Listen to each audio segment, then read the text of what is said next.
Welcome to Fiction Audiobooks. If you enjoy the content, like and subscribing would be greatly appreciated. If you have any recommendations for novels, comment below. Please join my Patreon at https://www.patreon.com/fictionaudiobook. Chapter 151, Naruto, I am Uchiha Shirou, 151. The Senju Clan. The moon hung high in the night sky, yet every member of the Senju clan within the village was summoned back to the clan grounds. Although the Senju had declined over the years, there were still close to 100 shinobi, from Jonin to Chunin and Genin alike. At this moment, they all exchanged puzzled glances, looking toward the platform above. Even Uzumaki Mito, who was frail and unwell, had reappeared, shocking many of the Senju clan members. They couldn't help but wonder, what major event is about to occur? Could it be? Everyone's uneasy and worried gazes turned toward Lady Mito, as most of them had already guessed the reason behind this gathering. Grandma Mito. At that moment, Kushina hurried into the clan grounds, her shock evident as she beheld the scale of this family meeting. Normally, clan meetings only involved the Jonin. This time, even Chunin and Genin were present. It was clear that this was an extraordinarily significant decision for the clan. Kushina, you're here just in time. Sit over here. As Kushina took a seat at the head of the gathering, not a single member of the Senju clan expressed dissatisfaction. After all, everyone understood that the Senju's survival had been sustained by Uzumaki Mito in recent years. In the decades ahead, it would likely depend on this young Uzumaki to carry the weight.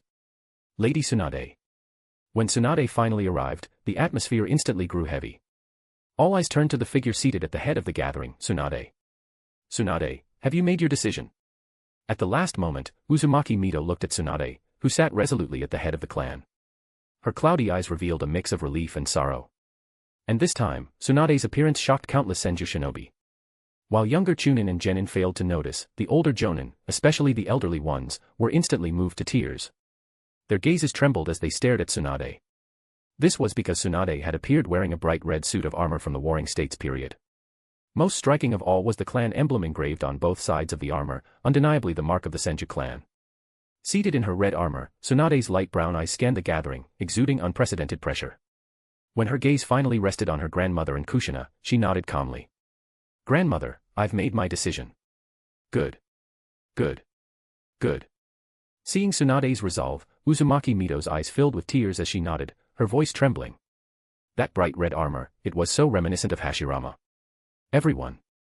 With a single commanding shout from Tsunade, the remaining 100 or so members of the Senju clan immediately straightened up, their expressions filled with respect and reverence. I won't waste words on the White Fang incident. You all know about it. But what I want to talk about now is the Senju clan. The clan that once gave rise to the first and second Hokage, my grandfather and granduncle, the founders of Konoha. In just a few short decades, there is no longer any space for the Senju to thrive. Within the village, the great clans are viewed as greedy and irrelevant. They've forgotten who founded Konoha. They've forgotten who created the Ninja Academy. They've even forgotten who provided and relinquished the resources they rely on. As Tsunade's steady voice echoed, countless Senju clan members were lost in memory. The elderly shinobi, their eyes moist, recalled the once glorious era when the Senju were the greatest clan in the ninja world. The younger shinobi, who had grown up hearing tales of their family's legendary past, gazed at Tsunade with admiration and longing. Now, the people sitting in positions of power, they have grown corrupt. They have forgotten who stood on the front lines for them during the war with the Land of Lightning. Tsunade's increasingly bold words caused many Senju members to turn pale, but what she said next left them utterly stunned. When my grandfather, the first Hokage, devised the Senju plan, part of the clan was sent to serve the daimyo of the Land of Fire, while the rest remained in Konoha. During the First Great Ninja War, the clan suffered devastating losses. At this point, Tsunade's gaze swept across the crowd before she calmly retrieved a massive scroll from her back. She spread it open for all to see. My grandfather and granduncle once told me, if the Senju clan ever reached the brink of extinction, the rule forbidding outsiders from inheriting the Senju name should be abolished. As Tsunade's words hung in the air, countless people's breathing grew heavy, and their eyes widened in disbelief. Whether her claim was true no longer mattered, what mattered was that everyone now had to treat it as the truth. I, Tsunade, as the descendant of two former clan leaders, the granddaughter of the first Hokage, Senju Hashirama, and the granddaughter of the second Hokage, Senju Tobirama, formally declare my intention to inherit the Senju name. At this declaration, Tsunade's cold gaze swept over the crowd as she spoke sharply. Now, who supports me? And who opposes me? As the massive scroll was unfurled, it revealed the names of every past leader of the Senju clan. Most prominent were the last two names, Senju Hashirama and Senju Tobirama. Below them, the scroll remained blank. Tsunade was declaring her intent to fill that space, to become the leader of the Senju clan. At that moment, countless Senju clan members were utterly stunned. If this wasn't shocking, then what was? Over the years, the decline of the Senju had left many discontented with the decisions made by their predecessors, who had also served as Hokage. Why had the Senju sacrificed so much for the village, only to fall from grace as the most powerful clan? But no one had dared voice these thoughts. They could only bury their grievances deep within their hearts. Now, however, they had finally found an outlet for those feelings. I support this. Lady Tsunade as clan leader. Clan leader. The clan leader is the rightful descendant of the two former leaders, this is only proper. The heavens are watching over the Senju clan. In the clan meeting, the young Senju shinobi watched in stunned silence as the elders, many of whom were in tears, cheered and danced with joy.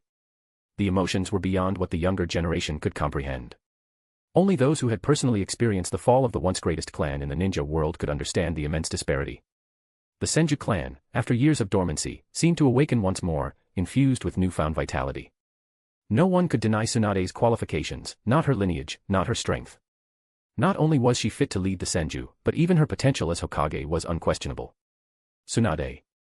Uzumaki Mito smiled with relief, her hands trembling as she nodded approvingly. Seated at the head of the gathering, clad in her crimson armor, Tsunade's expression was solemn. She took the official clan scroll and inscribed her name upon it. Finally, she cut her finger and pressed her bloodied hand onto the scroll, leaving the mark that symbolized the new leader of the Senju clan. Senju Tsunade. With those characters and her bold signature, the crowd exploded into cheers. From this day forward, I, Tsunade, inherit the Senju name as Senju Tsunade, leader of the Senju clan. All hail the clan leader. Long live the clan leader. Lady Tsunade, long live. Amid countless ecstatic faces, Tsunade, clad in her red armor, allowed herself a small smile. Her mind, however, was filled with memories of the Senju clan shedding blood for the village and the injustices they had suffered. Her gaze turned toward the Hokage rock, and her eyes reflected a steely resolve. Uchiha. You're not the only ones who love Konoha.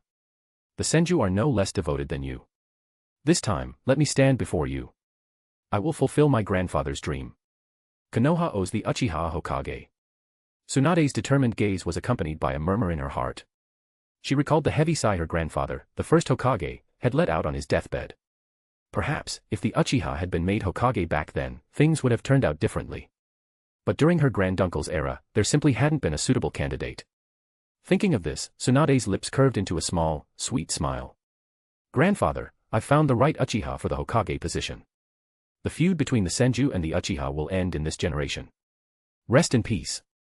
As Tsunade murmured to herself, she reflected on the small lie she had told about her grandfather and granduncle's words. But her ultimate goal was for the good of the village. And to fulfill her grandfather's dying wish. The commotion caused by the Senju clan, combined with their complete lack of concealment, made it impossible to escape the notice of those paying attention.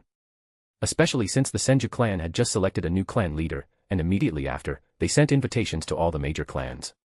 It was as if they were openly announcing it to everyone. Hyuga clan. What? Senju Tsunade. At this moment, the elderly leader of the Hyuga clan was utterly shocked. He wasn't surprised that Tsunade would inherit the position of clan leader. After all, the Senju clan had declined over the years, and there wasn't anyone powerful enough within the clan to take that position other than Tsunade. No one else could command the same authority. But the problem was that the invitation bore two large characters, Senju Tsunade. After his initial shock, the Hyuga elder suddenly burst into hearty laughter. Haha, good. Senju Tsunade, what a fine name. It should have been this way long ago. With Senju having a leader again, the other clans won't be left leaderless either. Hisashi, Hayashi, prepare a grand gift.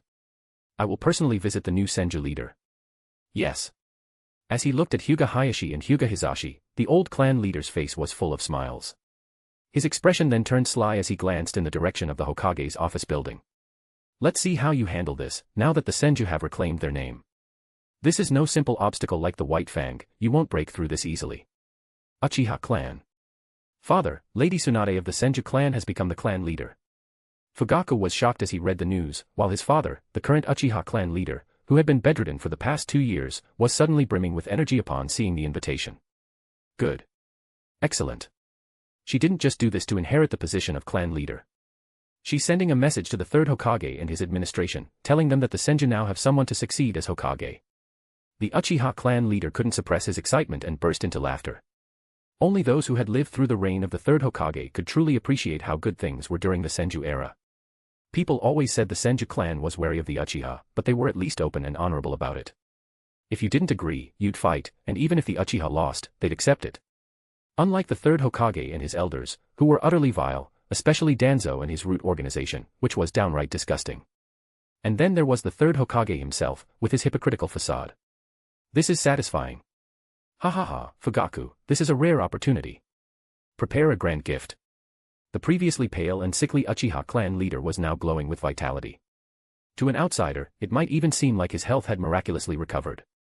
Oh, and tell Shiro to come see me. As if remembering something, the Uchiha clan leader gave this order, causing Fugaku's expression to change. Father, what are you planning? Seeing his son's wary expression, the elder almost choked with anger before snapping, you fool. But fine, that's not a bad thing either. As if thinking of something, the elder let out a cold laugh and glared at Fugaku with disappointment. Shiro is better than you in the clan. But because of his entanglement with the Nine-Tails Jinchuriki Uzumaki girl, he has no chance of becoming clan leader. Neither the Senju clan nor the Hokage would ever allow him to go further. The elder's mood improved significantly at this thought. It was a double blessing. First, having a Senju as Hokage would undoubtedly be better than dealing with the current group of elders. Even if the Uchiha were marginalized, things couldn't possibly get worse than they already were. Second, Shiro's entanglement with the Nine-Tails Jinchuriki meant he couldn't become a clan leader. Otherwise, if the Uchiha leader married the Nine-Tails Jinchuriki, what would that imply? Were they planning to take the Hokage position for themselves? If Shiro wanted to become clan leader, he'd have to sever his bond with the Jinchuriki. Shiro, about Lady Tsunade. Mikoto rushed in excitedly. At this moment, Shiro was reading information passed down from Uchiha's 8th generation and smiled knowingly. Mikoto, I already know about it.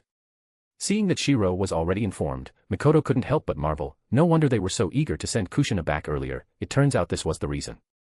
But if Lady Tsunade becomes Hokage, Shiro, you won't have to work so hard anymore. As if realizing something, Mikoto's expression lit up with excitement as she looked at Shiro, almost as if she were saying, maybe you could be the first Uchiha Hokage. However, noticing Mikoto's look, Shiro felt a bit exasperated. Why did it seem like she thought he was just relying on someone else's success? Mikoto, what exactly is going on in that little head of yours? Shiro lightly tapped Mikoto's forehead with affection, making her smile and shake her head. Nothing.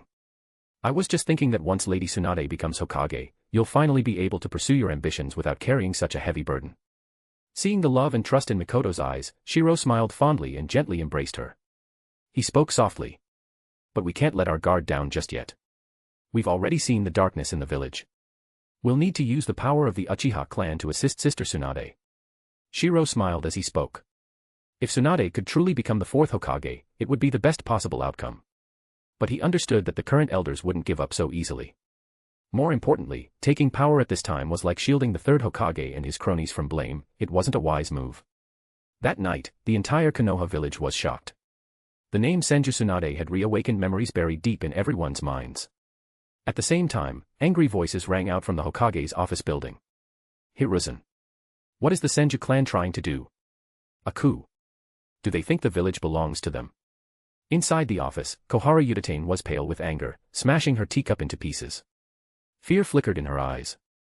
Senju. No one in their generation understood better what that name represented. The era of the warring states had ended, and the era of Konoha had begun. The first Hokage was a Senju. The second Hokage was also a Senju. 2 consecutive Hokages came from the Senju clan. Back then, they had absolute power, and the entire village was under their control. At that time, the Senju clan was synonymous with Konoha. But the once mighty clan that had dominated an era had dwindled, like a falling star. Over the past 2 decades, they thought they'd forgotten that era. But now, a clan with fewer than 100 members reclaimed their name. Chapter 152, Naruto, I am Uchiha Shirou, 152. Konoha's current peace is the result of years of effort. How dare Tsunade? If she takes this position, there will inevitably be new conflicts between the major clans and civilian shinobi. When that happens, Konoha will lose its stability. For the first time, Kohara Uchiha lost her composure in front of everyone. The shock brought by the possibility of Tsunade inheriting the Senju name was too overwhelming. Enough. Look at yourself, where's the dignity of a Hokage advisor now? Seeing Kohara's outburst, Hiruzen Sarutobi, in a rare moment, sternly reprimanded her. The sharp rebuke snapped Kohara back to her senses. Observing the gazes of the others, she took a deep breath. It seems these powerful clans won't stop. First, we had White Fang, and now we have the even more terrifying Senju Tsunade. They're going to bring unrest to the village. Koharu's words weren't unfounded. Konoha had grown to its peak over the years. Currently, the village has over 20,000 active shinobi, a military strength unmatched in the ninja world, far surpassing the later years when Kimobakura and Iwadakura overtook them. Hiruzen, Koharu may have lost her calm, but what she says isn't wrong. It hasn't been easy for Konoha to develop this far under our combined efforts.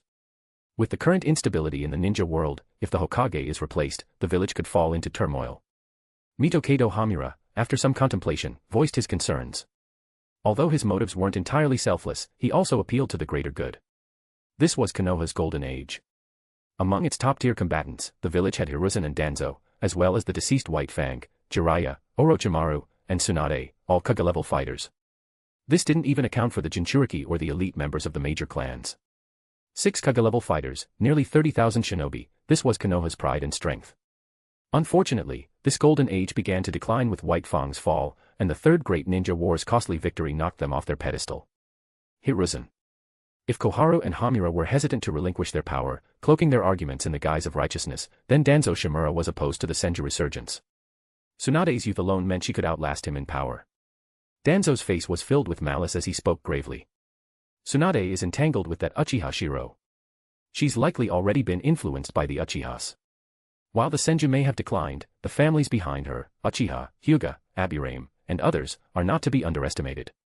Watching his 3 old comrades voice their concerns, Hiruzen Sarutobi, the third Hokage, felt a rare sense of helplessness. Letting out a hoarse sigh, he muttered. Yes, you all make valid points, but Tsunade's position is unique. This was the crux of the issue. Tsunade's identity had always been significant, but now, inheriting the Senju name made it even more so. The name, Senju Tsunade, alone was enough to unify Konoha's various clans. After all, Hiruzen was well aware of the actions they had taken over the years. Divide, manipulate, weaken, actions aimed at maintaining a balance within the village. Do you think I don't know? Hiruzen took a long drag from his pipe, exhaled a cloud of smoke, and shook his head. Over the years, we've indeed done many things that were unfriendly to the major clans for the sake of the village's growth. Weakening their influence while giving more opportunities to civilian shinobi, even developing our clans was a necessary measure to counterbalance the larger families.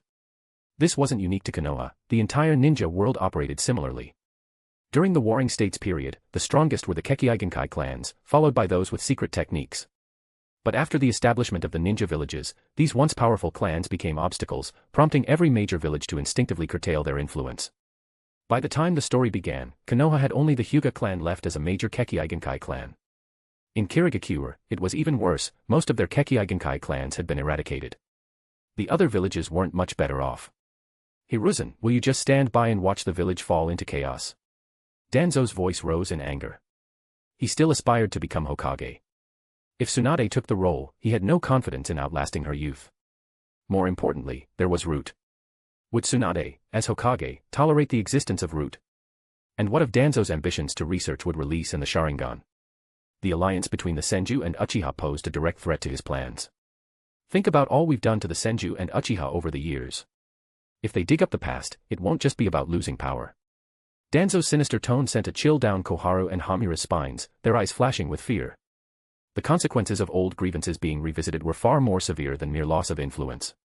Hiruzen. The 3 stared intently at Hiruzen, but to their surprise, the Hokage's expression turned calm. Look at yourselves, panicking at the first sign of trouble. If other villages caught wind of this, wouldn't they mock Konoha? Hiruzen's light chuckle echoed in the room as he lifted his Hokage hat from his head and placed it on the table. At that moment, his demeanor exuded boldness and confidence. Becoming Hokage isn't so easy. Anyone who can't handle the delicate balance between the clans and the village will not be allowed to take the position. I won't let a new Hokage bring instability to the village. As he finished his statement, Hiruzen's tone turned resolute, radiating the commanding presence of a true warrior. He was the ninja hero of Konoha, the third Hokage, Hiruzen Sarutobi, at the peak of his power. Guided by unyielding determination, he vowed to lead Konoha through this crisis. Contact the Nara, Akimichi, and Yamanaka clan leaders, as well as the smaller families. Hiruzen's confident smile carried an air of composure. No matter the Senju's return, he intended to show the village that he was still its Hokage. Seeing Hiruzen's commanding presence, Koharu and Hamura seemed to find their footing again. They nodded with smiles. Hiruzen, as long as you're here, we can rest easy. That's right. We've worked tirelessly for Konoha for over 20 years to reach this peak. Even the usually stoic Danzo showed his support, nodding firmly. With the current instability in the ninja world, handing the village to someone as impulsive as Tsunade, who knows what disasters might follow. At that moment, the four of them seemed to return to the days when they worked together tirelessly for Konoha. Hiruzen's eyes showed a hint of nostalgia as he nodded resolutely. Haha. We old folks still have another 20 years in us. Let the young ones see how we'll lead Konoha to rise from the ashes once more. With unwavering determination, Hiruzen resolved to remain in power during his prime. He envisioned handing down a peaceful and strong village to the next generation. This was not the Hiruzen of later years, worn down by age and paranoia. At this moment, he still brimmed with ambition and hope. Meanwhile, Tsunade's inheritance of the Senju name awakened the long-dormant presence of the Senju clan in Konoha. At the Senju clan compound. What? What do you mean by that, Shiro? In the main hall, Tsunade stared in shock and confusion at Shiro, who had come to persuade her. She had considered many scenarios, but never that he would try to dissuade her. Shiro, are you out of your mind? Don't you realize that if I take the position of the fourth Hokage, it would be a huge advantage for the Uchiha, even for you personally? Tsunade's straightforward nature meant she didn't hide her thoughts from those she trusted, laying out the reality directly. However, Shiro nodded solemnly. I know that if you, Sister Tsunade, take on the role now, it would bring tremendous benefits to the Uchiha clan and even to me personally. But what about you, Sister Tsunade? Shiro's words, spoken with concern for her, left Tsunade stunned for a moment. Then, a warm feeling rose in her heart as she smiled and teased. What is it, Shiro? Are you planning to take me home and get married?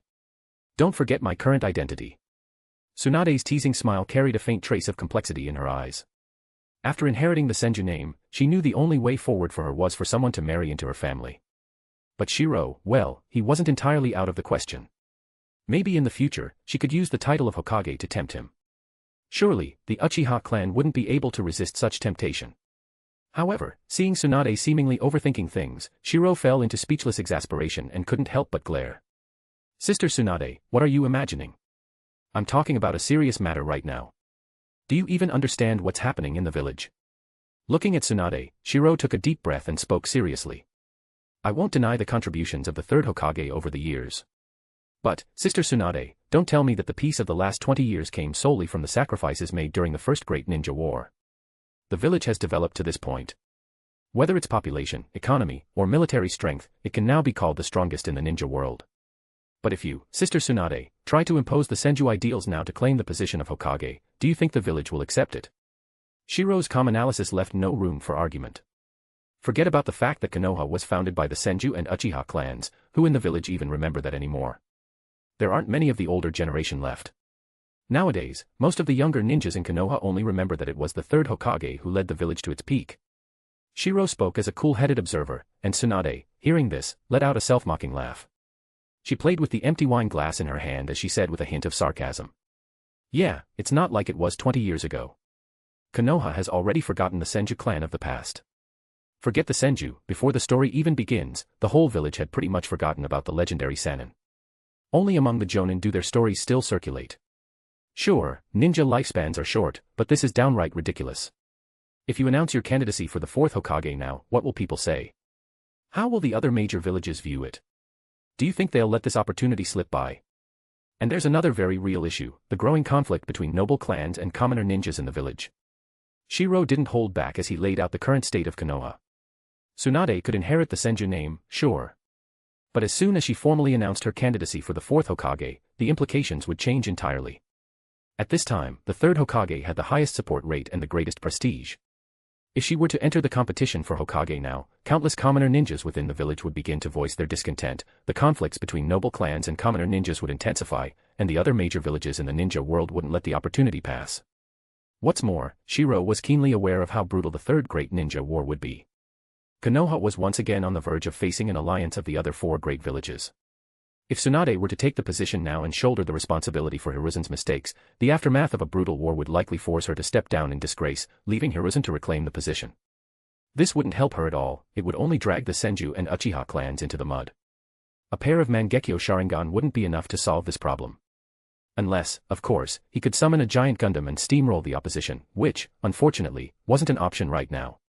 I thought you were going to say something important. Tsunade snorted disdainfully, narrowing her eyes as she looked at him. Though she toyed with the wine glass in her hand, the upturned corner of her mouth betrayed her amusement. Her heart was full of warmth. Shiro prioritized her over his clan. Sister Tsunade, you can't act impulsively. The ninja world is tense right now. If conflict breaks out within the village, it will only give enemy nations an opportunity. Shiro spoke earnestly, and there wasn't a single falsehood in his words. Konoha was at its peak in terms of development, be it its economy, population, or military strength, it was the strongest in the ninja world.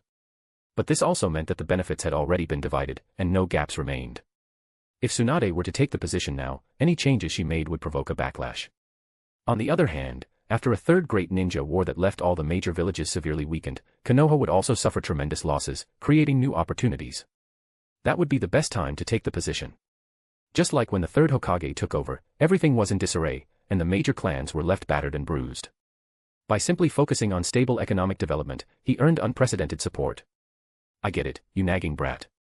Tsunade huffed lightly. Just as she reached out to pour herself another glass of wine, Shiro frowned and snatched the bottle before she could. Sister Tsunade, this is your last glass. Looking at the vivid red wine in her glass, Tsunade smiled brightly. Seeing this, Shiro nodded silently. As he expected, Tsunade might have ambitions, but she also deeply loved Konoha. There was no way she would stand by and watch the village fall into turmoil. Now was not the right time for her to become Hokage, and even Tsunade could see that. Besides, he didn't even need to act. The arguments he had presented earlier, which seemed to support the third Hokage, would inevitably turn against Hiruzen once the Tsunade started the war. When that time came, it would be impossible for Hiruzen's reputation to remain unscathed. And with how brutal the third great ninja war would be, well, the higher Hiruzen flew, the harder he'd fall. Alright, I'm heading out. How are you going to explain this to your clan when you get back? As Shiro got up to leave, Tsunade swirled the wine in her glass and looked at him curiously. Without turning back, Shiro waved his hand and replied with a laugh. Isn't this exactly what you wanted, Sister Tsunade? If I fail to convince you, I'll lose my chance to compete for the clan leader position and end up coming back to be your little lover. His light-hearted self-deprecation made Tsunade burst into laughter as she held her wine glass. Fine, then this future Hokage will be waiting for you, my little Shiro. Your sister's surname is reserved just for you. Tsunade, in high spirits, teased him again, even making a playful kissing sound as he left. Standing at the door, Shiro felt a wave of exasperation at her teasing. But then his eyes gleamed mischievously. Swish. A sharp sound echoed through the room. Tsunade froze for a moment, then touched her now wet lips and pretended to be angry as she shouted at the disappearing figure. When the time comes, I will discipline you at home. It turned out that, just before leaving, Shiro had used the Flying Thunder God technique to appear in front of Tsunade and plant a firm kiss on her lips before vanishing again. Sitting in the room, Tsunade touched her lips and couldn't help but laugh, her laughter ringing out clearly. Grandma, he's gone now. You don't need to worry anymore, do you? As Shiro's figure disappeared, Tsunade lightly sipped her wine and spoke to the space behind the door with a hint of helplessness. Chapter 153, Naruto, I am Uchiha Shirou, 153. Inside the room, as Tsunade's voice faded, the wooden door slowly creaked open, and Uzumaki Mito walked out slowly. Tsunade stepped forward to help her grandmother sit down, but Uzumaki Mito praised with admiration. Shiro is truly a child who has inherited the will of fire. His vision is no longer limited to the Uchiha clan but encompasses the entire Shinobi world. Initially, it was thought that Shiro's visit was motivated by the Uchiha clan's desire to climb higher on the social ladder. Even Tsunade had similar thoughts at the start. Tsunade, Shiro can see the bigger picture. Don't tell me you can't see it. What exactly are your thoughts? Uzumaki Mito, now seated properly, gazed deeply at her granddaughter. She didn't have much time left and only wanted to understand her granddaughter's true intentions. Facing her grandmother, Tsunade no longer displayed her usual indifference but instead nodded solemnly and said, Grandma, I know what you're worried about. Don't worry. I'm not foolish. If I were to take on this heavy responsibility now, who knows how many people would be stabbing me in the back, or even the back of the Senju clan. Tsunade was no fool and was not blinded by ambition or idealism. Seeing her granddaughter remain calm, Uzumaki Mito revealed a satisfied smile and nodded. Good. Right now, all the major families want to push you into the spotlight because it benefits them. But they never consider your feelings or your situation. As she said this, Uzumaki Mito glanced out the window at the Hokage rock, sighed faintly, and shook her head. People are forgetful. In just over 20 years, the younger generation has risen, and the old have either died or grown old. How many still remember the past? For the current village shinobi, the First Shinobi World War is already a legend and a story. The First Shinobi World War, over 20 years ago, was a memory of childhood for the current generation. Those children who were 5 or 6 years old in the ninja academy then were now nearing 30, and those who were 10 or so were heading toward 40. For them, the war was already a tale of the past. But now, they were the backbone of Konoha. So, who still remembers the sacrifices of the past? Without personal pain, no one can truly understand. Uzumaki Mito, who had witnessed it all, naturally understood. Gazing at Tsunade, she sighed and said, "For the current Konoha shinobi, the third Hokage is their reality. These 20-plus years of peace have brought unprecedented development to Konoha in terms of economy, population, and military strength. Konoha is the largest village in the shinobi world. They live in an environment shaped by the governance of Sarutobi and his generation. The Senju name has become nothing more than a nostalgic relic of the past." Listening to her grandmother's words, Tsunade naturally understood and nodded. "Grandma, I understand. Nowadays, aside from a few major clans teaching about past glories, almost no one remembers the brilliance of Konoha's founding. Ungrateful. No, it's just that such things were never taught in the academy from the start. As long as you understand." Seeing Tsunade's composure, Uzumaki Mito smiled with relief and nodded. Now is not the best time to compete for the position of the fourth Hokage. The major shinobi villages in the world are biding their time, and no one knows when war will erupt. If you do well, people will say that Sarutobi and his generation handed you the strongest Konoha, and you merely benefited from their groundwork. If you make even the slightest mistake, all the blame will fall on you. War spares no one. What would count as doing well? It's hard to say. Indeed, having an elder in the family is a treasure. Uzumaki Mito, with her experience and wisdom, analyzed the current shinobi world situation more clearly than anyone else. No matter how strong Konoha is, how strong can it truly be? These 20-plus years of peace haven't only benefited Konoha. Other villages haven't been idle either. The fertile lands and resources of the Land of Fire will inevitably spark war sooner or later. Uzumaki Mito directly compared the current situation to the First Shinobi World War. Times create heroes. Were Sarutobi and the others truly exceptional? As she said this, Uzumaki Mito revealed a complex smile. She was determined to guide her granddaughter properly before her time ran out. They simply got lucky. After the First Shinobi World War, the major clans suffered heavy losses internally and externally, and the entire shinobi world was licking its wounds. The Land of Fire, scarred by the war, offered vast development opportunities. This paved the way for the rise of civilian shinobi. Hearing her grandmother's insights, Tsunade couldn't help but laugh and tease. "Grandma, you're still as sly as ever. Let those old geezers handle this war. If they win, well, that's their job. If they lose, it's their fault." Though Tsunade's words seemed playful, a trace of melancholy flickered in her eyes. War, she had never liked it. Uzumaki Mito, understanding her granddaughter's aversion to war, patted Tsunade's hand and said earnestly, "After this war, both the shinobi world and the village will suffer heavy losses. The saturated state of interest will give rise to numerous opportunities. At that time, whoever becomes Hokage will have the best chance to grow. Because the control of those vacant interests will lie in the hands of the new Hokage. Winning over everyone's support, nurturing new talent, and developing the economy, all of this will become the Hokage's achievement. If development is slow, it will only be attributed to the damages caused by the war. If Shiro were here, he would be stunned." Uzumaki Mito's insight and tactics were on par with those of the second Hokage. As she explained, it became clear that war, while destructive, also reshuffles the deck of interests. Whoever takes the stage as Hokage will inevitably gain immense prestige. Besides, how old are Sarutobi and the others now? At this, Uzumaki Mito smiled meaningfully, and Tsunade nodded knowingly. "Grandma, I understand. Given the shinobi world's current state, war will likely break out within 5 years. After a few years of fighting, those old men will be in their 60s. If they don't die, they'll be ready for the grave." Tsunade spoke calmly, while Uzumaki Mito nodded with satisfaction. Tsunade had truly matured, giving her peace of mind as she prepared to pass on. Unfortunately, they underestimated human nature. They predicted the severity of war but failed to foresee the greed for power.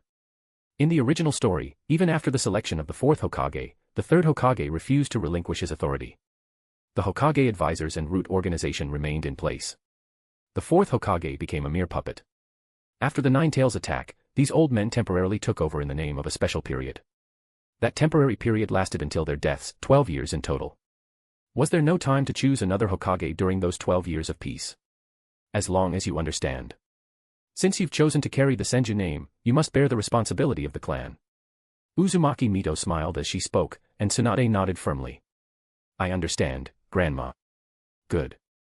From Sarutobi's perspective, their actions over these years can be understood. It's natural to fear power they can't control. If another war breaks out, remember this, you don't need to achieve great merit, only avoid making mistakes. Uzumaki Mito smiled as she offered her guidance. With the prestige of the Senju clan, there was no need to seek achievements.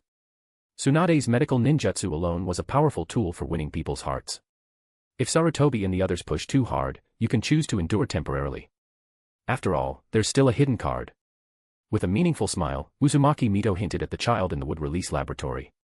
Tsunade hadn't hidden this from her, making it their ultimate trump card. This advice was meant to prevent Tsunade from clashing head-on with the third Hokage and his faction. Still, if those old men go too far, we can't let them off so easily. Although she didn't plan to compete for Hokage during this turbulent period, Tsunade wasn't one to silently endure injustice. With a cold snort, she said, Grandma, let them panic for a few days first. Looking at the sulking Tsunade, Uzumaki Mito smiled and shook her head. However, her gaze inadvertently swept across the wine bottle on the table, now sealed with its stopper, and a trace of doubt flickered in her cloudy eyes. When did Tsunade become so obedient? Could Uchiha Shirou stop her granddaughter from drinking? Yet, thinking about her granddaughter's personality, Uzumaki Mito didn't dwell on it too much. She didn't believe the rumors circulating outside anyway. The Uchiha clan. Shirou lay on the rooftop, gazing at the dazzling starry sky. Beside him, Mikoto gracefully brewed tea. Shirou, if that old man makes things difficult for you, I'll step in. Just as Shirou was about to take a sip from the cup, Mikoto's gentle smile suddenly shifted, and her unique, enchanting Mangekyo Sharingan appeared in her eyes. Shirou almost spat out the tea he was drinking. He waved his hand with a wry smile and said, Mikoto, there's no need to go that far. Seemingly sensing what Shirou was worried about, Mikoto spoke in a firm tone, Shirou, you need to trust my eyes. Of course, I trust you, Mikoto. Shirou shook his head with a smile. He had to admit, the Mangekyo was truly deserving of its reputation as the Uchiha clan's ultimate cheat code. Anyone who awakened the Mangekyo Sharingan could almost certainly reach Kage level. Although this was partly due to the terrifying ocular jutsu it granted, he had also witnessed Mikoto's growth over the past 2 years. At an age when Mikoto's chakra should have stabilized, the stimulus of awakening the Mangekyo had brought her into another period of explosive growth. With no shortage of resources for training over the past 2 years, Mikoto's abilities had undoubtedly reached Kage level. If the two of them were to compare, without using the Mangekyo, Shirou's advantages lay in his taijutsu and flying thunder god technique. However, Mikoto's genjutsu still posed a significant threat to him. Once she activated her Mangekyo, her genjutsu became something even Shirou dreaded facing. According to Uchiha Mikoto, her eyes were the strongest eyes of genjutsu. This strongest was not just a statement of confidence but also reflected her unwavering determination. Shirou, the way you are now feels the most real to me. Under the moonlight, Mikoto murmured, leaving Shirou momentarily stunned. Indeed, now he could stand openly in the light without hiding any secrets. This was the truest version of himself. The way you were before, I knew you had ambitions, but I was afraid. That's why I pushed myself so hard to grow stronger. Hearing Mikoto's heartfelt words, Shirou gave her a genuine smile. Mikoto, don't worry. From today onward, we'll stand together in the sunlight. Gazing at the moonlight, Shirou squinted his eyes. Senju Tsunade, her surname would soon bring an unprecedented upheaval to Konoha. Those old geezers would never willingly relinquish their power, even if Tsunade had no immediate desire to compete for the position of Hokage and was simply waiting for the Third Shinobi War to end. But this was also his opportunity to step into the spotlight. If Tsunade became the fourth Hokage, it wouldn't make much difference to him. The only difference would be the person sitting in the office. He believed that his vision of peace would eventually move Tsunade, especially when he had the power to bring an end to the chaos of the world. First, the death of White Fang. Then it was discovered by the ANBU that White Fang had been betrayed by a spy during a mission. Even the subsequent coercion he faced was orchestrated by this spy. In response, the third Hokage personally issued a Hokage decree, ensuring that White Fang's name was inscribed on the memorial stone. Hero White Fang. However, Tsunade's decision to reclaim the Senju name didn't cause much of a stir among Konoha civilians. Most regular shinobi simply saw it as another matter of a great clan. After all, the majority of them were focused on goals like becoming Chunin, Jonin, or mastering a powerful jutsu. Who had time to concern themselves with the affairs of noble clans? Besides, Tsunade was already a member of the Senju clan, so what was so unusual about her reclaiming the name? As a result, what should have been a major event, Tsunade reclaiming the Senju surname, only caused a brief commotion among the noble clans and a few Jonin before things calmed down again. Even the Senju clan didn't take any significant actions, leaving the higher-ups of Konoha puzzled. The Senju clan is just an outdated relic of the past. It's us common folk who've been protecting Konoha all these years. Exactly. How many of those clan shinobi are on the front anyway? It's us, the civilian shinobi, who've been sacrificing our lives to protect this village. Look at those Uchiha, they're all so arrogant, walking around with their noses in the air. Ugh. Don't even get me started on the Hyuga clan. They're even worse. They treat their family members like slaves with that main house and branch house nonsense. What kind of family does that? The story of White Fang quickly faded from public attention, replaced by new gossip and rumors. It was clear that these rumors were deliberately targeting the noble clans, aiming to stir up resentment among the average shinobi towards them. Though the Senju clan remained silent, Shimura Danzo, Mito Kato Hamura, and Udatane Koharu certainly weren't going to sit idly by. Inside the Hokage's office. Lord Third, various rumors have been circulating in the village recently, effectively overshadowing the White Fang incident. Listening to the ANBU's report, the third Hokage, Hiruzen Sarutobi, nodded calmly. Once the ANBU left, he turned to look out the window, letting out a deep sigh. Sensei, everything I do is for the sake of the village. He was well aware of the methods employed by Danzo, Hamura, and Koharu, but he turned a blind eye to the tactics targeting the noble clans. In his eyes, what mattered was that the White Fang incident had been overshadowed. Similarly, Shiro, observing the changes in the village, couldn't help but be amused. What appeared to be a conflict between the noble clans and the civilians had, in fact, caused the third Hokage and his inner circle to push most of the noble clans into siding with Tsunade. All it took was Tsunade reclaiming the Senju name, and you're already panicking. Shiro's calm smile exuded confidence. The battle hadn't even begun, yet he had already gained the upper hand. His opponents had unwittingly pushed what was once a fractured group into uniting against them. As for the civilian shinobi, after the war, when the village lay in ruins, all it would take was distributing some of the vacant resources to satisfy them. Civilian shinobi were the easiest to appease, they only wanted a stable home. Meanwhile. Damn it. So it's all true. Sitting alone by the waterfall, the mature-looking Sarutobi Asuma stared at the family he had once been proud of. Now, all he felt was irony. P.S. All of this scheming and politics burns my brain cells. XD. Chapter 154, Naruto, I am Uchiha Shirou, 154. On the waterfall. Sarutobi Asuma stood by the waterfall, his eyes filled with confusion as memories of recent events flooded his mind, especially the issues that even foreign shinobi had pointed out during the Chunin exams. The hero White Fang, he died. And the rumors recently spreading around the village, clearly started by certain clans, are targeting these powerful families. Asuma, still in his rebellious phase and dissatisfied with his father, carried a deep-seated frustration after the recent events. He believed in his father, there was no way his father could be such a petty man. But reality cruelly slapped him in the face. After the White Fang incident, he tried to convince himself it was a mere accident. Yet one event after another made the seeds of doubt in his heart sprout and grow rapidly. My father, the third Hokage, is truly nothing more than a hypocritical, petty man. Looking at his reflection in the water, Asuma felt that his once proud image of himself was now drenched in bitter irony. Back then, the guards of the Hokage abandoned the second Hokage and, upon returning, rose to the upper ranks of the village, including the third Hokage. Meanwhile, White Fang, who prioritized his comrades over a mission, returned only to be condemned by everyone. If White Fang was wrong, then what about my father and his allies? Back during the war, they relied on the great clans to end the conflict, but in these past 20 years. Asuma's unfocused gaze reflected the information he had uncovered during his investigations. A shinobi's forte is gathering intelligence, and the Sarutobi clan, being one of the oldest families, naturally kept meticulous records. In just 20 short years, these records painted a complete picture. What a bitter joke. The first and second Hokage sacrificed themselves to protect the youth of the village, yet the will of fire that my father always preaches is nothing but hypocrisy. He sits comfortably in the Hokage's office, enjoying the protection of thousands of Konoha shinobi while indifferently watching batches of young shinobis go off to the battlefield. Asuma muttered to himself, unaware that the dark seed planted in his heart long ago by a Sharingan's genjutsu was growing and thriving under his thoughts. And White Fang's downfall, other shinobi villages had already anticipated it. At this moment, anger and inner turmoil surfaced in Asuma's previously blank eyes. When had his father become like this? The hero he once idolized, turned out to be nothing more than a hypocritical and greedy man. Kakashi. Didn't Shiro-sensei say that once you've adjusted to this speed, he'll teach you the Chidori technique? In the distance, a familiar voice suddenly rang out, startling Asuma. He hurriedly hid in a nearby grove, peeking cautiously at the approaching figures. A warm-hearted 5-year-old Uchiha Shirou was seen comforting Kakashi. Although Kakashi hadn't fallen into utter darkness like, in the original timeline, his father's death had left him lifeless and despondent. The duo walked toward Asuma's hiding spot. Seeing this, Asuma's face burned with shame. Kakashi's father had just died, and this incident was inseparably linked to his father. As Shirou and Kakashi approached, Shirou kept consoling him. Kakashi, don't listen to those rumors. Shiro-sensei said that many spies are trying to destabilize the village, spreading lies like how White Fang was supposedly forced to his death by the village. And those ridiculous claims that the third Hokage clings to power and refuses to step down, they're all just rumors.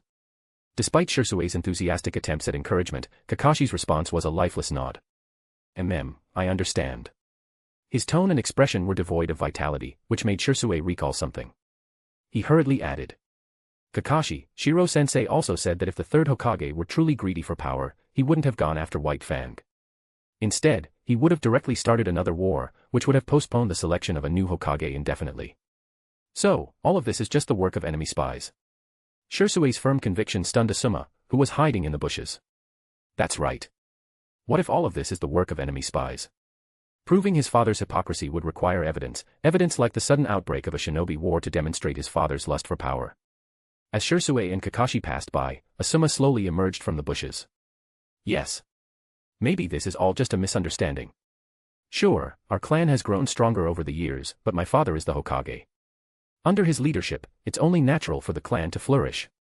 Desperate to convince himself, Asuma clung to this excuse as he quickly left the scene. However, he failed to notice a pair of blood-red Sharingan eyes observing everything from the treetops above. Sensory ninjutsu combined with the hypnotic powers of the Sharingan, truly effective. Shiro had long memorized Asuma's chakra. Knowing the rebellious young man's character, he had anticipated his doubts and came prepared. Just now, Shirou's words were all seeded by my Sharingan's hypnotic suggestion. But I didn't lie. I did tell Shirou those things, it's all for the good of the village, to ensure they trust the righteous third Hokage and don't develop extreme thoughts. With a faint smile, Shiro reflected on his handiwork. But if a shinobi war suddenly breaks out and the blame is pointed at Konoha, well, that has nothing to do with me. The darkness in Asuma's heart was merely youthful rebellion for now. But suppressed over time, it would fester and grow, eventually exploding to consume him entirely. Third Hokage, I'm only using the methods I learned from you, for the good of the village, of course. I'm sure you understand. With a chuckle, Shiro's body dissipated into a puff of white smoke. Iwagakure. White Fang committed suicide. Inoki, seated in his office, was stunned as he confirmed the report. The shinobi before him respectfully nodded. Yes, third Tsuchikage-sama. After multiple verifications, the information is accurate, White Fang has taken his own life. After confirming the news, the red-nosed Inoki burst into laughter, thumping his desk in joy. Ha ha ha.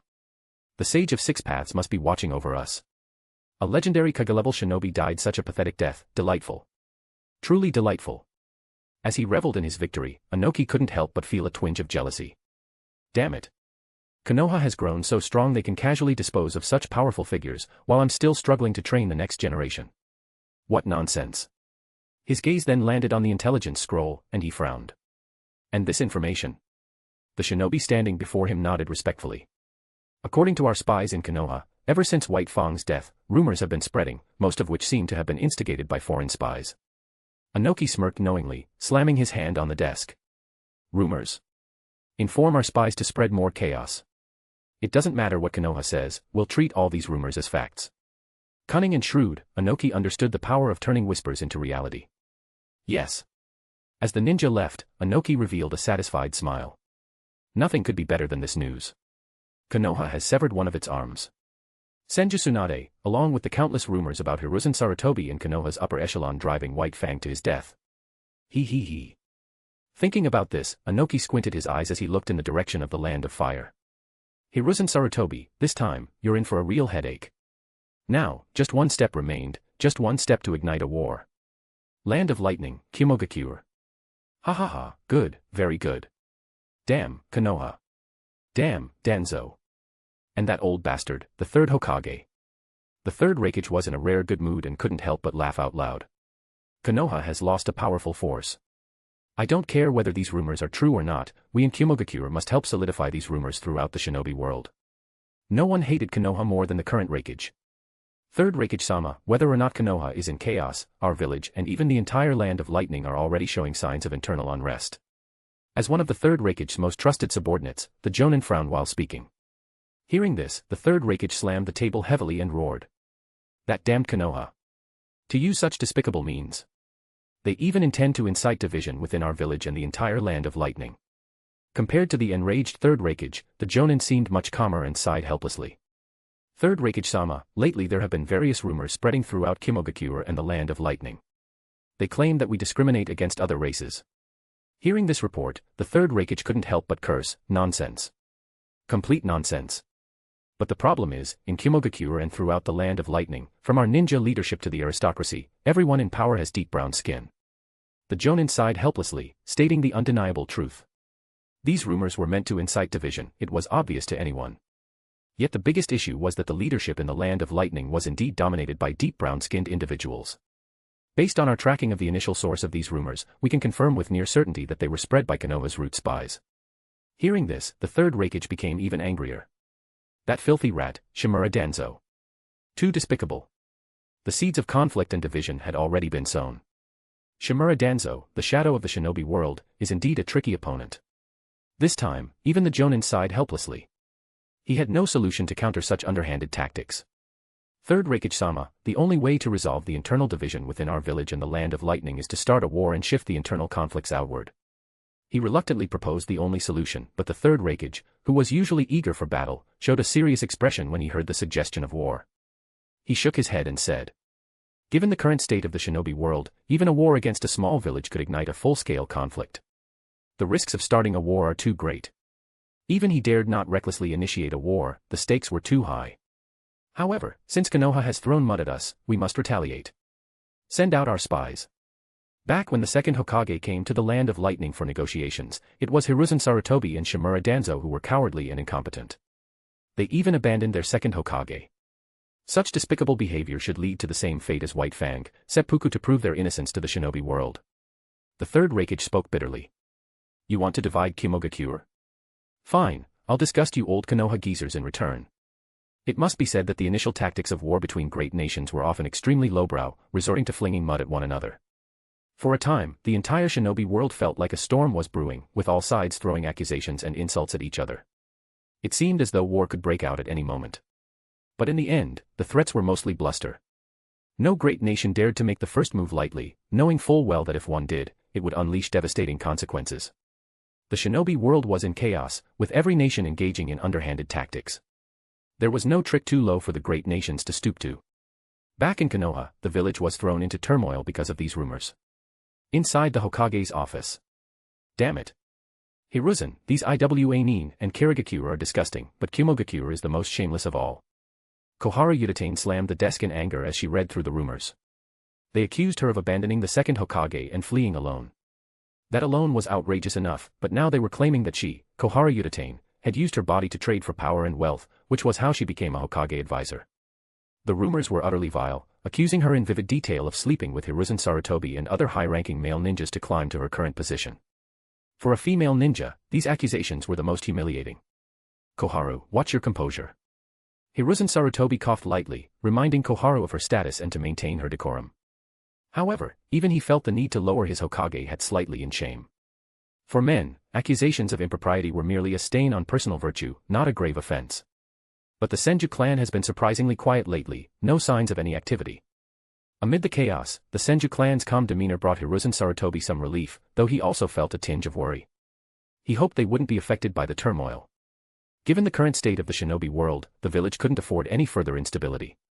Chapter 155, Naruto, I am Uchiha Shirou, 155. Inside the Hokage's office, the third Hokage, Sarutobi Hiruzen, furrowed his brows as he inquired about the recent peculiar movements within the Senju clan. "Hokage-sama, nothing significant has happened recently with the Senju clan. However, many prominent clans have been visiting them." Hearing that the Senju clan hadn't taken advantage of the current situation to expand their influence, Hiruzen secretly breathed a sigh of relief. However, his expression darkened with anger upon hearing about the actions of other clans. What have these clans been doing recently? "Hokage-sama, in recent days, the major clans, such as the Hyuga and the Uchiha." Before Hiruzen could respond to the Umbu's report, Koharu Uchiha, standing nearby, wore a displeased expression and let out a cold snort. "Hiruzen, look at these clans with their ambitious schemes. Can't they see the current state of the ninja world? And yet, they choose this moment to stir up trouble with the Senju. The Umbu, still kneeling, then reported something peculiar. However, Hokage-sama, recently, the deputy head of the police force, Uchiha Shirou, has been giving frequent speeches in taverns. Interestingly, his speeches have been calming tensions within the village. With that, the Umbu respectfully handed over a report. After reading it, Hiruzen couldn't help but display a trace of astonishment. He hadn't expected the first person to step forward and assist him during this tense time to be a Uchiha. While the other clans were eager to see the Senju push for a change in leadership, this young Uchiha, to whom Hiruzen hadn't paid much attention, demonstrated remarkable foresight and broad-mindedness. I understand. At Hiruzen's signal, the Umbu disappeared instantly from the office. Noticing the curious gazes of Koharu Yuditane and Hamura Mitokado, Hiruzen handed them the intelligence scroll. It seems not everyone in Konoha is narrow-minded. Furthermore, this reveals that even within these clans, there is internal division. The Senju have their radicals and moderates, just as the Uchiha do. The Hyuga clan also has its divide between the main family and the branch family. With a serious expression, Hiruzen pointed out the inherent issues within each major clan. Given time, these clans were far from being unbreakable.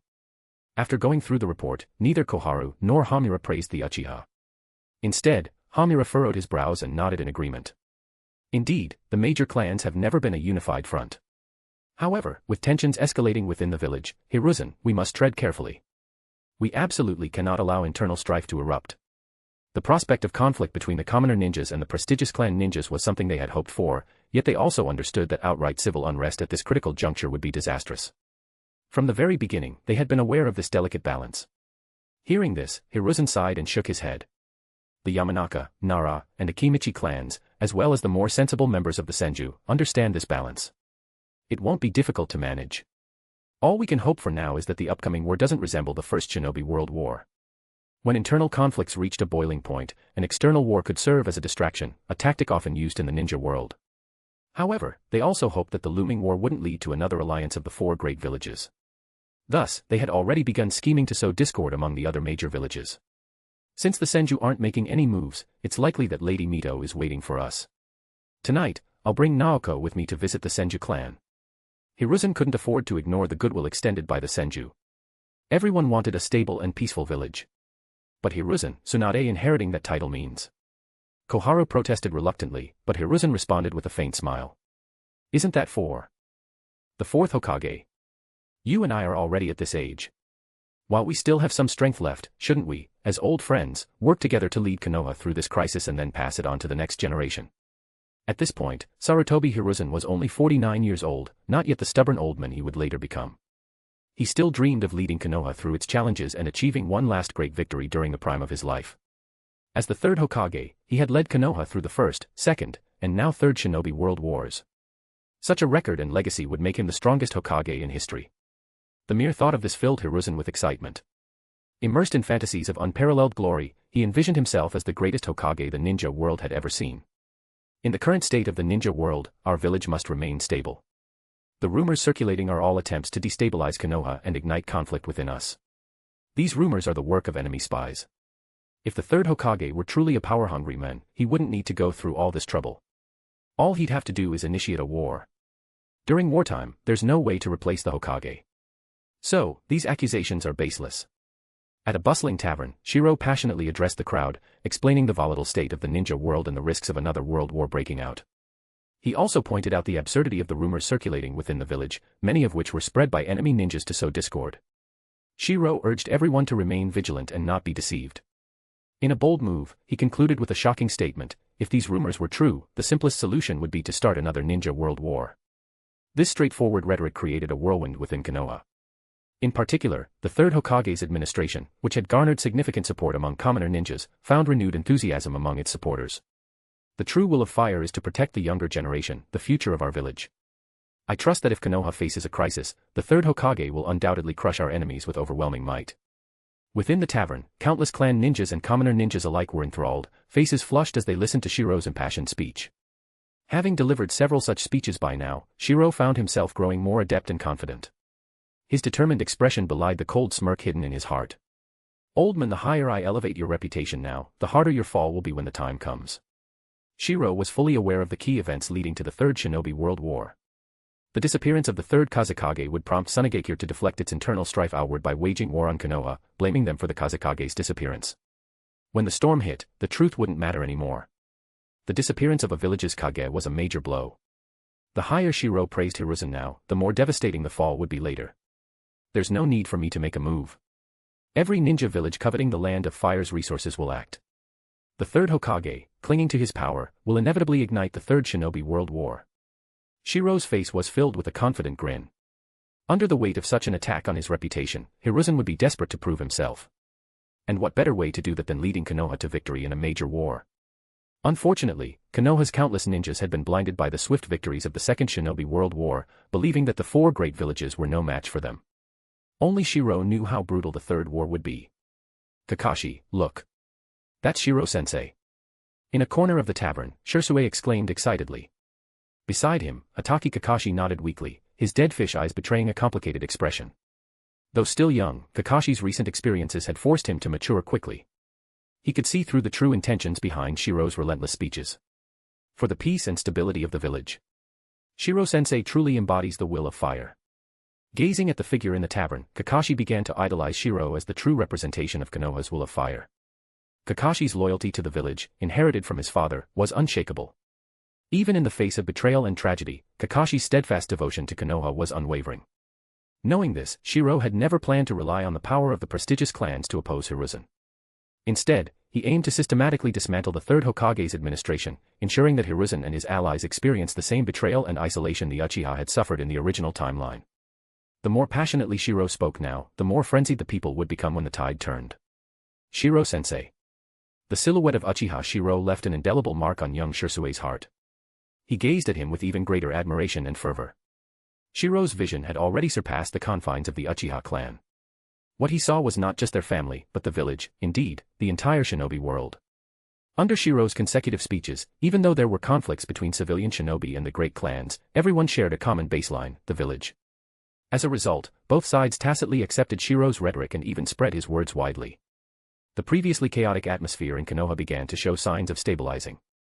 However, only Shiro himself understood that the better the current results, the more disastrous the consequences of the backlash would be in the future. The Senju clan. Tsunade, is this the Mokuton, would release, child you mentioned? In a secret training ground, Uzumaki Mito, leaning on her cane, was moved when she saw the wooden stake emerging from the ground, created by a child who had just learned to control chakra. Grandmother, this child's name is Yamato. Senju Yamato. As Kushina helped Mito, Tsunade looked at the child who had just performed a Mokuton and displayed a determined expression. Senju, huh? Uzumaki Mito's gaze wavered slightly. The child's name no longer mattered, what mattered was the surname, Senju. Tsunade solemnly nodded and explained in a low voice. In the secret laboratory of the Root Division, only this child was able to adapt to the Mokuton cells.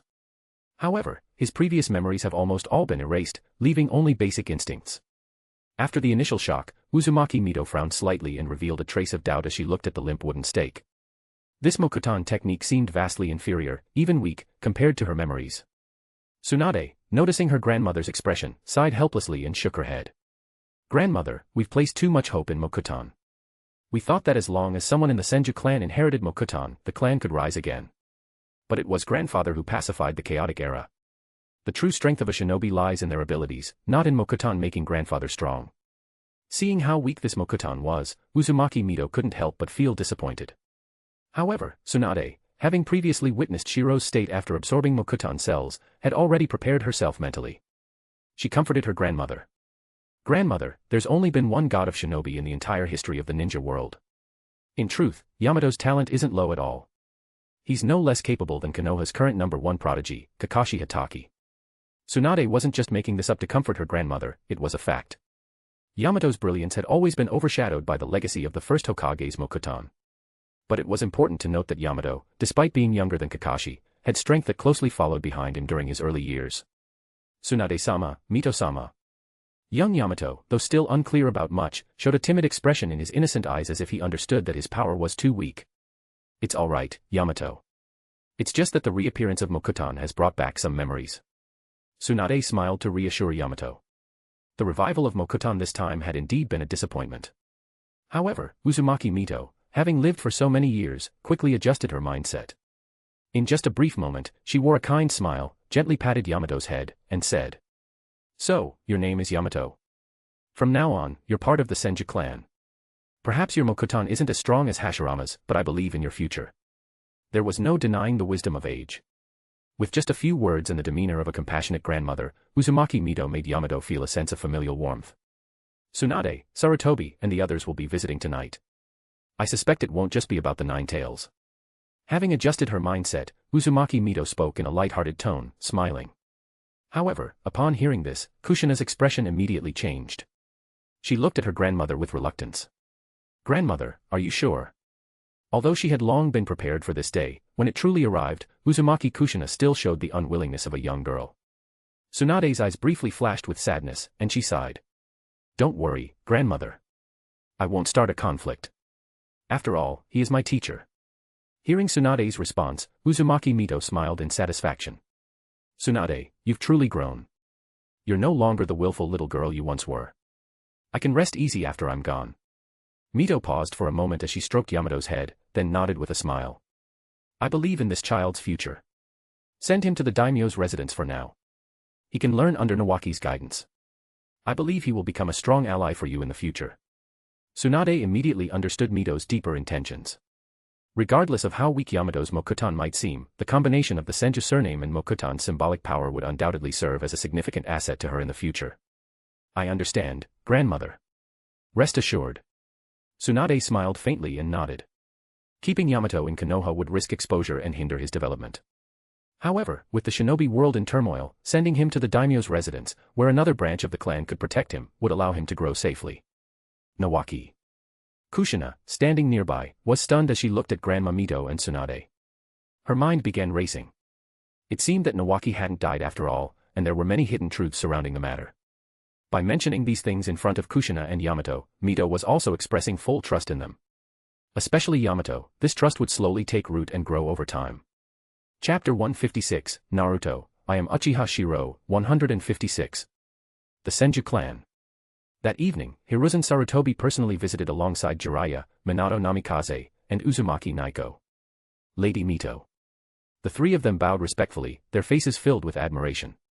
When Uzumaki Mito saw them, she smiled and nodded, saying, Not bad. It seems the village's younger generation is truly growing strong. You flatter us, Lady Mito. The two sides exchanged polite courtesies in the living room.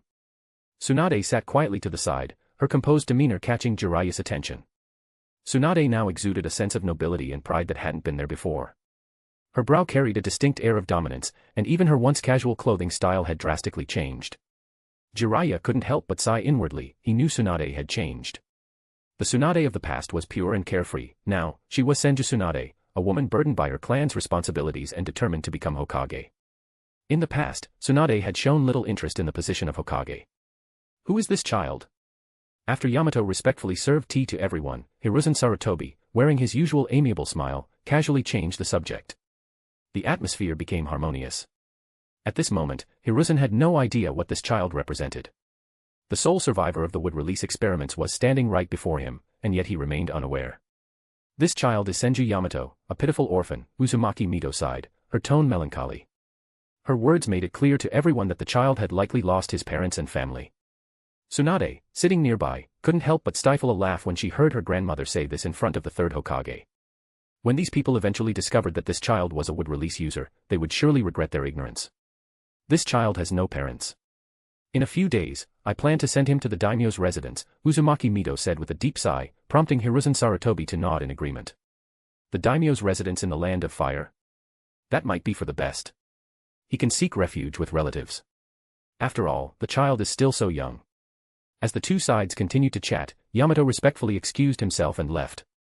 By the way, I've heard that the Shinobi World is becoming increasingly unstable lately. You should be more vigilant, monkey. The wood-release experiments had already caused quite a stir in the past, Uzumaki Mito said in a casual, conversational tone, though her words carried a subtle warning. Hiruzen Sarutobi nodded solemnly in response. Rest assured, Lady Mito. The Konoha fears no enemy. Although their conversation appeared lighthearted, Jiraiya secretly breathed a sigh of relief. At least it seemed like a positive sign, the Senju clan wasn't currently seeking to select a new Hokage. After all, the Senju clan's status was too significant. If they were to declare that the current Hokage was too old and a successor needed to be chosen, who would dare to object? Tsunade, you should learn more from Monkey about how to handle matters, Uzumaki Mito gently advised her granddaughter before turning to Hiruzen with a smile. Hiruzen, I'll entrust Tsunade to your care in the future. Hiruzen Sarutobi, who should have felt relieved, instead felt a vague discomfort in his heart. Still, he forced a polite smile and nodded. You're too kind, Lady Mito. Tsunade is already quite capable on her own. Minato Namikaze, observing from the sidelines, couldn't help but feel a sense of admiration as he listened to the conversation about the transition between the old and new generations. In just the time it took to drink a cup of tea, the future Hokage had essentially been decided. The message was clear: the Senju clan was willing to take a step back and let Hiruzen Sarutobi lead the village through this period of turmoil, allowing him to retire with the highest honors. By then, Hiruzen would likely be around 60 years old, and Tsunade, still in her prime, could seamlessly step into the role. The transition between old and new generations seemed entirely reasonable.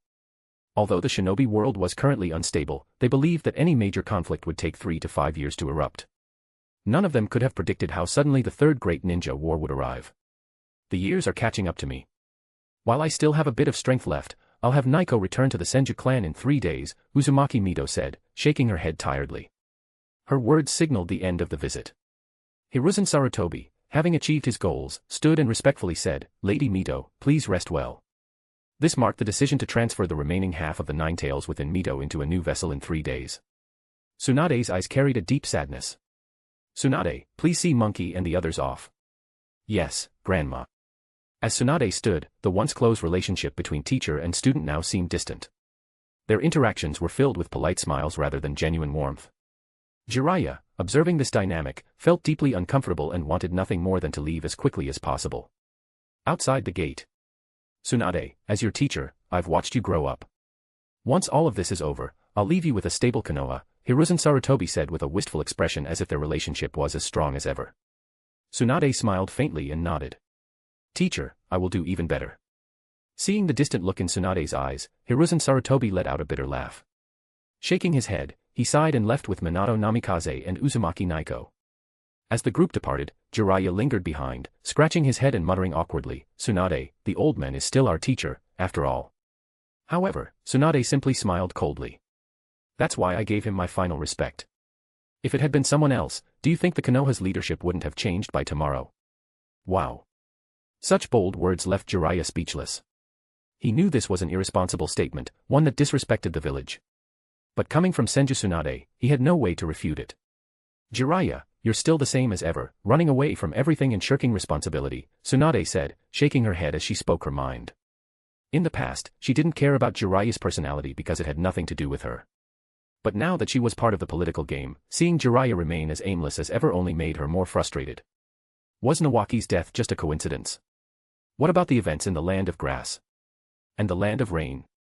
Incident after incident, Jiraiya, don't tell me you had no idea about any of it, Tsunade said with a laugh, leaving Jiraiya in stunned silence. Tsunade, the old man is carrying the entire village on his back. I hope you can try to understand that, Jiraiya finally said, attempting to shift the conversation by appealing to her emotions. Hearing this, Tsunade burst into laughter, though her tone was filled with anger. Jiraiya, haven't I been understanding? Those old geezers are nearing 50 now, right? The Shinobi world is in turmoil, fine, I won't fight for power. I'll give them time. But this time, it'll take at least 7 or 8 years, maybe even 10. By then, they'll all be 60 years old. Am I not understanding enough? And don't you dare tell me some nonsense about being even more understanding. Tsunade's sharp words left Jiraiya flustered. He waved his hands in protest. Of course not. By then, the old man would be too old to keep at it. Now that things had been laid bare, Jiraiya had no objections. Scratching his head awkwardly, he silently breathed a sigh of relief, at least there had been no outright conflict. Unfortunately, in Jiraiya's eyes, a 60-year-old man is incapable of handling the task. But in reality, even at 70, this group of old fogies clings on and refuses to step down. Under the streetlights, Minato Namikaze respectfully accompanied Hiruzen Sarutobi as they walked toward the Hokage office. Minato, what do you think of my decision? Hiruzen Sarutobi's kind smile made Minato Namikaze's heart swell with emotion as he nodded and said, Thank you, Third Lord. Naiko and I will protect Konoha. Looking at Minato Namikaze and the grateful gazes of Uzumaki Naiko standing behind him, Hiruzen Sarutobi smiled and nodded. I see that Naiko has inherited the will of fire. And as for you, Minato, even though I am not your teacher, over the years, I've taught you far more than your irresponsible master, Jiraiya. I trust the two of you. That's why I've stood against all opposition regarding the rule that Jinchuriki cannot marry. Hiruzen Sarutobi's words were essentially telling Minato Namikaze and Uzumaki Naiko, since you two are in love, then go ahead and love each other boldly. He would handle all the opposition, which left Minato and Naiko deeply grateful. After all, Minato Namikaze could be said to have been nurtured directly by Hiruzen Sarutobi, and he trusted Minato's character implicitly. As for Uzumaki Naiko, the future Jinchuriki being with Minato was essentially no different from keeping her under his control, and it even strengthened their bonds. That's good. Minato, over the past few days, you must have noticed the issues within the village, the conflict between the noble clans and the commoners. You have to understand the position of a Hokage like me. At this point, the third Hokage, Hiruzen Sarutobi, sighed deeply with melancholy as he walked, instilling the will of fire into Minato Namikaze. As a commoner himself, Minato Namikaze now fully understood the power of the noble clans and the reasoning behind the third Hokage's efforts to weaken the great noble families. It was all for the stability and balance of Konoha. Human nature has always been this way. People never see their flaws. If a Hokage's strength were sufficient, why would they even care about the power of the noble clans? After all, a single great shadow could suppress countless great clans. When Hiruzen Sarutobi returned to the Hokage office, Mitokado Hamura, Udatain Koharu, and Shimura Danzo all revealed satisfied smiles. The Nine-Tails Jinchuriki, this ultimate weapon, was finally falling into their grasp. The Senju clan. Grandma. Seeing the sadness in Tsunade's eyes, Uzumaki Mito teased with a smile. Tsunade, what are you sad about? Grandma will leave a little bit of the Nine-Tails chakra and won't die. However, upon hearing this, Tsunade shook her head and said, Grandma, stop lying to me. The transfer and sealing of the Nine-Tails has already been done once before with Kushina. Your body can't handle it anymore. Even if part of the Nine-Tails chakra is left behind, how much longer can you last? Looking at Tsunade, Uzumaki Mito smiled and shook her head. Tsunade, even without transferring the Nine-Tails, this body of mine can only last until next year at most. What's the difference in that little bit of time? Right now, seeing you grow up, as well as Kushina and the others, I'm already very content. The Uchiha clan. Moonlight streamed into the room. Under Mikoto's gentle smile, Shiro let out a deep breath and massaged his temples as he said, Mikoto, has there been any activity from Tsunade or Kimogakure lately? Hearing his question, Mikoto nodded slightly, stepped forward, and gently massaged his temples as she reported the latest intelligence. According to the information, these two villages haven't made any major moves recently. They're still expanding their military as usual, with Kimogakure being the most active.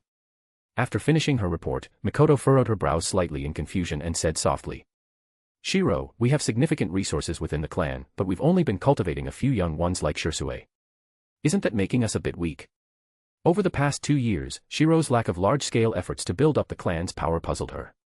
She even felt a sense of unease deep in her heart. Shiro, there's something I don't want to say, but if someone harbors ill intentions toward us, we'll be at a disadvantage. Hearing this, Shiro didn't get angry. Instead, he smiled lightly, opened his eyes, and looked at Mikoto with a relaxed expression.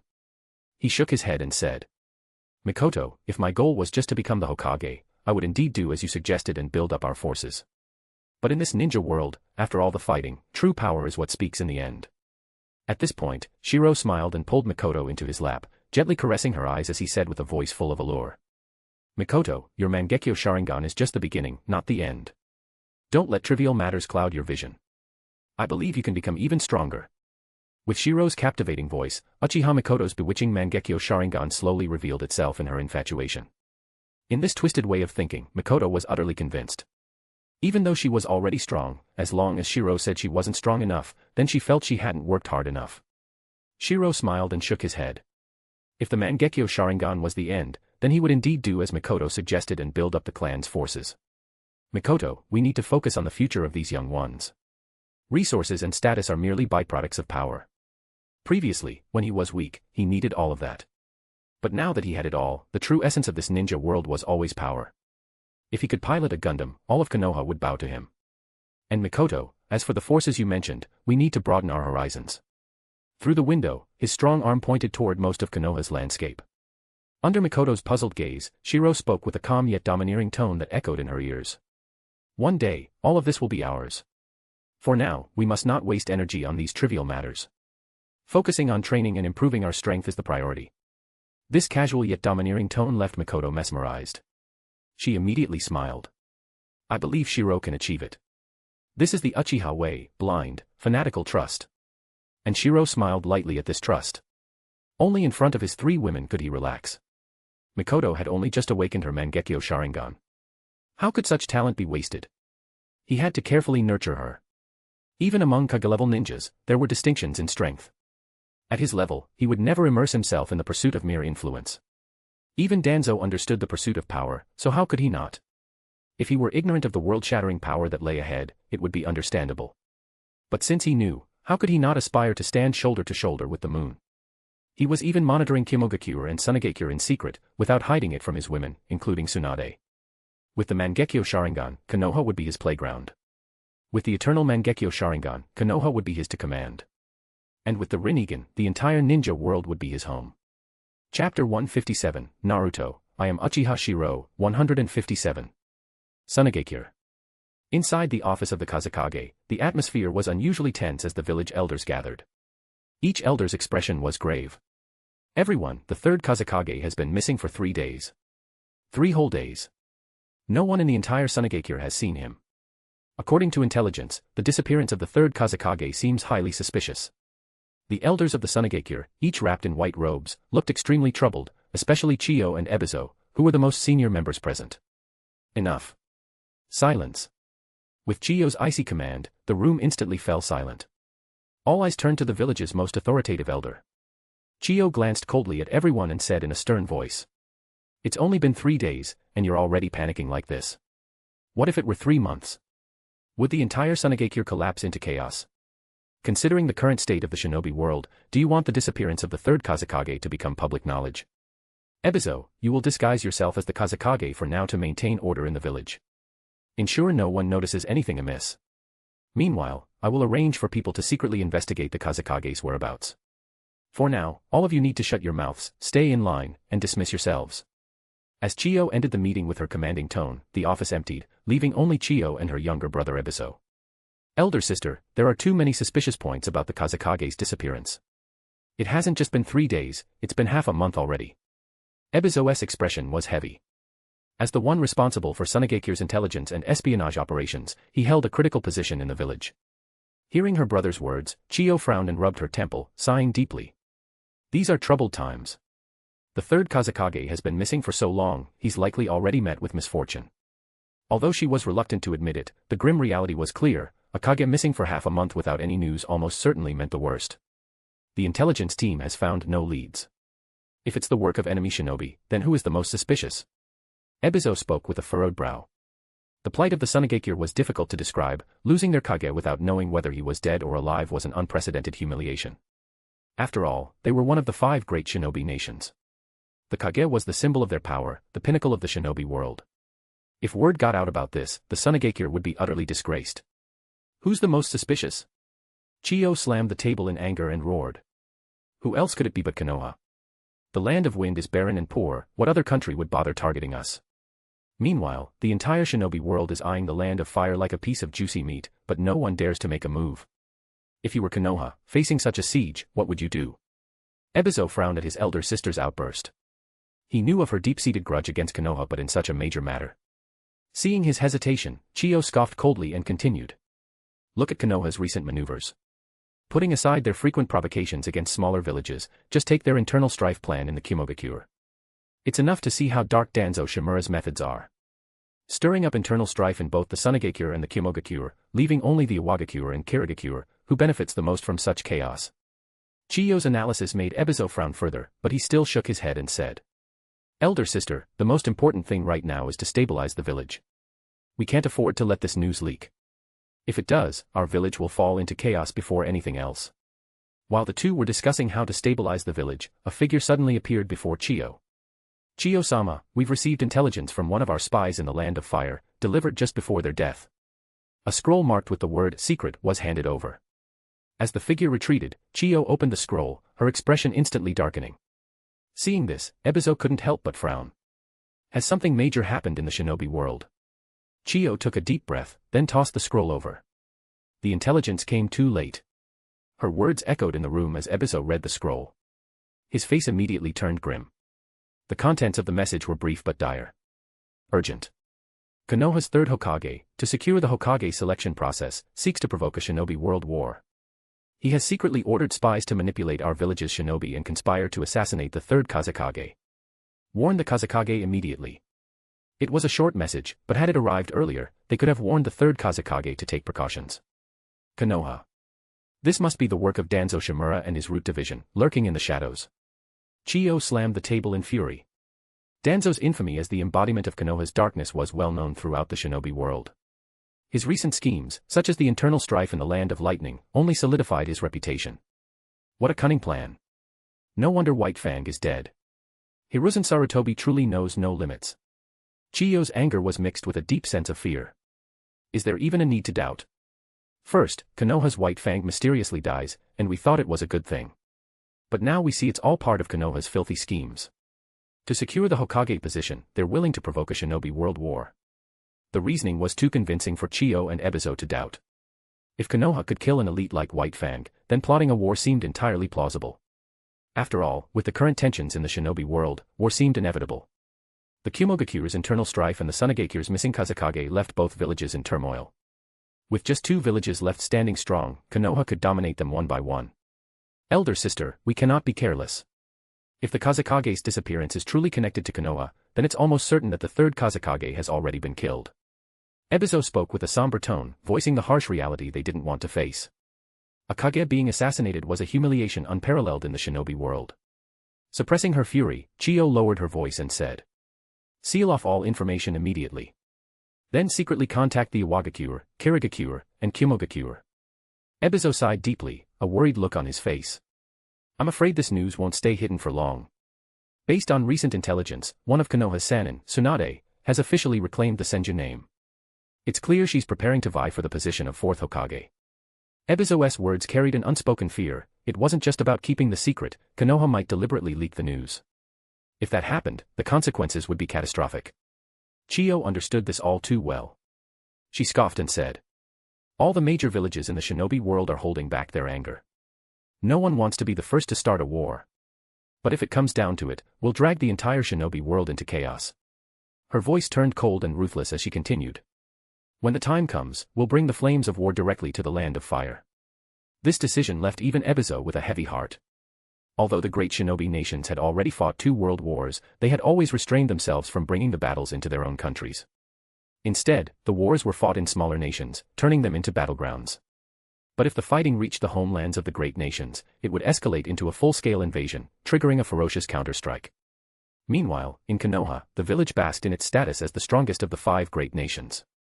The current 3rd Hokage, Hiruzen Sarutobi, enjoyed unprecedented prestige. Having led Konoha to victory in both the First and Second Shinobi World Wars, he was revered by the village. Even the recent White Fang incident was widely believed to be the work of spies, absolving the Hokage of any blame. Hiruzen, the Nine-Tails Jinchuriki, Uzumaki Naiko, has been successfully sealed. I propose handing her over to Root. In the Hokage's office, Danzo Shimura spoke with a face full of greed, making yet another bold demand of Hiruzen. However, for once, Hiruzen, who usually indulged Danzo, frowned and replied calmly. "Danzo, I am the Hokage. The Nine-Tails Jinchuriki will not be handed over to you." "Hiruzen, you." Danzo's frustration was palpable. Years of Hiruzen's leniency had made him blind to his overreach. And Uzumaki Naiko has just felt the sunlight of Konoha. She is no longer suited to return to the darkness. Sarutobi Hiruzen shook his head. When it came to controlling ninjas, he had never approved of the methods used by Root. Emotionless tools are merely suppressed temporarily. How could a person's heart be devoid of feelings? Once those feelings emerge, they might very well cause a backlash. He preferred to wield weapons himself, ensuring their absolute loyalty to him. Seeing Sarutobi Hiruzen reject his request, Shimura Danzo's face was full of frustration. Finally, he gritted his teeth and said, "Hiruzen, there's still one ultimate weapon. Lady Mito has passed away, and that weapon now roams freely, beyond our control. What's worse, it's getting too close to the Uchiha. Hiruzen. Aren't you afraid that one day the evil Uchiha will seize control of that weapon and bring disaster to the village?" Shimura Danzo was now targeting Uzumaki Kushina. If Uzumaki Mito were still alive, Sarutobi Hiruzen would naturally reject him without hesitation. But now, with the mountain that once weighed on them gone, Hiruzen frowned and hesitated. In the end, he still shook his head and said firmly, "Danzo, I warn you not to act recklessly. Lady Mito may be gone, but Senju Tsunade is still here. If your actions cause unrest in the village, you will be the one to bear the blame. Under Sarutobi Hiruzen's warning gaze, Shimura Danzo scoffed coldly in his heart. The same old routine. After all that talk, wasn't he just saying that as long as they could stabilize Tsunade and avoid causing unrest in the village, it could be done? Hearing this, Danzo's expression gradually calmed. He nodded and said seriously. Hiruzen, rest assured. I will not bring unrest to the village. But if the Nine-Tails Jinchuriki has a conflict on the border or with ninjas from other nations, causing a diplomatic incident under the current circumstances. The probing tone in Danzo's words made Sarutobi Hiruzen's eyes flash with a glimmer of light. Lowering his Hokage hat, he didn't reply but instead waved his hand and said. Danzo, go take care of Root. At this moment, although Sarutobi Hiruzen's gaze was hidden, a smile appeared on Shimura Danzo's face. Sarutobi Hiruzen had tacitly approved of his proposal. In the event of a conflict between two nations, even if Tsunade bore the Senju name, how could she easily protect Kushina? Regardless of success or failure, they would seize the initiative. One cannot deny the cold nature of Sarutobi Hiruzen and Shimura Danzo as high-ranking officials. Uzumaki Mito had just passed away, and they were already scheming to reclaim what they believed to be their weapon. Just like in the original story, when Minato Namikaze, who sacrificed himself for the village, had just died, they immediately laid out Naruto's path. Politics has never been about mercy. As Shimura Danzo left, Sarutobi Hiruzen slowly raised his head. Through the window, he gazed at the Hokage rock and let out a long, melancholic sigh. All of this is for Konoha. If the strongest weapon of the village falls into the hands of evil, it will only bring chaos. Tsunade may not, but she and her clan are too close to the Uchiha. Looking at the portraits of the first and second Hokage hanging on the office wall, Sarutobi Hiruzen revealed a weary, contemplative expression. His whole life had been dedicated to Konoha. If Danzo truly acted, in the end, it would still fall to him to mediate between both sides and smoothly bring the weapon into their possession. Politics has never been about right or wrong, only differing positions. From the perspective of the third Hokage, if a weapon as powerful as the Nine-Tails Jinchuriki wasn't under his control, how could he still be called the Hokage? From the perspective of the Senju clan, the Nine-Tails Jinchuriki was captured by their clan leader, and the Jinchuriki was also the clan leader's wife. Now passing it down to their descendants, wasn't that the rightful thing to do? Ultimately, in this world of ninjas, where power reigns supreme, everything boils down to strength. If the third Hokage could easily suppress the tailed beasts, none of this would be an issue. The Senju clan. Compared to the joy of the Hokage leadership at regaining control of half of the Nine-Tails Jinchuriki, the Senju clan was immersed in grief. The wife of the first Hokage, Uzumaki Mito, had passed away. After the death of the second Hokage, this woman had taken up the responsibility of protecting the Senju clan. But in the final days of winter, she was gone. Lady Tsunade, today in the Hokage's office, Shimura Danzo made plans to deal with the Nine-Tails Jinchuriki. Inside a room, a middle-aged ninja named Senju Muko reported the news. Sitting in the clan leader's seat, Tsunade nodded indifferently. Such an old trick, using external pressure to force us to lose Kushina. Tsunade's calm demeanor made Senju Muko frown slightly. With a serious tone, he said. Lady Tsunade, our people in the Umbu heard this firsthand. This is not false. We cannot let our guard down. The Senju clan, having produced two Hokages, naturally still had some influence in the Umbu. They couldn't be completely excluded. However, hearing Senju Muko's concerns, Tsunade scoffed. Don't worry. I know my teacher better than you do. Do you think today's information got back to us because we discovered it? Senju Muko was stunned for a moment. Then, as if realizing something, he exclaimed in shock. Lady Tsunade, are you saying this was deliberately leaked by the third Hokage? Tsunade scoffed and said disdainfully. It's my teacher's usual tactic. To put it bluntly, he's telling us that some of Konoha's leadership is dissatisfied with the Nine-Tails Jinchuriki being with the Senju clan. But as Hokage, he has to consider the bigger picture, so it's also a warning. By now, Tsunade had matured greatly. Both her mindset and strength had undergone a complete transformation. My teacher is warning us not to get too close to the Uchiha, especially with the Nine-Tails Jinchuriki. What he needs is a stable Konoha. Tsunade understood her hypocritical teacher, the third Hokage, all too well.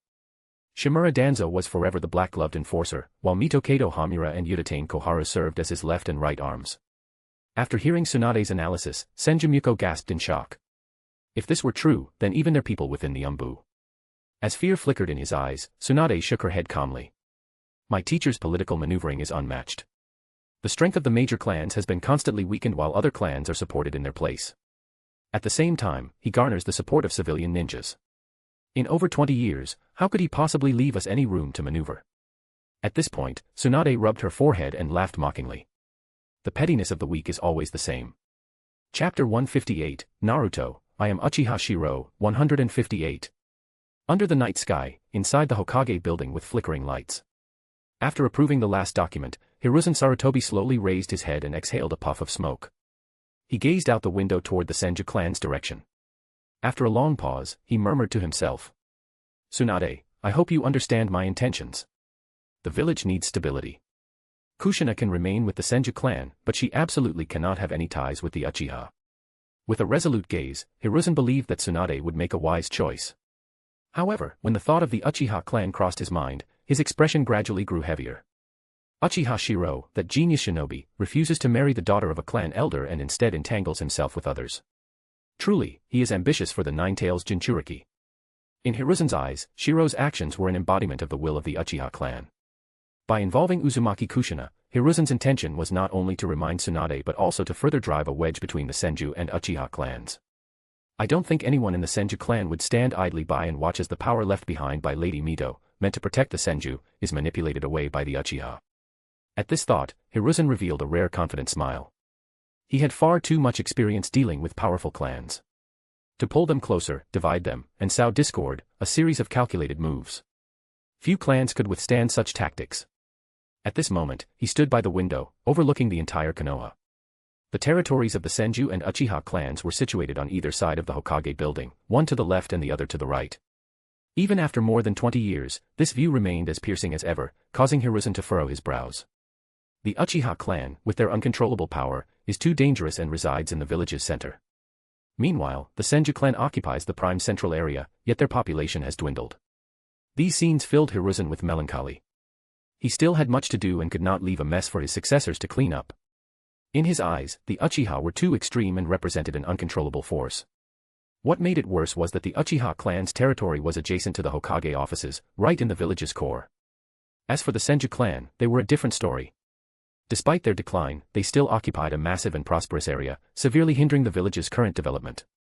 Konoha was at its peak era, whether in terms of military strength, economy, or population. All resources and interests had already been divided. This was why Hiruzen felt troubled. Finally, he sighed deeply. Perhaps it's time to have a serious talk with Tsunade. To become the fourth Hokage, one needs more than fame, one also needs love for the village. At this moment, Hiruzen was proud. He was not yet the aging hero of later years. Under his leadership, the village had grown into the strongest in the ninja world. If he could lead Konoha to victory in the Third Great Ninja War and secure a deal with Tsunade to gain the prime areas held by the Senju clan before stepping down, his reputation for both military and political achievements would reach an unprecedented height. Nara, Akimichi, and Yamanaka, I hope you won't disappoint me either. As if recalling something, Hiruzen's gaze pierced through the darkness, looking toward the distant lands of the Inoshikacho trio. Currently, in Konoha, since Tsunade inherited the Senju name, many clans have formed subtle alliances. The Senju, Uchiha, Hyuga, Aburame, Hatake, Kurama, and other clans had aligned their interests with Tsunade. However, throughout Hiruzen Sarutobi's many years as Hokage, he employed various strategies, alliances, divisions, and suppression. Apart from the numerous civilian shinobi, he had also gathered a faction of allied clans. At the core of Hiruzen's faction, led by the Sarutobi clan, were the Nara, Akimichi, Yamanaka, Inuzuka, and a few others. Forget about the claims of neutrality. Have you ever seen a truly neutral party be entrusted with significant power or become a Jonin squad leader? Neutrality is an illusion. When the dust settles, the first to be dealt with are always the so-called neutral elements. The Aburame clan. Brother, the clan cannot allow you to act like this. If you place all our hopes on the Senju clan, do you understand the consequences of failure? Aburame Shibi looked grimly at his elder brother, the current leader of the Aburame clan and a renowned shinobi in the ninja world. Aburame Shikuro, the father of Aburame Toryun in the original story, was a legendary shinobi known as the previous generation's master of nanoscale poisonous insects. At this moment, Shikuro looked at his cousin, Shibi, with a calm expression. Shibi, I understand your concerns. That's why, over the years, I've turned a blind eye to the Hokage faction's attempts to win over your branch. Shikuro's straightforward revelation of this underhanded maneuver caused Shibi's face to change, his eyes behind his sunglasses avoiding direct contact. Brother, you knew. Seeing his cousin stammer, Shikuro let out a self-deprecating laugh. Lady Tsunade once said that the Hokage faction's most effective tactics against clans are drawing them in, dividing them, and driving wedges between them. It seems she was correct. you don't need to explain yourself. Since your loyalty lies with the third Hokage's faction, I understand. However, I also hope you won't try to lecture me with lofty ideals. Both men were no longer children. They acted for the sake of their clan and understood each other's motives. The Abirame may be a small clan, but we cannot place all our hopes on the third Hokage. How old is he now? The selection of a new Hokage is inevitable. One clan, two voices. Though divided, they were preparing for the future. Finally, Shibi lowered his head and said in a deep voice, I understand. Even the Uchiha, with their extreme views, knew to maintain both hawkish and dovish factions within their clan. Other, more pragmatic clans followed the same path. The Abirame's strategy was the same as most other clans, to maintain two voices and hedge their bets. Even if they lost, they would not lose everything. Although they wouldn't achieve massive victories, they could ensure the clan's survival and development. In the original story, Shikuro lost, which is why his branch ended up in the root organization, with his son being taken under Danzo's wing. Even so, the Abirame clan continued to survive and develop. The Uchiha clan, on the other hand, had no choice. They were discriminated against and suppressed by the third Hokage's faction. Even having the Inuzuka clan in power would have been better than the current high-ranking officials. Within the vast Senju territory, a luxurious mansion with steaming private hot springs. This is a special medicinal hot spring. It not only relieves muscle fatigue but also has the effects of a therapeutic bath. Amid the white steam, Uzumaki Kushina, wrapped in a towel, soaked in the hot spring with only her head exposed. Her face was flushed, and her red hair spread out, blending with the water. Kushina, you're living the high life. Leaning against the edge of the hot spring, Shiro rarely showed such a relaxed expression. He closed his eyes and enjoyed the rare moment of leisure. After Uzumaki Mito's passing, this mansion was left to Kushina. However, she rarely visited. The intricate barriers set up around the mansion made Shiro marvel at the wealth of the Uzumaki clan. They truly lived up to their reputation as affluent and powerful. Kushina, I'll be visiting more often in the future. Beside him, Mikoto, with her long black hair, also soaked in the hot spring.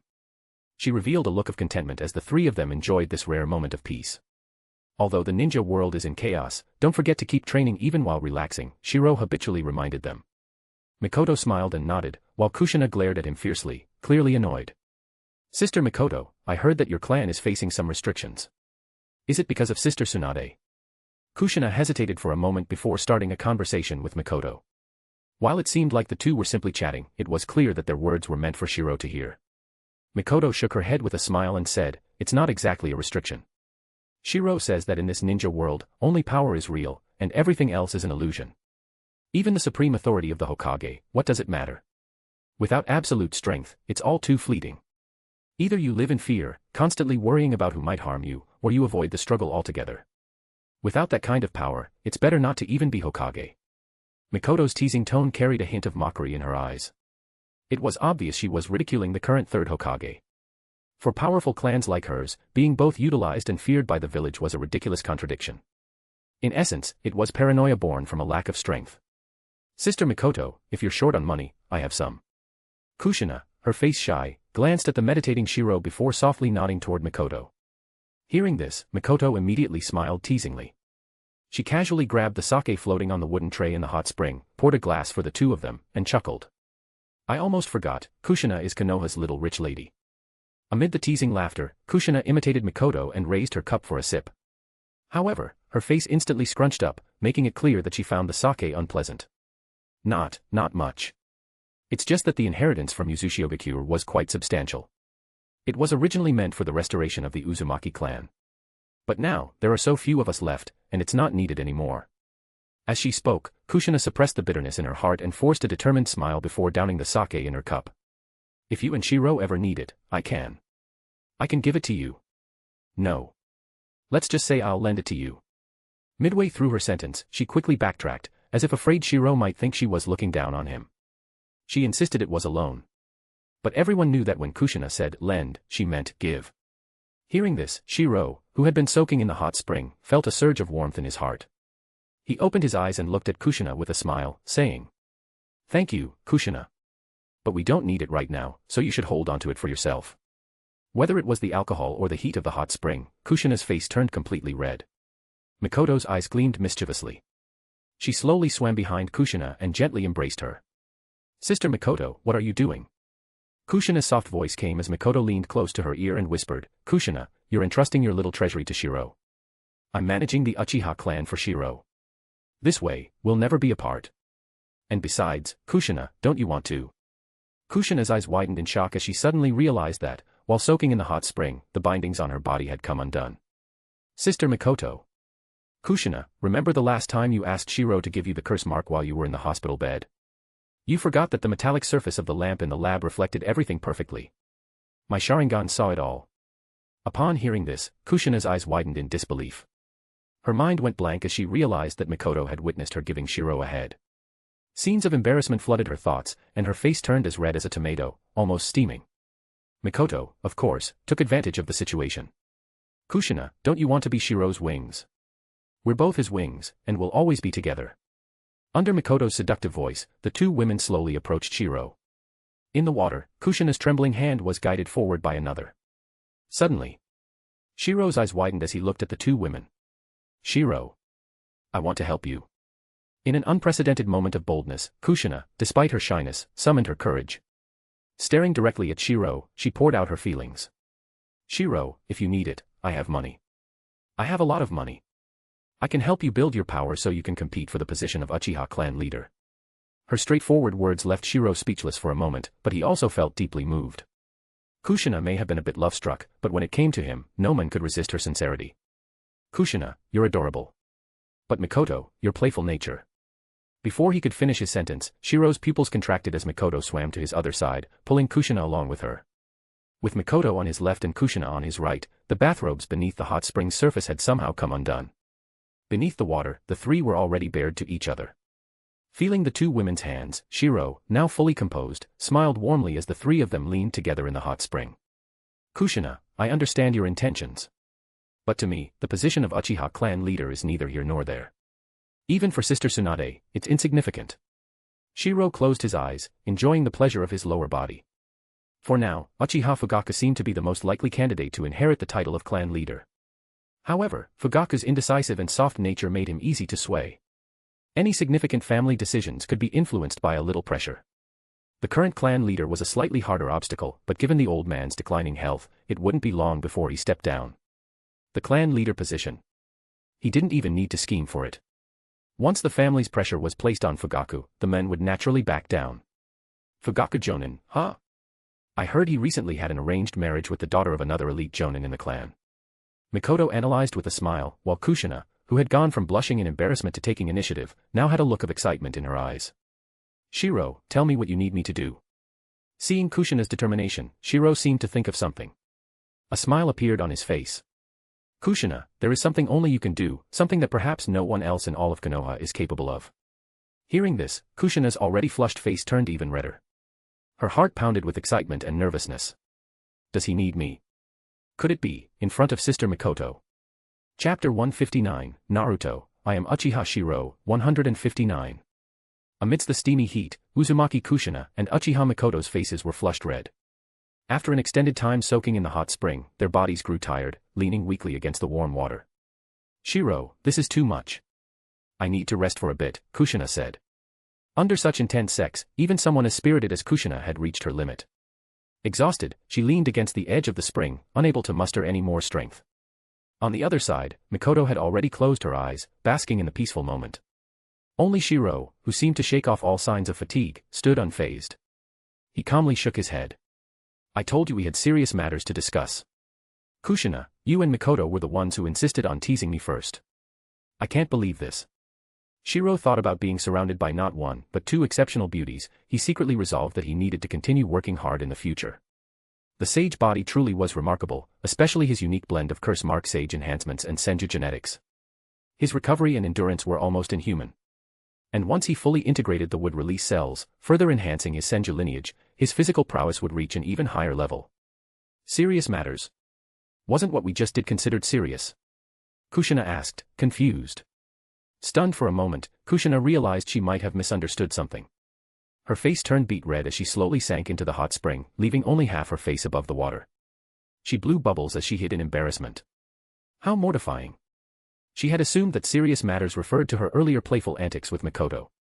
Watching her red hair float in the water, combined with her shy demeanor, which sharply contrasted her earlier boldness, Shiro couldn't help but chuckle. I heard from Mikoto earlier that you've been reading some erotic books, Kushina, Shiro teased, smirking. Shiro. I didn't. Kushina stammered, her earlier boldness completely gone. Her face flushed even deeper as steam rose from the hot spring. It's fine, adorable Kushina. Shiro gently stroked her crimson hair. Kushina leaned into his embrace, and Shiro closed his eyes, finally beginning to address the matter at hand. Let's talk about the real issue. Now that Sister Tsunade has inherited the name of the Senju, she's become a major target within the village. But among the great clans, how many would give their all to support her? The Uchiha clan has no choice. If they had any alternatives, they'd hedge their bets, just like the Aburame clan. They're playing the same game. Hearing Shiro's words, Mikoto and Kushina frowned slightly, though they weren't particularly upset. This was simply how clans ensured their survival. The Senju clan is in the same position. Right now, the only true loyalists Tsunade has are her clan and the Uchiha clan. As for the other clans, at best, they'll offer superficial support. They certainly won't make any real sacrifices. Shiro's sharp understanding of the great clans' behaviors was evident.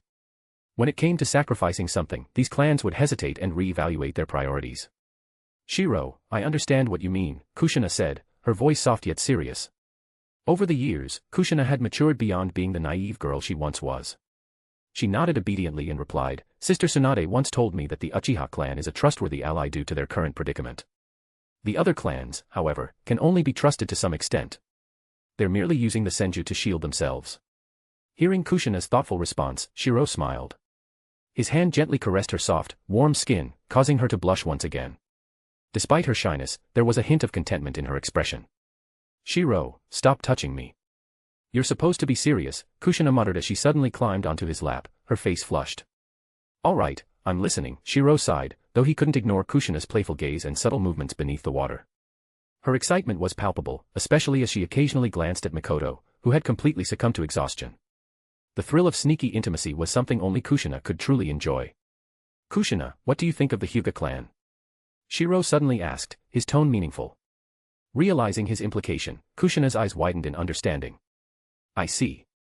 Holding Kushina's seductive body in his arms, Shiro moved up and down, sliding inside her and thrusting again and again. Kushina's walls were incredibly tight. Shiro could feel her soft flesh wrapping around his dick and sucking it, as though she wanted to suck his juice dry. The feeling was incredibly pleasurable and refreshing, making him unable to stop. Splash. The water rippled as Shiro gave her a stern look. Kushina, do you understand what I'm saying? Yes, Shiro, your eyes say it all. Kushina replied, her arms wrapped around his neck. Despite her flushed face, her actions beneath the water continued, and she occasionally stole glances at Mikoto. This left Shiro speechless. What exactly do you think I'm saying? She had interpreted his intentions in an entirely different direction. Yet, as the rhythm of the rippling water in the spring continued, Shiro leaned back, gazing at the ceiling. He began to outline his actual plan. In the village, the three great clans are the Senju, the Uchiha, and the Hyuga. While the Sarutobi clan may be numerous, they're merely a rising power and can't be relied upon. The Hyuga clan, on the other hand, is constantly divided between its main and branch families. No matter what happens, it's always the branch family that suffers.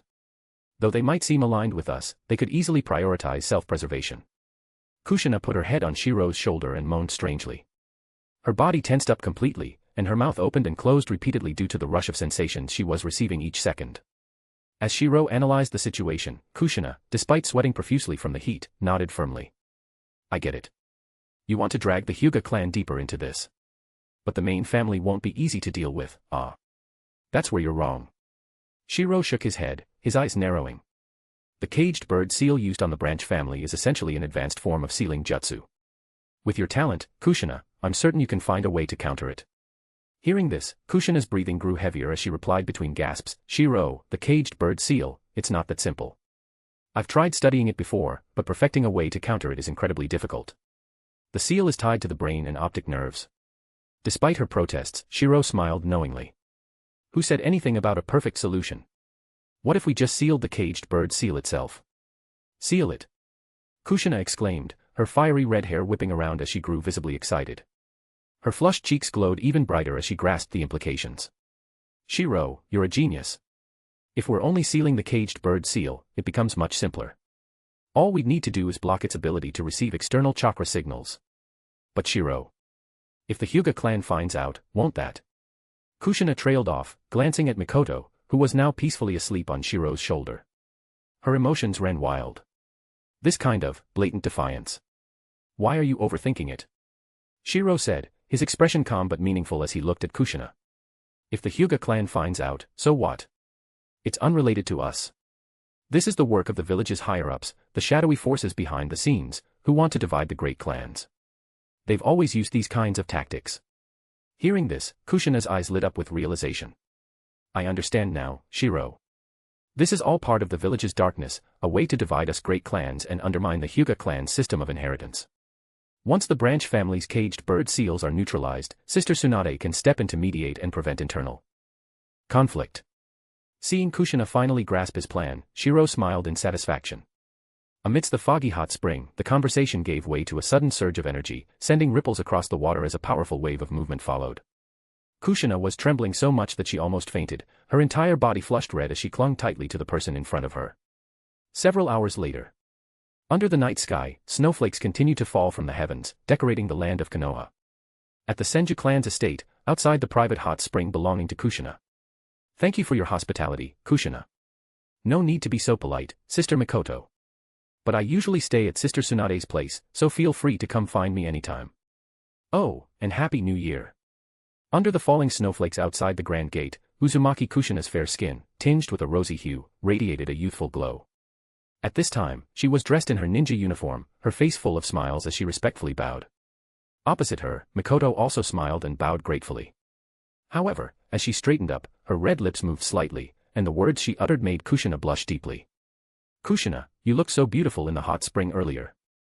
That one sentence turned Kushina's face completely red. She knew Mikoto had seen everything just now. But Kushina, you're so adorable. Suddenly, Mikoto stepped forward with a teasing laugh and pinched Kushina's cheek. The two of them, in this playful interaction, quickly returned to normal as Shiro stepped out. Let's go.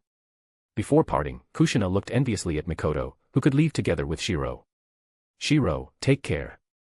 Just as they were about to part, Shiro smiled and, in front of Mikoto, directly pulled both women into his embrace. Under Kushina's shocked gaze, he didn't hold back at all and planted a deep, romantic kiss on her lips. This is how you pluck the flower of fortune. We of the Uchiha clan act with boldness. Once we've decided to do something, we don't hide it. Without any attempt to conceal his desires, Shiro's domineering voice echoed, causing Kushina's face to turn an even brighter shade of red. Shiro. She had never imagined that Shiro would act like this in public. Considering her identity as the Jinchuriki of the Nine Tails, such actions were something that had to remain in the shadows. She had even prepared herself to live her entire life like this, always hiding. While it was thrilling in some ways, no woman would truly want to spend their entire life in the dark. Trust me. I will marry you both openly and let you stand proudly in the light. Shiro's calm voice resonated, but his tone was filled with an unyielding determination. In this world where strength reigns supreme, as long as he continues to grow stronger, nothing can bind him. Shiro. In the snowstorm, tears welled up in Kushina's eyes. She quickly put on a proud facade, laughing and scolding. Hurry up and leave. Be careful not to get caught, or there'll be rumors tomorrow about the wicked Uchiha seducing the Nine Tails Jinchuriki. Under Kushina's urging, Shiro and Mikoto, wrapped in thick cloaks, headed back toward the Uchiha clan. Left standing alone at the gate, Kushina's tear-filled eyes now carried a hint of shyness. Shiro's firm promise had deeply moved her, but as they parted, the words he whispered in her ear made her knees go weak. I'll use Flying Thunder God to bring you home tonight. Her identity couldn't be revealed publicly yet, but the word home struck the softest part of her heart. To Shiro, she was already a part of his family. The Flying Thunder God technique, this space-time ninjutsu that once shook the ninja world, developed by the second Hokage, Tobirama Senju, had taken countless lives. Yet, who would have thought that today it would be mastered by a Uchiha? And not only that, it was being used on someone from the Senju clan. If Tobirama Senju knew that a Uchiha was using his technique, not only to pursue the Senju clan's Jinchuriki but also to involve his granddaughter, who knows if he'd explode in anger. The next day, in a snowy Konoha, the arrival of spring marked the beginning of a new year. Inside the Hokage's office. Hokage-sama. Lord 3rd. Early in the morning, after receiving a summons from the Umbu, Uchiha Shirou and Namikaze Minato respectfully arrived at the Hokage's office. Looking at the two young shinobi of Konoha, the third Hokage, Hiruzen Sarutobi, wore a pleased smile. Seeing young men like you gives this old man hope that Konoha will only grow stronger. You flatter us, Hokage-sama, Minato replied with a bright smile, while Shiro simply nodded with a smile, openly accepting the compliment. This was the way of the Uchiha, never hiding their actions. I am strong, therefore, Konoha will naturally grow stronger. Hiruzen didn't mind Shiro's attitude. Instead, his expression grew serious as he regarded the two and spoke in a grave tone. Namikaze Minato, you are the first elite ninja to master the Flying Thunder God technique since the second Hokage himself. And Uchiha Shirou, you are hailed as the greatest genius of the Uchiha clan, with unparalleled speed using lightning release and exceptionally powerful Sharingan-based genjutsu. I now have an extremely important mission for you both. The third Hokage handed them a mission scroll, his expression solemn as he continued. This mission is classified as Konoha's highest level secret. You two are to infiltrate the Land of Lightning as quickly as possible to rendezvous with Orochimaru, who is on a critical mission. Though this mission is highly dangerous, I trust in Minato's Flying Thunder God technique. Even in the direst situations, it will ensure your escape. This S-rank classified mission will have Uchiha Shirou as the team leader, with Namikaze Minato assisting. Additionally, Hyuga Hisashi will join you at the border. As the third Hokage's grave words sank in, Shirou's eyes narrowed when he saw the contents of the mission scroll. Heading to the Land of Lightning to rendezvous with Orochimaru. Although the scroll didn't elaborate, he had already deduced the truth. The Eight Tails Rampage Incident. P.S. Let's just skip the full lemon scene on this chapter, guys. Chapter 160, Naruto, I am Uchiha Shirou, 160. Land of Lightning. Crossing through here marks the border of the Land of Lightning. Covered in dust from their travels, Hyuga Hisashi cautiously scanned their surroundings with his Byakugan before nodding to Uchiha Shirou and Namikaze Minato. Along the way, we avoided border patrols. Based on the mission's timeline, we estimate we'll arrive at the destination 2.5 days early. The trio had traversed two smaller nations, finally reaching the borders of the Land of Lightning. As the designated leader of this mission, Shirou calmly surveyed the area. Remaining vigilant, he unfurled a scroll and shared the mission details with the other two. Now that we've entered the Land of Lightning, let's go over the mission. In front of the other two, Shirou opened the scroll with a solemn expression. Our mission is simple, infiltrate Kimogakure and rendezvous with Lord Orochimaru at the designated location during the chaos in the village. The cause of the chaos in Kimogakure and Lord Orochimaru's specific mission are irrelevant to us. Our sole responsibility is to provide extraction support. As Shirou gravely explained the mission, Minato's calm expression remained unchanged, indicating he was likely already aware of the details before their departure. In contrast, Hisashi frowned, staring at Shirou. Though he hailed from a prominent clan, his status as a branch family member reduced him to a mere tool, despite his considerable abilities. What if Kimogakure doesn't fall into chaos as planned? Hisashi furrowed his brow, clearly concerned about the unpredictable nature of the mission. They had no idea what Orochimaru's task involved in the first place. Faced with Hisashi's question, Shirou, as the mission leader, nodded calmly and replied. If Kimogakure doesn't descend into chaos at the expected time, we'll remain hidden on the outskirts of the village, ready to await Lord Orochimaru's signal. This mission is classified as top secret by the village. The Hokage personally ordered that while the mission can fail, Lord Orochimaru must be extracted at all costs. Hearing this, Hisashi nodded gravely. Understood.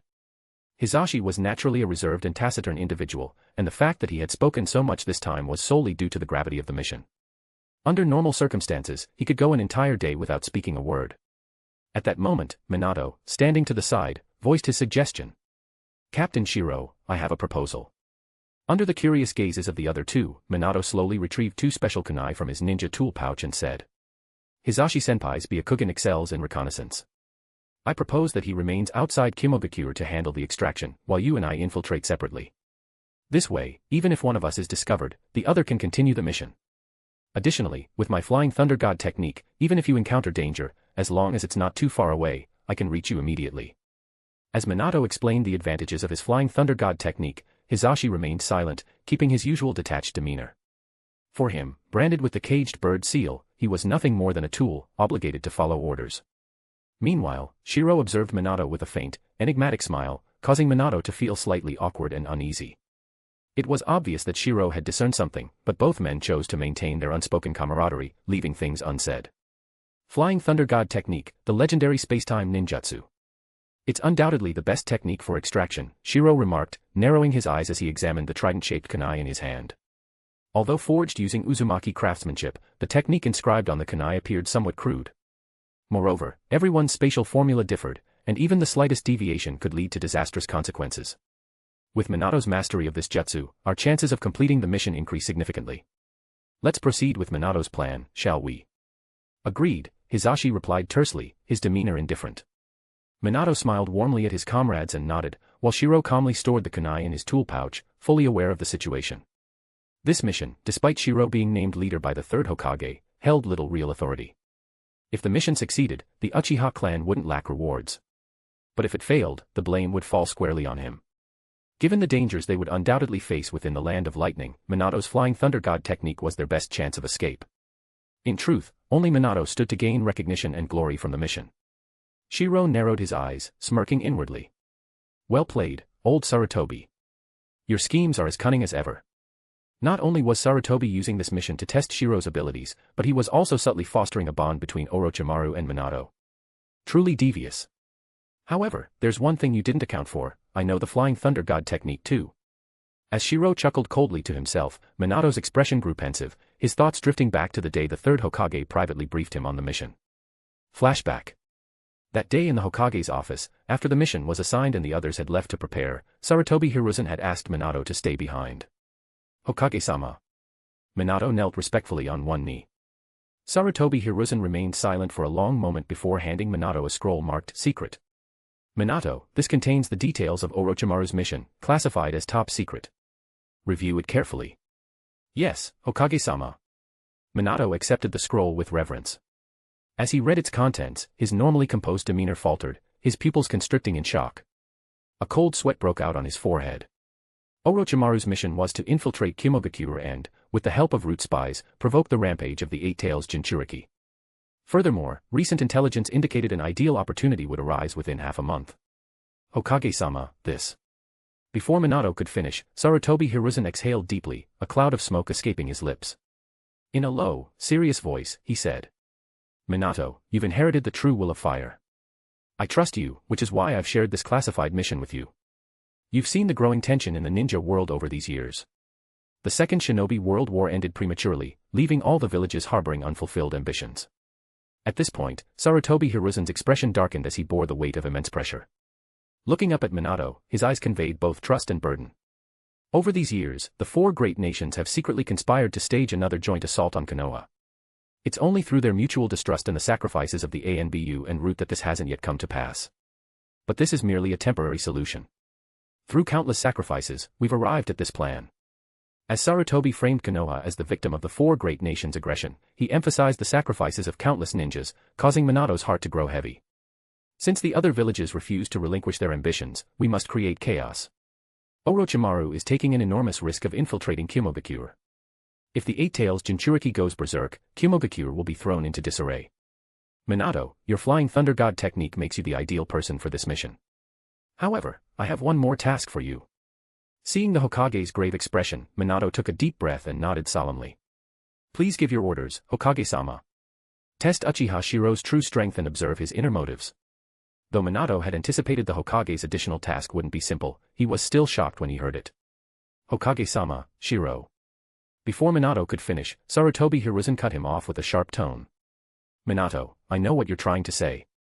But you must understand one thing, everything I do is for the village. You've seen it yourself recently, these major clans like the Senju, Uchiha, and Hyuga joining forces have already brought turbulence to the village. I admit, when the village was first established, these clans shed blood, but haven't countless civilian ninjas also shed blood over the years? As the third Hokage, I am not only responsible for these clans but also the entire village. As he said this, the third Hokage, Hiruzen Sarutobi, revealed a heavy expression. The entire Konoha rests on my shoulders. They call me ungrateful, but do you think Konoha could fend off those with ambition if it relied solely on these major clans? Isn't it the countless ordinary ninjas who make sacrifices? Now, I cannot abandon either the clans or the civilian ninja, they are all part of Konoha. But recently, Uchiha Shirou and the Nine Tails Jinchuriki, Uzumaki Kushina, have been entangled constantly. Hiruzen Sarutobi started with his usual rhetoric of putting village interests first, weighing heavily on Namikaze Minato, making him feel the difficulty of his position, before moving on to the issue of Uchiha Shirou. The Senju have contributed so much to the village, and they want to keep Kushina to protect the clan. But the Uchiha clan, knowing how powerful a Jinchuriki is, still lets Uchiha Shirou repeatedly interact with Uzumaki Kushina, and even Tsunade. At this point, Hiruzen Sarutobi's frustration became evident.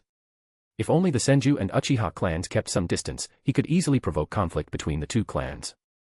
However, he felt something was amiss. It seemed like the Nine Tails Jinchuriki, Uzumaki Kushina, and Uchiha Shirou were truly deeply connected. Their bond was far too strong. I understand. Finally, Minato took a deep breath and nodded solemnly. The Nine Tails Jinchuriki, the Uchiha Sharingan suppressing the tailed beasts, and Uchiha Shirou's proximity to Kushina, these thoughts brought back a fleeting memory of a red-haired girl who once occupied his heart. So, I hope this time you can use this opportunity to test Shirou's strength and observe his true intentions. This is not about attacking a comrade, Hiruzen Sarutobi said, his expression gradually softening. Here is the information on the spies we've hidden in the Kumogakure's route and Umbu forces. Once you reach the Kumogakure, Minato, you must secretly contact our people. From Hiruzen Sarutobi's grave expression, it was clear how critical this mission was. Having grown more mature, Minato was no longer the simple ninja he once was. He naturally understood the underlying implications. It was clear, the task of testing Shirou's strength would be handled by Root and Umbu agents. His real mission was to support Orochimaru. I understand, Hokage-sama. In the end, Minato took a deep breath, his expression serious as he nodded firmly. Being an orphan from a civilian background himself, he deeply empathized with Konoha's current state of affairs. While he bore no resentment toward the great clans, he could also understand the third Hokage's actions. Everything was for the village. However, he firmly believed that Shiro was a comrade of the village, and he would never abandon his comrades. Kumogakure. This village was built among towering mountains that seemed to pierce the heavens, shrouded in mist, with deafening thunder echoing in the distant mountain ranges. Routine inspection. We're merchants from the land of fields, and these are hired ninjas, said a merchant with an ingratiating smile during a wagon inspection. Among the group protecting the caravan were 3 people, 2 dressed as ninjas and 1 in a samurai's attire. Shiro calmly observed the Kumo guards. Disguised as a hired rogue ninja, he blended into the merchant group and smoothly passed through the checkpoint into the Kumogakure. Here's your payment. Upon reaching their destination, the merchant cheerfully settled the payment. The 2 rogue ninjas who received their pay grinned widely and, laughing, turned to Shiro, who was dressed as a samurai, and said, "Hey, want to join us for some fun? I heard the women of the Land of Lightning are something else." Amid their raucous laughter, Shiro maintained his stoic samurai demeanor, shaking his head and responding, "No, I'll rest here for a few days and then leave." All right, they replied, clearly disappointed and perhaps scheming to make him pay for their indulgences. Foreign hired ninjas may only roam these designated streets. Without a Kumo guide, you are not allowed to wander elsewhere, otherwise, you'll be treated as spies. Every outsider entering the Kumogakure, especially the rogue ninja hired from various locations, was subject to restrictions. These measures were common in all major ninja villages. Merchants from small countries or other nations who hired rogue ninjas or small village ninjas for protection were allowed into the village but were confined to specific areas. These areas were heavily monitored by surveillance ninjas and barriers to prevent espionage. At the same time, these restrictions allowed the recently paid rogue ninja to spend their earnings in the village, effectively funneling their money back into the village economy. Get lost, outsider. Get out of here. While wandering the Kumogakure, Shiro noticed a conflict and narrowed his eyes, silently muttering to himself. Danzo truly lives up to his title as the darkness of the ninja world. Even a brief mention in the records was enough for him to amplify the situation. Although he had heard of it before, experiencing it firsthand in the Kumogakure made him fully grasp the extent of these racial conflicts. As he walked through the village, witnessing these scenes, Shiro couldn't help but feel shocked. It was clear that the entire Land of Lightning had likely developed a sharp contrast like this. This kind of division, though expected, was deeply ingrained. Those in power, the deep brown-skinned elite, would never willingly share their authority with others, so the conflict and division would only continue to grow worse. Moreover, this racial division, the notion of superiority and inferiority, has already taken root in their hearts. As he continued wandering, Shiro smiled slightly. You could call Danzo evil, but you could never say he was ineffective. While everything he did was reprehensible, his methods were undoubtedly ruthless. Look at how quickly he had sown the seeds of such deep conflict. Truly impressive. No wonder Hiruzen Sarutobi was reluctant to discard him. Anyone would hesitate to let go of such a talented individual. P.S. Is there a racial division incident in the Kumogakure in the canon? Chapter 161, Naruto, I am Uchiha Shirou, 161. Inside a barbecue restaurant in the Kumogakure. Customer, here is your barbecue. A waiter humbly served the meat and respectfully left. Shiro nodded indifferently. The Land of Lightning has a developed beef industry, combined with its culture and climate. No wonder the ninjas from this country generally have stronger physiques. As he savored the beef, Shiro, dressed in the austere style of a warrior dedicated to disciplined training, suddenly sensed something. His attention shifted to the conversation of several Kumo ninjas in the private room next door. In the private room, 3 Kumo ninjas sat together, 2 with dark skin and 1 with pale skin. The pale-skinned, middle-aged Kumo ninja spoke angrily, "Damn it. The issue of racial division has already seriously affected the village and has even spread throughout the land of lightning. When I was on a mission, I even encountered this discrimination in the daimyo's palace. Unable to suppress his frustration, the pale ninja vented while one of his dark-skinned companions tried to console him. Daida, I understand your frustration, but the daimyo and the third Raigage have already considered this issue. They've also determined that this division originated from Konoha. Damn Konoha. The dark-skinned ninja slammed back a glass of liquor in anger. Meanwhile, the dark-skinned kunoichi beside them licked her lips and shook her head as she revealed a secret.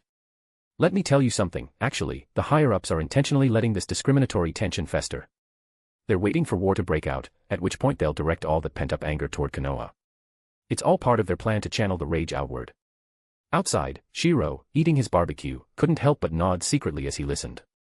No wonder the land of lightning hadn't reacted to the situation, they were waiting for the perfect moment to unleash their plan.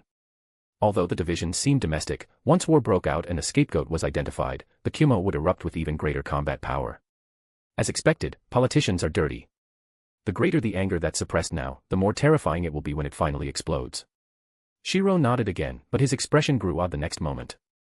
Through his sensory abilities, he realized that one of the dark-skinned and pale-skinned individuals in the private room seemed to be a couple. However, as the pale-skinned ninja drank heavily, the two dark-skinned companions were already fooling around under the table. Well, this kind of behavior right in front of the husband, they sure know how to have fun. Shiro sipped his drink lightly. He was about to stop paying attention when his peripheral vision caught sight of a large table in the distance. Sitting there was a group of students, seemingly celebrating their upcoming enrollment. Haha, let's celebrate passing the Ninja Academy exam in 3 days. Cheers. 8 girls of various skin tones raised their glasses of juice.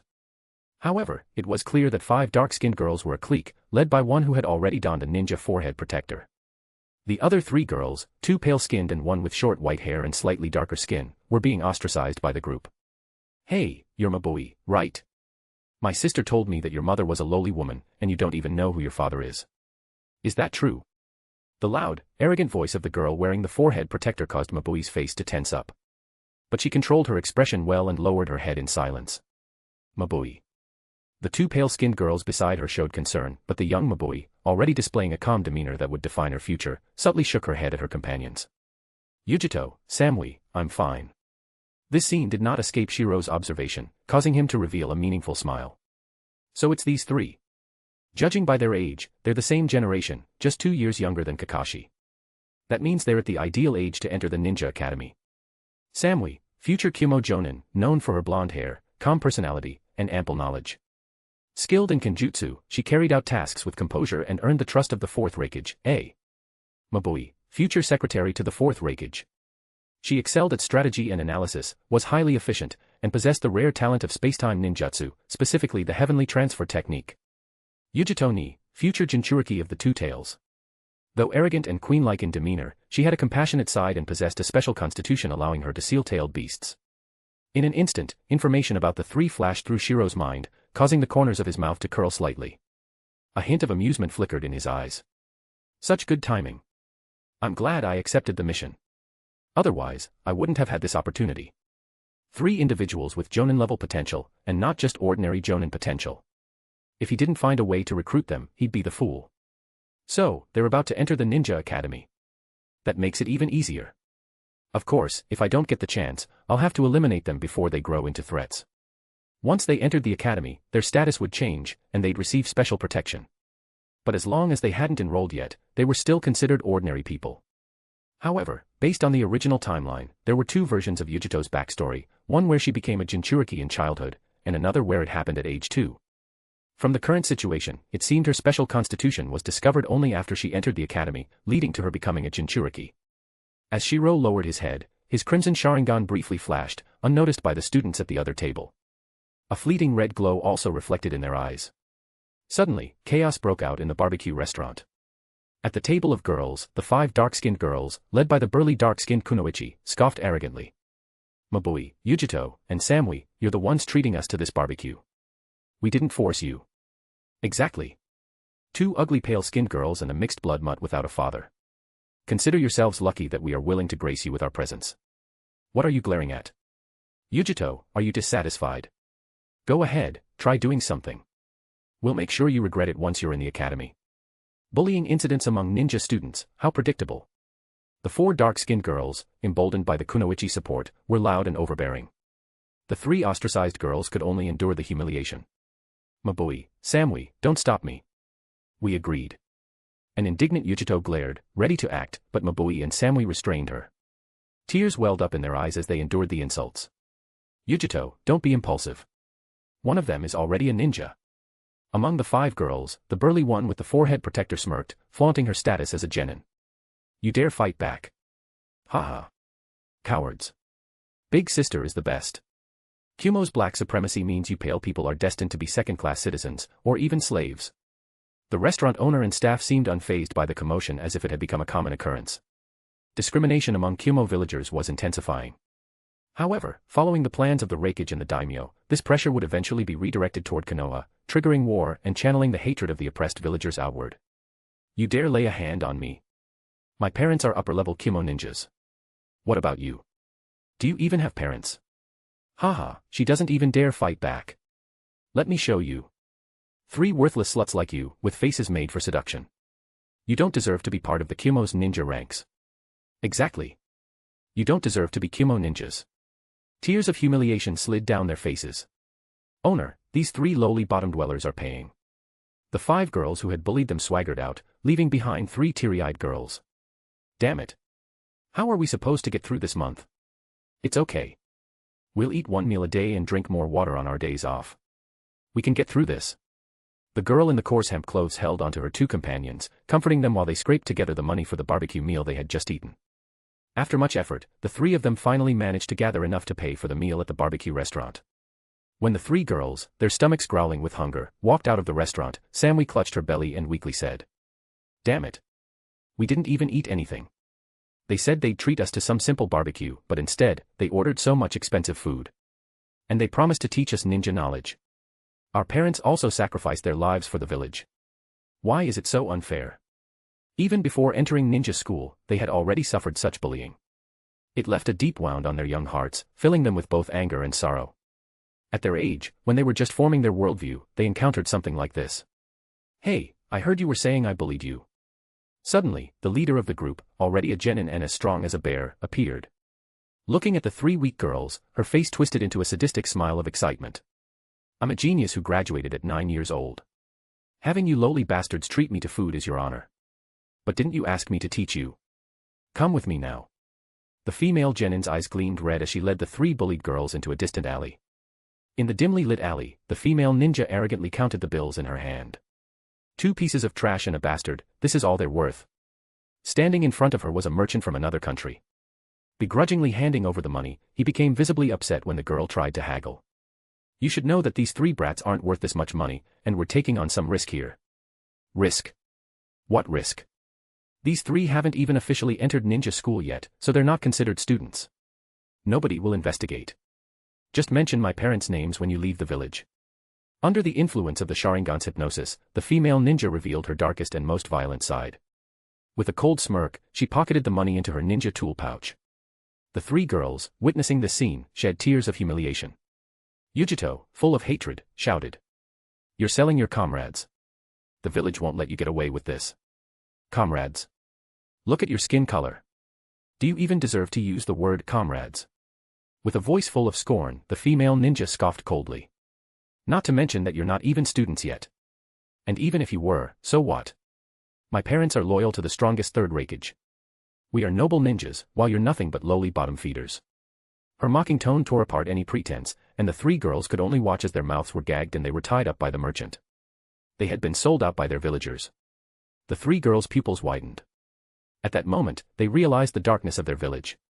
Yujito, the strongest-willed among them, glared with hatred at the female ninja and gritted her teeth. "One day, I'll become a ninja and kill every last one of you." MMPH. Yujito, her mouth now gagged, stared at her captors with hatred, but her captors only responded with a disdainful smirk. "My parents are the personal guards of the third Raigage. What are you compared to that?" With contempt, she dismissed them as insignificant, treating them as less valuable than the coins in her hand. And so, the dirty transaction was completed.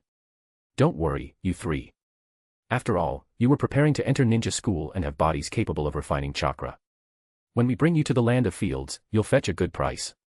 With a sinister laugh, the dim alley fell silent once more. Outside the alley, a pair of crimson eyes calmly observed everything until the captives were taken away. Who would have thought Danzo did me a big favor? Shiro chuckled indifferently. He had originally planned to intervene, but it seemed Shimura Danzo had already propagated the slave trade in the land of lightning. After all, this was the best way to stir up conflict. A merchant from the land of fields, huh? This works out perfectly. It spares me the risk of exposing myself. Anything that can be bought with money is better than risking exposure. As for the three girls, he was only interested in the spatial ninjutsu talent of the one in hemp clothing and Yujito's potential as a Jinchuriki. Those two were more worth cultivating. Three girls with decent talent. Driven by hatred and willpower, I believe they'll become stronger in the future. With a calm and confident smile, Shiro thought to himself. No one understood the potential of certain people better than he did. In ordinary ninja schools, discovering talent and nurturing it might leave only a few surviving to the rank of special jonin out of 100 promising students. That in itself would be considered a success. Let alone producing elite jonin. But I should go meet Orochimaru. As a poisonous snake slithered onto his shoulder, Shiro smiled. Over the past 2 years of collaborating on ninjutsu research, he and Orochimaru had formed a bond of mutual understanding. Minato Namikaze may have the support of the third Hokage, but Orochimaru trusted him more. With a faint smile, Shiro sent a message to Mikoto through a summoning beast before leaving. Using the power of the Uchiha clan, he arranged for people to go to the land of fields to purchase the three talented girls. He had already remembered the merchant's name. P.S. Guys, I will not be enrolling this school year for first-year college. Instead I will devote myself on translation hehe. Also I will replace my potato laptop with PC, I feel like the lagging problem slowed down my updates. Chapter 162, Naruto, I am Uchiha Shirou, 162. Nightfall. In a dimly lit corner of the Kumogakure. Shirokuin, you've finally arrived. A raspy, unique voice broke the silence. From the shadows emerged a tall and slender female Kumo ninja, wearing a Kumo forehead protector and carrying a ninja blade on her back. Particularly striking were her long eyelashes, which made Shiro's eye twitch slightly as he leaned against the darkness. SN. Lord Orochimaru, you're hard to meet. The words Snake Lady almost slipped out of his mouth as Shiro teased with a smile. Orochimaru, however, responded with a devilish grin, licking his lips. He had never cared about the opinions of others, that was Orochimaru. The old man sent you, Shirokuin, to assist me. But I suppose they still don't know you've mastered the Flying Thunder God technique, right?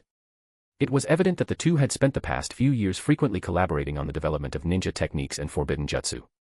Orochimaru was already well aware of Shiro's mastery of the Flying Thunder God technique, something Shiro had never hidden from him. Orochimaru, after all, was far more meticulous than those playing political games. By the way, Shirokuin, with your sharp intuition, you must have realized it already. By tomorrow, your identity will be exposed to the Kumo ninjas. After all, I'm part of the root. Orochimaru spoke calmly, his raspy laughter punctuating his words as he revealed the orders he'd received. It was clear that this time, Shiro's mission in the Kumogakure was a trap. The root organization was secretly planning to leak his identity to the Kumo ninjas, hoping to use them as a knife to eliminate him. Hearing this, Shiro smirked disdainfully, waving a hand dismissively. That just goes to show that those old fools have long lost their edge, resorting to such filthy tricks. Heh, it seems a lot of interesting things have happened since I left the village. Who would have thought Tsunade would unexpectedly carry on the Senju name? It's made those old fools anxious, hasn't it? Now they're trying to pit me and Tsunade against each other. Orochimaru's raspy laughter echoed again, his pale golden snake eyes showing no excitement, only calm detachment as he casually revealed how the higher-ups had reached out to him. For Orochimaru, who had already begun pursuing the mysteries of life itself, the allure of power paled in comparison to his quest to uncover the secrets of the ninja world. After hearing Orochimaru's words, Shiro chuckled, narrowing his eyes. After all, Lord Orochimaru, you're of commoner descent. In their eyes, you represent the interests of ordinary ninjas, with the support of many civilians. Meanwhile, Sister Tsunade represents the interests of the great clans. This balancing act of theirs is quite the spectacle. Though the two of them spoke of the political struggles within the village, their gazes both carried a sense of clarity and disdain, as though observing from above. They were both individuals who had no real attachment to power. Orochimaru sought eternal life, while Shiro wanted to pilot a Gundam. Ahem. To him, the entire ninja world would belong once he grew powerful enough. Power was the ultimate goal, and authority was merely a tool to accelerate its acquisition. Shirokuin, this is the intel on the Two Tails. It's currently in the Kumo Gorge. However, I've heard the Kumo ninjas are searching for a new Jinchuriki. The current Jinchuriki's body seems to be in poor condition. I believe your Sharingan should come in handy. Orochimaru tossed a scroll containing the intel toward Shiro, who caught it with a smile and nodded. Understood. I'll do my best to collect the tailed beast's chakra and cells. Let's proceed according to plan. As agreed, I'll share a copy of the experimental data with you later. The two exchanged a knowing glance and smiled, kindred spirits recognizing one another. Both were unbound by the conventions of the world, which only made Orochimaru more excited as he laughed in his raspy voice. Hehe, Shirokuin, you truly are different. Even Tsunade has a trace of desire for power and strength in her eyes, though for various reasons. But you, Shirokuin, from beginning to end, power has always been nothing but an accessory to you. As he spoke, Orochimaru flashed his signature, charmingly sinister smile, staring intently at Shiro. Shirokuin, I've always said this, you have a unique ambition in your eyes. The pride in your bones sets you apart from other Uchiha. You've always exuded confidence. To you, power is nothing more than a shortcut to greater strength. From the beginning, your goal has been crystal clear, conquer. The endless pursuit of power with no limits. Orochimaru's pale golden snake eyes glimmered with profound depth, like those of a philosopher. Shiro responded with a smile of his own. That's why we're kindred spirits. To Orochimaru, he was no longer an outcast, he had found a fellow seeker of the ninja world's secrets. What Orochimaru didn't know, however, was that Shiro had long since uncovered the secrets of this world. That clarity only fueled his relentless pursuit of strength. Kumo Gorge. A massive wooden gate was built into the mountains, with its interior hollowed out. A giant plaque hung above the gate, bearing the words Kumo Gorge. Under the moonlight, a flash of crimson light flickered in the shadows. A figure silently passed through a barrier without alerting anyone. A Uzumaki-style barrier, huh? With a calm smile, Shiro stepped through the barrier. Using sensory techniques, he quickly assessed the situation inside. No wonder the Kumo ninjas are looking for a new Jinchuriki at such a critical time. The current Two-Tails Jinchuriki's body is nearing its limit. In the current ninja world, replacing a Jinchuriki was always a necessity for a reason.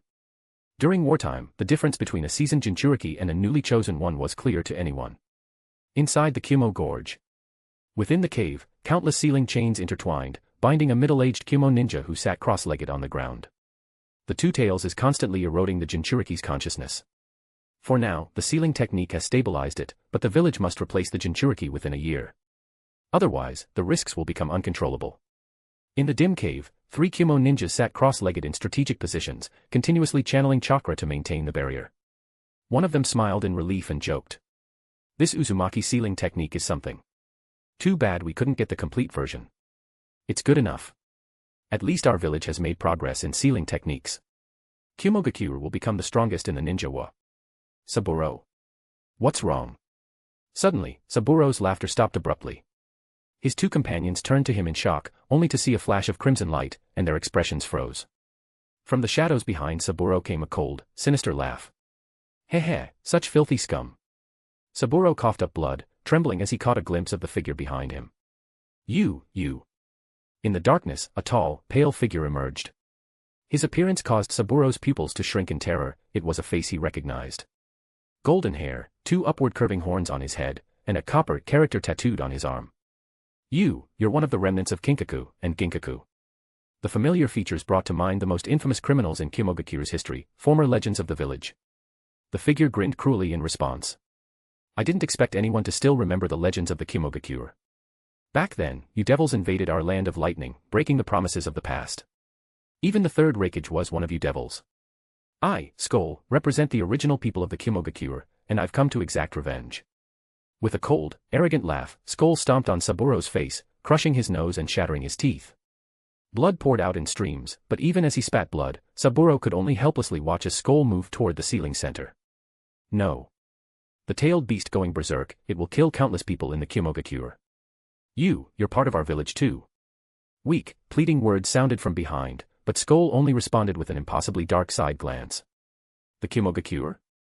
Hey, isn't it now the Kumogakure of you devils? Go back and tell your foolish third Raigage, the debt owed by you devils must be repaid. Enjoy your last moments of survival. I, Skull, have inherited the will of Kinkaku and Ginkaku. Even if I must ally with Konoha, I will revive the greatness of the original Kumogakure. With maniacal laughter, Skull, Shiro, strode mockingly toward the center. The Jinchuriki of the Two-Tails, Haigi, glared at him in fury. Skull. I don't know the grudges of the past generations, but I know that there are countless of our comrades in the Kumogakure. Do you even realize what kind of disaster will come if you release the tailed beast inside me? And you, joining hands with Konoha. That's an outright betrayal of the Kimogakure. Shut up. With a cold shout, Skull instantly appeared before Raigage. In his terrified gaze, Skull severed the chains of the sealing mechanism, causing the tailed beast's power inside him to spiral out of control. You'll destroy the village. Kazekage. Destroy the village of you devils, and then I'll rebuild the new Kimogakure atop the ruins. For this, I, Skull, have willingly joined forces with Danzo Shimura of Konoha. For this, I've wandered the Shinobi World for countless years. Finally.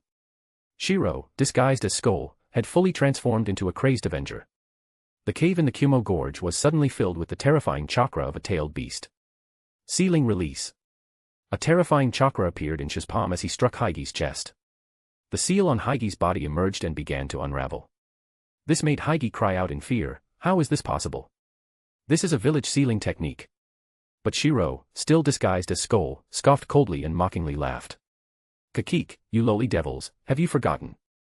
Konoha possesses all of the Uzumaki clan's sealing techniques. Before I came, Danzo Shimura of Konoha had already told me everything about your devil's sealing methods. No. The violent chakra of the tailed beast began to devour Raigage's consciousness. In his terror, he realized that if the enemy could so easily break his seal, he might as well have fought to the death from the start. But by the time he realized this, it was too late. Roar. A beastly roar echoed through the Kumo Gorge, and cracks began to appear in the barrier sealing the area. Far away, the Kimogakure was shrouded in the night. In a bedroom, the eight-tails Jinchuriki, Blue Bee, with his half-white, half-green hair, was trembling in terror. A tall female Kumo ninja was pinning him down. Hey, it's useless. What you ingested earlier was a special genjutsu drug I created. Living is painful, isn't it? Let me release you from the unease and pain of being a Jinchuriki. Allow me to guide you to the world of death. The woman removed the human skin mask from her face, revealing Orochimaru's visage. At this moment, Orochimaru spoke with the excitement of a philosopher, his 5 fingers glowing faintly blue with chakra. Sealing release. As Orochimaru struck Blue Bee's chest seal, Blue Bee's eyes rolled back, and he let out an uncontrollable scream. All right. Come out, Eight Tails. By dawn, most of the people of Kimogakure were still asleep when a terrifying, ominous chakra swept over the entire village. In an instant, birds took flight in panic, and insects and wild animals scattered in terror or fled while screaming as if struck by fear. This is bad. That's the Eight Tails chakra. In the Raigage's office, the third Raigage, who had been training, showed a look of shock and anger the moment the chakra swept through. At the same time, countless Kumo ninjas in the village looked toward the source of the chakra explosion, their faces filled with dread. The tailed beast has gone berserk. That was the first thought that came to every Kumo ninja's mind. Boom. With a roar, a massive, terrifying Eight Tails appeared on the outskirts of the Kimogakure at dawn. Its beastly cry shook the entire village. Hidden in the shadows, Namikaze Minato suddenly appeared on a rooftop. Looking at the terrifying tailed beast in the distance, even his pupils couldn't help but show a trace of shock. So this is a tailed beast. It was the first time he had seen the full form of a tailed beast. Even from such a distance, the presence of the Eight Tails filled him with a sense of terrifying dread from its chakra. Lord Orochimaru succeeded. I must retreat quickly, and find Shiro.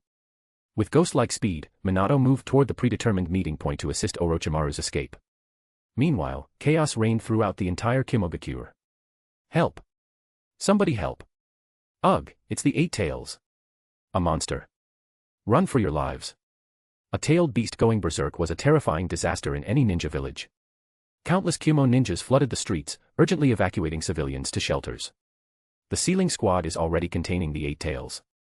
All ninjas, evacuate civilians to the shelters immediately. All Chunin and below, maintain order in the shelters.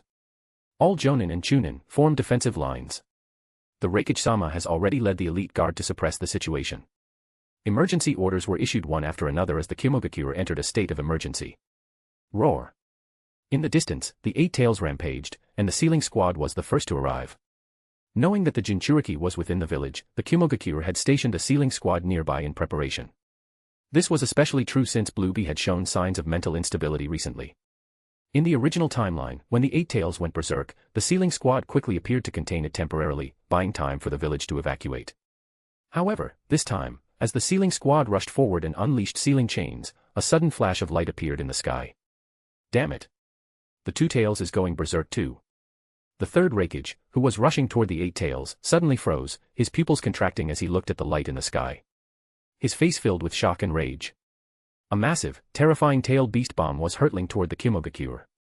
Chapter 163, Naruto, I am Uchiha Shirou, 163. Suddenly, a blinding light burst across the skies above Kimogakure, followed by a terrifying shockwave and deafening roar. On a mountain peak outside the village, Shiro observed the devastating power of the tailed beast bomb and shook his head in regret. It's such a pity that the tailed beast bomb was intercepted midair. Although he couldn't see the exact details, it was clear that the tailed beast bomb had been stopped just as it was about to descend upon Kimogakure, or rather, it had been detonated in midair. Who else could have the ability to do that? It must be the third Raigage. Hell stab, huh? What a terrifying body. No matter how strong the third Raigage was, intercepting a tailed beast bomb head-on would take its toll. Roar. From behind came the enraged roar of the two tails, clearly directed at him. Shiro, in his transformed state as the golden-haired, pale-skinned Skull, laughed coldly and arrogantly. You beast. I'm right here in Kimogakure. Come and get me if you dare. As the two tails swiped in fury, shattering rocks and cliffs, the figure of Shiro had already vanished. Failing to see its target, and sensing the chakra of the eight tails coming from the distance, the two tails let out another enraged roar. Years of imprisonment and the fury of sensing the eight tails chakra drove the two tails into a frenzy. Inside the village, the eight tails rampaged wildly, while outside, the two tails roared and charged toward Kimogakure. This day was truly a day of catastrophe for Kimogakure. What an excellent opportunity. Such a shame. If he had taken advantage of this chaos to wreak havoc, it would have dealt a significant blow to Kimogakure. What a missed chance. Appearing inside the village via the Flying Thunder God technique, Shiro shook his head with a smile. But suddenly, a group of Kimo ninjas burst into the room. Damn it. The spy is here. Don't let him escape. The tailed beast rampage must have something to do with the spy. The Kimo ninjas surrounded him with pinpoint precision. Seeing this, Shiro's smile turned cold and sinister. They used a root spy to leak my information. Not only can they eliminate an unstable Uchiha, but they can also divert attention to give Orochimaru a chance to escape. Even if the truth comes out, they can blame the spy for leaking the intel. What a despicable tactic. With a thunderous explosion, countless Kimo ninjas stormed into the room, but the freshly brewed tea's aroma was the only thing lingering. Shiro had already vanished without a trace. Wrong intel. The enemy is misleading us. Damn it. Amid the chaotic Kimogakure, a figure with golden hair, horns on his head, and the character Copper tattooed on his shoulder appeared. Kimogakure's devils. You broke your promises. The third Raigage should have belonged to us, the descendants of Kinkaku and Ginkaku. And now, you trample us underfoot. To my fellow ninjas who refuse to be slaves, I, Skull's descendant Kinkaku, have allied with Konoha. I call on all ninjas to rise and fight against the oppression of the devils. Skull's rebellious laughter echoed across Kimogakure. At that moment, the village gates exploded with a thunderous boom. The sturdy walls crumbled to reveal a massive breach. Simultaneously, Skull's ferocious attacks killed countless Kimo ninjas while breaking through a barrier. Earth release, earth flow divide. With earth release, Skull created an opening in the village's defenses. The rampaging two tails, seeing this from a distance, roared in anger. Roar.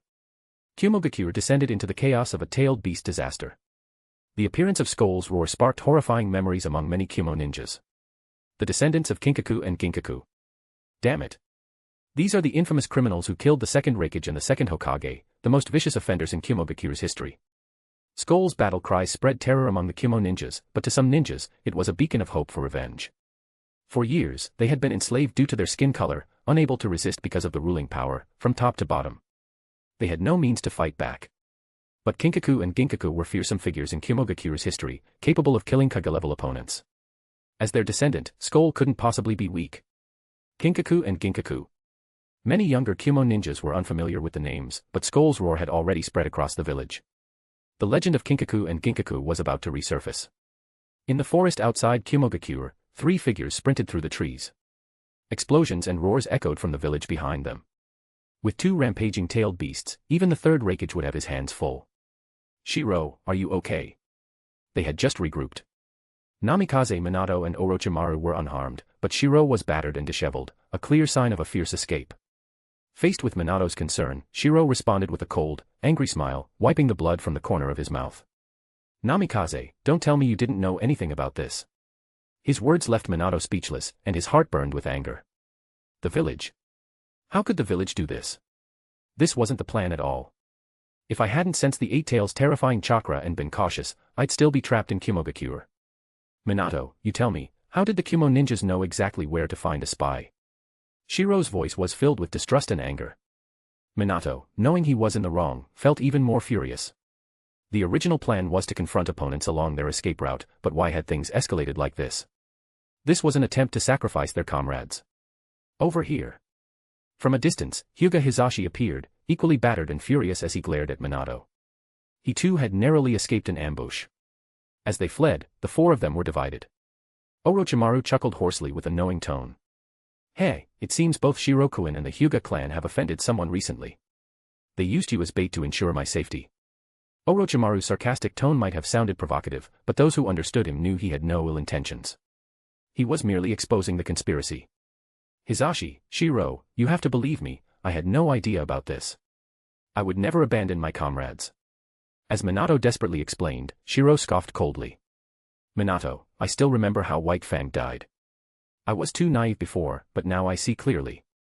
We've completed the mission to escort Orochimaru, but after we leave the Land of Lightning's borders, let's go our separate ways. Shiro's expression was one of distrust. Beside him, Hisashi's face was equally grim. If not for his Byakugan and cautious nature, he might not have survived. I agree with Shiro. They both knew the truth. White Fang's death, blamed on a spy's betrayal, might fool the ignorant civilians, but not them. They understood the deeper schemes at play. It turns out that now this tactic is being pulled again. You say it wasn't you. Then why is it that all their intel was leaked, except for your affairs, Minato Namikaze? Shiro, Hisashi, I. At this moment, Minato truly found himself at a loss for words. He would never do such a thing. Minato, maybe you genuinely don't know. But if a new mission order was issued right now, what would you do? As the four of them traveled swiftly through the forest, Shiro spoke to Minato with an unpleasant expression on his face. However, upon hearing those words, Minato seemed to realize something. His expression shifted drastically, and he hastily denied it. No. Impossible. The village wouldn't, and I would never abandon my comrades. Do you think we can believe what you're saying now? Shiro shouted angrily, pointing back in the direction of the Kimogakure as he cursed. For the sake of the village's stability, I persuaded my clan. But now look at this mission. The Kimogakure's two-tailed beast went on a rampage. What is the village trying to do? Are they trying to start a war? Before, I swore to everyone that if the third Hokage was greedy for power, he could simply start a war and wouldn't need to harm Lord White Fang. But now, what I see is that we are provoking a war. Faced with Shiro's angry questioning, Minato was momentarily speechless. His face darkened as he stammered to explain. No. The tailed beast rampage plan was because the Kumo had been expanding its military power for years and was preparing to provoke a war. We were only acting in self-defense. Minato's pale explanation, however, couldn't erase one undeniable fact: the information had been leaked. As the four of them sped through the Land of Lightning, Shiro and Hisashi clearly showed their distrust of Minato, who was aligned with the Hokage faction. The two deliberately lagged behind, as if they shared a sense of camaraderie in their mutual disdain. Walking ahead, Minato's heart was a chaotic mix of emotions, but he remained mostly silent. Meanwhile, Orochimaru, who had said little along the journey, let out a hoarse chuckle. Minato-kun, perhaps you don't need to overthink it. And what they're saying isn't wrong. Orochimaru's eerie smile startled Minato, who then seemed to realize something. Shocked, he blurted out. Lord Orochimaru, you know. Under Minato's astonished gaze, Orochimaru chuckled hoarsely and nodded slightly, without any attempt to hide it. Heh, Minato-kun, it seems you've forgotten my other identity. Deputy Commander of Route, Orochimaru. As someone who held authority within the village's Dark Route division, everything suddenly clicked for Minato. Orochimaru's indifferent gaze swept over the two men trailing far behind them. He spoke calmly. The orders from Route were that after the tailed beast rampage this morning, we would leak the information about Uchiha Shirou and Hyuga Hisashi, which would also draw the attention of the Kumo ninjas and increase our chances of escape. That's impossible. Minato stared at Orochimaru in disbelief. He couldn't fathom that this had truly been an order from the village. Heh, nothing is impossible. The power of the Uchiha clan is too great, and both the Hyuga and Uchiha clans have taken positions they should not have. This mission simply provided an opportunity to act on it. Orochimaru was unusually calm when discussing the village's methods of targeting its ninjas, but this left Minato feeling a complex mix of emotions. No. This must be Danzo's order. The third Hokage is too kind-hearted and nostalgic. Minato shook his head firmly, unwilling to believe that the third Hokage would do such a thing. It had to be the village's darker, more extreme elements that were committing these wrongs. As they took advantage of the chaos in the Kimogakure to flee rapidly toward the border, the Kimo ninja finally managed to quell the tailed beast's rampage after 2 hours. A third of the Kimogakure had been reduced to ruins. The rest wasn't much better, everywhere were shattered buildings and rubble. Lord Raigage, thanks to the swift evacuation, the casualties were not too severe. However, the mysterious ninja, Skull, took the opportunity to break open the prison, causing significant losses amidst the chaos. Third Raigage-sama, according to the reports, our sealing team lost 3 Jonin, and our combat unit suffered 536 Chunin casualties. The third Raigage, gasping for breath, sat amidst the ruins. Blood still dripped from his arm as he listened to his subordinates' reports. His eyes were filled with boundless rage. Many of the Jonin around him were shocked to see that even the strongest third Raigage had been injured. His legendary defense had been breached. The third Raigage had taken on the tailed beast bomb head-on with his hell stab technique. The fact that he was only injured proved how overwhelmingly strong he was. Third Raigage-sama, we've received a report from the Kumo Gorge, it's about Skull and Konoha. At that moment, the Jonin Saburo from the sealing team at Kumo Gorge appeared battered. Lord Raigage, sob, it was Skull. The descendant of Kinkaku and Ginkaku. He collaborated with Konoha's Shimura Danzo to orchestrate this entire event. Saburo's arms and legs were broken, and his body was covered in blood. Yet, driven by hatred, he held on to deliver his report. Skull. Konoha. As all the information came together, pointing directly at Konoha, the third Raigage let out a furious roar. So this is Konoha's plan. Using Skull as a proxy, they can claim externally that this was just an internal dispute within the Kimogakure. And then there's their despicable tactics that have been sowing division within our ranks. At that moment, the third Raigage fully understood. Especially when he saw the 2 bold, bloody lines etched into the massive, broken walls of the Kimogakure. First destroy the Kazekage, then the Raigage. Supremacy of the ninja world belongs to Sarutobi alone. Lord Raigage. Those words were written in the blood of our Kimo ninja. Revenge. We must take revenge. Damn Skull. He conspired with Konoha ninjas to slaughter our Kimo ninja. Third Raigage, give the order. Let's go to war. Amidst the ruins, countless Kimo ninjas, still drenched in blood from the battle, shouted in hatred and rage. Silence. The third Raigage roared angrily, silencing them. He even saw his son's fury, which seemed equally thoughtless and reckless. Can't you see it yet? Those words were left by Skull. He wants to provoke a war between us and Konoha. At that moment, the third Raigage's mind was uncharacteristically calm. Many of the more rational Kumo ninjas had also begun to piece together the situation. Konoha had secretly supported Skull and orchestrated the previous internal division plans, all to weaken and fracture the Kimogakure, thus advancing Konoha's agenda. At the same time, Skull was unwilling to simply be Konoha's tool. This time, he had exposed Konoha's involvement, hoping to ignite a war between the Kimogakure and Konohagakure. He could then rally his fellow villagers to execute a coup as terrifying as the one carried out by Kinkaku and Ginkaku in the past. Chapter 164, Naruto, I am Uchiha Shirou, 164. First destroy the Kazekage, then the Raigage.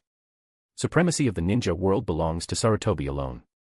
These 2 lines of text shocked the entire Shinobi world, especially since they were carved in blood on both sides of the walls of Kimogakure, one of the 5 great shinobi villages. Adding to the chaos was the rampage of the tailed beasts, and the spies lurking in Kimogakure had already leaked the information. In an instant, a storm swept through the entire shinobi world. Konoha. Hiruzen, you've gone mad. Do you want to become the ultimate shinobi overlord? As soon as Danzo Shimura received the report from his spies in the route, he angrily barged into the Hokage's office without knocking. Once inside, he unleashed a storm of fury. All for the sake of achieving the pinnacle of glory before stepping down, you secretly schemed such a huge event behind my back. Inside the office, Sarutobi Hiruzen had already heard the news. His expression was grim as he looked at Mito Kato Hamura and Kohara Yutane, who had just entered the room. Danzo. This is not the time for your petty schemes. Sarutobi Hiruzen's stern voice silenced Danzo, leaving him momentarily speechless. If the root had managed to uncover this information, how could Sarutobi Hiruzen, Konoha's 3rd Hokage and its ruler, not have known? If he truly lacked such capability, he wouldn't be fit to hold the title of Hokage in the first place. Danzo's momentary silence also revealed his understanding. Sarutobi Hiruzen couldn't have hidden something like this from him. Once Danzo had quieted down, Sarutobi Hiruzen wasted no time and spoke in a deep voice. As for what happened in Kimogakure, I won't say much. Things have spiraled beyond our expectations, with both positive and negative outcomes. On the positive side, Kimogakure's 2-tailed beasts went on a rampage, and the appearance of the mysterious figure, Skull, has stirred up hatred within Kimogakure. The tension between the racial division has erupted into open conflict. On the negative side, Kumogakure's losses from this incident aren't significant. And who exactly is Skull? What is his purpose? And which shinobi village is backing him? At the peak of his power, Sarutobi Hiruzen's aura was imposing even without anger. His sharp gaze swept over the three people in the room as he explained the gravity of the situation. Danzo, however, responded in a low voice. Does any of that matter right now? Given the temperament of those in Kimogakure, I'm afraid war could break out at any moment. Danzo's words caused both Mitokado Hamura and Koharu Yuditane to look visibly worried. However, Sarutobi Hiruzen let out a cold chuckle. You underestimate the third Raigage. If it weren't for Skull, Kimogakure would have been in the best position to launch a war earlier. They could have redirected their internal conflicts outward. But now, things are different. Skull's appearance using the blood of Kimo ninjas for revenge has completely ignited the internal conflict.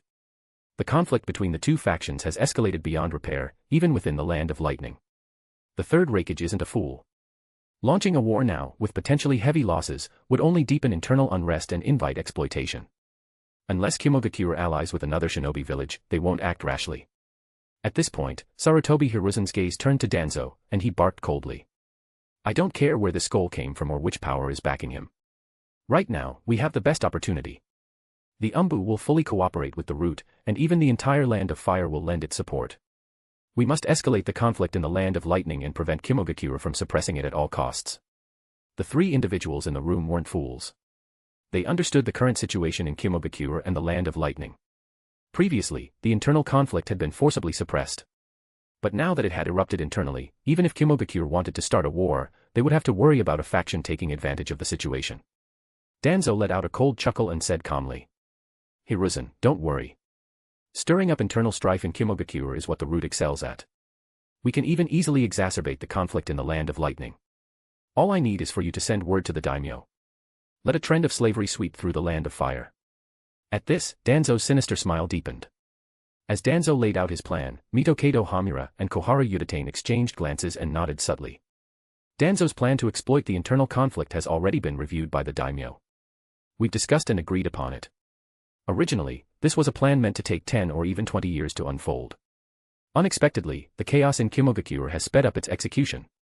Mitokado Hamura nodded solemnly, revealing the prior existence of such a plan.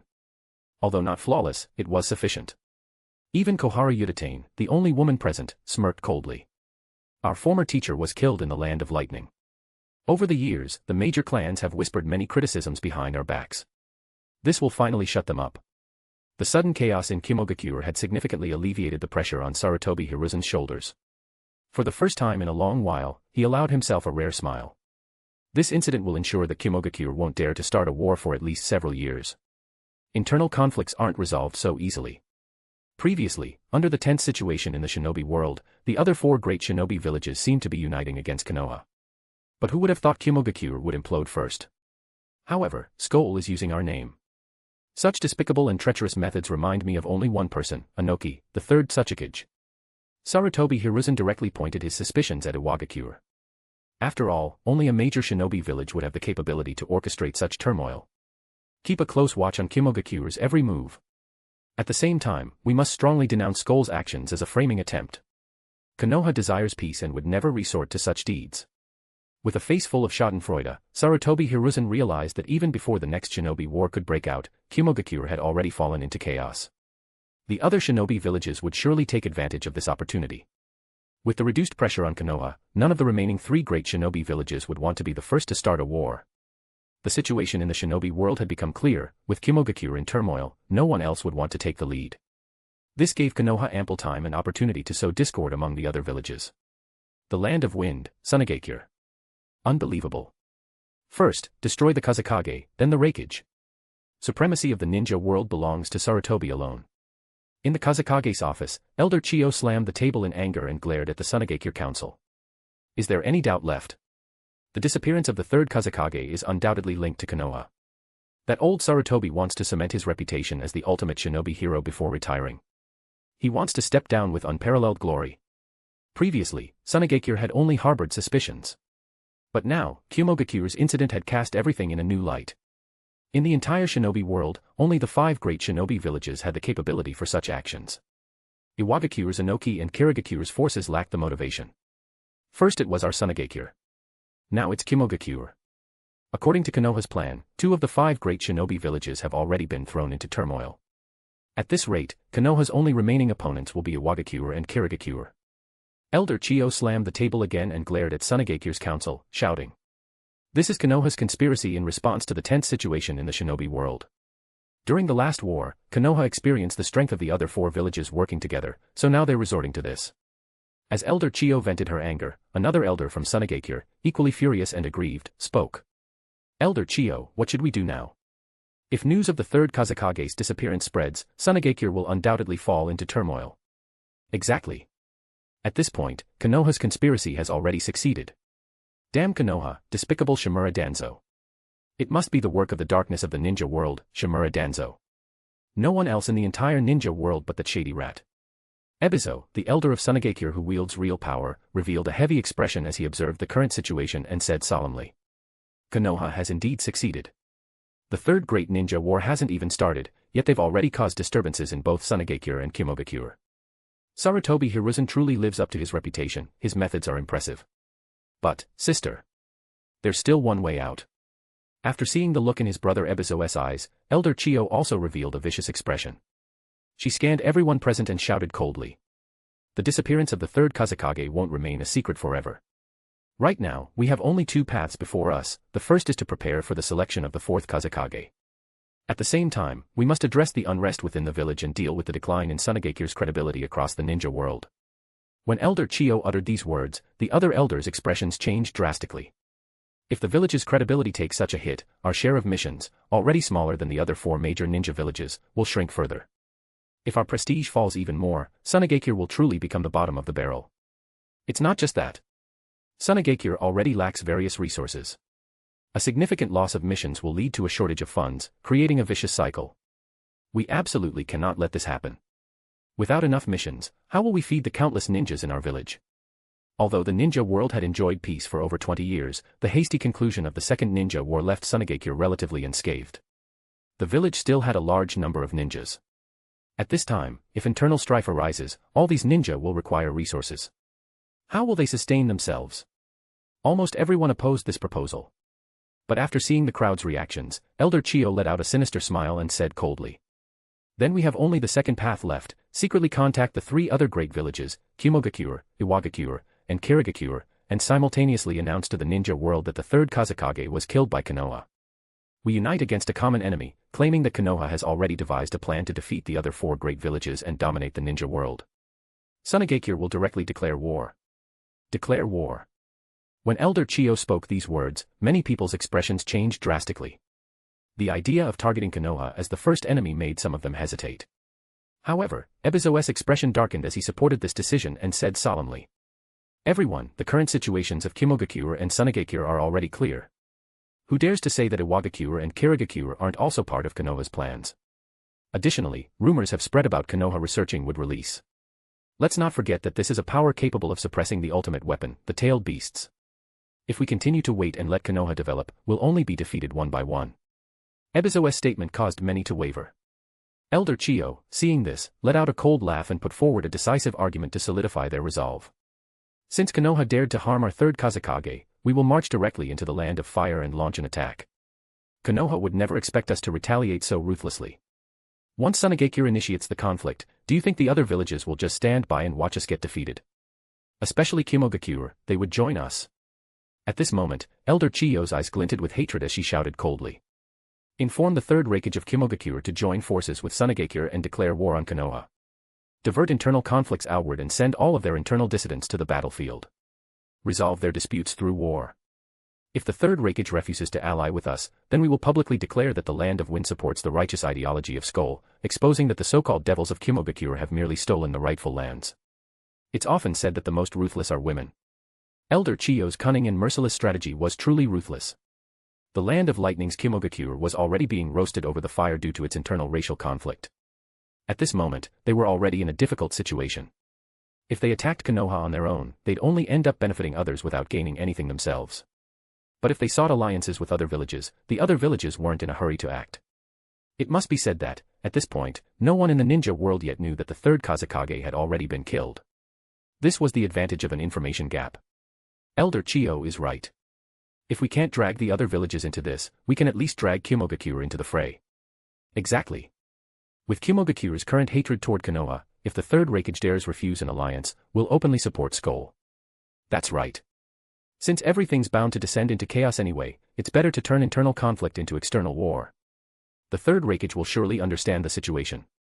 Join forces with Kumogakure and attack the Land of Fire. Within the Kazekage's office, one elder after another firmly voiced their decision to declare war. There was almost no hesitation among them.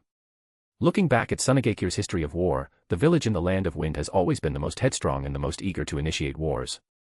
This isn't because they're inherently violent, but because the vast deserts of the Land of Wind, stretching endlessly for thousands of miles, have left them perpetually short of resources. They've always envied the fertile lands of the neighboring Land of Fire. Whenever Tsunade reaches a limit in its development, it must turn to war, either to seize more resources or to undergo a brutal conflict that, while costly, also reduces the village's population and resource consumption. In this cycle, Tsunade's ninja have passed down the will, generation after generation, to one day lead their descendants out of the endless sands. Chapter 165, Naruto, I am Uchiha Shirou, 165. Kumogakure. After the rampage of the tailed beasts, Kumogak immediately resealed the two tailed beasts. Notably, the 8 tails Jinchuriki was promptly resealed inside Blue Bee. Inside the Raigage office, the third Raigage slammed his desk in anger. Raigage-sama, a bounty for Kumo slaves has been issued by nobles within the Land of Fire. 13 ninjas have already defected from the village. There has been a bullying incident in the ninja academy resulting in injuries and deaths. As one bad piece of news after another was reported, the expressions of everyone in the Raigage office became grim. The third Raigage, in particular, was seething with rage. Having dominated the ninja world for so long, he had never suffered such a major blow. Good. Well done, Konoha. Gritting his teeth, the third Raigage's eyes were filled with hatred. Raigage-sama, it's possible this is a conspiracy by another village. Impossible.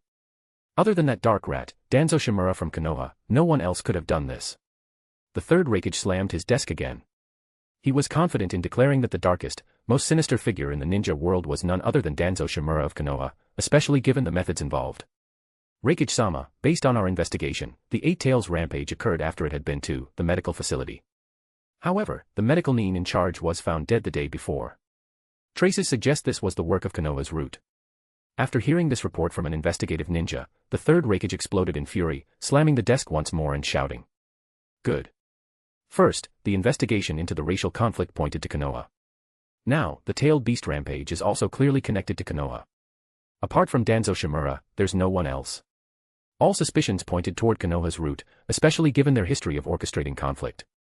The sudden appearance of Skull during the tailed beast rampage further ignited the conflict. To suggest Konoha had no hand in this would be unthinkable. Raigage-sama, this is a letter from Tsunade in the Land of Wind. At this moment, a jonin hurriedly entered the office and handed over an urgent missive from the Land of Wind. The third Raigage's expression changed drastically as he read the letter, sent from Tsunade's elders rather than the third Kazekage himself. His voice turned cold as he barked. Convene an emergency meeting of the Jonin Council immediately. Understood. The Kumo leadership was deeply alarmed. Even during the tailed beast rampage, the third Raigage hadn't been this furious. Whatever was written in the letter had shaken him to the core, prompting him to call an emergency meeting. Shortly afterward, the leaders of various departments and the elite Jonin of Kumo gathered in the meeting room. Gentlemen. As the third Raigage entered the room, he scanned all the individuals present. Taking a deep breath, the third Raigage acknowledged to himself that the internal conflict had already escalated. It was now an undeniable reality. This is a letter sent by the elders of Tsunade in the Land of Wind. Notably, it is not signed by the third Kazekage but by the village's elders collectively. As the third Raigage disclosed the contents of the letter, shock rippled through the gathered elite ninjas, with some erupting in fury. If something has happened to the third Kazekage, then this is a premeditated act of terror. With the racial conflict erupting within the village, Raigage-sama, I believe Tsunade's suggestion holds merit. The room descended into a heated debate. Some were outraged by Tsunade's perceived threats, others were furious at Konoha's schemes, and yet others saw this as a potential opportunity. Finally, the third Raigage frowned and tossed the intelligence document to the gathered ninjas, allowing them to examine it closely. He then spoke in a low, resolute voice. Tsunade wouldn't treat war so casually, which means it's almost certain that something has happened to the third Kazekage. Combined with the events in our village, all evidence points straight to Konoha. There's no need for pointless debates. From Konoha's perspective, it makes perfect sense to destabilize the other villages to prevent the 4 great nations from uniting. This is a classic tactic used by all the major ninja villages. The third Raigage was almost entirely convinced that Konoha was behind this. Additionally, based on our investigations, this so-called skull appeared out of nowhere. It's highly likely this person doesn't even exist and was fabricated to incite the conflict within our village. This bombshell dropped by the third Raigage caused an uproar among the elite ninjas. Damn it. I knew it. The Gold and Silver Brothers clan was wiped out completely. How could there possibly be any survivors? Exactly. Even if there were survivors, how could there be no information about them in the ninja world? Especially since we are one of the 5 great nations. The intelligence capabilities of the 5 great nations were unparalleled, yet there was no trace of skull in any records. This figure had seemingly materialized out of thin air. Enough. We now face 2 options. Despite his rugged appearance, the third Raigage was extremely composed when it came to critical decisions. He scanned the room and spoke in a firm voice. Kazekage and the Land of Lightning are at a boiling point due to these events. We have only 2 choices, either we crush the rebels with an iron fist, or we establish absolute fairness and justice between our people. Upon hearing this, an elite ninjas in the room immediately protested. Raigage-sama, you can't. Exactly. If we pursue so-called fairness, wouldn't that invalidate the sacrifices of our forebears? Our ancestors fought and bled to build this land for us. Now, because of one conflict, we're supposed to give it up in the name of fairness. Is that truly fair to us? I want to clarify that I don't harbor prejudice against pale-skinned people. But Raigage-sama, your notion of fairness essentially means loosening policies for the rebels while tightening them for us. Is that truly fair? Faced with a threat to their interests, countless ninjas voiced their opposition. A senior jonin in his 50s spoke up in a deep voice. Raigage-sama, forgive my bluntness, but if we want to ease or resolve this conflict, there's only one solution: the 4th Raigage must be a pale-skinned individual. Furthermore, the candidate must be considered for the position of daimyo of the Land of Lightning. This suggestion caused even the third Raigage's pupils to contract. However, the elderly jonin then shook his head with a mocking smile and continued. Unfortunately, even though Kumo is the most meritocratic village in the ninja world, where ability is the only criterion, the reality is that nearly all of our strongest ninjas are deep brown-skinned. There aren't even enough pale-skinned candidates to compete for Raigage, let alone become one. His words, though sarcastic, reflected the truth. The other elite ninjas nodded in agreement, though they knew this truth wouldn't change the perceptions of the others. As for the daimyo's court, that's beyond our control. However, this letter from the Land of Wind may present an opportunity. The elderly jonin concluded. The third Raigage's cold gaze swept across the room as he spoke in a stern voice. As I said earlier, we have 2 options: crush the rebels with an iron fist or join forces with Tsunade. We can send all disruptive elements to the battlefield and release internal tensions through external conflict. As the third Raigage's final proposal was presented, countless elite jonin in the meeting room thought calmly for a moment before raising their hands to vote. Agree to an alliance with the Tsunade. Compared to suppressing our internal conflicts with iron and blood, which would only drain our strength, it's better to redirect this tension outward, especially toward Konoha. Let them taste the wrath of Kazekage. Exactly. Konoha wants to incite chaos and internal strife between us and the Tsunade. We'll join forces with the Tsunade and drag the entire ninja world into the conflict. If we can't live peacefully, no one else in the ninja world should dream of peace either. Agreed. Especially Konoha. Damn them. My son died during the tailed beast's rampage. We need revenge. The Kumo has suffered unbearable humiliation. We must retaliate. Seeing the unanimous nods of agreement from the elite jonin of various departments, the third Raigage's expression softened slightly. Waging war against Konoha alone would have too many risks, but things would be different with the Tsunade as an ally. After all, they were both part of the 5 great ninja villages and could share the burden of the war. What's more, nearly all the jonin agreed to the proposal this time. The internal conflicts within the village could be vented through war. If the populace was dissatisfied, they could prove themselves on the battlefield. At that point, their status, techniques, and everything else would be earned through military merit. It could also serve to release the pent-up frustration of those dissatisfied people on the battlefield, sparing Kazekage from experiencing that anger directly. Alright, I'll contact the daimyo immediately and prepare for the alliance with the Tsunade. Starting a war, especially against Konoha, the strongest of the 5 great ninja villages, required widespread consensus, even from the daimyo himself. The daimyo of the Land of Lightning, in particular, would certainly agree. The ongoing racial conflict had already severely impacted the ruling class's interests. This war was no longer just about fighting for resources. Upon receiving the third Raigage's letter detailing the plan to deflect internal strife outward through war, the nobles in the daimyo's residence unanimously approved it at record speed. The entire ruling class of the Land of Lightning, from top to bottom, was furious and eager to wage war. Not only to exact vengeance on Konoha but also to send the troublesome, disloyal people to the battlefield. The Land of Fields. This is already within the Land of Fields borders. At last, we've escaped the Kumo's control. Hyuga Hisashi, who had been tirelessly using his Byakugan to scout the way, finally allowed himself to breathe a sigh of relief. After a long and arduous journey, their group of 4 had traveled from the Land of Lightning, through the Land of the Moon, and finally reached the Land of Fields. The Land of the Moon, adjacent to the Land of Lightning, was already under the Kumo's control. However, the Land of Fields bordered the Land of Fire, and Konoha would never allow it to fall into the Kumo's hands. Still, because of Konoha's overwhelming strength, they were forced to face the other 4 major ninja villages simultaneously. Otherwise, the Land of Fields would have long been a puppet of Konoha. Lord Orochimaru and the others should have reached the Land of Hot Water by now. Hisashi smiled self-deprecatingly. Hearing this, Shiro, who was by his side, responded with a calm expression. Don't worry. This is the plan the village devised.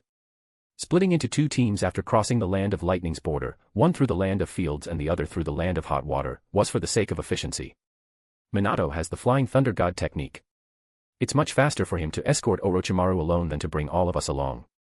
Shiro's sarcastic tone made it clear, Hisashi and the others weren't as important as Namikaze Minato, the inheritor of the Will of Fire. Sacrificial pawns, huh? Although this mission had been dangerous yet uneventful, Hisashi couldn't help but silently touch his forehead protector in frustration. Caged bird. Shiro noticed this and let out a soft sigh before shaking his head. Hisashi, now that Minato isn't with us, you can deactivate your Byakugan and take a break. At Shiro's words, Hisashi instinctively wanted to say something, but upon seeing Shiro's expression, a realization dawned on him. Shiro. Shiro nodded slightly and said with a calm expression, that's right. I have sensory abilities. When Hisashi heard this confirmation, he didn't grow angry. Instead, his bloodshot Byakugan welled with emotion, and he nodded gratefully. Shiro, thank you for trusting me. For a ninja to reveal such a secret was a testament to their trust in a comrade. As the veins on his forehead gradually smoothed out, Hisashi, who had been using his Byakugan non-stop, felt his sore eyes begin to tear up. Shiro, you didn't have to be on my team. The village's orders were for you to retreat with Minato.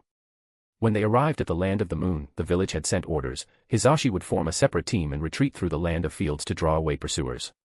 Even if he failed, he could at least restrain some of the enemy forces. Hisashi, are you suggesting that we Uchiha abandon our pride and desert our comrades? Shiro's response was a cold smile full of Uchiha arrogance. But this time, Hisashi felt an unprecedented warmth he had never experienced, not even within his clan. Comrades, huh? Hisashi's eyes stung as his usually stern face broke into a rare smile. Shiro, you know, in my clan, the branch family is nothing more than a tool to protect the main family. I knew this mission to draw away pursuers was approved by the main family. So many in the branch family have been sacrificed like this. The children of the branch family are always meant to be the branch family. We're always the main families and the village's sacrificial pawns. For the first time in his life, Hisashi opened up to an outsider. For the first time, he understood the meaning of the word comrade. The caged bird has become the Hyuga's cage, trapping the pride of the Hyuga clan and turning it into a symbol of cowardice. Shiro activated his sensory abilities and led Hisashi toward a small town in the Land of Fields, adding sarcastically. In my team, there are no sacrificial pawns. Hisashi, as your captain, it's my duty to ensure my comrades make it back alive. Shiro's resolute voice echoed, and Hisashi, following behind, smiled as he gazed at his proud Uchiha teammate. For the first time, he found the arrogance of the Uchiha comforting. Chapter 166, Naruto, I am Uchiha Shirou, 166. The Land of Fields. Uchiha Shirou and Hyuga Hisashi, along with their group, trudged wearily into the busiest small town in the Land of Fields. Shirokuin, this time we've decided to rest temporarily in this small town. I assure you our intel won't be leaked. At the inn, Shiro and Hisashi disguised themselves as wandering samurai and checked in. Coming from the Land of Lightning, they encountered numerous deadly pursuits by Kumo ninja along the way, leaving them both physically and mentally exhausted. Hisashi, there's no need to be so tense. Our contact will arrive tomorrow morning. Contact. Hisashi's face was filled with surprise, but Shiro smirked and teased. The incident in the Kumogakure happened 10 days ago. Surely the clan won't leave a Uchiha unattended, right? Shiro's words practically implied that he no longer trusted the village. Instead, he had secretly contacted Uchiha ninjas to come and assist them. Hearing this, Hisashi showed an expression of envy. The Hyuga main family treated the branch family as tools, and the village barely regarded them as human. Even though the Uchiha were ostracized, at least their internal family dynamics didn't involve oppressing their own. If the Uchiha had internal conflicts, they handled it openly, direct confrontation, fair and square. Now that we've discussed the contact, let's talk about the Hyuga clan and this whole sacrificial pawn business. Suddenly, Shiro shifted the topic. To an outsider, his tone might have sounded sarcastic enough to provoke a fight. But this was the Uchiha, especially after traveling together for so long, Hisashi had grown accustomed to their unique personality. He nodded calmly. Fine. But Shiro-kun, you should pay attention to how you phrase things. After all, you Uchiha have a knack for causing misunderstandings. To put it bluntly, the way the Uchiha spoke often made people want to punch them. At this, Shiro chuckled lightly and shrugged. I'm just trying to lighten the mood. I wouldn't normally be this aggravating. The dry laughter echoed, and Hisashi, whose stern face hadn't shown a smile in years, couldn't help but crack a faint grin. This is the purity of friendship between men. Sometimes, the humor has a ridiculously low bar. For us in the Hyuga branch family, who outsiders call sacrificial pawns, it all comes down to the caged bird seal on our foreheads, which restrains us. Perhaps it was the bond forged through the darkest moment of his life, being abandoned, that prompted Hisashi to even crack a self-deprecating joke about his own family being a clan of sacrificial pawns. The caged bird, huh? Hearing Hisashi's calm tone, as if he had long become accustomed to the division between the main and branch families, Shiro showed a thoughtful expression before shaking his head. I've read some classified documents. I heard the village once secretly researched the caged bird seal. Noticing Hisashi's puzzled look, Shiro smiled and teased. Hisashi, don't underestimate your so-called sacrificial pawns. In the Hyuga clan, the main family enjoys all the benefits, but the branch family holds the strongest combat power. If the caged bird seal were broken, not only would it split the Hyuga clan within the village, but it would also win over the allegiance of the most powerful Hyuga ninjas. Don't you think the village would be tempted by such a prospect? Shiro wasn't wrong. Among the major clans in Konoha, the Hyuga clan was one of the most stable and hardest to divide. If the caged bird seal could be nullified, the Hyuga clan would undoubtedly fracture. Given the nature of the third Hokage's administration, it was hard to believe they hadn't considered it. All it would take was breaking the caged bird seal to weaken the Hyuga clan while simultaneously bolstering their power. Is that so? At first, Hisashi seemed unsettled by the idea of the village researching the caged bird seal. But his rational mind quickly reminded him of the inevitable conclusion: it must have ended in failure. I once heard Lord Orochimaru mention this research. It seems that even before the project began, your main family noticed traces of it, leading to the mysterious disappearance of several branch family members. Hearing Shiro's teasing tone, Hisashi was left speechless. He gazed out the window at the starry night sky, his expression forlorn as he shook his head. The main family resides within the village and wields immense control. They have never let their guard down, not even when the branch family is on the front lines fighting. As Hisashi described the main family's constant surveillance of the branch family, afraid of losing control, yet also afraid of them growing too strong, Shiro shook his head in exasperation. What a warped family dynamic. Even in the current ninja world, some noble clans distinguish between main and branch families, but none treat their branch family like slaves as your Hyuga clan does. Their casual conversation prompted Hisashi to open up about his clan's situation, his tone serene. It would be a lie to say he had no thoughts of rebellion, but years of being bound by the caged bird seal had eroded much of the branch family's will to resist. Shiro could see this clearly and couldn't help but shake his head. The child of a sacrificial pawn is still a sacrificial pawn. As you said yourself, even your marriages are dictated by the main family. You're destined to marry and have children. Hisashi had seemingly resigned himself to his fate. But when Shiro mentioned that he, too, would be forced to marry and have children, a flicker of struggle and resentment flashed in his eyes. Once marked with the caged bird seal, generation after generation would remain part of the branch family. The slave's child would still be a slave. This was the fate of the caged bird seal. The seeds of defiance were sown. Hisashi took a deep breath and said in a low voice, Shiro-kun, can you tell me what you or Lord Orochimaru know about the caged bird? Through their conversation, he realized that Shiro had more access to information and was close to Orochimaru. As Orochimaru was now the deputy leader of the village's root division, he naturally knew far more. The caged bird, huh? According to Lord Orochimaru, it's listed as a research project en route, but due to a lack of materials and the priority of the wood release project, it was shelved. However, from preliminary research, while breaking the caged bird seal is extremely difficult, adding another layer of sealing on top of the original might make things relatively easier. Shiro spoke calmly, sharing his initial understanding of the caged bird seal. Currently, within the alliance of major clans, the bond between the Senju and Uchiha was relatively stable, but the Hyuga clan's situation was far more intriguing. The main family let the branch family fight and take the blame whenever something went wrong, while they enjoyed all the benefits. Given such instability within the Hyuga clan, Shiro thought it might be more worthwhile to ally with the branch family. If the plan succeeded, the branch family's formidable combat power would be firmly tied to his cause.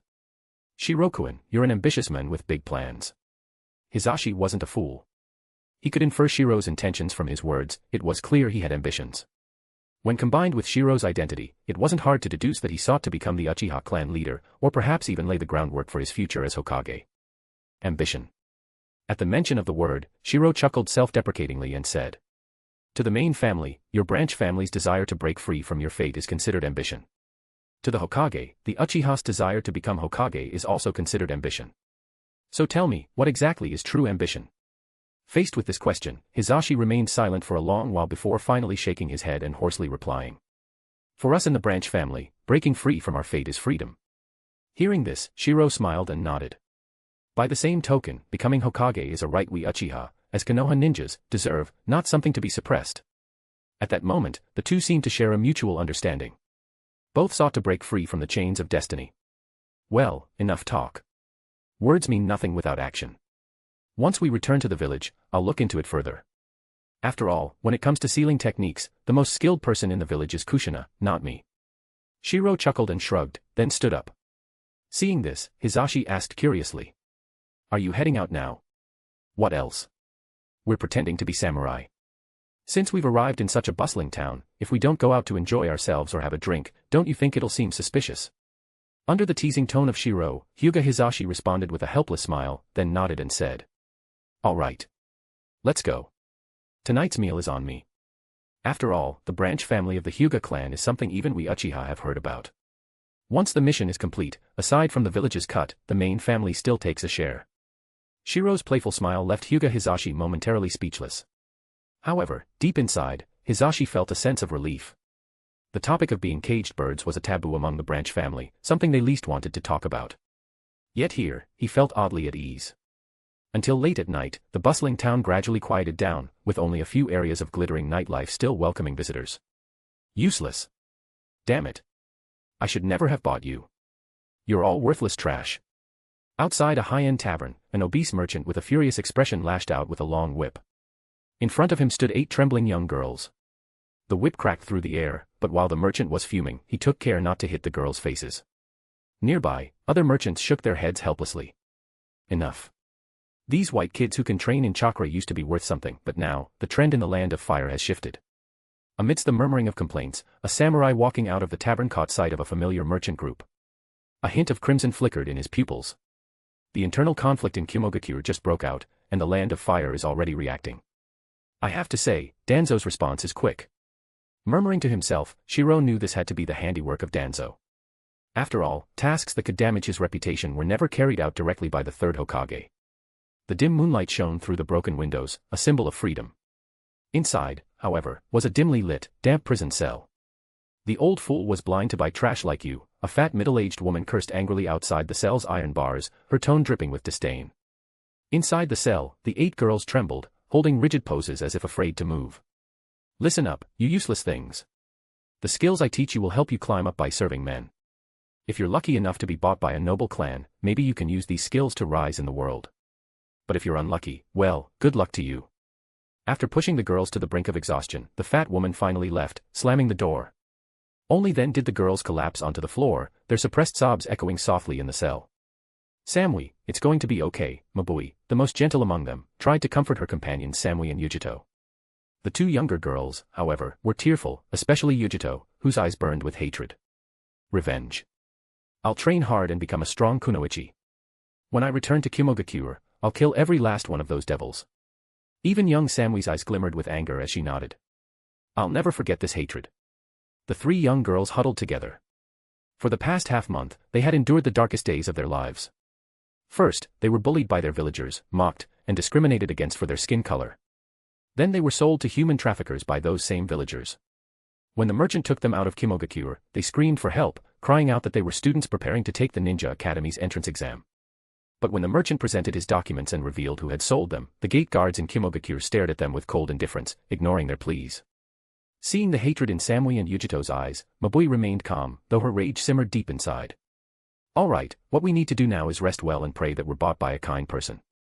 That way, we can stay together," Mabui said, her tone tinged with sadness. the events they had experienced had shaken their worldview to its core. Mabui herself was a target of ridicule in the village due to her darker skin tone.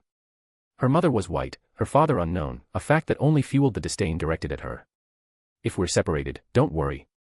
I'll find you someday, and we'll return to our homeland together," Mabui whispered, her eyes hollow but her words offering a fragile sense of hope. Suddenly, a pair of crimson eyes gleamed under the moonlight. "If you had the chance to return to your homeland, what would you do?" A cold voice echoed through the cell. The 3 girls, who had been dozing off, and the other 5 girls huddled in the corners, all shuddered. At some point, a figure had appeared outside their cell, seated on a chair, gazing at them with an indifferent expression. "I'd kill every last one of those devils." It was Mabui, the calmest of them all, who spoke resolutely, her voice cutting through the silence. Her words piqued Shiro's curiosity. He turned his gaze to Mabui, whose potential he recalled from the original story.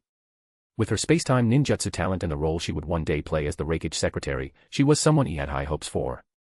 Under his curious gaze, young Mabui swallowed nervously but forced herself to stay calm. "Lord, I recognize the headband on your neck. You're a shinobi from Konoha. We're all children from Kimogakure with the ability to train in chakra. For us to end up here, it means we've been persecuted," Mabui explained, her mind working quickly despite her fear. She subtly tugged at her companion's clothing, prompting Yujito and Samui to react. They quickly added, "After being sold, Kimogakure is no longer our home. We're homeless now. Please, Lord, take us in. We'll be your most loyal tools." The other 5 girls, seeing a glimmer of hope in the darkness, began to cry and tremble as they echoed, "Lord, we're not afraid of hardship. Please train us into sharp tools." Amid their darkest hour, the sudden appearance of hope made them willing to become tools, anything but perpetual slaves at the bottom of society. Tools, huh? That might be interesting.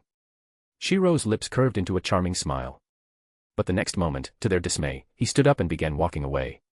As the moonlight illuminated him, he turned back, his Sharingan spinning with 3 tomo, their crimson glow seared into their vision. "Get a good night's rest. Tomorrow morning, someone will come to buy you.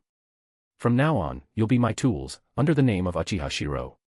The girls, who had just been plunged into despair as he walked away, now clung to the hope he left behind.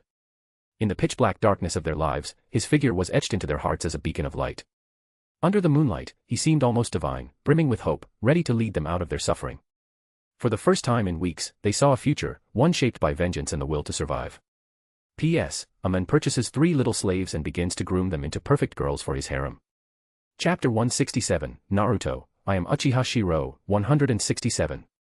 At the break of dawn, beneath the soft glow of the morning light, a caravan bearing the Uchiha clan crest departed from the land of fields, heading toward the land of fire. "Mikoto, there's no need for you to come personally for such a small matter." Inside the carriage, Shiro gently caressed Mikoto's long black hair while she smiled and shook her head, saying, "Shiro, there's no such thing as a small matter when it comes to you." Meanwhile, Hyuga Hisashi had already collapsed in exhaustion inside another carriage, finally able to let go of his vigilance and fall into a deep sleep. The stress of the journey had taken its toll on him. For the past half-month, he had kept his Byakugan active almost constantly while traveling, maintaining an intense state of mental tension. This relentless pressure had left him utterly drained. Now, with the arrival of reinforcements, he could finally rest and recover his combat strength. Inside one of the carriages, 8 young girls were curled up in the cramped space. Though it was crowded, each of their eyes shone with determination. The despair and emptiness that had once filled their gazes were gone, replaced by resolve and the burning hatred buried deep in their hearts. The hypnotic power of the Sharingan the previous night had not only awakened the hatred within them but had also made their hearts more fragile. At this moment, not only was there a chance to leave a deep impression of salvation in their minds, but it was also an opportunity to strengthen their resolve. "Mabui, Yujito, we're still together." In the carriage, Samui, a short-haired blonde girl, whispered with trembling lips, her eyes welling with tears. Mabui and Yujito both nodded shakily in response.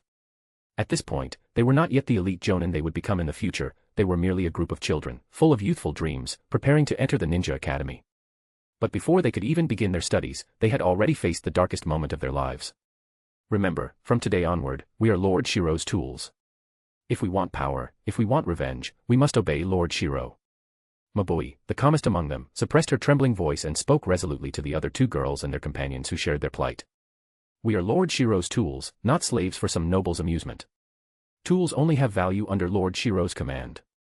If we work hard and become strong, one day we'll crush our enemies beneath our feet. That's right. Only by becoming powerful tools will we have the right to seek revenge." Inside the carriage, the 8 girls who had been sold from the Kumogakure all showed expressions of determination. As slaves, they had almost no chance of changing their fates. However, as tools of a powerful ninja, they had the opportunity to gain strength, and with it, a chance for revenge in the future. Outside the carriage. Shiro, if you need tools, I can arrange for people to purchase or locate children with chakra cultivation potential within the Land of Fire.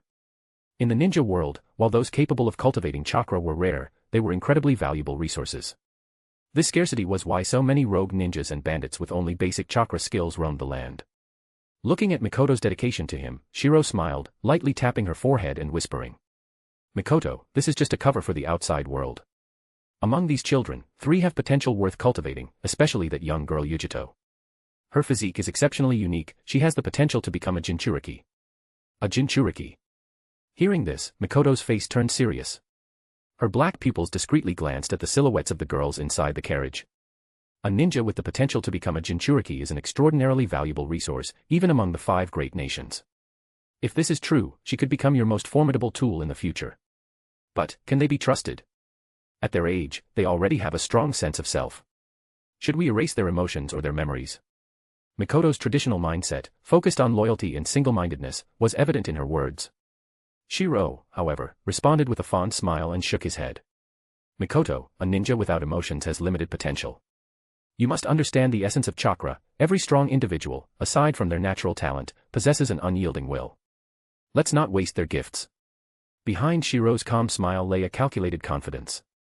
These children had already been abandoned by their village, and their hearts filled with hatred. Just as Sasuke's hatred toward Itachi fueled his strength, hatred could drive these girls to work tirelessly. At the same time, hatred was one of the most steadfast sources of resolve. The girl, Mabui, I can sense a faint spatial talent within her. Combined with her calm personality, she's also worth cultivating. Hearing the mention of spatial talent, Mikoto couldn't hide her shock. In all of Konoha, only 3 individuals had mastered spacetime ninjutsu, and one of them was the late second Hokage. She had personally witnessed Shiro's efforts to learn the Flying Thunder God technique, so she understood how rare and valuable spatial talent was. As for the blonde girl, Samui, her lightning chakra affinity is quite good. She might currently be the weakest of the 3, but even she has the potential to become a Jonin. The potential to become a Jonin. The weight of those words was enough to make Mikoto take her seriously. Even if she ultimately stopped at the rank of a special Jonin, it would still be a worthwhile effort. Understood.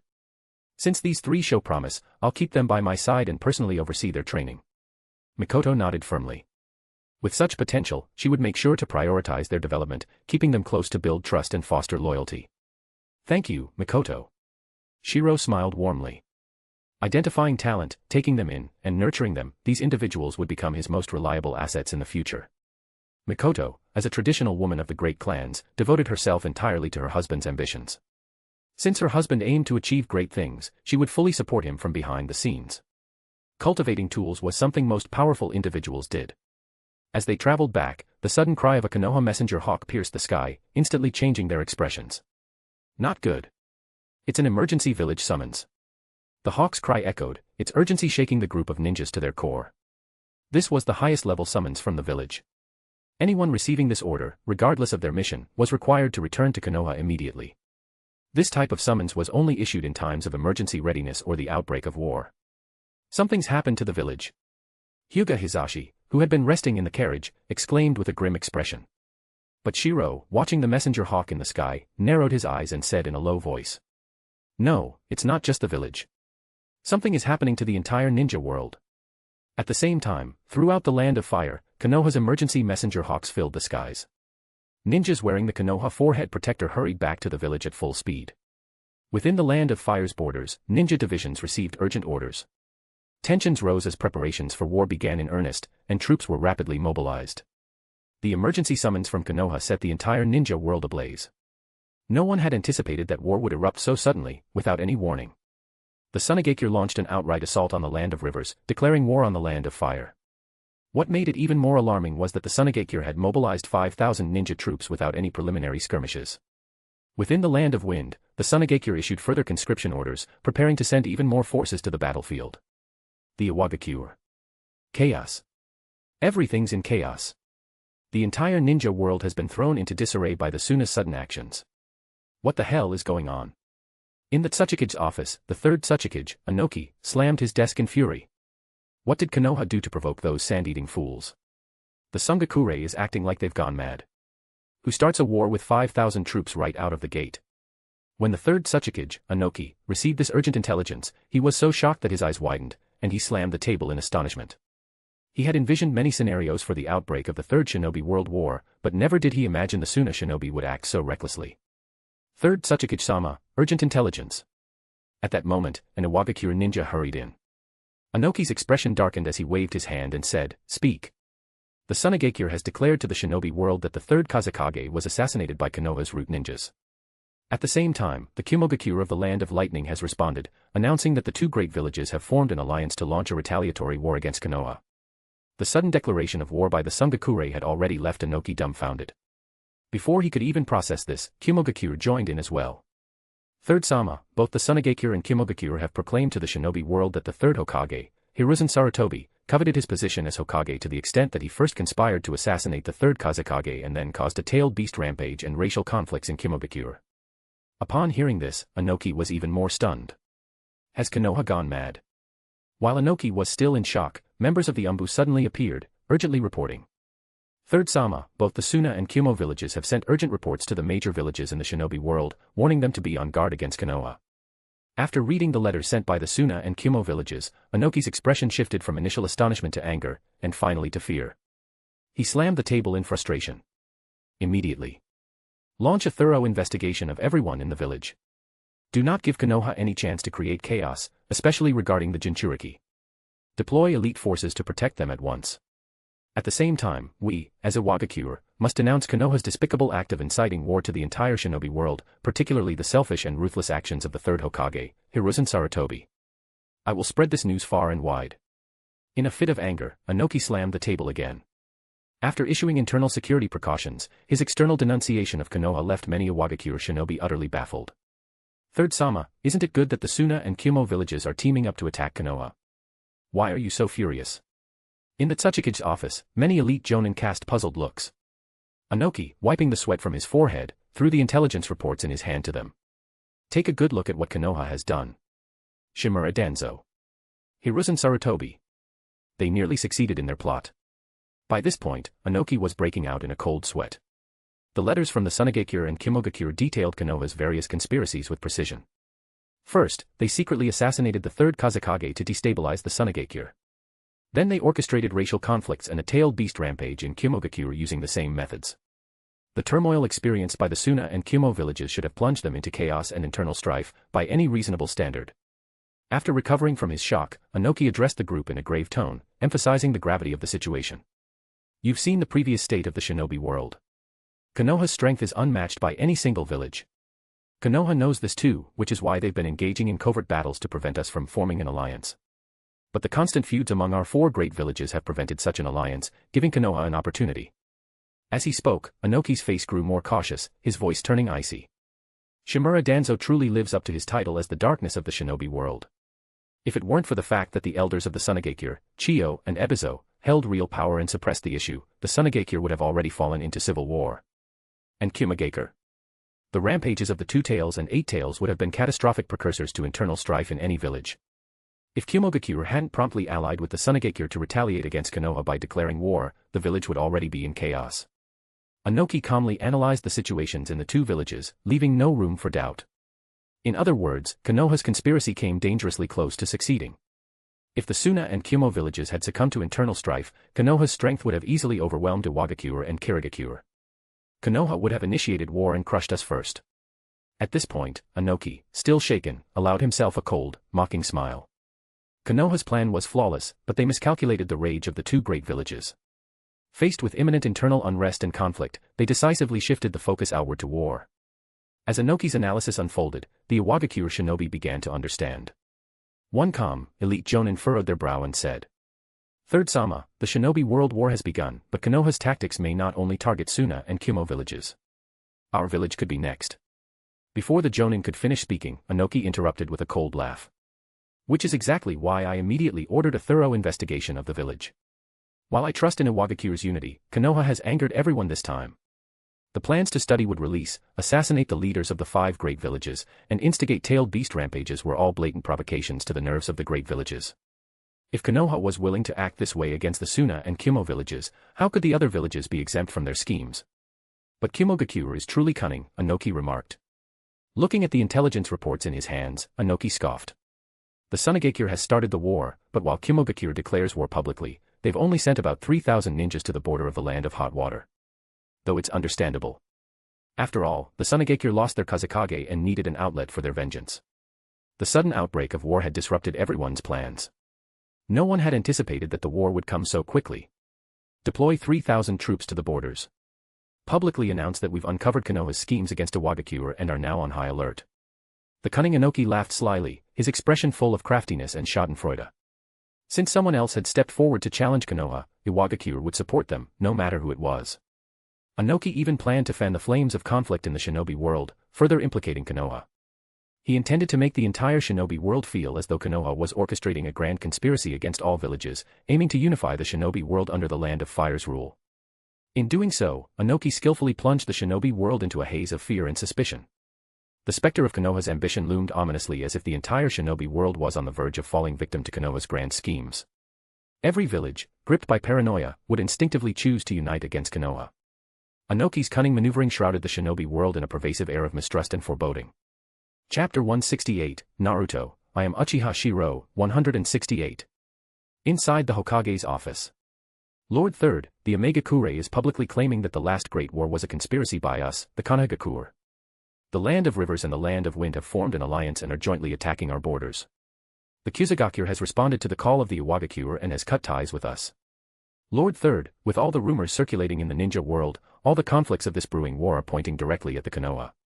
Moreover, the spies from the major ninja villages within our village are. One after another, the ninjas from the Umbu and Intelligence Department reported bad news. Ever since the Suna and the Kumo declared war, not a single piece of good news had come through. Sitting at the Hokage's desk was Hiruzen Sarutobi, his brow tightly furrowed ever since the sudden outbreak of war. His old face was filled with exhaustion and anger. First, we crushed the Kazekage, then we crushed the Raigage. The ninja world will bow before me, Sarutobi. At that moment, Danzo Shimura, leader of the Root, spoke this phrase, a phrase spreading through the ninja world, with a grim face. His gaze held a strange glint as he stared at Hiruzen Sarutobi. Seeing Danzo's look, Hiruzen angrily slammed his hand on the desk and shouted coldly, Danzo, this is not my doing. He was being wronged. But this statement, full of overwhelming ambition to dominate the ninja world, undeniably reflected his aura as a heroic leader. Even Danzo couldn't help but have doubts. It was just too fitting. If this had been attributed to him, Danzo wouldn't even mind starting the war, at least the fame would have boosted his chances of competing for the Hokage position. Hiruzen, even if it wasn't you, could it be someone from your Sarutobi clan? Danzo hesitated for a moment, still harboring some suspicion. He then added gravely. The Kumo's racial conflict and their tailed beast rampage plan were within our expectations, but the sudden disappearance of the third Kazekage and the emergence of Skull were not. Danzo couldn't help but suspect it. The timing and coordination were just too perfect. Seeing the suspicion in Danzo's eyes, Hiruzen Sarutobi felt even more aggrieved. This time, the enemy's scheme was simply too ruthless. It was a conspiracy tailored perfectly for him, the so-called hero of the ninja world. Danzo. Orochimaru has already returned. The rampage of the Two Tails and Skull incident were all orchestrated by Orochimaru. The so-called Skull was a fabrication. Orochimaru's return had confirmed this, but they couldn't reveal it to the public. No matter what the Kumo or the Suna claimed, the Konoha could never openly admit it, otherwise, it would truly ignite a full-scale ninja world war. But the disappearance or possible death of the third Kazekage, this is the leader of one of the 5 great ninja villages. Even if it were just a jonin who died, there should be intelligence. Are the ninjas of the Suna completely useless? Hiruzen Sarutobi could accept blame for many things, but the disappearance of the third Kazekage. He refused to take responsibility for assassinating the leader of one of the 5 great villages. Hiruzen, if it wasn't us, then who else in the ninja world has the capability? Danzo's serious tone made Mitokado Hamura and Udatane Koharu, who were standing nearby, frown as well. Hiruzen, Danzo makes a good point. Could it be that someone within the Sarutobi clan, unwilling to see you lose your position as Hokage, acted behind the scenes using information from the Umbu? It wasn't that they wanted to doubt him, but the disappearance of one of the 5 Kage wasn't a trivial matter. The Tsunade wouldn't make such a claim lightly because of how humiliating it was. For a moment, the suspicions of his 3 old comrades only made Hiruzen Sarutobi feel even more stifled. Danzo, Hamura, Koharu, back when we decided to develop our clans, it was to counter the pressure from the great noble families. That's why we needed to strengthen our families to maintain balance. Although the Sarutobi clan has grown rapidly over the years, it's only because of their already large numbers that they've gained certain advantages. I admit I've been lenient with them, but it was all to counteract clans like the Uchiha and Hyuga. This was indeed the original intention behind developing their clans. Facing so many powerful families simultaneously, only they could understand the pressure. When the discussion turned to family development, Danzo's face looked a little awkward. Of the four of them, he was the only one who had secretly diverted resources meant for his family to strengthen the root. Not only did he fail to develop his family, but he had secretly siphoned off its talents to strengthen the root. Otherwise, how could the root have grown to rival the Umbu in just over 20 years? Hiruzen, we understand your intentions, but what about the other ninjas in the village? They won't understand. Mitokado Hamura sighed deeply, speaking helplessly, while Uchiha Koharu shook her head and added. Hiruzen, your excessive indulgence of the Sarutobi clan over the years has given others a chance to exploit it. Now, not only are there spies from other villages within the Konoha, but even the noble clans won't let this opportunity slip by. After all, over the years, Sarutobi clan jonin have been allowed to come and go freely from the Hokage's office. There are even rumors that your son has unrestricted access to the Hokage's archives. This wasn't an exaggeration. Even in the original story, after the third Hokage's death and a regime change, Konohamaru could still casually enter the archives, while the Umbu turned a blind eye. This kind of indulgence had become absurd. What was even more ridiculous was that the entire Konohagakure and the Umbu had normalized this behavior as if it were acceptable. For those in power, such minor issues didn't seem important. But at critical moments, they could be fatal. The Tsunade's mobilization of 5,000 ninjas was swift, but we discovered it in time. Reinforcements are already being sent to the border of the Land of Rivers. Fortunately, Jiraiya happens to be nearby on a mission. With a force of 3,000 ninjas, Jiraiya leading them, and reinforcements continuously arriving, we aren't at a significant disadvantage in terms of numbers. Mitokado Hamura shook his head as he calmly explained the situation on the front lines. Hiruzen Sarutobi frowned deeply, staring at the defensive map of the Land of Fire, and nodded as he said gravely. Although the Kimogakure has declared war on us and is claiming an alliance with the Tsunade, the discord between the villages is clear. They're likely hoping the Tsunade will wear us down. The Kimo's posture is aggressive, but it's mostly bluster. Our real concern should be the Iwa and the Kiri in the background. While the Kiri has remained silent, Anoki of the Iwagakure will certainly seize this opportunity. The situation was overwhelming. Hiruzen Sarutobi, who had maintained a calm and heroic aura earlier, now felt as though he was walking on thin ice. The borders of the ninja world were rife with the potential for war. Even Danzo, usually reserved, was unusually solemn as he looked at Hiruzen and said in a rare display of concern. Hiruzen, we survived the first ninja war like this, but now the village is riddled with rumors. The most urgent matter is restoring your authority as Hokage. If Hiruzen Sarutobi's prestige had peaked after winning the second ninja war, it had now plunged into chaos. Especially after the White Fang incident, they had loudly proclaimed that if Hiruzen truly desired the Hokage position, he could simply start a war rather than scheming against his fellow villagers. Now, less than half a year later, the Ninja World War had erupted, and all the blame was pointed at the hero of the ninja world. Once hailed as the strongest Hokage, his previous reputation now served as a double-edged sword, leaving him battered and humiliated. Hiruzen. Mitokado Hamura and Uchiha Koharu both wore heavy expressions. It was truly a turbulent time. Externally, the Ninja World War had begun, and the Konoha faced two great villages right from the start.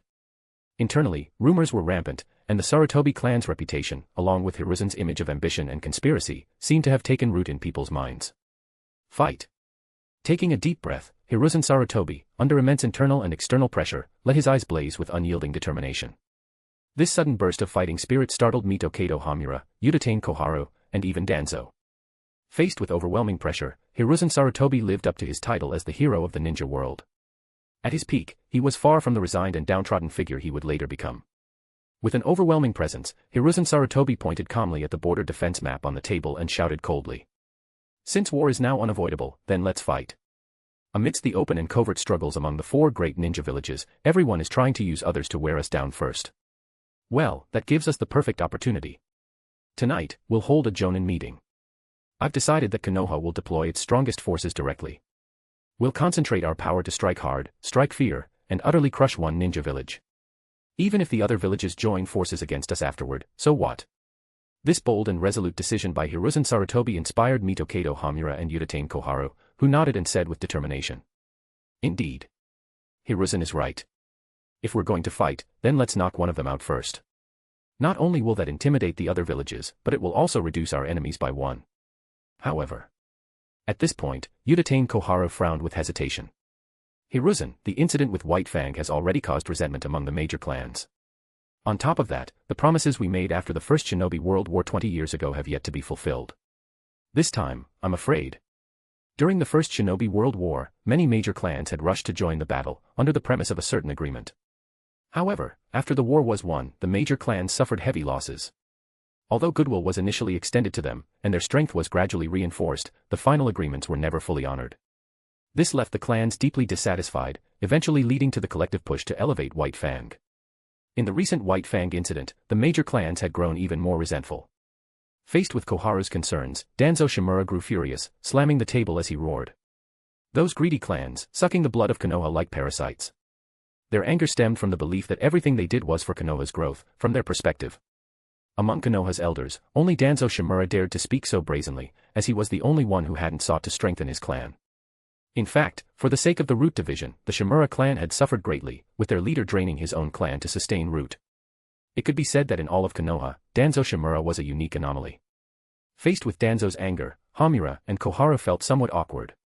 They had secretly benefited quite a bit from the deals they'd struck with the major clans back then.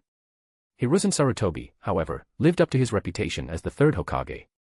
His expression remained calm and composed as he declared. The major clans are nothing to worry about. All they want is profit. Right now, our focus must be on winning this war.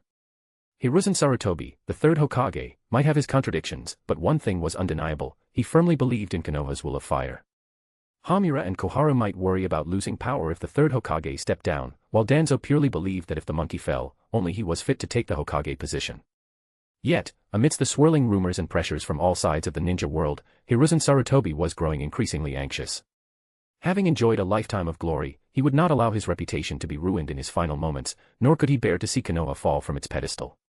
Thus, whether Hiruzen Sarutobi could hold onto the Hokage position was a matter deeply tied to everyone involved. Currently, both Tsunade and Kimogakure have declared war on us. Between the two, Kimogakure is dealing with the greatest internal conflicts. Danzo's sinister eyes gleamed coldly as Hamura and Koharu nodded gravely. Exactly. Of the two, we have the most intelligence on Kimogakure.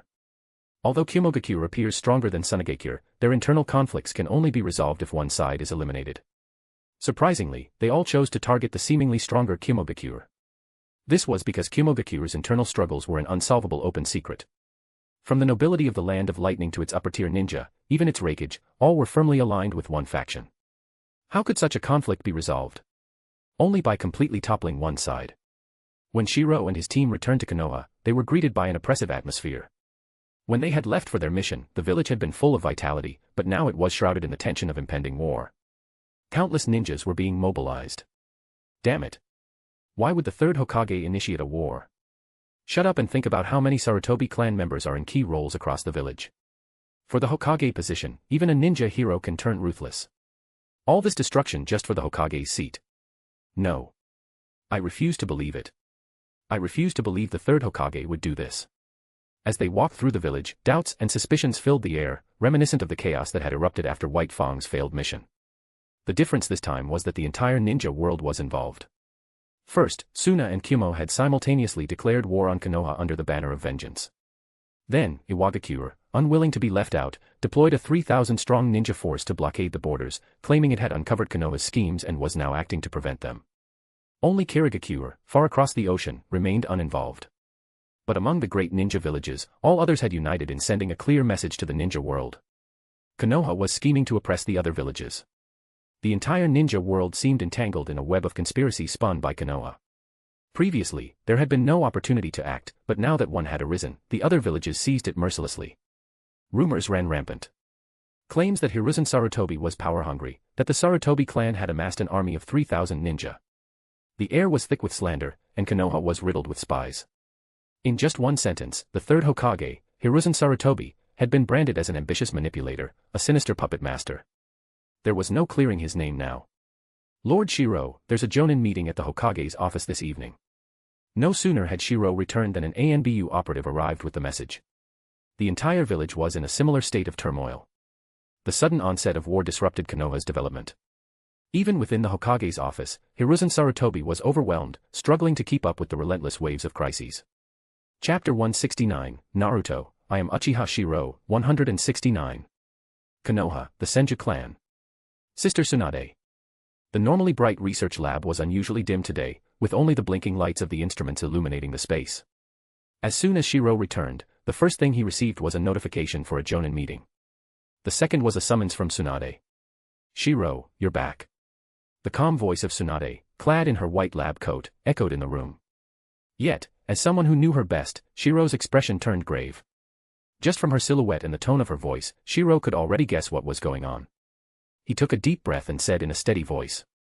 Although I haven't returned to my clan yet, just by looking at you, Sister Tsunade, I can tell that the third Hokage has already visited you and the other major clans, hasn't he? Shirou's calm voice lingered in the lab. Tsunade's hand, which was holding a glass test tube, trembled slightly. She quietly placed it into an instrument before turning around with her usual carefree smile. Well, since you've already guessed, it makes things easier. After all, your position isn't simple now, deputy head of the Konoha police force and deputy head of the medical division. Of course, that's in the past. After tonight's Jonin meeting, you'll officially be the head of the medical division.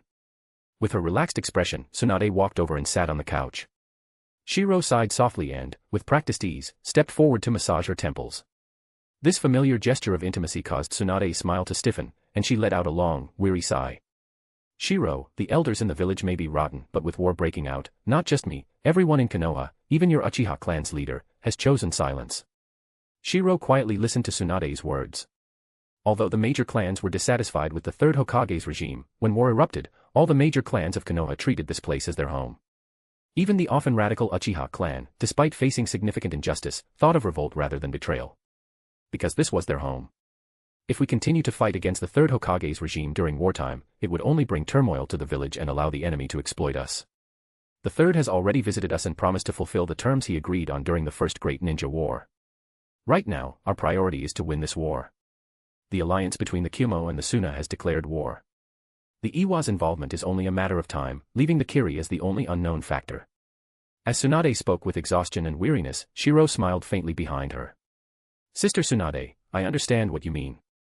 Though Shirou's face wore a relaxed smile, his heart was full of mockery. The third Hokage, that old fox, truly excelled at using the concept of village unity to manipulate others. But this time, his greed during the third Great Ninja War would bring him the harshest lesson. Of course, Tsunade and the other major clans were unaware of this. Persuaded by the third Hokage, they were even prepared to select the fourth Hokage in the next 2 or 3 years, had war not broken out so suddenly. Similarly, the sudden onset of war had turned all accusations toward the third Hokage. If this war was not handled properly, the dissatisfaction the clans had long buried in their hearts, coupled with any decision-making failures, would finally erupt. Sister Tsunade, this village is ours, so we will protect it together. Shirou spoke with a smile, but his expression also turned serious. But starting a war for personal gain, those so-called higher-ups have gone too far this time. As he said this, Shirou looked as though he were barely restraining his anger. Don't they realize the consequences of their actions? Or perhaps they've considered them and still went ahead, believing everything is within their control.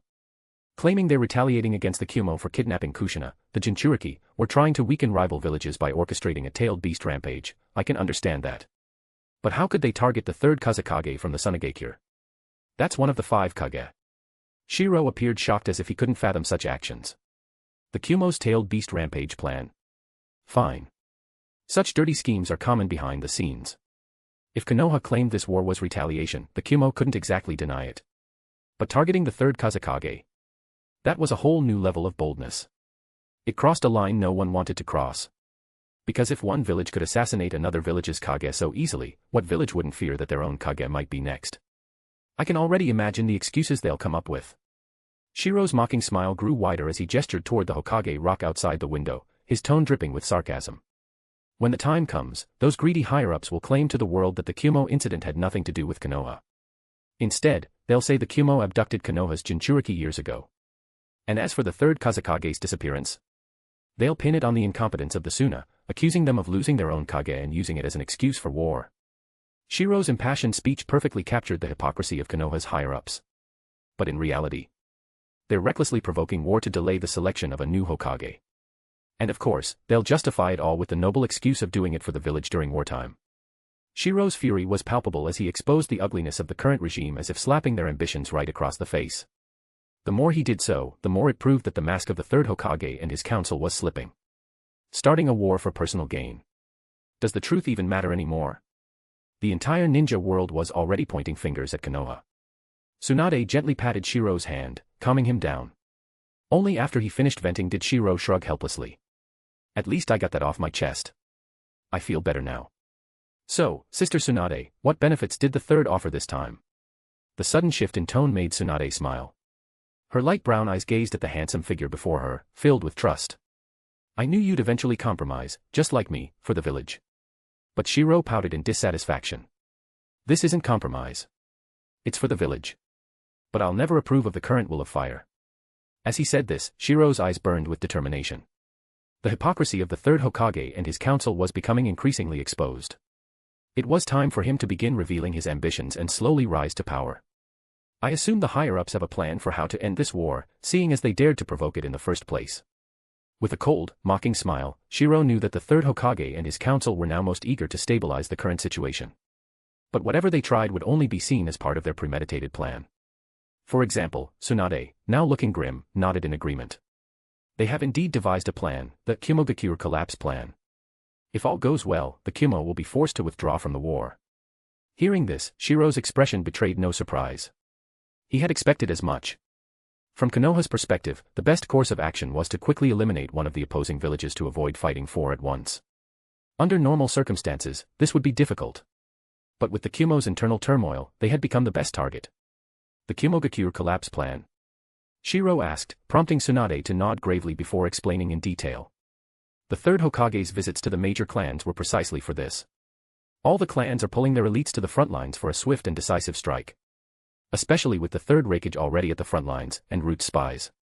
At this moment, Shiro was listening to the Kumogakure collapse plan, but his expression was somewhat peculiar. Could he say, as expected of master and apprentice? Even the name and strategy of the plan were so strikingly similar. That said, the plan was indeed feasible, almost perfect. The ambush could perfectly pinpoint the location of the third Raigage. Simply put, it was a decapitation plan. As long as the third Raigage was assassinated and the Kumo forces were severely damaged on the battlefield, all Konoha needed to do was halt their offensive. At that point, the internal structure of the Kumogakure would inevitably fall into chaos. With the added provocations of racial conflicts and the instability following the death of a village leader, the Kumogakure could essentially be kicked out of the war. This plan is indeed brilliant, but the hardest and most crucial part is the assassination attempt. This is the Kage of one of the 5 great shinobi villages. Even if you can locate him, killing him won't be easy. Battling a Kage was one thing, defeating them was manageable, but killing one was a whole other matter. Tsunade, however, shook her head and said, that part is classified. Either way, it's their business now. Even Tsunade displayed a blind confidence that made Shiro's eyes twitch. At the same time, he could understand. After all, over the years, the so-called halo of the third Hokage had been far too prominent. Titles like Shinobi Hero and Professor of Ninjutsu had draped a shroud of mysterious confidence over Konoha. And to be fair, during his prime, the third Hokage's strength wasn't weak at all.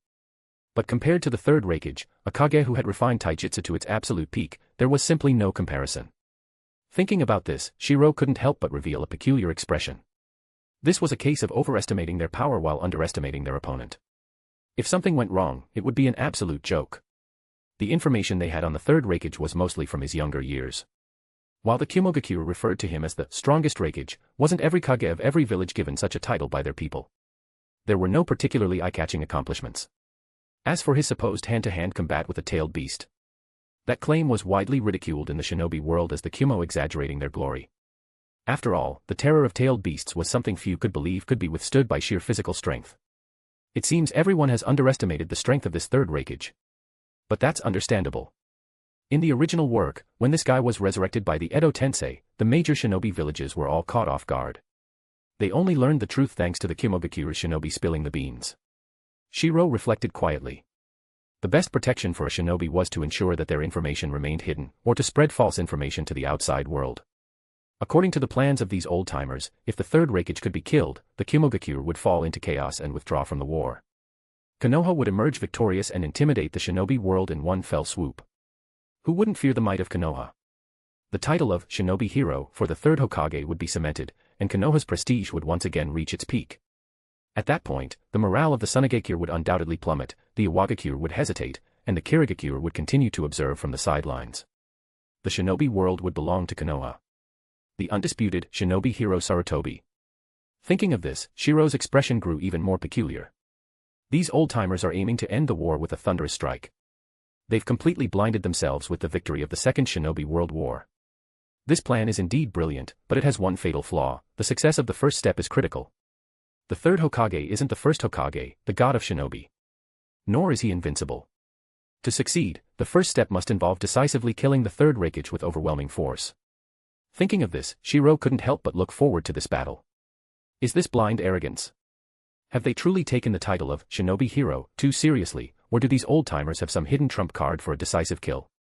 Shiro squinted and pondered deeply. However, there was one thing he was certain of: behind the scenes of the Third Shinobi World War, there was still Uchiha Madara, the mastermind pulling all the strings. Would that old schemer simply sit back and watch Konoha achieve a thunderous victory and continue to sit on the throne of the strongest shinobi village? How to lead Konoha to victory in this war is something these old-timers need to figure out. Whether they retain their dignity and step down gracefully or face the consequences of their grave miscalculations after the war, that's not something for us to worry about. Tsunade, lying on the sofa, closed her eyes, her face displaying an indifferent expression. At this moment, not just Tsunade but everyone in Konoha had yet to grasp the brutal reality of the Third Shinobi World War. The two of them sat quietly in the dimly lit research laboratory. With the sudden onset of war, all the major clans had chosen to pause their internal conflicts and focus on external threats. This was an instinctive reaction shared by all. This was also why, when internal conflicts became nearly irreconcilable, war was often launched against external enemies. After a war, internal tensions would often either vanish or significantly diminish. War created new interests and often reshuffled existing ones, both internally and externally. At a time like this, if we forcibly push for a new Hokage, the power shifts and clashes of interests could destabilize the village and allow the enemy to exploit. Tsunade's weary voice echoed in the dim research lab until the sound of a beeping instrument broke the silence, prompting her to open her eyes. Shiro, it's almost time. We should head to tonight's Jonin meeting. At Tsunade's reminder, Shiro calmly nodded. All right, I'll stop by the clan first. See you at the meeting. Shiro didn't share the information about his trip to the Kimogakure with Tsunade. That matter alone wasn't enough to become the straw that broke the camel's back. But when everything accumulated, the final eruption would be the most devastating. As Shiro's figure disappeared and the laboratory door closed, Tsunade stood silently in front of an instrument, looking at the data report in her hand. This is an enormous joke. The Senju and Uchiha, they share the same origin. At this moment, Tsunade's face was tinged with a smile, alongside a trace of excitement at unraveling one of the Shinobi World's thousand-year-old secrets. The evil and extreme Uchiha, and the Senju. What does that make us? This is a cruel joke. In the dimly lit research lab, Tsunade slowly lifted her head, her smile reflected in the glass test tubes. In the reflection, a pair of blood-red Sharingan with spinning tomo appeared. So this is what the Sharingan feels like. Through the glass, Tsunade's conflicted expression softened as she touched the corners of her eyes. She saw her own Sharingan. Is it because the curse mark carries Shiro's genetic material that it completed the dormant or incomplete Kekkei Genkai in my Senju bloodline, awakening the Sharingan under intense emotional conditions? In the dim research lab, Tsunade murmured to herself, holding the research data that had just confirmed her findings. Especially the Sharingan. After the third Hokage's recent visit, his hypocritical and shameless attitude had angered her so much that she awakened the Sharingan. Her research showed that the Sharingan could balance would-release abilities. Shiro, without using forbidden techniques, had shown signs of weakly integrating would-release cells. Combined with her awakening of the Sharingan, all the evidence pointed to one conclusion. The Senju and Uchiha, thousands of years ago or even further back, were of the same lineage, perhaps even sharing the same ancestor. In the original story, Orochimaru had speculated this through his research in later years, but Tsunade now had far more evidence than he ever did. But next time, I won't give you old bastards another chance. This is the last time I'll act for the sake of the village.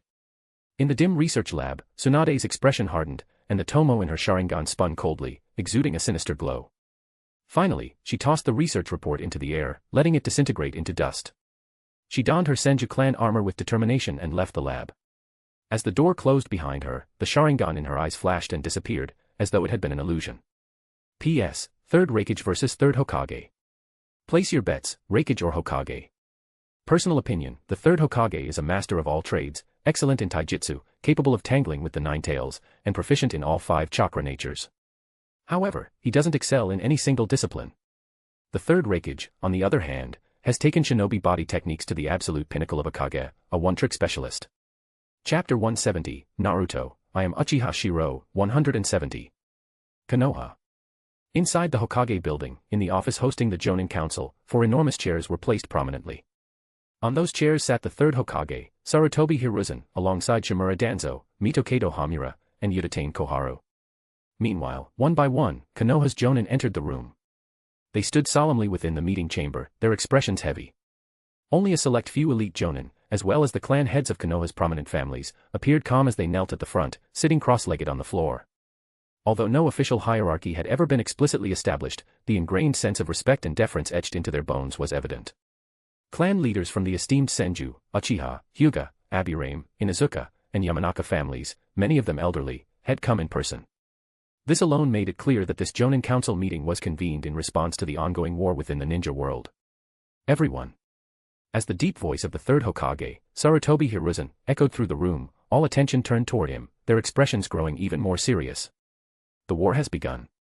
The combined forces of Tsunade and Kimoga have launched an attack on Konoha.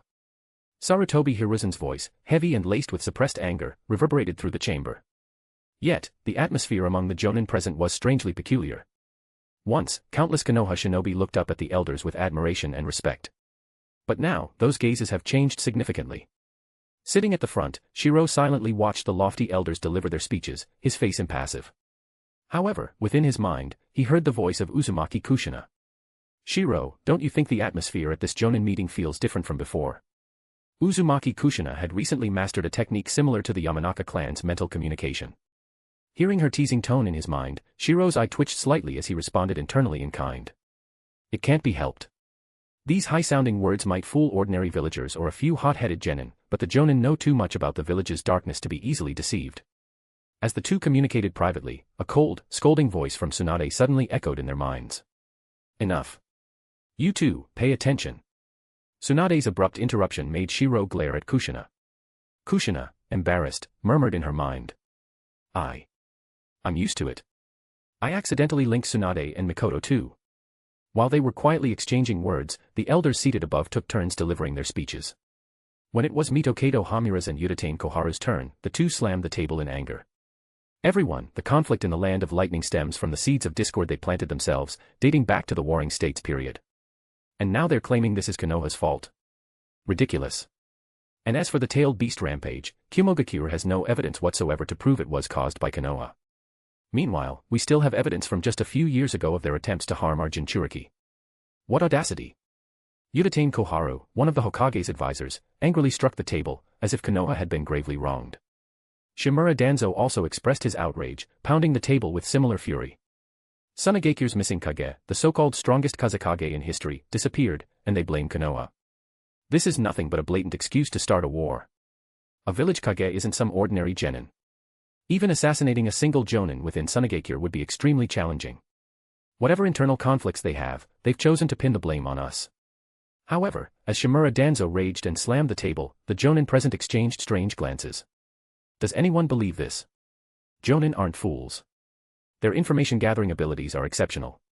Tracing the origins of the Land of Lightning's conflict with the Land of Fire was a simple task. And who could be responsible for that, if not Shimura Danzo? This was the unspoken consensus among everyone present. Many Jonin even felt a sense of quiet alarm and wariness. Unbelievable. They had thought that the so-called darkness of the Shinobi world had finally quieted down over the past 2 years. Who would have guessed he had been brewing something this big? It was clear to all that unless the Land of Lightning's internal conflict was resolved, this hidden threat would persist indefinitely. No matter how much he tried to deflect blame, Shimura Danzo's title as the darkness of the Shinobi world was now cemented. There wasn't the slightest dispute about it across the entire ninja world.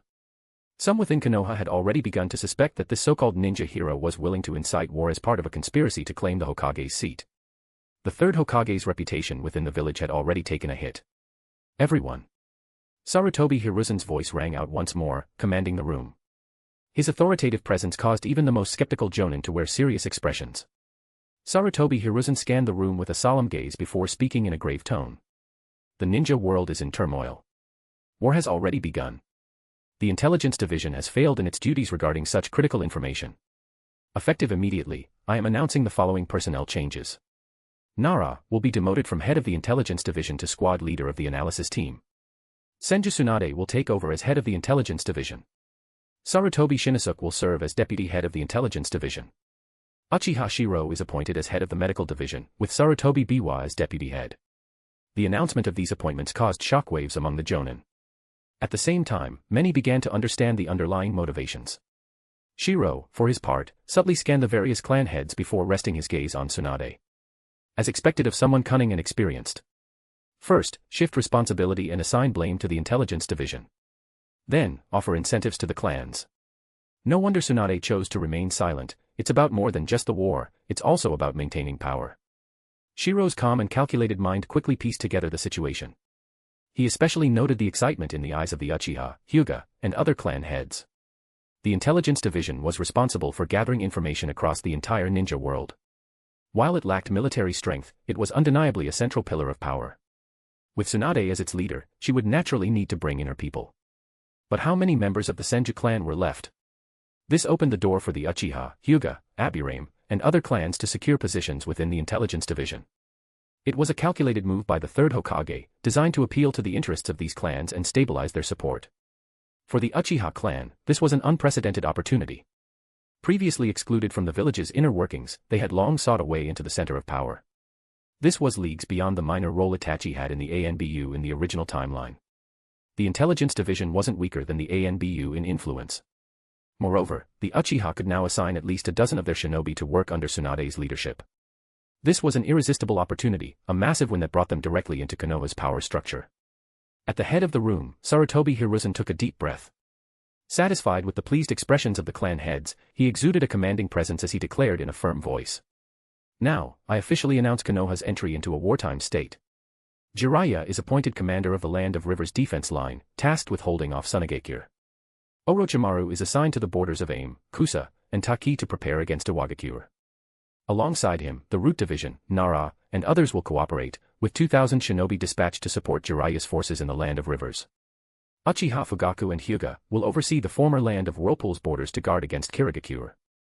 Senju Tsunade will take command of the front line against Kimogakure, supported by Uchiha, Hyuga, Aburame, and other jonin. A force of over 3,500 shinobi is already stationed at the border. Sarutobi Hiruzen's masterful deployment of Konoha's vast war machine was evident. In an instant, over 10,000 ninjas were mobilized, plunging the entire Land of Fire into a state of war. Standing at the forefront, Sarutobi Hiruzen radiated an oppressive aura. Though he was seething with anger internally, knowing that every shred of evidence pointed to him as the orchestrator of these ninja world crises, his resolve to secure both the village's safety and his reputation burned brightly.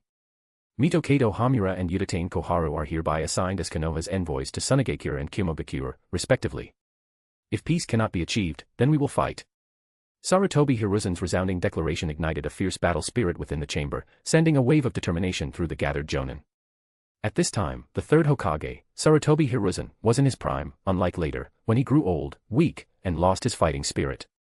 Furthermore, this war was aimed directly at him.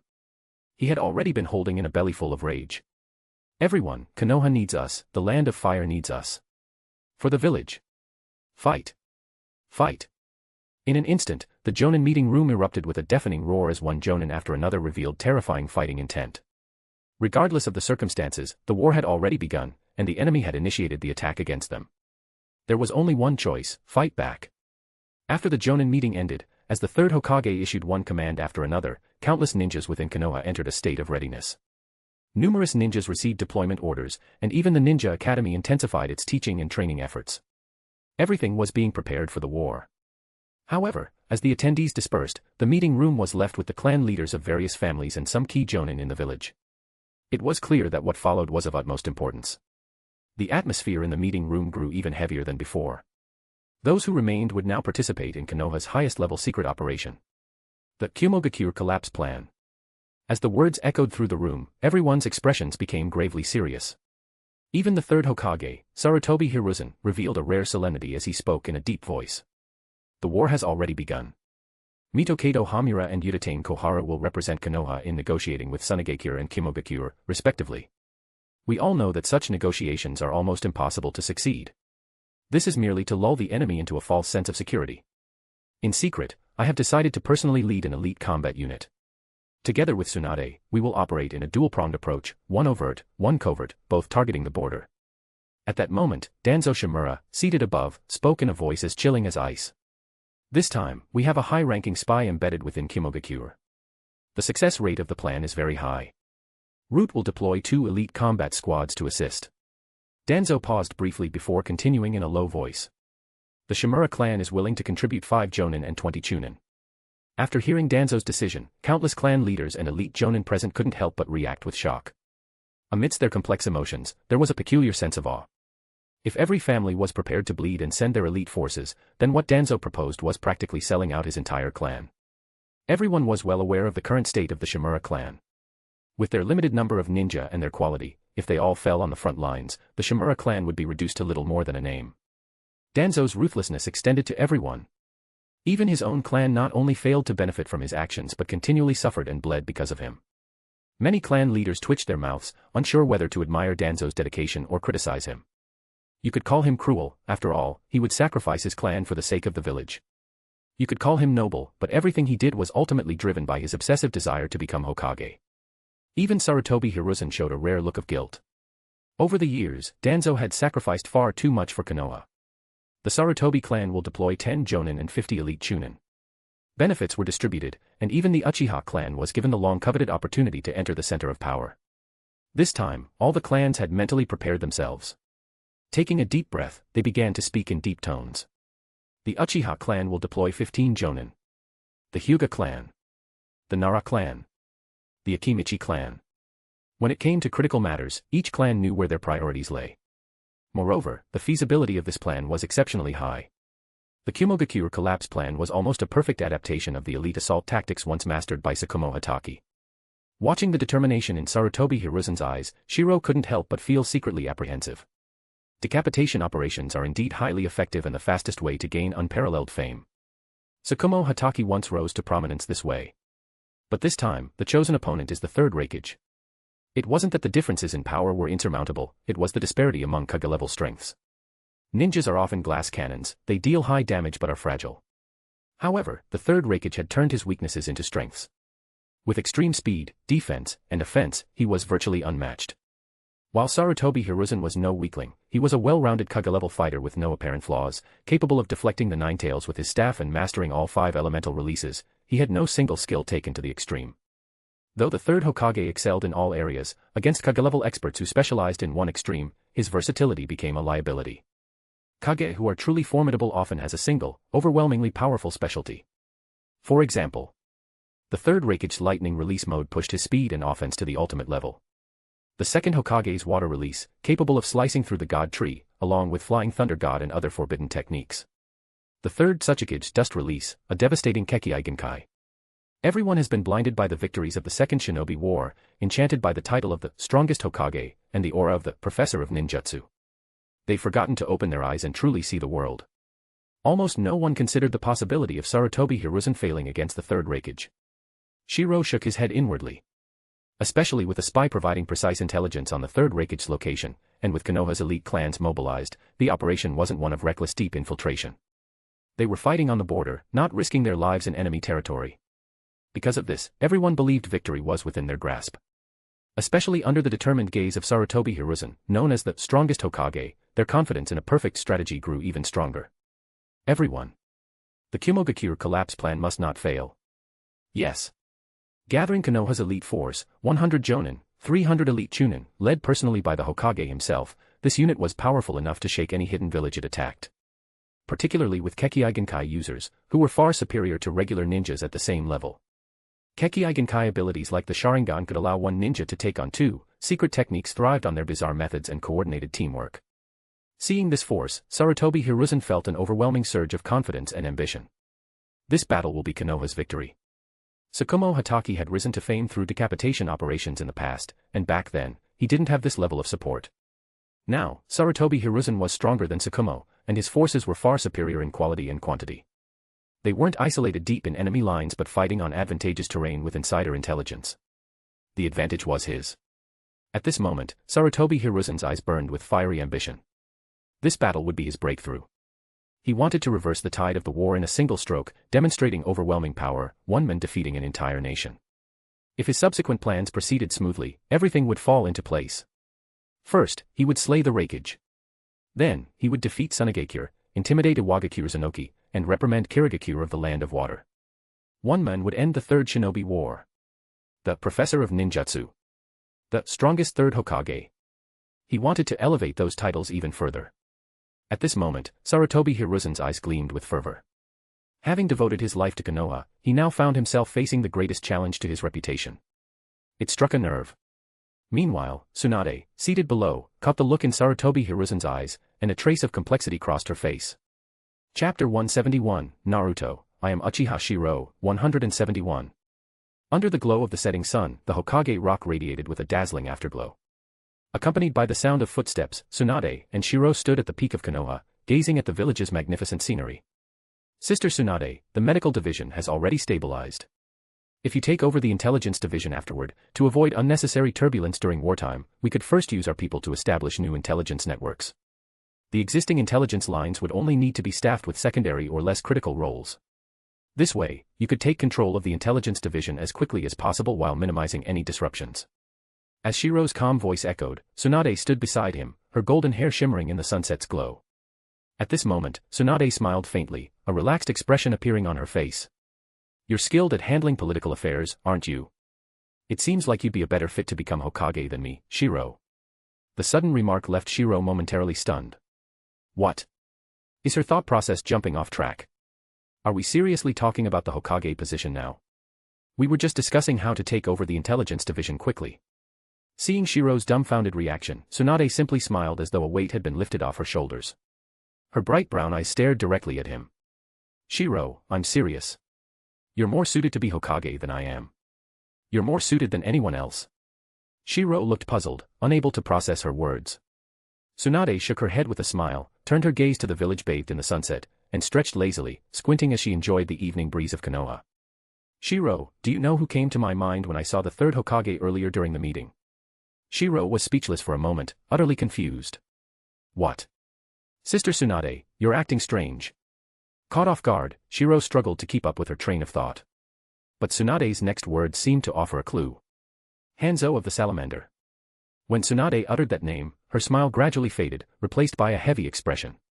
A man once revered as a demigod in the ninja world, a legendary figure who nearly elevated Megakure to the status of the sixth great ninja village. But after his defeat in the Second Shinobi War, Hanzo gradually lost his way, straying from his original ideals. After the Second Shinobi War, the actions of Megakure, and that of the demigod, shocked countless people. Even within Megakure, dissatisfaction with Hanzo grew. The legend of the demigod, like a brilliant meteor streaking across the ninja world, quickly dimmed and faded away. At this point, Tsunade's expression grew even heavier. During the Jonin meeting earlier, I saw a look in the third Hokage's eyes that terrified me. Because the last time I saw such an expression was in Hanzo's eyes. Hearing this, Shirou's mind began to race, and his expression turned serious. Sister Tsunade, are you saying that the third Hokage is now like Hanzo once was, trapped in the glory of the past and unable to move forward? Exactly. The pressure of public opinion this time is too great. What I saw was someone clinging stubbornly to the past, desperately trying to prove himself, hoping to return to the glory of his youth. He wants to prove that he's still the celebrated hero, the leader who brought Konoha to its peak prosperity. But like Hanzo back then, he's walking a tightrope on the edge of a cliff. One misstep, and he'll fall to his doom. As Tsunade's somber voice echoed, Shirou fell silent for a moment and then sighed softly. This is the greed of human nature. People are never satisfied. Hearing Shirou's comment, Tsunade shook her head, firmly rejecting his statement. Her bright brown eyes locked onto his, filled with determination. No. This isn't greed. This is a lack of willpower. Shirou was taken aback. What? My Tsunade, aren't you getting a bit too philosophical here? Seeing Shirou's bewildered expression, Tsunade simply smiled. Willpower is belief. For example, my grandfather, the first Hokage, carried the will of fire, which was to end the Warring States era and create a peaceful village where children could grow up safely. But what about the third Hokage's belief? As she spoke, Tsunade seemed to radiate a newfound clarity, her presence under the sunset exuding a unique charm. The third Hokage's will of fire is too hollow. It lacks a guiding belief, a core direction. Shirou stared at Tsunade, feeling that she had grown in ways he couldn't quite comprehend. She seemed to have reached a level of understanding that now felt distant and unfamiliar. Yet, the trust and charm in her gaze remained unchanged. Sister Tsunade, what exactly do you mean? He thought he might have a vague idea, but Shiro still felt uncertain. Everything seemed to be changing too quickly. This was the ninja world, but somehow, it felt like Tsunade had undergone an almost spiritual epiphany. Under the glow of the sunset, Tsunade's smile became even more radiant. Shiro, your will of fire is filled with steadfast belief, just like my grandfather's. It has direction, it has a goal. As she spoke, Tsunade pulled a red-covered book from her pocket titled My Struggle. My grandfather firmly believed in creating a village where children could grow up peacefully. He achieved that in his lifetime. Similarly, your belief, as seen in this book, shows someone who started lost but has been searching tirelessly. And now, I see the determination in your eyes. Your belief in true peace lies in there being only one village in the ninja world. Don't deny it. Your book reveals the idea that if the ninja world had only one Konoha, there would have been peace. As Shiro opened his mouth to explain, Tsunade shook her head and cut him off. Look at the village now. What is their belief? Just empty slogans shouted at the top of their lungs. But how will they protect the village? It's all hollow. All they care about is stifling the influence of powerful clans. They see other villages producing talented ninjas, and their solution is to suppress them preemptively. There's no clear direction or belief, just chaos, taking things one step at a time. Tsunade shook her head in self-mockery. Even I am like this. You want me to become Hokage, but my heart is just as empty. How should the village develop? What is the direction for the future? All I see is an endless cycle of war, recovery, and war again, never ending. But Shiro, your belief, even if extreme, is far better than having no direction at all. At least we can test it. Who's to say your will of fire is wrong? Even my grandfather believed he was right, so what was the result? Under the sunset, Tsunade's gaze grew even more resolute as she looked at Shiro. Right or wrong, you can only know by acting. Doing nothing and staying stagnant is the greatest mistake. My grandfather was right while he lived, but when he died, his strength was gone, and war returned. That proved he was also wrong.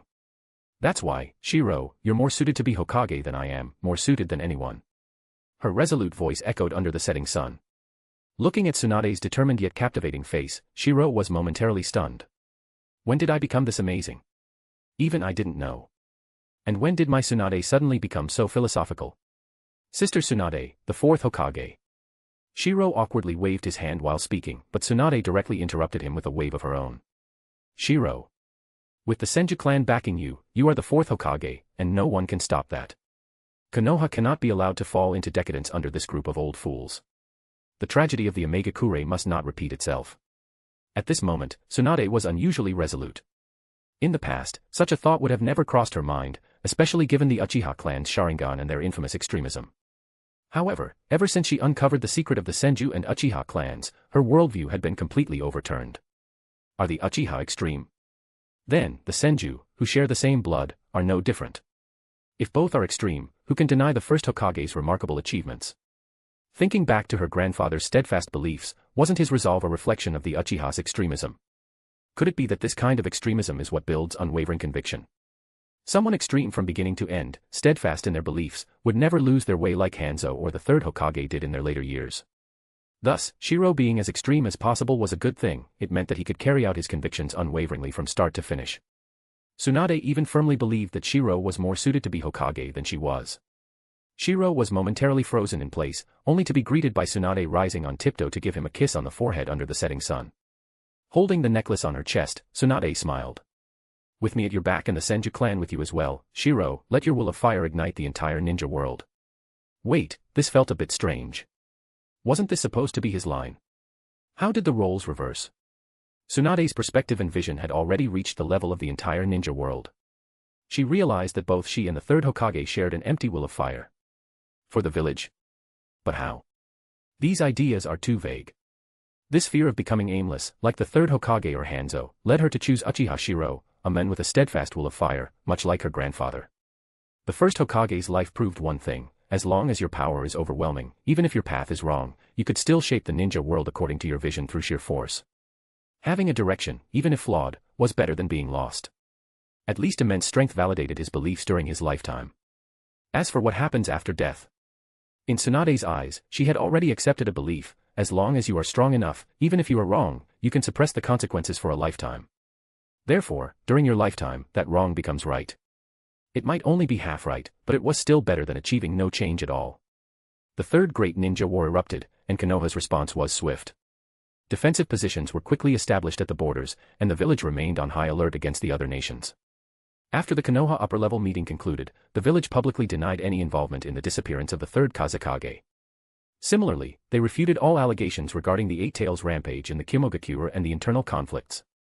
They even countered by accusing the Kumo and Suna villages of being greedy and coveting the wealth of the Land of Fire.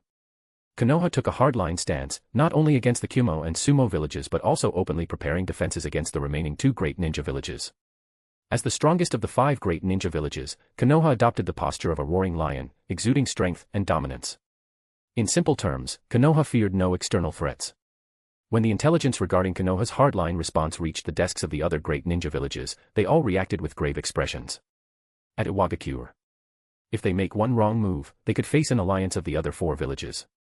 How does Konoha have such confidence?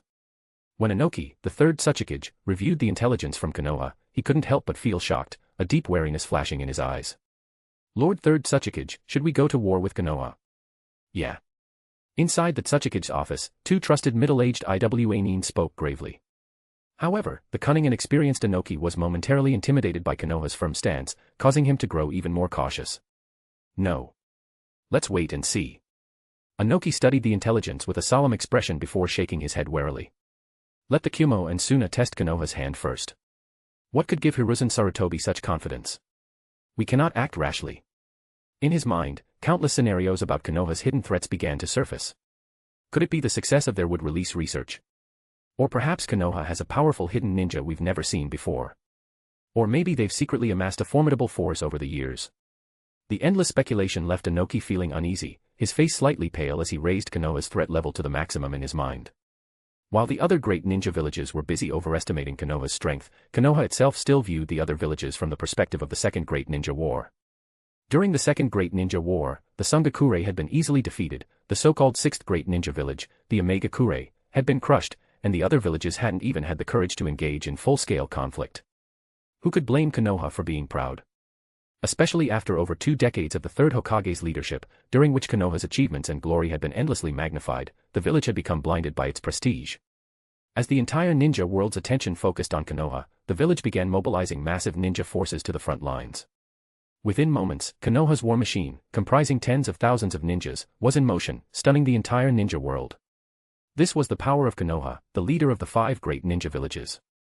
Beyond the large-scale mobilization of ninja forces, Konoha announced that Mitokado Hamura and Udatane Koharu, 2 of its advisors, would represent the village in peace talks with the Suna and Kumo villages. This mix of hard and soft tactics surprised no one. However, under the cover of night, a specialized force of about 500 elite Konoha ninjas slipped out of the village. Even Konoha's barrier team and patrols failed to notice any traces of their departure. Such a large and elite unit vanished without a sound. Chapter 172, Naruto, I am Uchiha Shirou, 172. Inside a dimly lit cave. Lord Madara, the current situation in the ninja world. As for the previous Jonin meeting in Konoha, we couldn't listen in closely due to the barrier, but that night, a considerable number of elite ninjas left the village. And after the Konoha Jonin meeting ended that day, Senju Tsunade spoke on the Hokage rock. Uchiha Madara, who initially had a bored expression while listening to the ever-changing dynamics of the Third Great Ninja War, thought it was nothing more than children playing house. But when he suddenly heard about Senju Tsunade's remarks on the Hokage rock after the Konoha Jonin meeting, his interest was piqued, and he couldn't help but exclaim in surprise. Hashirama's granddaughter said that. White Zetsu tilted his head in confusion, then mimicked the posture and conversation of the two from that time, even imitating their actions with uncanny precision. Ahaha. Hashirama, your granddaughter said you were wrong. You were wrong. Uchiha Madara, who had been holding himself back, suddenly burst into laughter. His maniacal laughter echoed throughout the dark cave. No one could understand Uchiha Madara's excitement and joy. For him, this was a monumental moment. Someone in the ninja world had acknowledged that Hashirama's ideals were flawed. Hashirama, I've always said that the peace you sought, based on trust between people, was an illusion. The moment you died, the ninja world plunged into war. Is this the peace you pursued? Madara's face flushed with excitement, and he was so thrilled that he almost coughed up blood. Senju Tsunade, I, Uchiha Madara, acknowledge you. I recognize you as an exceptional descendant of the Senju clan, surpassing even Hashirama. At this moment, beneath Madara's frenzied and ecstatic grin, there was a deep satisfaction. Someone had admitted that Hashirama was wrong, and it was none other than Hashirama's granddaughter. This was even more satisfying and exhilarating than hearing about that annoying white-haired man's death in the land of lightning. This exceptional descendant, one day, I wouldn't mind allowing her to bear the Uchiha name. Uchiha Tsunade. I'm looking forward to it. Madara, consumed by excitement, lost himself in his fantasies.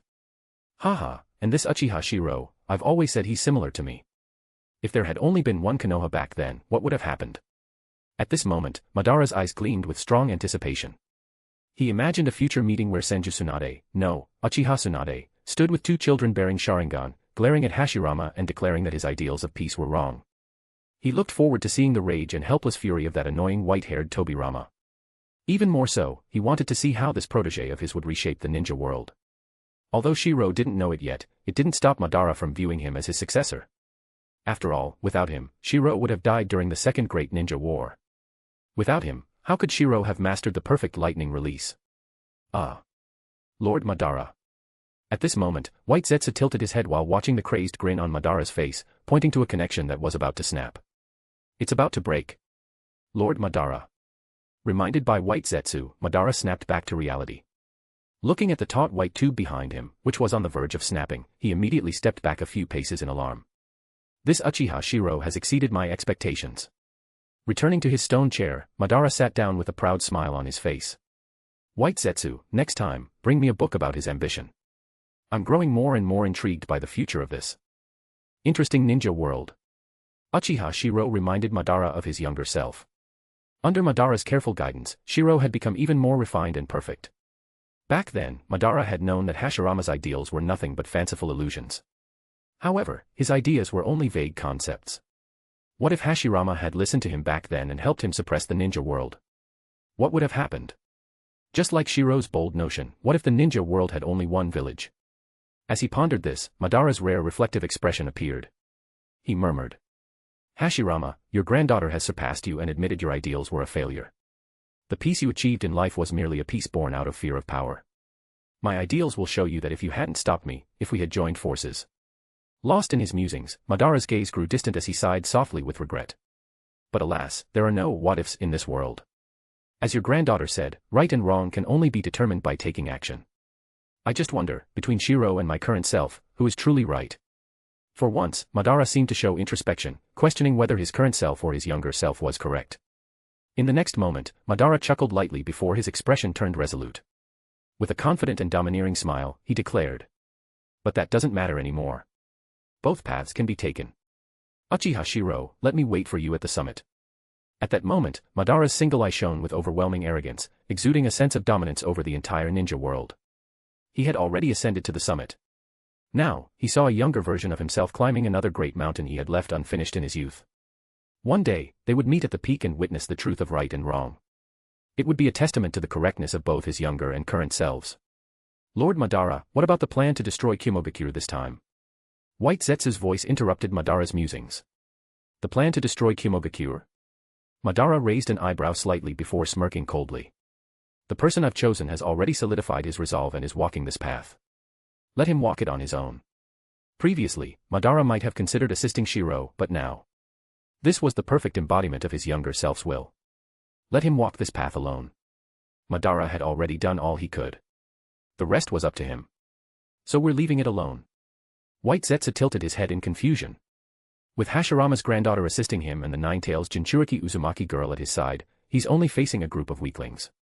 This is a challenge he must face himself. Madara wasn't a babysitter. He wouldn't personally handle everything. With so many resources at his disposal, if Shiro still failed, it would simply prove he wasn't worthy of reaching the summit. Besides, the third Raigage, at least in his pursuit of power, is far more clear-headed than that greedy Sarutobi brat. Madara chuckled lightly. With his perspective, he could see the gap between the current 5 Kage. A Kage without a Kekkei Genkai, trying to master everything, would achieve nothing. It was better to perfect a single specialty and refine it to the extreme, covering one's weaknesses rather than attempting to excel in all areas. Still, the third great ninja war. If it ends as sloppily as the second, it won't be favorable to our plans. Madara frowned slightly as he thought of something. It wasn't that he feared the 5 great nations becoming too strong but rather that the wielder of the Rinnegan might end up too weak. Thus, the third great ninja war had to devastate the 5 great nations severely to align with his plans. I understand. White Zetsu nodded, understanding Madara's intent. Madara gave a faint nod. Let this ninja war burn even brighter. Let the weaklings of the ninja world suffer. Near the border of the land of hot water, adjacent to Konoha. At the border, the forces of Kimogakure and Konoha were locked in a tense standoff, their formations interlocking like the teeth of a comb. A single misstep would ignite a full-scale war. A massive canyon separated the two sides, serving as a natural barrier.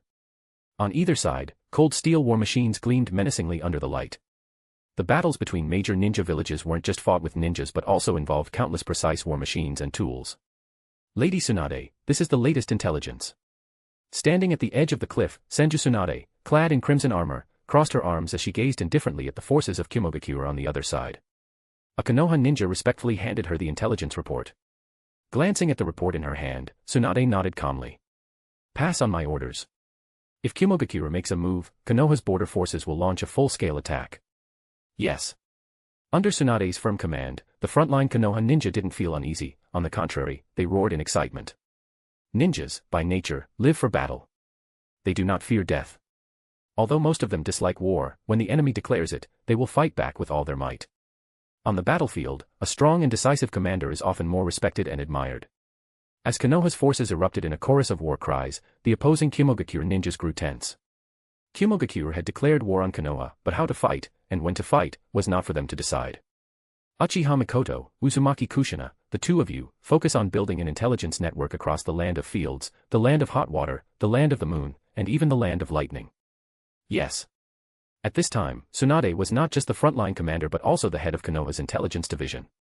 Even on the front line, she could still place her people and utilize the intelligence division to establish her spy network. Walking down the canyon amidst the biting cold wind, Senju Tsunade issued commands one after another. And, inform Shiro that in 7 days, preparations must be made here. Yes.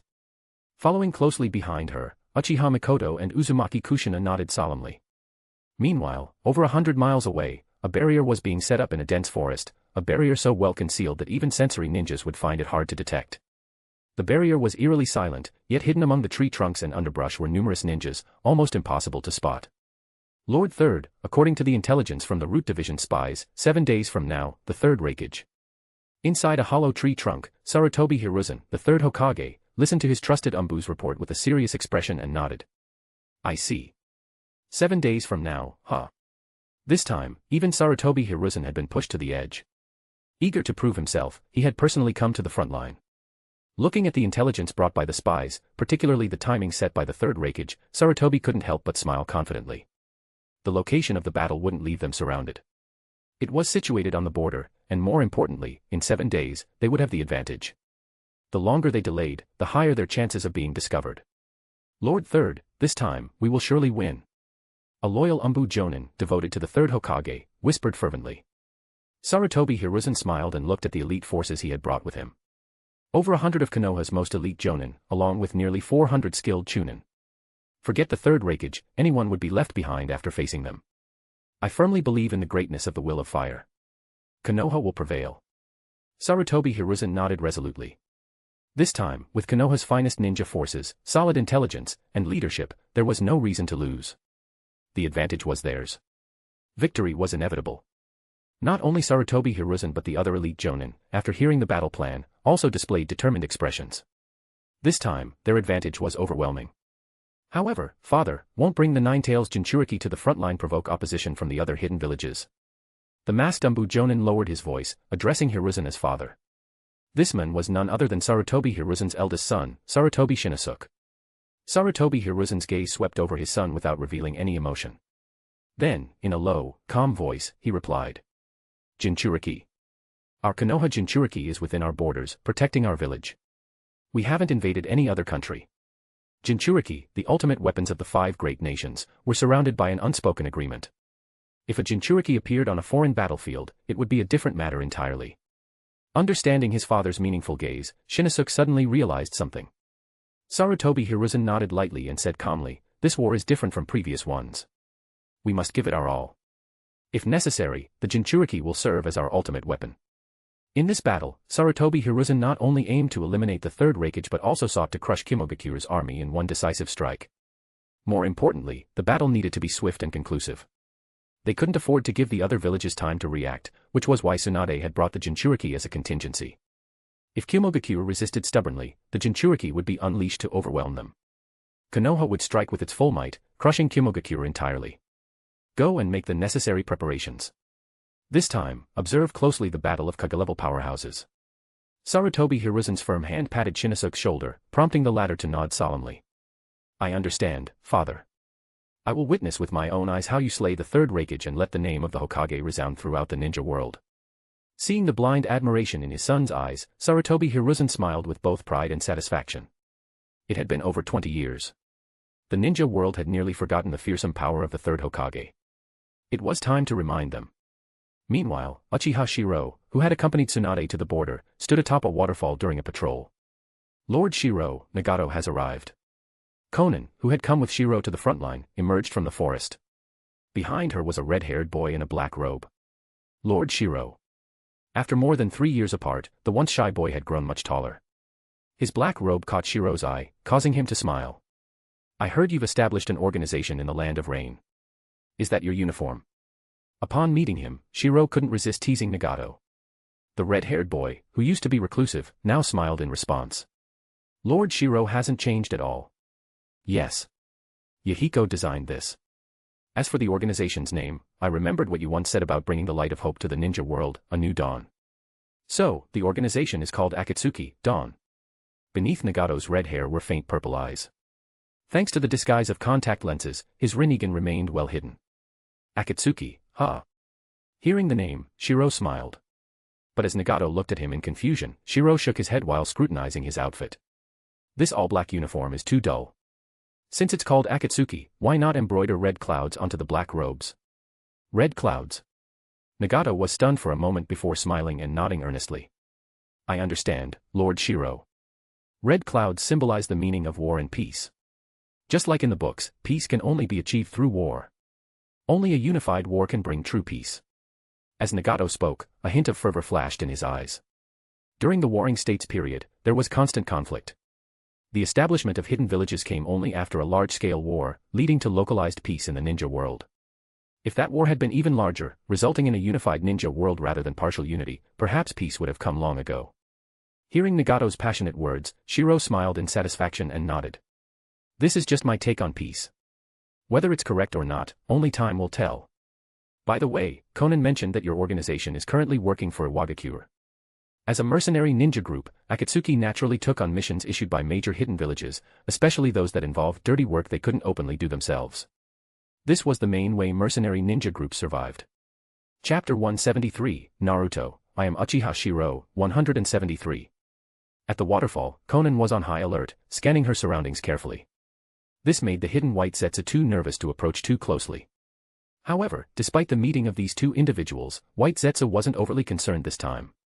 After all, there had been plenty of opportunities before, yet no one had tried to seize the Rinnegan out of greed. The Akatsuki was hired by Iwagakure to come to the border of the Land of Hot Water. The task is to provoke a conflict between Konoha and Kyomogakure. I only found out you were here, Lord Shiro, when I arrived. Afterward, I secretly contacted Konan. Looking at Konan in the distance, Nagato had already suppressed his inner emotions, and he turned to Shiro with a respectful smile. One was the angel who gave him bread when he was starving, and the other was the mentor who guided him onto the path of life. Perhaps all he needed was to see Konan happy and Shiro fulfilling his dream, that would be enough. That third Tsuchikage, Anoki, is truly cunning, Shiro chuckled and cursed lightly after hearing this piece of information. In the original story, Anoki often hired the Akatsuki to carry out shady and dirty jobs. Unexpectedly, this time, it just so happened that the Akatsuki got hired again. Lord Shiro, since you're here, I'll go back and try to persuade Yahiko. Seeing Shiro, Nagato showed great respect. He had never thought of becoming an enemy of Shiro and was even willing to abandon the mission. However, Shiro only smiled, waving his hand dismissively.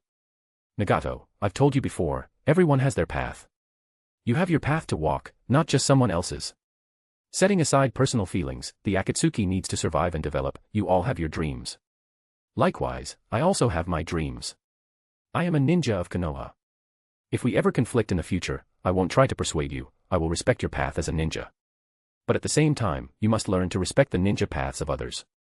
At that moment, it felt as if they had returned to the days when Shiro was teaching him in the Land of Rain.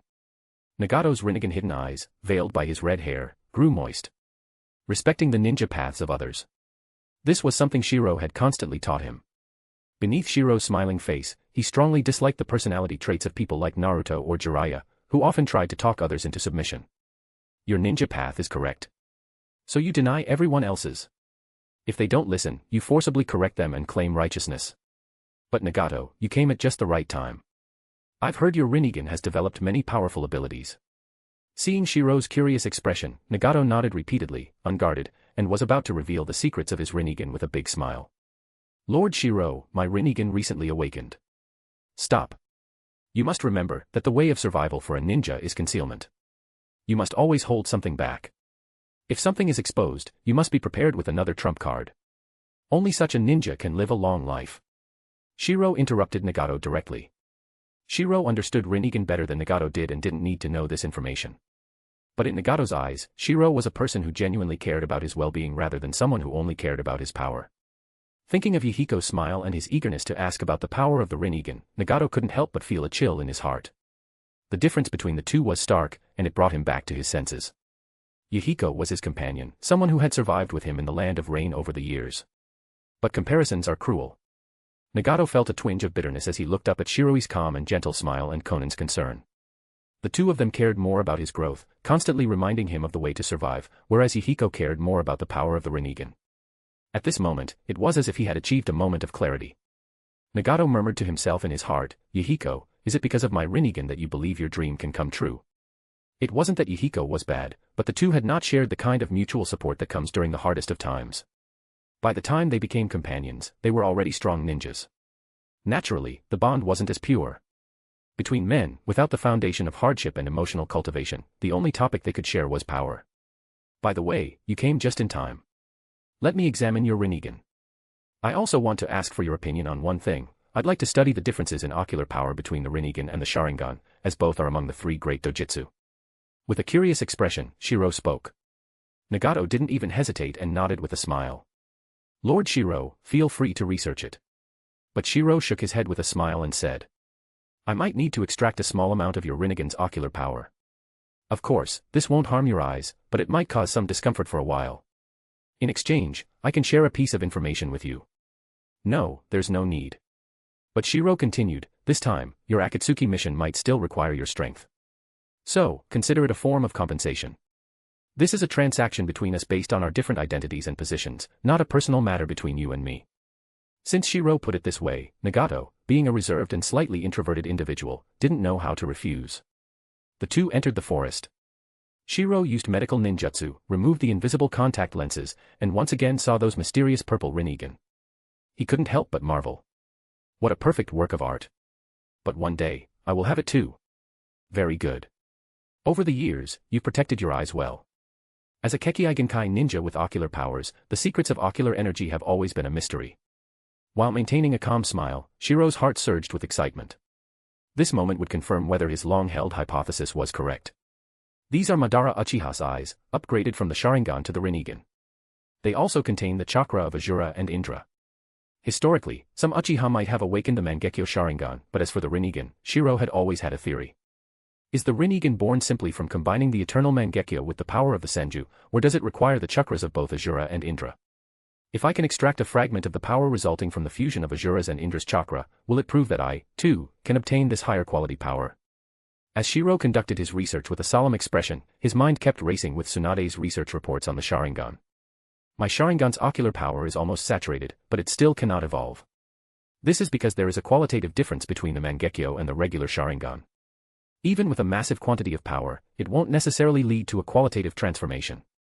If we assume the quality of a regular Sharingan is 1, the Mangekyo is 2, the eternal Mangekyo is 3, and the Rinnegan is 4, then this time I will acquire a fragment of the Rinnegan's quality. Quantity alone cannot cause qualitative change because it cannot jump from 0 to 1.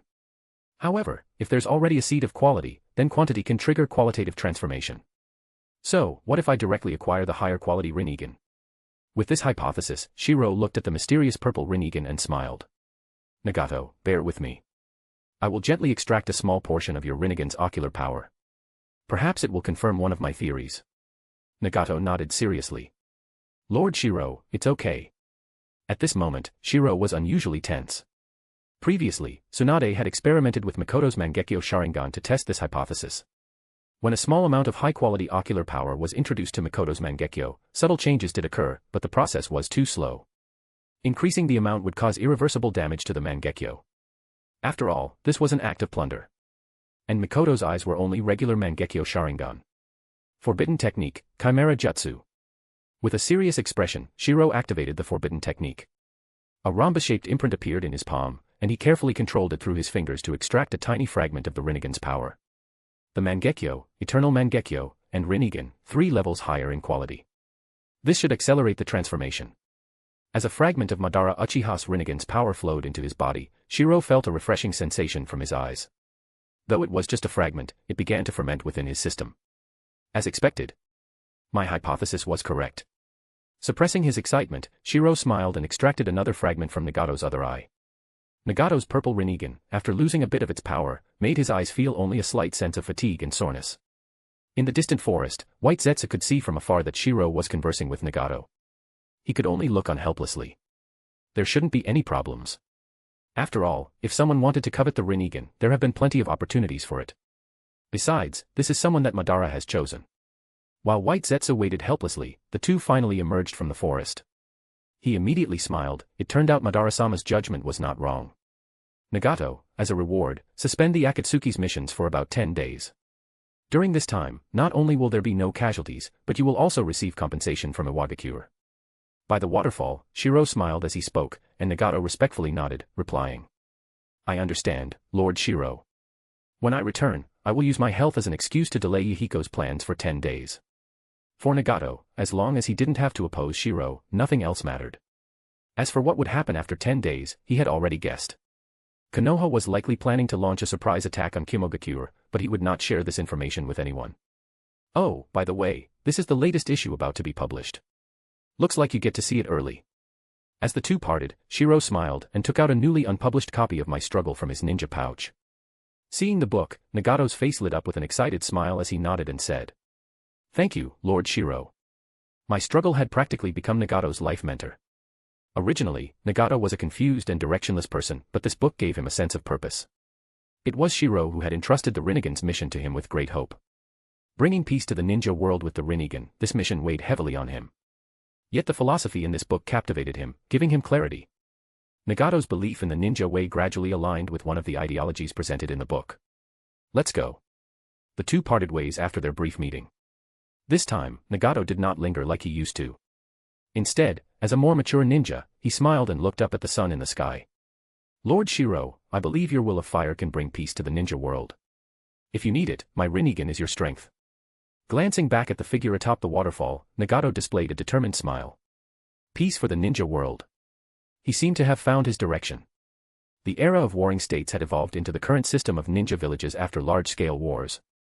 And now, in the absence of external wars, the internal affairs of the great nations were peaceful.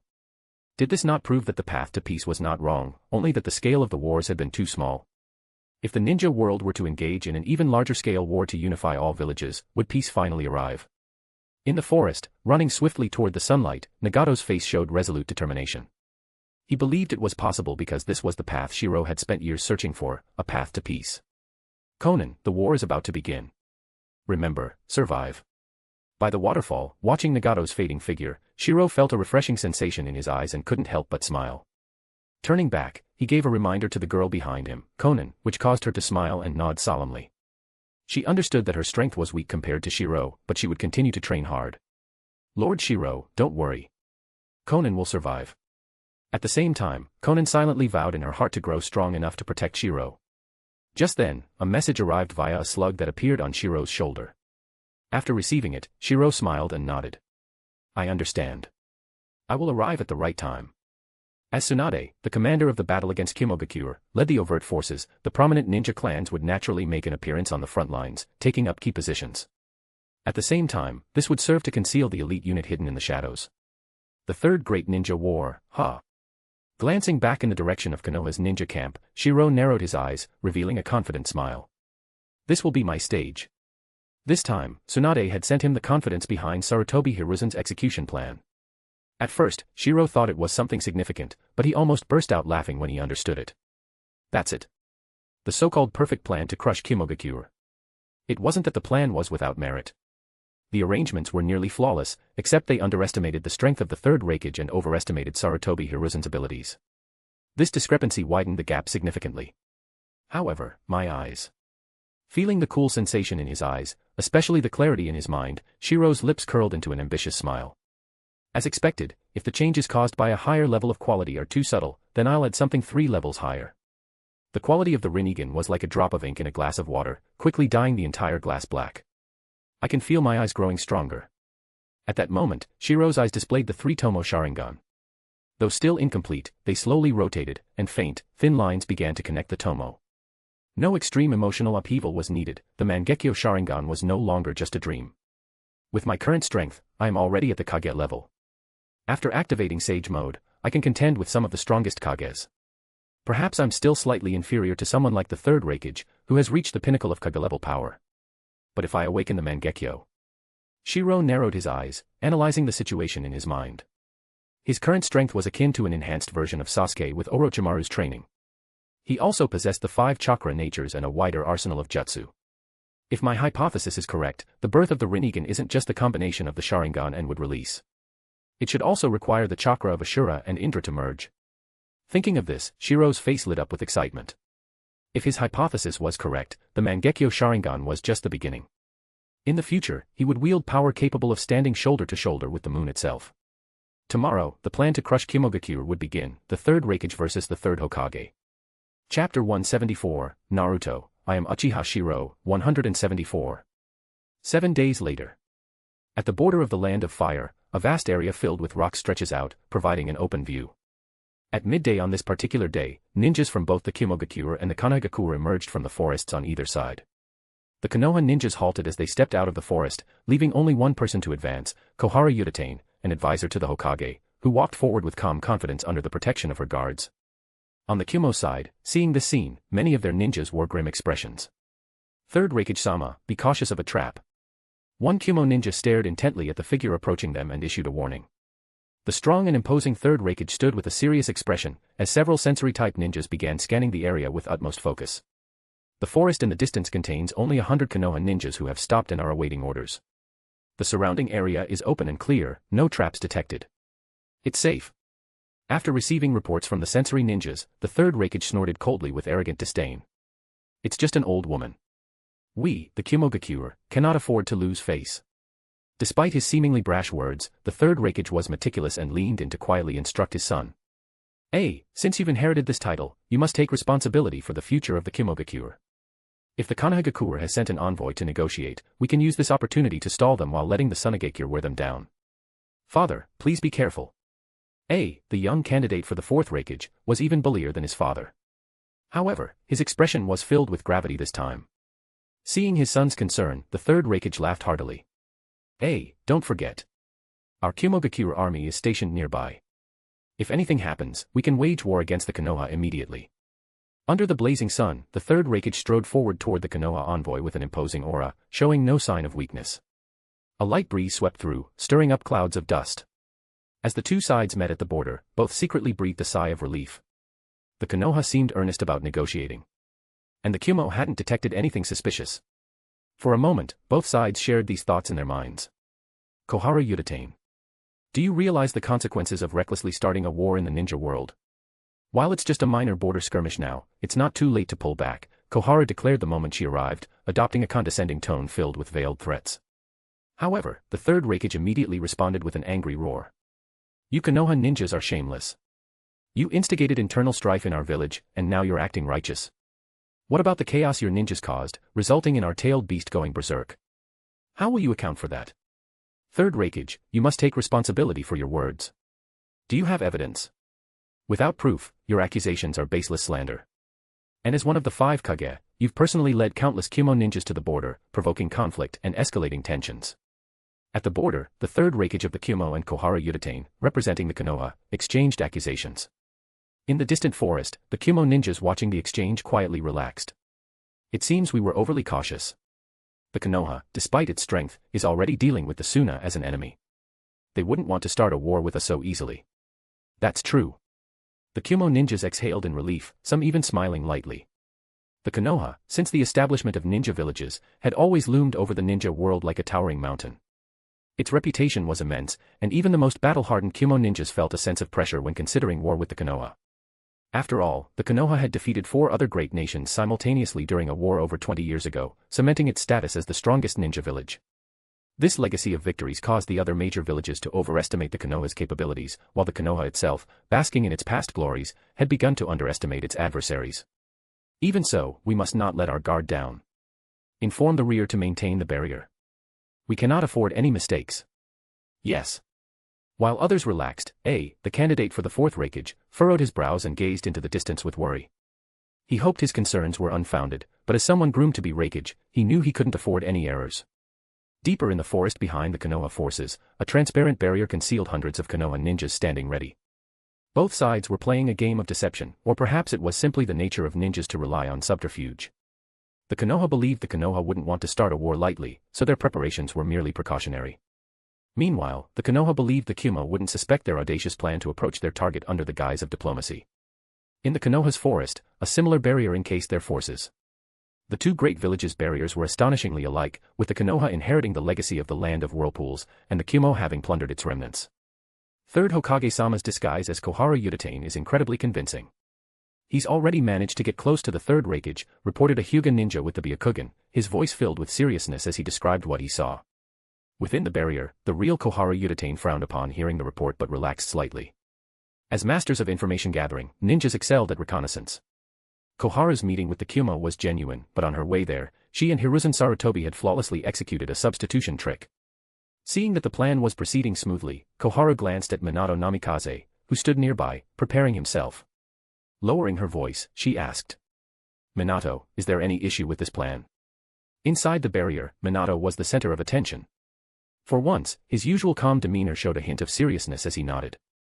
Koharu-sama, the kunai with the hidden flying thunder god seal in the corner hasn't been discovered. Although this technique requires significant energy to teleport people, there will be no problem. Hearing this, Koharu smiled with relief. At least the operation was off to a good start. Their brief exchange left the elite Konoha Jonin present frowning.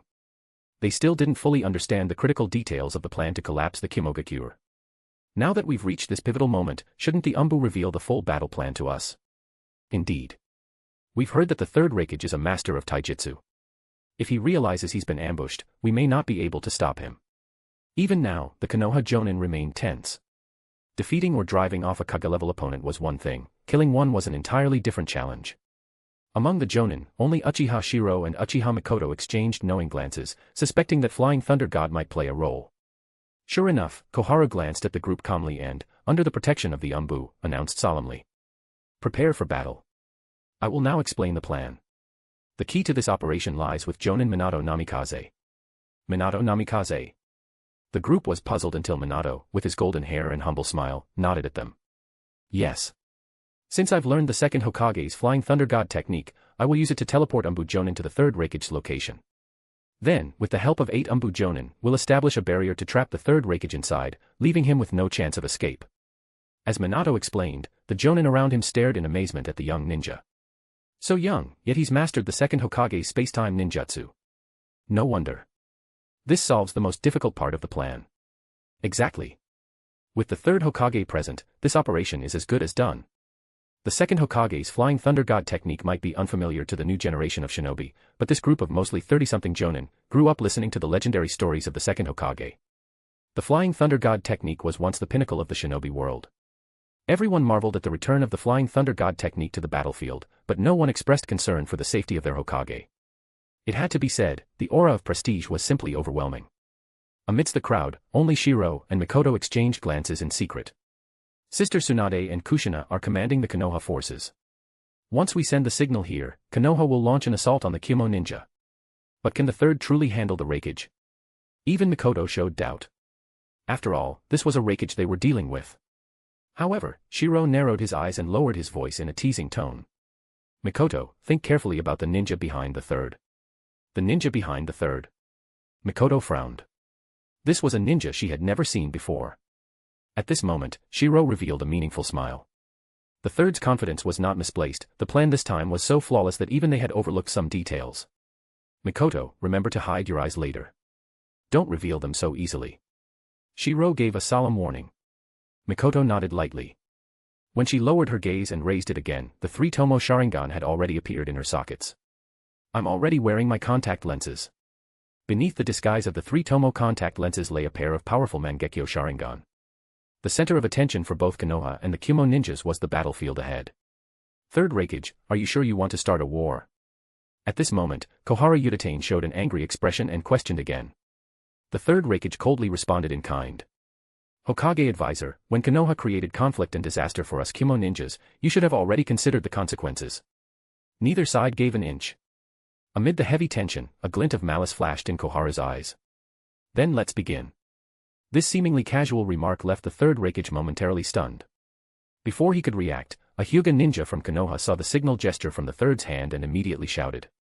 Action! The shout still echoed in the air when Minato Namikaze, together with 7 ANBU members, disappeared. When they reappeared, they were already on the battlefield. What? Both sides were shocked and hadn't yet processed the situation when a golden flash streaked across the area. Around the third Raigage, masked ANBU from Konoha had already surrounded him. Ninja art, 4 purple flame formation. There was no time to react. The Konoha ANBU instantly appeared in the 4 cardinal directions, east, west, south, and north, raising their hands to conjure a rectangular barrier of translucent purple flames. 8 Jonin, 2 at each corner, activated a barrier that was even more powerful and durable than the one Orochimaru's subordinates had used in the original story. As the barrier was completed, the Kumo ninjas erupted with alarm and fury. Not good. Raigage-sama is in danger. Damn it. Send the signal, Konoha has declared war on us. Father. All Kumo ninjas, protect Raigage-sama. Hidden in the forests, the Kumo ninjas roared in anger and launched their attack. As the barrier was activated and trapped the third Raigage, the Konoha ninja who had set it up coldly warned the surroundings. Simultaneously, triangular barriers appeared around them, protecting themselves as well. Minato, are you okay? Inside one corner of the barrier, masked ANBU Jonin Sarutobi Shinosuke spoke in a deep voice. Minato Namikaze, sweating slightly from his forehead, smiled faintly. I'm fine, just a bit of chakra exhaustion. Bringing 7 Jonin along and simultaneously using the Flying Thunder God technique consumed far more chakra than when he used it alone. However, it was manageable. Looking at the third Raigage trapped inside the barrier, Minato couldn't help but secretly breathe a sigh of relief. Swallowing a soldier pill, he found that nearly half of his chakra had been consumed. Kill. The Kumogakure collapse plan begins. Attack. In an instant, the camps of both sides erupted with roars of fury. At the same time, explosions echoed in the sky. On the border, the shinobi of both Konoha and the Kumo village saw the signal flares and their expressions shifted drastically. Not good. Raigage-sama is in danger. All Konoha ninjas, attack the invading Kumo ninjas. In a flash, the once peaceful border erupted into chaos. Tsunade, commanding Konoha's forces, furrowed her brows and decisively waved her hand, issuing the order to attack. Damn it. Konoha had this planned all along. Abandon the left and right flanks, focus all our forces on the center. All Kumo ninjas, support the third Raigage at full strength. Send the orders immediately. Even if the entire front line collapses, we must rescue the third Raigage. The Kumo ninja commander angrily shouted, showing no hesitation in abandoning the flanks. After all, this was happening on the land of Hot Water's territory. As long as they rescued the third Raigage, even if the front line was lost, it didn't matter if Konoha took the land, wars on smaller nations' soil were inconsequential. The Kumo ninja commander's calm and decisive response was impressive. By giving up unnecessary positions, he concentrated his forces. Since Konoha had initiated the surprise attack, it was clear they had prepared thoroughly. The Kumo ninjas had no choice but to focus their strength on holding the center, ensuring reinforcements could reach the Raigage. As the war erupted, the canyon rumbled. The terrifying war machines roared, massive shuriken the size of houses were launched, and the ground quaked. Dense explosive tags detonated in deafening succession. Inside the 4 purple flame formation, the third Raigage's pupils narrowed, and he exclaimed in shock, "Space-time ninjutsu." That's right. Otherwise, how could we trap the fastest Raigage? Kohara Uchiha, holding a kunai, appeared behind the third Raigage. Her cold voice echoed, infuriating the Raigage. Konoha. Are you declaring full-scale war on the Kumogakure? The third Raigage roared in anger. He could never have imagined Konoha would go this far. Kumo's strategists had analyzed countless scenarios, but none had predicted that Konoha would act recklessly. Even someone as bold as the third Raigage, who had fought tailed beasts with his bare hands, was stunned. Did Konoha no longer care about survival? Third Raigage, it was your village that chose war. Kohara's voice turned hoarse as she sneered coldly, her eyes glinting with a chilling light. Now, let the third Raigage and the Kimogakure serve as stepping stones for Konoha to dominate the Shinobi world. The Kimogakure collapse plan was also meant to serve as a warning to others. I will kill you all. Hearing that the other side intended to use his village as a stepping stone, the third Raigage was furious. Though wary of their hidden tricks, he refused to back down. With a roar, he activated his lightning release chakra mode. The sound of a kunai breaking echoed as he swung his fist, smashing Koharu into a pile of mud. The Kimogakure collapse plan begins. With a loud shout, Koharu Yudatane's clothes were thrown into the air, revealing the fully armored combat form of the third Hokage, Hiruzen Sarutobi, underneath. It's you, the third Hokage. Upon seeing his true form, the third Raigage's pupils flashed with shock. It was none other than the legendary hero of Konoha, the third Hokage. A person's name carries weight, just like a tree casts a shadow. He immediately prepared to fight with all his strength. After all, the opponent was a figure known as the Shinobi hero. He couldn't afford to be careless in the slightest. The third Hokage was clad in a tight black combat suit, with green layered armor on both sides of his hat. The back of the hat trailed a long protective band. His shoulders were equipped with silver guards connected to a protective backplate, which bore the character Fire. Now, in his prime, the third Hokage smirked coldly and declared, "Third Raigage, today will be the day you meet your end here." Chapter 175, Naruto, I am Uchiha Shirou, 175. The sudden change on the battlefield threw both sides into an immediate state of slaughter, escalating the entire border into a full-blown war zone. Under the barrier of the four purple flame formation, the Kimo ninja on the battlefield were shocked and furious. The most critical and difficult part of the Kimogakure collapse plan was trapping the third Raigage, but unexpectedly, the plan had gone so smoothly. Even Koharu Yudatane, rarely seen smiling, showed a grin and shouted, "Hold off the Kimo ninja and buy Hiruzen time to kill the Raigage." The response came in the form of Konoha's ninjas roaring with fighting spirit. As for whether their third Hokage could not defeat the Raigage, that thought never even crossed their minds. Within the four purple flame formation, the third Raigage, cautious and guarded, dared not launch a reckless attack but instead opted for a hit-and-run strategy. After all, since the Hokage of Konoha dared to trap him like this, it meant they were confident. This forced him to raise his guard to the highest level. Ninja Art, Shuriken Shadow Clone. As a massive shuriken was flung from his back, Sarutobi Hiruzen shouted and instantly unleashed one of his most proficient jutsu. In an instant, the barrier was flooded with countless, densely packed giant shuriken. Each spinning projectile emitted a deafening roar that tore through the air. This single move alone would force ordinary ninjas to either defend or dodge, few could withstand it head-on. Third Hokage, we Kimo ninja will show you our strength. Trapped inside the barrier and having fallen into their trap, the third Raigage roared in fury. His lightning release chakra mode surged to its strongest state. He dared not show the slightest carelessness. Facing the overwhelming barrage of shuriken, lightning flashed, and in an instant, the shuriken shattered all around him. Earth release, Earth Dragon Bullet. Fire release, Fire Dragon Bullet. Combination jutsu, Earth Dragon Flame Flow. The battlefield was instantly illuminated by the flames of the four purple flame formation. The overwhelming, terrifying ninjutsu assaults pushed forward, causing countless Konoha ninjas to cheer in excitement. So this is the power of the third Hokage. Third Raigage-sama. Outside the barrier, as the two sides slaughtered each other, the Konoha ninjas were bolstered by the display of immense ninjutsu within the barrier, while the Kimo ninjas were filled with anger and worry. A man's reputation precedes him, and the fame of Konoha's third Hokage far eclipsed that of their Raigage. Hokage. With a furious roar, the third Raigage's berserk figure emerged from the sea of flames. After a brief exchange, his shock and anger only grew. This Hokage's ninjutsu didn't seem as powerful as expected. His lightning armor didn't show a single sign of damage. Yet the less damage he sustained, the more nervous he felt, suspecting his opponent was hiding a trump card. At the same time, the situation was turning against him. Damn it. Whatever tricks he has, I'll kill my way out first. Seeing the Kimo ninja outside falling into a disadvantage, the third Raigage roared furiously. Konoha's Hokage, don't underestimate me. I am the third Raigage, a Kage of the 5 great shinobi villages. With a thunderous roar, the third Raigage instantly activated his strongest state. Extending one finger, he faced the so-called strongest Hokage with his full power from the start. Hell stab, one finger Nukite. Enma. With a loud shout, Sarutobi Hiruzen in peak form swung the massive adamantine staff wielded by the summoned Monkey King Enma, charging directly toward the third Raigage. In an instant, lightning flashed, and a deafening boom echoed. The ANBU maintaining the barrier were stunned by the sheer intensity of the fight. So this is a battle between Kage-level shinobi. The destructive power of every jutsu is terrifying. Even Minato Namikaze shouted excitedly, "It's here." This is the legendary strongest summon, Enma, with a body of adamantine. But before he could finish, Minato and the surrounding ANBU froze mid-sentence, their words of admiration seemingly stuck in their throats. They stared wide-eyed in shock at the scene before them. Inside the barrier, after the deafening clash, the enormous adamantine staff was instantly sent flying by lightning.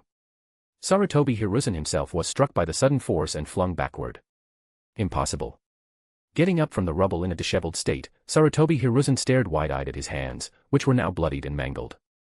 My strongest adamantine staff was sent flying. If not for his quick reaction, letting go of the staff in time, it wouldn't just have been his hands losing a layer of skin. Third Hokage, show me your ultimate move. Stop testing me. The now berserk third Raigage roared, equally filled with shock. As expected of the strongest Hokage, just a single staff had managed to block his most powerful one-finger Nukite.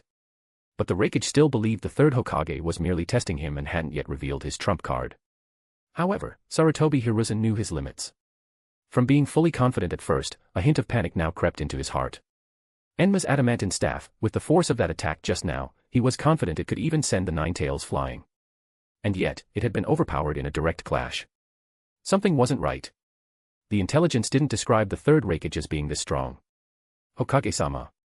The atmosphere inside the barrier shifted dramatically, leaving both the Kumo and Konoha forces on the battlefield stunned and shaken. Inside the barrier, at the start, Konoha's third Hokage, Sarutobi Hiruzen, had overwhelmed the Raigage with a barrage of ninjutsu, giving both sides the impression that he was suppressing the Raigage. But suddenly, despite his continued relentless ninjutsu onslaught, the third Hokage's movements became increasingly desperate. The terrifying barrage of attacks failed to leave even a scratch on the third Raigage. Even wielding the so-called strongest summon, the adamantine staff, Hiruzen found himself being relentlessly beaten down by the Raigage. Humiliated in front of so many Konoha ninjas, Hiruzen roared in frustration. Calming his analytical mind, he began to counterattack with wind release ninjutsu to exploit the elemental weakness of lightning release. Konoha's Hokage, is this your Kumogakure collapse plan? Is this the so-called strongest Hokage? Damn it. You deceived me. After a prolonged exchange, the third Raigage was furious, feeling as though he had been tricked. The Hokage he had been so cautious of earlier now seemed far less threatening, making him feel foolish for his earlier restraint. It was as if he had suddenly awakened from a dream, realizing that he might be the strongest. Third Hokage, I'm going to twist your head off. Within the barrier, Sarutobi Hiruzen roared furiously. Using the adamantine staff to seize the perfect moment, he sent the third Raigage flying. A ruthless glint flashed in his eyes. Wind release, vacuum consecutive waves. Wind release, vacuum consecutive waves. The terrifying wind release technique appeared, filling the third Raigage with shock and anger, especially as there was more to this jutsu than met the eye. Suddenly, a bandaged figure appeared behind the third Raigage, unnoticed until now. This figure also unleashed a wind release technique, one that was even stronger than Sarutobi's by 30%. Hiruzen. Danzo. Upon seeing the figure, Sarutobi Hiruzen's face lit up with excitement. After all these years, the feeling of fighting in perfect coordination returned to him. With the sudden appearance of Shimura Danzo, Hiruzen's confidence surged. The wind release pincer attack left the third Raigage with no room to evade. This technique, in the original story, allowed Danzo to tear apart Sasuke's Susanoo, exposing the bones inside with the help of his summoning beast. Although there was no summoning beast this time, the pincer attack from both Shimura Danzo and Sarutobi Hiruzen was no less powerful than the original attack on Susanoo. Raigage, this is the depth of Konoha's power. Shimura Danzo sneered ferociously. Trapped between the two wind release techniques, the third Raigage, for the first time, faced wind release users so strongly that he felt threatened with death. Don't underestimate me. The Umbu members outside the barrier were astonished. Sarutobi Shinosuke, standing by Namikaze Minato, even showed a trace of pride. Minato, this is my father's ultimate move. In a deadlock, Danzo becomes the ace. You should know that Elder Shimura's wind release is the strongest in Konoha. Hearing this, Namikaze Minato was filled with awe. The strongest Hokage, combined with the strongest wind release user, formed a duo of Kage-level power. Failure seemed impossible. Wind release counters lightning release. From the beginning, the third Hokage had already prepared for the worst-case scenario. Though it's 2 against 1, this is how ninjas fight. Namikaze Minato nodded in admiration, marveling at how thoroughly the third Hokage had thought things through. From the outset, Mito Kado Hamura and Koharu Yutate's diplomatic visit was merely a cover. Everyone knew that war was inevitable. Sarutobi Hiruzen disguised himself as Koharu to initiate talks, while Shimura Danzo hid in the shadows. When the battle began within the barrier, Danzo pretended to die under the overwhelming assault of jutsu. Finally, the perfect opportunity arose, and the two executed a flawlessly coordinated attack, simultaneously unleashing wind release jutsu for a perfect pincer strike. This strategy left the Umbu and Namikaze Minato deeply impressed. Wind release counters lightning release. But only when the power levels are equal can it truly counter. Amidst the deafening roar of the devastating wind release, Sarutobi Hiruzen and Shimura Danzo initially wore confident smiles. However, from the center of the jutsu, a violent thunderclap suddenly erupted, accompanied by the roar of the third Raigage. After a massive explosion, lightning crackled and surged within the barrier. The third Raigage, now furious, stood with an aura of unrestrained rage, surrounded by dazzling lightning. So, this is Konoha's strongest Hokage and wind release user. The third Raigage roared angrily, venting his suppressed frustration. From his initial tension and worry, he now felt disappointment. Are you kidding me? He thought they were so strong, but this. Impossible. As the third Raigage emerged from the wind release attack, Sarutobi Hiruzen and Shimura Danzo were both stunned. How can the lightning armor withstand even this? The two were shocked. Despite the elemental advantage, their attack had failed to penetrate the lightning armor. There was only one explanation: the quality of the opponent's lightning release far surpassed their wind release. Now it's my turn. Amidst the endless roar of thunder, the third Raigage unleashed his fury, venting all the frustration he had suppressed earlier. You call yourself the strongest Hokage? He had been so cautious, more cautious than when facing the Eight Tails, and for what? Impossible. Even the lightning armor wasn't broken. Watching the fight unfold within the barrier, Sarutobi Shinosuke exclaimed in disbelief. Even with his mask on, Namikaze Minato could see the shock in his eyes. No. Danzo-sama's wind release did break through the defense, but only barely. Namikaze Minato, observing, adopted a grave expression. Within the barrier, the third Raigage's terrifying speed was nearly impossible to follow, but Minato's sharp eyes caught every detail. The wind release had indeed caused injuries to the third Raigage's back, but they were only superficial wounds. To take a single elemental release to such extremes, the result is this terrifying power. Not just Minato and Hiruzen, but the third Raigage himself was teaching the ninja world an unforgettable lesson. When a single ability is honed to its absolute peak, it becomes an unstoppable force. Within the barrier, the third Raigage rampaged like a berserk humanoid-tailed beast. He faced all manner of jutsu head-on, smashing through them with sheer force. Even the strongest earth release defenses were shattered with a single punch. As for wind release, which supposedly counters lightning release, it couldn't even break his lightning armor. Father. Third Raigage. On the battlefield, both Konoha and the Kumo ninja felt as though they were on a roller coaster of emotions. The Kumo ninja erupted into cheers of excitement. Their third Raigage was so powerful that even Konoha's strongest Hokage couldn't defeat him. Haha. Konoha weaklings, is this your so-called strongest Hokage? The fourth Raigage candidate, A, roared with excitement, leading the Kumo ninja in a counterattack. The stark contrast in fortunes caused the Kumo ninja to vent their suppressed anger and frustration with unrestrained glee. This battle shattered the oppressive weight of Konoha's status as the strongest ninja village. The so-called strongest Hokage was not invincible after all. Damn it. How is this possible?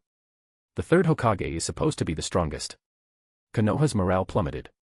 From their initial confidence and dominance, they now found themselves questioning everything. Chaos began to spread among them. They had lived under the halo of being the strongest ninja village and having the strongest Hokage for so long that this battle shook them to their core. It shattered the illusions they had been clinging to. Far away, Kohara Udatane, who had been overseeing the battlefield, was so shocked that her eyes nearly popped out of her head. What a joke! The entire Kumogakure collapse plan had been flawlessly executed, only for the beheading strike to fail at the most critical moment. On a distant rock, a figure surrounded by lightning, Shiro scoffed. Flashy, but hollow. Too slow, far too slow. Your blade is too slow. Facing a young boy wielding seven-sword style, Shiro, holding the Kusanagi sword, suppressed him with absolute speed. The young killer bee was left feeling both frustrated and awed. Impossible. This scene felt eerily familiar. In the original story, Sasuke had been beaten to the point of questioning his life when faced with such swordsmanship. But this time, the young killer bee encountered Shiro, and it was as if their roles had reversed. Under the flashes of the lightning-fast Kusanagi sword, wounds continuously appeared on Killer Bee. If it weren't for his incredible strength and the terrifying resilience of a Jinchuriki, he would have already been unable to hold on. Kono Yuro. How do you know my sword techniques so well? The young Killer Bee shouted in shock. His opponent's swordsmanship completely suppressed him. Saying it was because of the Sharingan's ability to see through movements didn't seem accurate, it felt more like pure, suffocating dominance. At this moment, Shiro revealed a bloodthirsty smile. I remember back in the Land of Rain, there was some Kumo ninja whose chest was blown apart. That must have been one of yours, right? You. It was you who killed him. At this moment, Killer Bee, enraged, finally understood why this swordsmanship felt so familiar. P.S. Clown. Chapter 176, Naruto, I am Uchiha Shirou, 176. Killer Bee. From a distance, the future fourth Raigage, roared in anger. After just killing a Sarutobi clan jonin, he saw Killer Bee being beaten mercilessly and charged over in fury. Amid the deafening thunderclap, the future fourth Raigage widened his eyes in shock, his expression filled with disbelief. Impossible.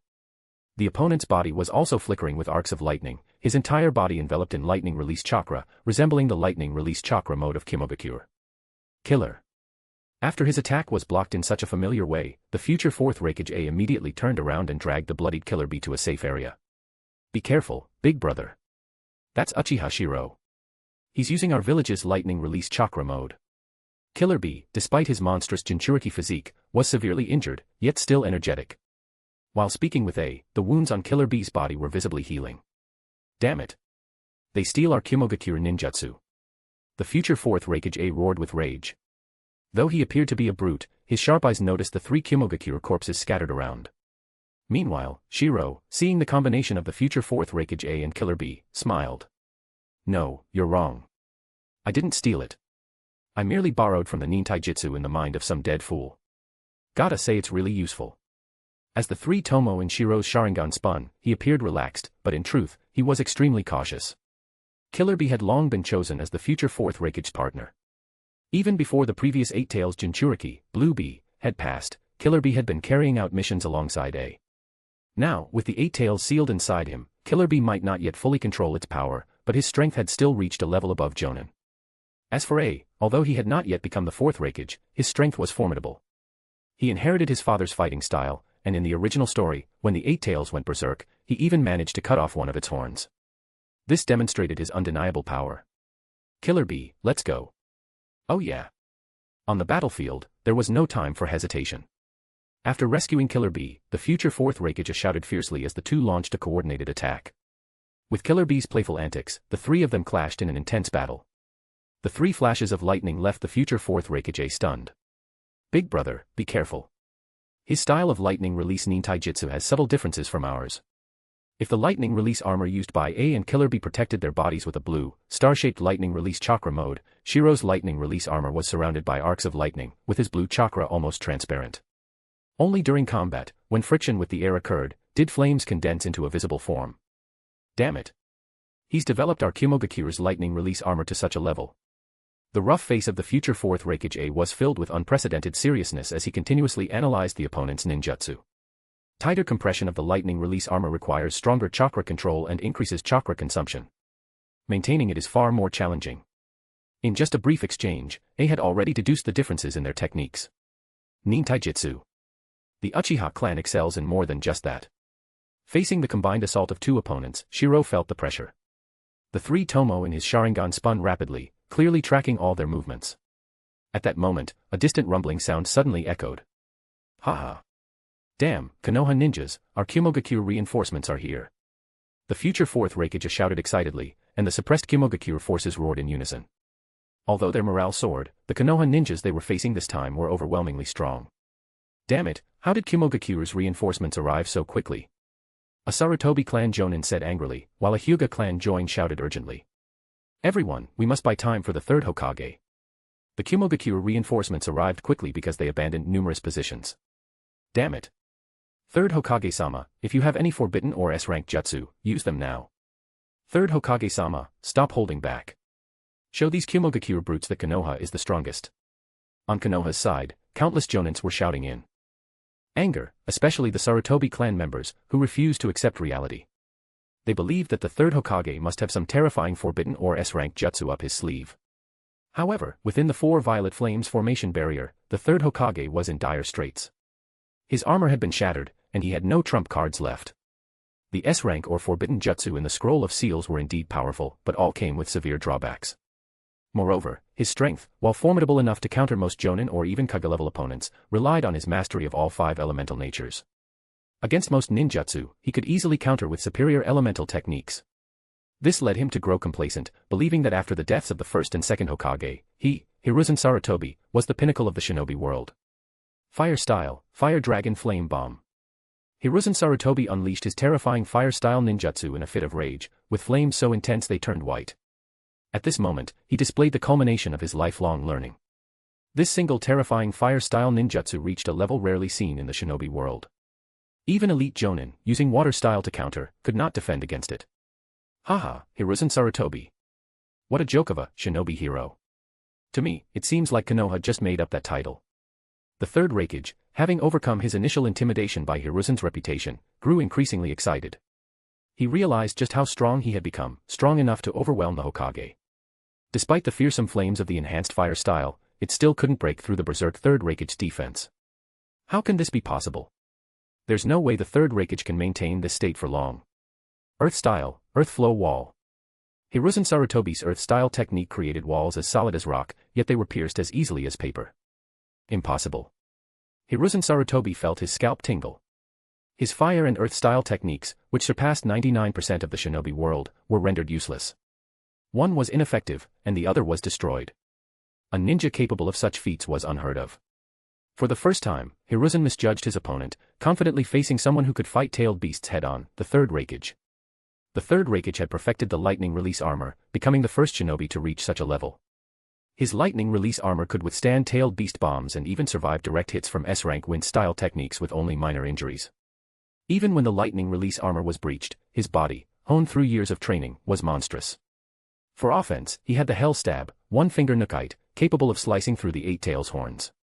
No jutsu had yet been found that could fully defend against it. The third Raigage's mastery of lightning release nintaijutsu reached the pinnacle of what a typical Kage-level ninja could achieve. Currently, among the 5 Kage, only Inoki's dust release could break through his defense. Hiruzen, this brute's lightning release armor is absurd. My strongest wind-style technique can barely tear through one layer, and in just an instant, it regenerates. Danzo Shimura, standing nearby, was equally frustrated. With him and Hiruzen working together, they should have been dominating the fight. Yet here they were, struggling against their opponent. You have to understand that he is a master of wind-style techniques, which should theoretically counter lightning-style techniques. However, the result was underwhelming, barely scratching the surface. Danzo.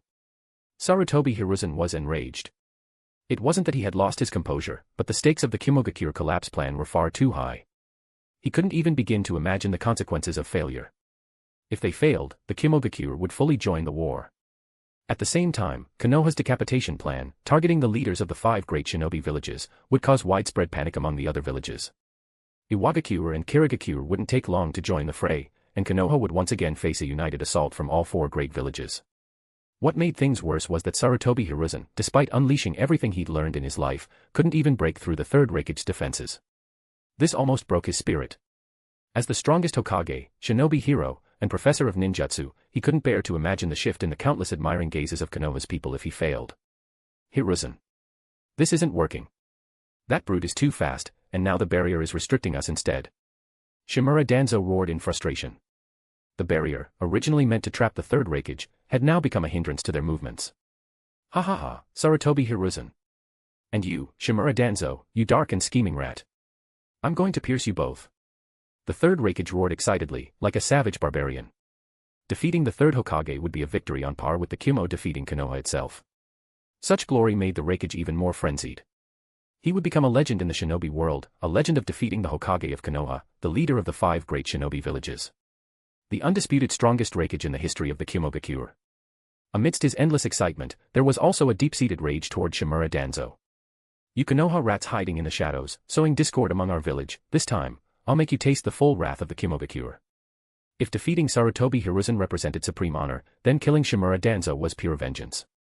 Hiruzen, you must restrain him. Sarutobi Hiruzen was feeling utterly stifled. His best ninjutsu and even his adamantine staff were being completely overpowered.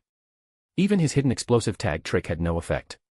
In battle, he had a knack for attaching explosive tags to opponents in a crafty way, a trick that had once troubled Orochimaru and the reanimated first and second Hokage. But against the third Raigage's defenses, it was utterly useless. How is this possible? My father is supposed to be the strongest Hokage. Behind his mask, Sarutobi Shinosuke stared in shock at the scene before him. The battle was nothing like what he had imagined. They had accounted for many possible scenarios in their tactical planning, and with Shimura Danzo's hidden killer move, they were confident that the 2-on-1 situation should allow them to dominate the fight. After all, they were facing an opponent whose lightning-style techniques were supposed to be countered by wind-style techniques. No. It's not that the third Hokage is weak, the opponent is just too strong. Standing outside the barrier, Namikaze Minato wore a grave expression. Watching the battle unfold, he lowered his voice and said solemnly. The third Raigage has taken the lightning release armor to its absolute peak. This path is incredibly difficult to walk. Most Jonin master at least a second elemental nature to avoid being countered. But the third Hokage's ninjutsu and taijutsu are all Kage level. Against an opponent of similar strength, the third Hokage's versatility usually allows him to suppress his opponent. However, when one aspect of the enemy's abilities is overwhelmingly superior, even fire can suppress water. Namikaze Minato's grave expression deepened, and cold sweat began to form on his forehead. His palms grew damp with tension. What worried him wasn't the third Hokage, but the overall situation. The Kumogakure collapse plan had taken everything into account, everything except the possibility that even in a 2-on-1 fight, they would still be overpowered. Shinosuke-san, be ready. After observing the situation inside the barrier, Namikaze Minato took a deep breath and drew a 3-pronged kunai from his waist. As wind-style chakra flowed from his mouth, a sharp wind chakra blade formed. Outside the barrier, the battlefield raged on.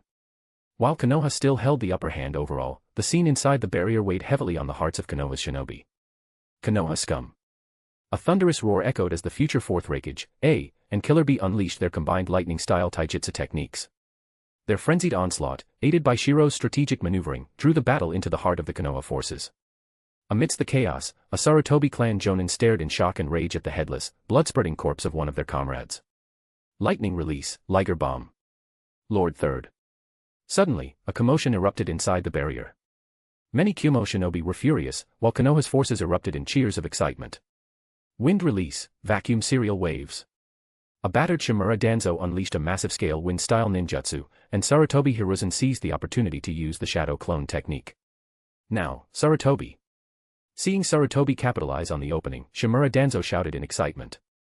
5 Sarutobi Hiruzen clones positioned themselves at the 5 corners of the barrier. As the 5 Sarutobi Hiruzen clones formed different hand seals, a determined and furious expression appeared on their faces. They roared, "Third Raigage, this is my ultimate technique." What is this? The third Raigage's pupils contracted as he seemed to realize what was coming. Simultaneously, the 5 Sarutobi Hiruzen clones unleashed 5 different elemental ninjutsu. The scene was utterly shocking. 5 Release, Great Combo Technique. Fire, lightning, water, earth, and wind, 5 devastating elemental techniques surged forth, exuding an aura of destruction. But upon seeing this, the third Raigage roared with wild laughter. Sarutobi. Today, I will use my lightning release armor to shatter the legendary title of the third Hokage. Lightning chakra erupted violently, and the third Raigage's skin turned slightly red. As the 5-element ninjutsu erupted with earth-shattering force, the scene left shinobi on both sides in stunned silence. This is the battle of Kage-level shinobi. Lord Raigage. Amidst the deafening explosions of the 5-element technique, Sarutobi Hiruzen panted heavily, his heart racing as he gasped, "There's no way the third Raigage can come out of this unscathed." As the 4 shadow clones dissipated, Sarutobi Hiruzen's brief smile froze on his face. At the same time, the Kumo shinobi erupted in disbelief and excitement. Lord Raigage. From the smoke and dust, the third Raigage's lightning-clad figure emerged. Though battered and with cracks in his lightning release armor, he exuded an aura of unyielding dominance. Sarutobi. From this day forth, I am the legend of the Shinobi World. The third Raigage's thunderous declaration resounded across the battlefield, a bold proclamation of his supremacy over the Shinobi world.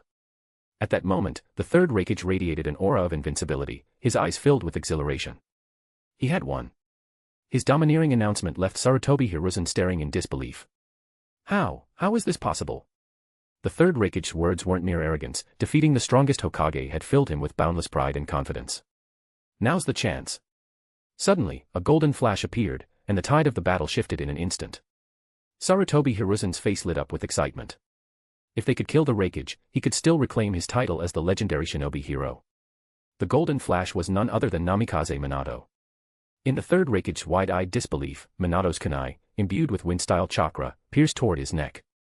His lightning release armor had just endured Danzo Shimura's wind release and Hiruzen Sarutobi's 5-release great bullet, leaving him at his weakest. This wind release chakra-infused strike visibly pierced through the lightning release armor. Raigage-sama. Minato. The Kumo shinobi were shocked and furious, it was too sudden. Just a moment ago, their Raigage was dominating the battlefield, but in the next instant, he was facing a life-or-death crisis.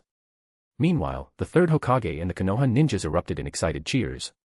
Chapter 177, Naruto, I am Uchiha Shirou, 177. Amid the splatter of fresh blood, Minato Namake's pupils contracted in shock as he blurted out, so fast. The Flying Thunder God technique was indeed fast. In an instant, Minato appeared, but in the fleeting moment when he swung his kunai, the third Raigage had already reacted, blocking his throat with his arm. The wind-released chakra blade only left a scar on the Raigage's arm, while a violent, lightning-clad fist came roaring toward Minato's face. You brat, you're dead. The third Raigage roared in fury. So close, just a little more. He was on the verge of ascending to the legendary throne of the ninja world, yet he almost capsized in the gutter. With the roar of lightning, a loud explosion resounded, and the ground around them shattered into pieces. Damn it, he's still alive. Watching Minato Namake's seemingly perfect killing move fail, the third Hokage, Hiruzen Sarutobi, showed a look of anger. Minato, on the other hand, broke out in a cold sweat. Just a moment ago, he was so close. Lord Third, the Raigage speed and reaction are too fast. If it weren't for the Flying Thunder God being a space-time ninjutsu, Minato wouldn't have been able to dodge the counterattack earlier. Even so, small cuts caused by flying debris now adorned his cheeks. Amid the raging thunder, the third Raigage roared in anger, but cold sweat broke out on his face. He had almost capsized in the gutter as well. It's Konoha space-time ninjutsu. That kunai fired earlier was camouflaged by other techniques. At this moment, the third Raigage was recalling the earlier battle in his mind. During Hiruzen Sarutobi's 5 release, Great Combination Bullet Technique, 5 strange kunai were secretly launched. So that's how the space-time ninjutsu is activated, through this formula. All of this happened in an instant. From Minato Namake's appearance to the moment the third Raigage's heavy punch shattered the ground beneath him, it all transpired in the blink of an eye. And in that brief moment, the mood on the battlefield swung like a roller coaster for both sides. The shinobi of the Kumo shouted and roared in anger. The third Raigage's feat of fighting 3 opponents single-handedly completely boosted the morale of the Kumo forces. Especially since their opponents included the legendary heroes of Konoha. This battle was giving the Kumo shinobi the backbone to stand tall. Konoha scum. We Kumo shinobi are the strongest. Haha, those so-called legendary heroes are no more than cowards before our Raigage. In contrast, while the morale of the Kumo shinobi soared, Konoha's side showed signs of panic. Losing 1-on-1 could be explained as being countered. Losing 2-on-1 was already humiliating enough. But now, 3-on-1, and they were still losing. Wasn't this supposed to be Konoha's strongest Hokage? What a disgrace. Shiro, the situation has changed. The plan to crush the Kumogakure is not looking good.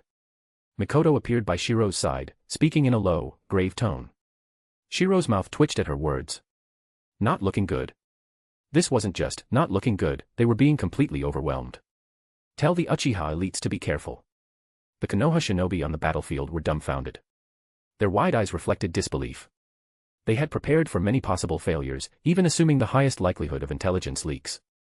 But they had never imagined the problem would be their Hokage losing to the enemy Raigage. 1-on-1, 2-on-1, 3-on-1, and they were still being dominated. Unbelievable.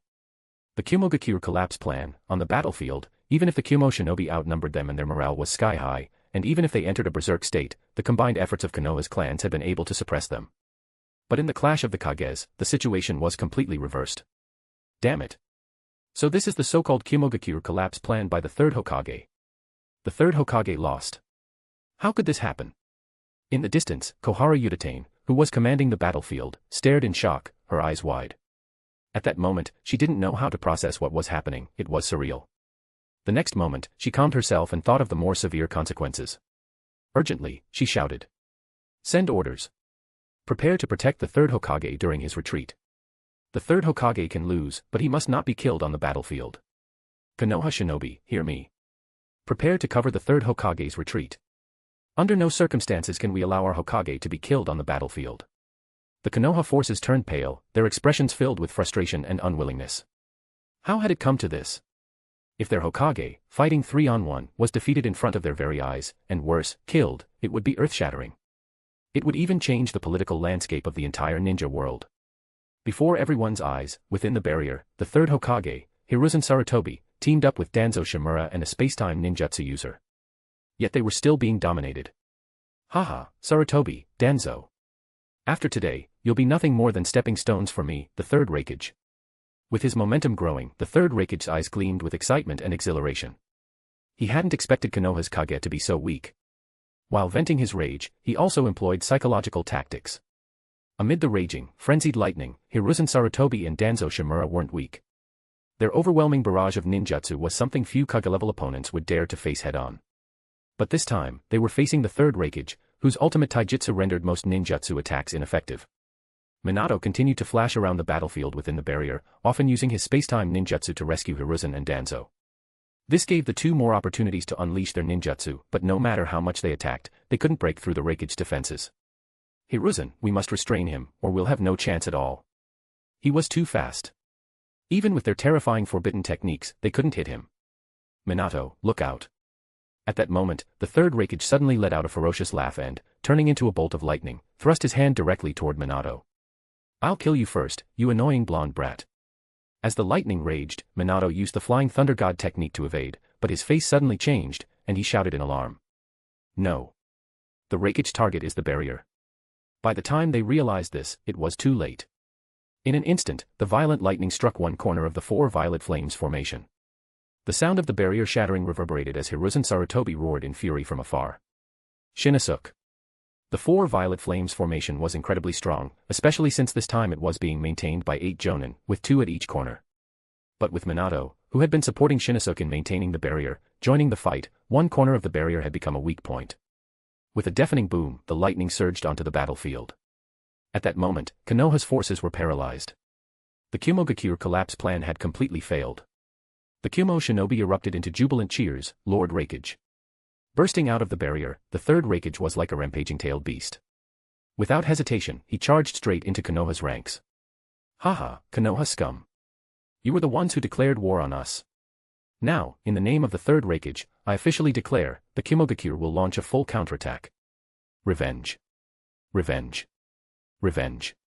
At that moment, the battlefield saw the appearance of the third Raikage, who was elevated to legendary status in the eyes of countless Kumogakure shinobi. The Raikage they followed was truly a legend of the ninja world. Hurry! Quickly protect the third Hokage. The morale of the Kumogakure forces soared, while the Konoha side fell into chaos and disarray. With the third Raikage charging out, the four violet flames formation shattered, simultaneously announcing the complete failure of Konoha's plan to dismantle Kumogakure. Raikage. From the smoke and dust, the third Hokage, Hiruzen Sarutobi, emerged, his eyes wide with rage as he glared at the third Raikage. This man had dragged him, once revered and untouchable, down from his pedestal. Hiruzen was filled with hatred, anger, and unwillingness. Danzo. Deploy the root division. All Konoha shinobi, hear my command, encircle and kill the Raikage. Under no circumstances can the Raikage leave here alive today. At this moment, Hiruzen Sarutobi was like a man possessed, his bloodshot eyes filled with fury. As long as the third Raikage lived, what did Hiruzen amount to?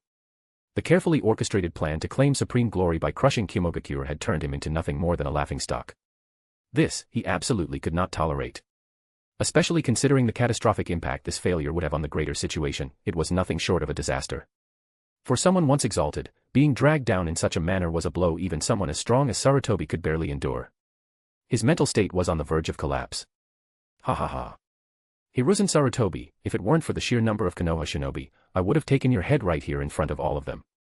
The third Raikage stood like a god of thunder, rampaging through the Konoha forces. Though his strength remained the same as before, his presence had undergone a complete transformation. Previously, he had been the third Raikage of Kumogakure, nothing more. But now, he was the man who, on the battlefield, had taken on 3 shinobi and defeated the third Hokage, a legend of the ninja world, in front of Konoha's army.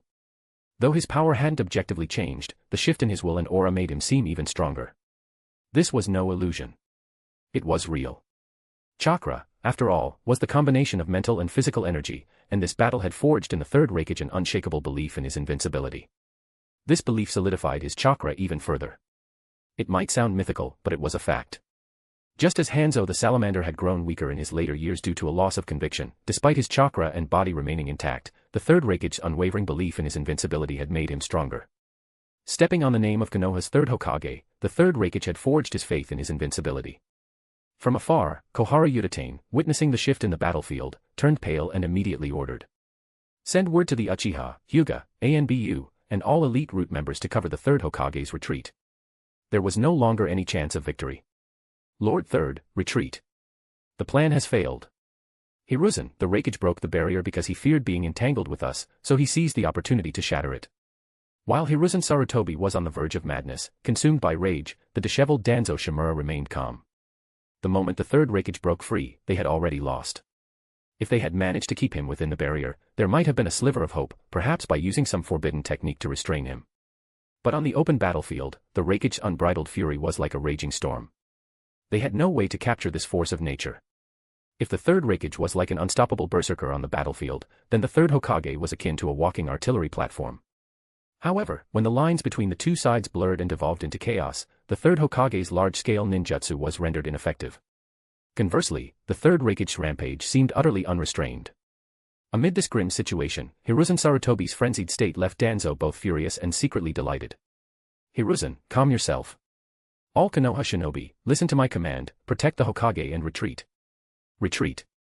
It was plain to see for anyone, the tide of battle had turned. The best option for Konoha now was to retreat. Danzo. I am the Hokage. I order you to spare no effort to kill the Raigage. Hiruzen Sarutobi roared, his eyes bloodshot. How could he lose? This defeat not only shattered his supreme reputation but also destroyed all his plans. This loss would drag Konoha into the quagmire of war. Hiruzen. Get a grip.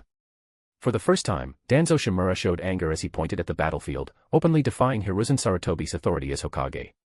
Continuing this battle is meaningless. What we need to do now is regroup. Konoha faces even greater challenges ahead.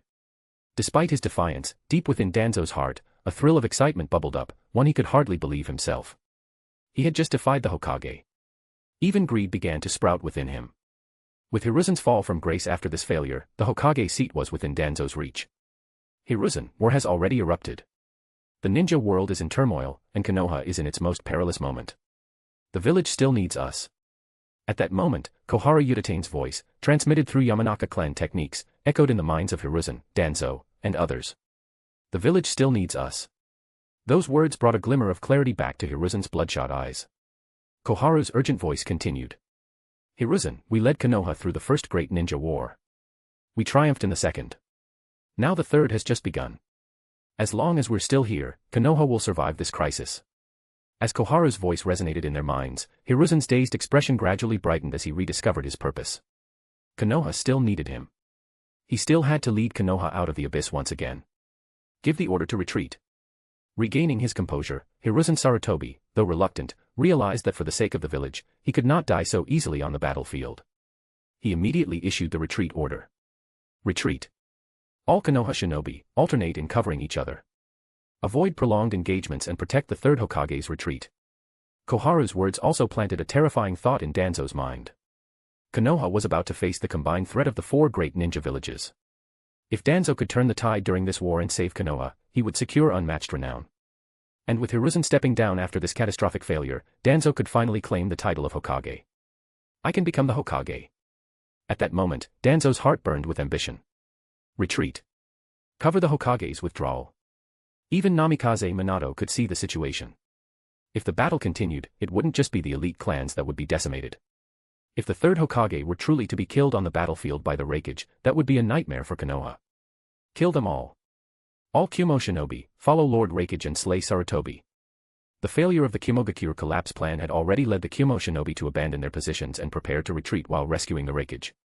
However, while Konoha made a colossal mistake, the temporary commander of the Kumo shinobi did not. Upon receiving the intelligence, they were both shocked and quick to issue the most decisive battle orders. Relay the command. All our shinobi are to pursue and kill the third Hokage alongside Lord Raigage. Meanwhile, Tsunade, who was commanding the front lines, became enraged upon receiving the urgent report that the third Hokage needed reinforcements. With a single punch, she sent a Kumo shinobi flying. Damn it! What kind of war is this? I was just about to break through the Kumo shinobi's defenses, and now you're telling me to pull back and provide reinforcements. At that moment, Tsunade was angrier than ever before.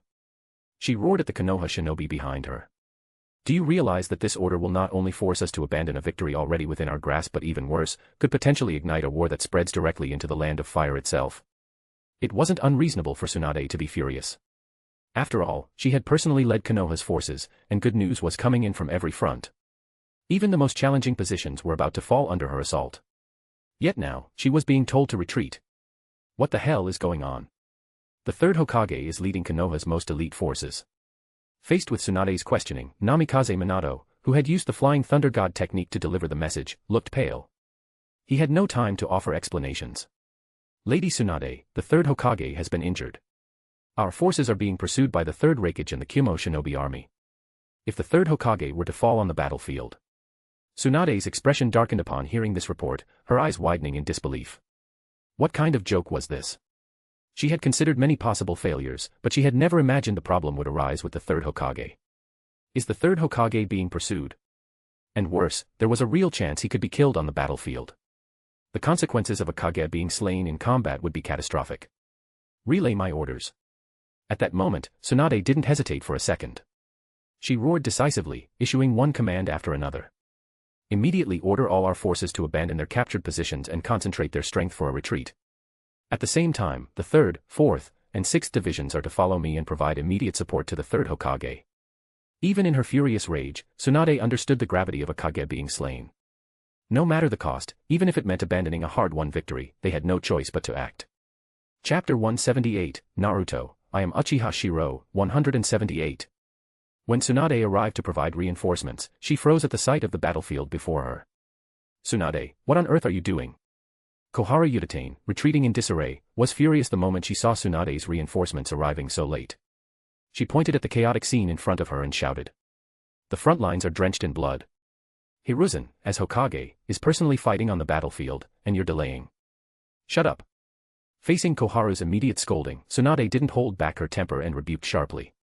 Useless. A bunch of useless fools. Even if you had the Inuzuka clan's dog handlers in charge, it wouldn't have ended in such a mess. Koharu's face turned red with rage. She glared at Tsunade furiously. How dare she speak this way? Koharu was one of Konoha's Hokage advisors, after all. Tsunade, why did you only bring 500 shinobi? Koharu's anger stemmed from the fact that she had issued an order for reinforcements, yet Tsunade had only brought such a small number of troops. To Koharu, this was a deliberate act of negligence. However, upon surveying the dire state of the battlefield, Tsunade didn't waste time dealing with the old woman's complaints. Instead, she calmly waved her hand and issued commands. Set up traps. Support our shinobi's retreat. Prevent a complete collapse. After giving her orders, Tsunade finally turned back to Koharu and shouted angrily. Do you even realize the consequences of your retreat order? If the Kumo shinobi exploit this opportunity, the entire border defense line will crumble. The enemies at our borders aren't just the Kimogakure, they're also hiding numerous smaller factions in the shadows. Retreating is an option, but the defensive line cannot be abandoned. Otherwise, the flames of war will spread into the land of fire itself. Koharu, however, wasn't willing to back down. She glared at Tsunade and retorted. Tsunade. We can reclaim lost positions, and even if the enemy invades the land of fire, we can regroup and drive them out. But if the Hokage falls in battle, the resulting turmoil within the village would be catastrophic. The two of them stood their ground, glaring at each other with unwavering determination. Koharu prioritized the survival of the third Hokage above all else, while Tsunade's duty was to defend the border. Meanwhile, on the chaotic battlefield, the Kumo shinobi forces were gaining momentum and launching frenzied attacks. On the Kumo side. Raigage-sama, your arm can't take any more fighting. A medical ninja urgently reminded him, but the third Raigage, grinned arrogantly. No. This time, I won't stop. Even the future fourth Raigage spoke solemnly. Treat the third Raigage's injuries immediately and restore his chakra to full strength. Two of the Kumo's top medical ninjas got to work, one treated the Raigage's injury, inflicted by Namikaze Minato, while the other worked up a sweat trying to restore his chakra. At this moment, a Kumo ninja rushed over in haste. Third Raigage-sama. Konoha's reinforcements have arrived. Hearing the report, the third Raigage gazed solemnly toward the battlefield, where Konoha's forces were beginning to stabilize their defenses as more reinforcements arrived. His son, the future fourth Raigage, added in a low voice. Due to Konoha's earlier assault, many of our shinobi prioritized your safety, abandoning large portions of our flanks. Right now, we only control the central battlefield. Father, we've lost the best opportunity to act. We should retreat now. But the third Raigage responded with a ferocious grin. No. Konoha gave us a chance to dismantle their forces, so I'll return the favor with a plan to crush them. His son froze for a moment before realization struck him, causing his face to pale. Father. Your chakra is already depleted. Before he could finish, the third Raigage cut him off with a cold command. Prepare the heavenly transfer technique. Bring Killer Bee along, his tailed beast chakra will allow him to endure the process. The third Raigage pointed in the direction of Konoha's forces. I'll personally appear behind Konoha's lines with the 8 tails and cut off the third Hokage's retreat. This is the Kumo's plan to collapse Konoha. Seeing the concern in his son's eyes, the third Raigage cracked his neck, feeling his chakra recovering somewhat. Laughing loudly, he added.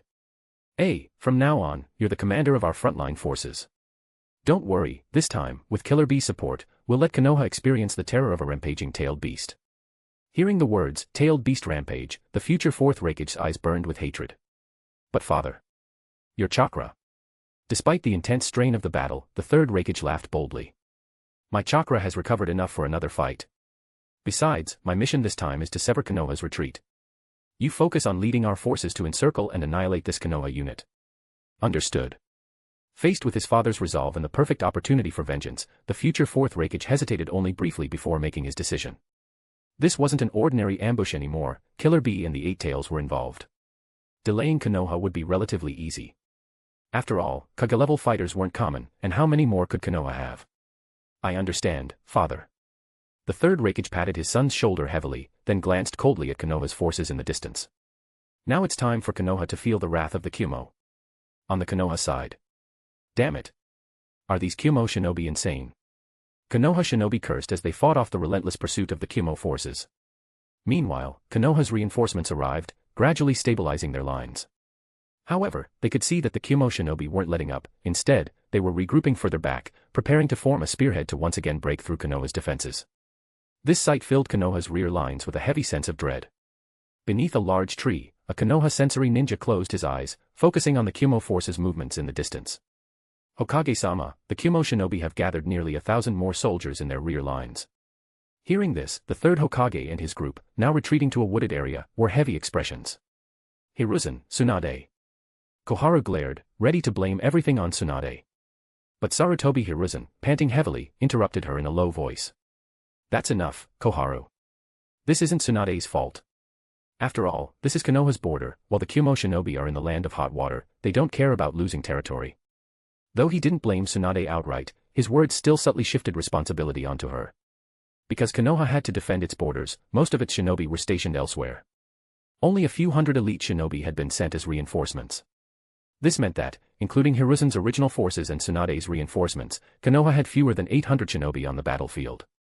In contrast, the Kumo shinobi had concentrated their forces, abandoning much of their territory. Their frontline fighters already numbered over 500, and with another 1,000 reinforcements arriving, they now had over double Konoha's numbers. The situation was clear: while Konoha's forces had the edge in the number of elite jonin, the Kumo shinobi had overwhelming numerical superiority. Both sides had their advantages, and the battle was far from over. Everyone. At this moment, as the third Hokage spoke again, the elite jonin who had just experienced a fierce battle in the dark forest turned their calm gazes toward their Hokage. The situation before us presents two choices: either we hold our ground, though the Kumo shinobi have declared all-out war. If this becomes a prolonged conflict, the Iwa and Kiri villages won't sit idly by, and Konoha will once again face the combined assault of the 4 great ninja villages. The third Hokage, Hiruzen Sarutobi, clad in shattered and battered armor, spoke in a low, steady voice. He appeared calm, but in the depths of his eyes, Shiro noticed a glint of madness, giving him a bad premonition. Unable to hold back, Shiro interrupted directly. Hokage-sama, the failure of the Kumogakure collapse plan and its consequences should have been anticipated long ago. At these angry words from Shiro, the surrounding representatives of the various clans wore grim expressions. Indeed, this was a failure on the Hokage's part. A leader of the village had dragged the entire village into a quagmire. Uchiha. How dare you? Are you questioning the Hokage? Koharu Udatane, burning with anger, glared furiously at Shiro. But this time, she was startled to find that her usual tactic of using authority to suppress others had no effect. You. All of you. Koharu looked around in amazement and fury, only to see the representatives of the various clans standing silent and expressionless. Shiro had voiced the thoughts they dared not say aloud. This wasn't recklessness on Shiro's part, but a clear realization of reality. From the perspective of the Hokage's inner circle, the Uchiha were already ostracized. Whether they spoke up or not, the result would be the same. So why not speak? Moreover, after losing the battle, these old officials still wanted to escape accountability with grand justifications. If they wanted to leave, fine, but they had to take responsibility. Seeing this, Shiro spoke coldly. Hokage advisor, I'm not questioning the Hokage. I'm fulfilling my duty as a Konoha Jonin. With such a significant decision, shouldn't the Hokage's advisors have prepared for the worst-case scenario? Now that something has gone wrong, you're trying to shirk responsibility. Under Tsunade's command, at least the flames of war didn't reach the borders of the Land of Fire. You. As Shiro stood firm against Koharu Yuditane, the third Hokage, Hiruzen Sarutobi, finally spoke. He swept his cold gaze around, noticing that the eyes of the Jonin seemed to be blaming him. This sight struck a nerve in his heart. More importantly, in the minds of the Jonin, the aura of the third Hokage had shattered. The major strategic blunder had plunged the village into war. It turned out their Hokage wasn't that strong after all. For a village hailed as the strongest, having a Hokage who was neither powerful nor victorious in battle seemed unfit. At this moment, the Jonin were filled with anger. The failure of the Kimogakure collapse plan, a decision of such magnitude, had stemmed from a problem they dared not even imagine. Worse still, the leadership had not prepared for the worst-case scenario and was now trying to pass the blame. I am still the Hokage. With a commanding, authoritative tone, Hiruzen Sarutobi's voice silenced the gathering. I understand the current situation. But as Hokage, my priority is the village. There is still an opportunity to turn this around. As Hiruzen's voice echoed, many people's expressions changed. Especially Minato Namikaze, whose face darkened as he tried to speak but found himself unable to form the words. Uchiha. I know what you're thinking. But the moment you became a ninja, you should have been prepared to sacrifice yourself, even me. At this point, Hiruzen Sarutobi erupted with the aura of a wounded yet formidable warrior, staring directly at Shiro as he declared, word by word. We still have the Nine Tails. At that moment, the Jonin who hadn't yet understood were shocked. They finally realized what the Hokage's second option was. Hiruzen Sarutobi appeared calm on the surface, but he failed to notice that his mindset had already shifted after his public failure. Now, it wasn't just about the village, it was also about salvaging his defeat. Or perhaps, in his mind, everything he did was for the village, not himself. He stubbornly tied his sense of self to the fate of the village. Absolutely not. Tsunade's angry voice rang out as she glared at Hiruzen Sarutobi in opposition to the plan. Third Hokage. The Jinchuriki is meant to protect the village. The original plan wasn't like this. Do you know the consequences of using the Jinchuriki in another nation's territory? But Hiruzen Sarutobi, unfazed, retorted coldly. If we, Konoha, don't use our Jinchuriki, do you think the other villages won't use theirs? This is war. In one-on-one conflicts, the great villages might follow the rules. But in 2-on-1 or even 4-on-1 scenarios, no one will abide by those agreements. Can you guarantee that the Kyumo shinobi won't use their Jinchuriki? Facing Hiruzen's rebuke, Tsunade's expression turned grim. The Kimogakure collapse plan had already torn apart any semblance of diplomacy. If given the chance, the Kyumo shinobi would undoubtedly use their Jinchuriki first. Hiruzen Sarutobi scanned everyone and declared in a low voice. Everyone, the failure of the Kimogakure collapse plan was a severe dereliction of duty by our intelligence division, leading to a major strategic blunder. But there is still one last chance. If we use the Nine Tails Jinchuriki against the densely concentrated Kyumo shinobi, we can crush them and even kill the Raigage on the battlefield. The previous failure will only be temporary. The glory of victory will ultimately belong to Konoha. At this moment, countless Konoha Jonin wore grave expressions. The village had failed. The alliance of the four great ninja villages presented dire consequences. Given the circumstances, perhaps it was better to gamble with the Nine Tails. If they succeeded and defeated the Kyumo shinobi, they could seize the opportunity before the Iwa and Kiri villages reacted. Even if they couldn't intimidate the ninja world as originally planned, they would only have to face 3 allied villages instead of 4. I understand. Shiro's voice rang out at that moment, causing Tsunade's face to change. Shiro, you. She hadn't expected Shiro to be the first to agree. Meanwhile, Uzumaki Kushina, standing behind Tsunade with her vibrant red hair, felt the weight of her comrades' gazes. She felt alienated and frightened. She was nothing more than a tool. But in that moment, a pair of warm, reassuring hands gripped hers.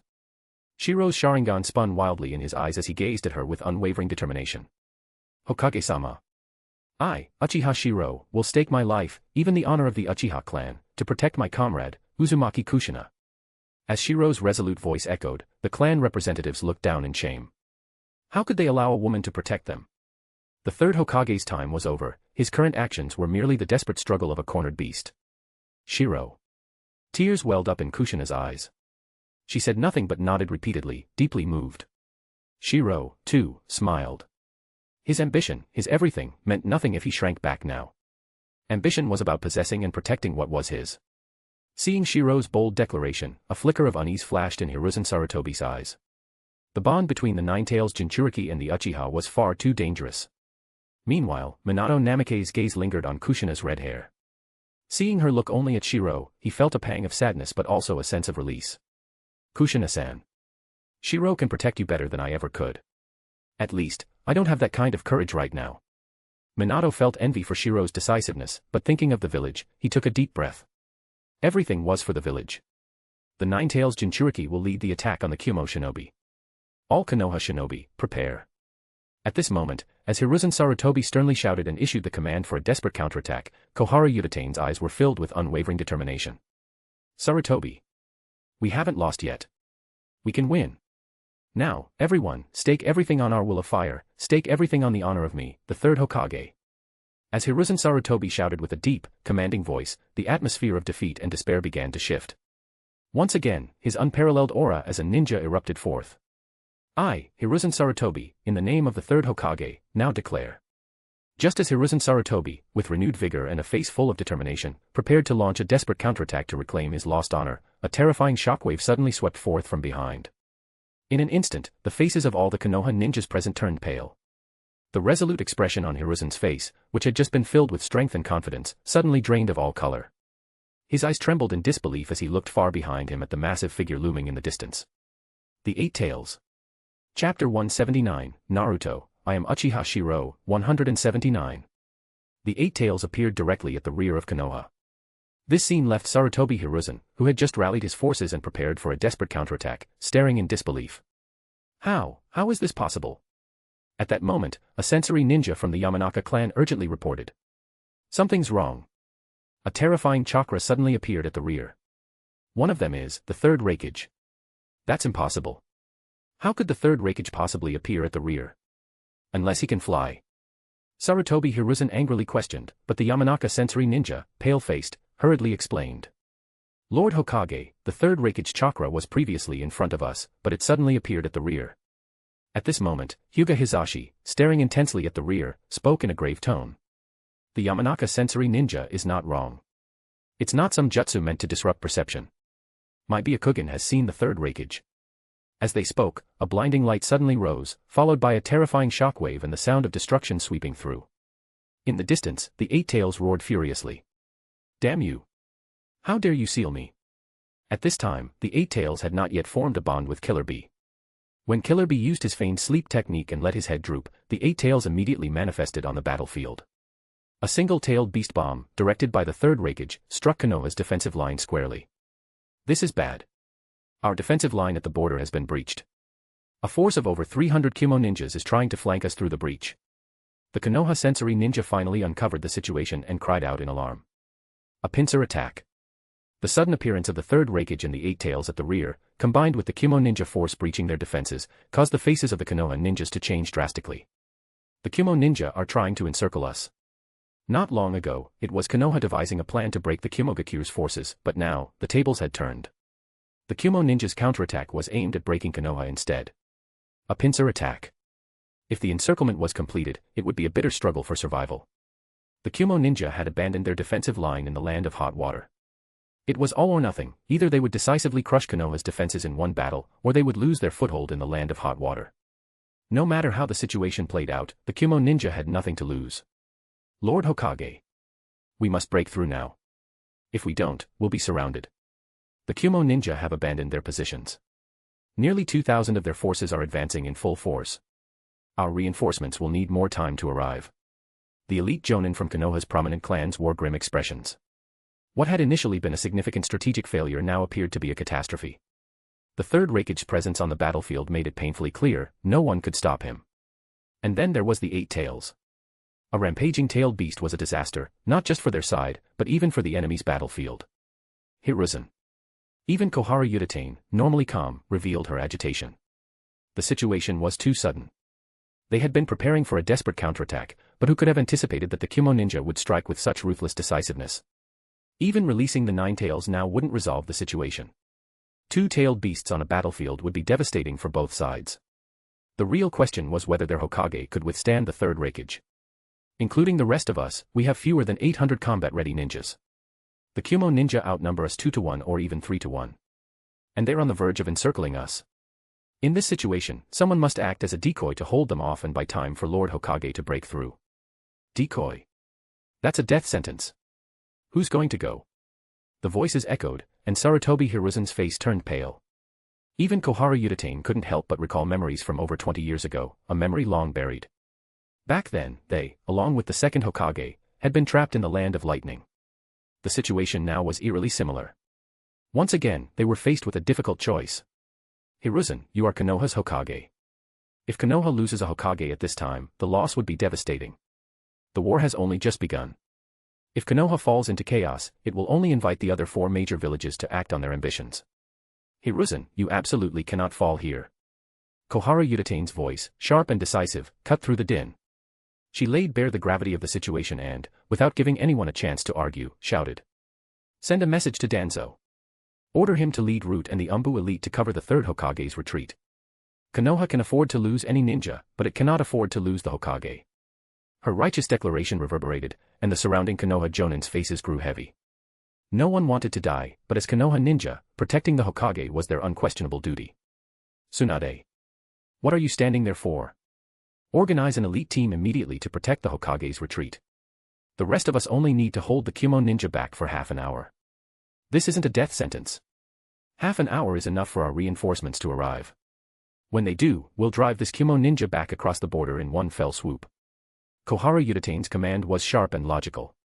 But countless pairs of eyes turned toward the Hokage. Some had eyes full of doubt, some avoided meeting his gaze, and others seemed resolute. Their complicated gazes all fell on the third Hokage. Everyone.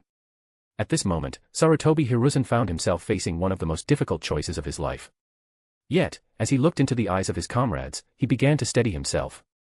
Just as he was about to speak. The situation in the ninja world is exactly as the advisor said.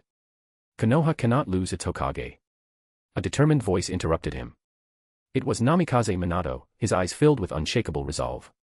Lord Hokage, Jonin Namikaze Minato volunteers to act as the rear guard and hold off the enemy until reinforcements arrive. Though Minato could use the Flying Thunder God technique, his chakra reserves were heavily depleted from earlier battles. Moreover, the distance was too great for him to sense his marked kunai, or he would have already taken the third Hokage to safety. Even though he was significantly weaker than the original story, Namikaze Minato was still the same person willing to give everything to the village. Minato. Seeing Minato's resolute expression, Sarutobi Hiruzen seemed to realize something. He looked around and, with a determined expression, addressed everyone. My comrades. The failure in judgment here is my responsibility, but as Koharu and Minato have said, the village cannot fall into chaos. At this moment, Sarutobi Hiruzen's obsessive resolve sent a chill through Tsunade. She realized, with growing fear, that her former teacher had changed. Much like Hanzo of the Salamander in the Rain Village, his beliefs had become twisted. They began to see themselves as indispensable to the village, believing that without them, the village would collapse. Everyone else, in their eyes, would only bring instability. The village could lose anyone, but not them. Because they were the future of the village. The Senju clan has never abandoned a comrade and fled in cowardice since the founding of Konoha. Tsunade, clad in armor, shouted decisively. Her words drew everyone's attention. Her identity made it impossible for anyone to suggest she act as the rear guard. If she had remained silent, the third Hokage would have drawn the enemy's attention, and no one would have dared to question her. Yet no one expected Tsunade to make such a decisive choice. Tsunade, you. Before the third Hokage could speak, his face filled with mixed emotions, Tsunade cut him off coldly. Prepare for battle. The distress signal has already been sent. Half an hour. With me, Tsunade, here, reinforcements will arrive within half an hour. At this moment, when Tsunade looked at the third Hokage again, her eyes were devoid of any emotion, only cold indifference.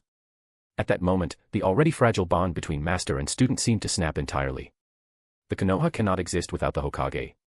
Such high-sounding words, yet back in the land of lightning, why was it they who returned, and not Tsunade's granduncle, Tobirama Senju? Any Uchiha willing to cover the Hokage's retreat, do so immediately. I, Uchiha Shirou, will hold the rear and wait for reinforcements. At this moment, Shirou took a deep breath and shouted. This situation was beyond his expectations. He had anticipated that the Raigage would be ferocious, but he hadn't expected the third Raigage to be this overwhelming. Or rather, from the very beginning, the higher-ups had miscalculated everything. Even if they faced the enemy head-on, the combined destructive power of the third Hokage and the ninja army shouldn't have resulted in such a devastating defeat. Their overconfidence had backfired. The four violet flames formation, meant to prevent the Raigage from escaping, had instead trapped them as well. Two long-range ninjutsu specialists, confined within a limited space barrier, battling a close combat expert like the Raigage. It was as if they had built a battlefield that favored their enemy. They had expected mutual destruction at worst, but who would have thought that the Kumo ninjas would seize the momentum instead?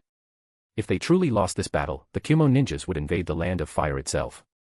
Yet, despite Shirou's commanding voice, the Uchiha clan's jonin showed no hesitation. Their faces were cold and emotionless. The Uchiha's pride would never allow them to escape alone. They would rather engage the third Raigage in close combat. Hiruzen, if you don't leave now, it'll be too late. At this moment, Kohara Udatane, fearing that Sarutobi Hiruzen might hesitate, shouted urgently, signaling with her eyes. Immediately, two ANBU members stepped forward and carried their Hokage away into the distance. Hiruzen Sarutobi, eyes dazed, was still hesitating when Kohara's words echoed in his mind, leaving him stunned. Hiruzen, this is a golden opportunity to weaken the major clans. This isn't something we're forcing. As long as the village has us, we can nurture more shinobi, win this war, and defeat the four great ninja villages. The village cannot survive without us. Koharu's resolute words resonated, pulling Hiruzen into a different mindset. They amplified a certain thought in his heart. Instinctively, he stopped resisting, letting the two ANBU escort him through the forest. In the end, he didn't even dare to glance back at the comrades he had abandoned. The remaining Konoha Jonin, watching the Hokage flee without hesitation, revealed expressions of disappointment. Their leader had left them behind. As shinobi, they were prepared to die for the village. But the Hokage's retreat left an unavoidable sense of despair in their hearts. Everyone. Listen. At this moment, Minato Namikaze stepped forward, his expression resolute as he addressed the group. We all inherit the will of fire. As long as we unite, we can. The will of fire that abandons comrades. A cold laugh interrupted Minato's words. Stunned, he looked in the direction of the voice, only to see Shiro slowly stand up, brushing non-existent dust from his clothes with a calm expression. Shiro, we're all doing this for the Konoha. For whose Konoha? Just as Minato was about to explain, Shiro's calm voice interrupted him again. Shiro stood tall, his gaze sweeping over the remaining shinobi, most of whom belonged to the major clans. The Konohagakure was created through the joint efforts of the Senju, the Uchiha, and other clans. The original intent and belief were to protect children from going to war. It was for peace that we united. That is the true will of fire. The second Hokage stayed behind in the land of lightning to protect the next generation. That was our Hokage.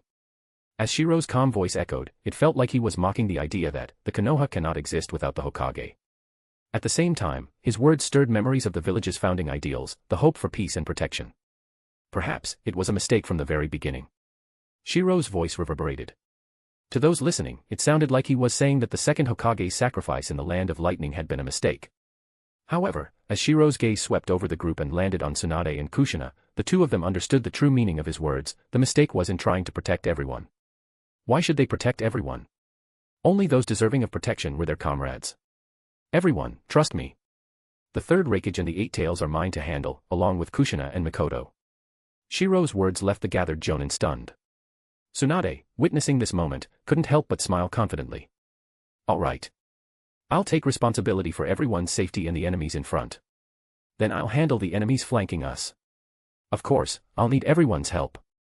At that moment, the usually unnoticed Shibi Abirame, wearing sunglasses, spoke calmly as he slowly removed his coat.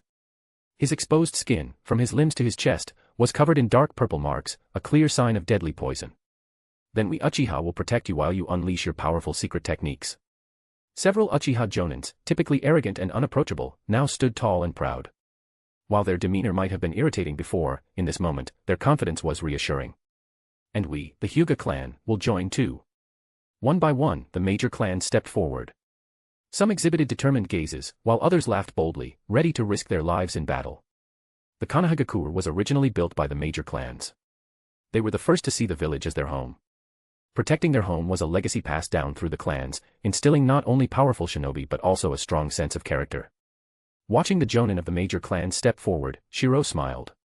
Everyone, are you ready? Yeah. Let's go. With a resounding cheer, the Konoha shinobi radiated a newfound sense of unity. At this moment, seeing everyone band together, Shiro raised his arm and pointed toward the Konohagakure. Protect our Konoha. Protect our Konoha. The collective roar of the shinobi was overwhelming, emanating a terrifying sense of resolve. Uchiha Shirou, the legendary genius who had defeated Hanzo the Salamander in the Second Great Ninja War, had chosen to face the third Raigage.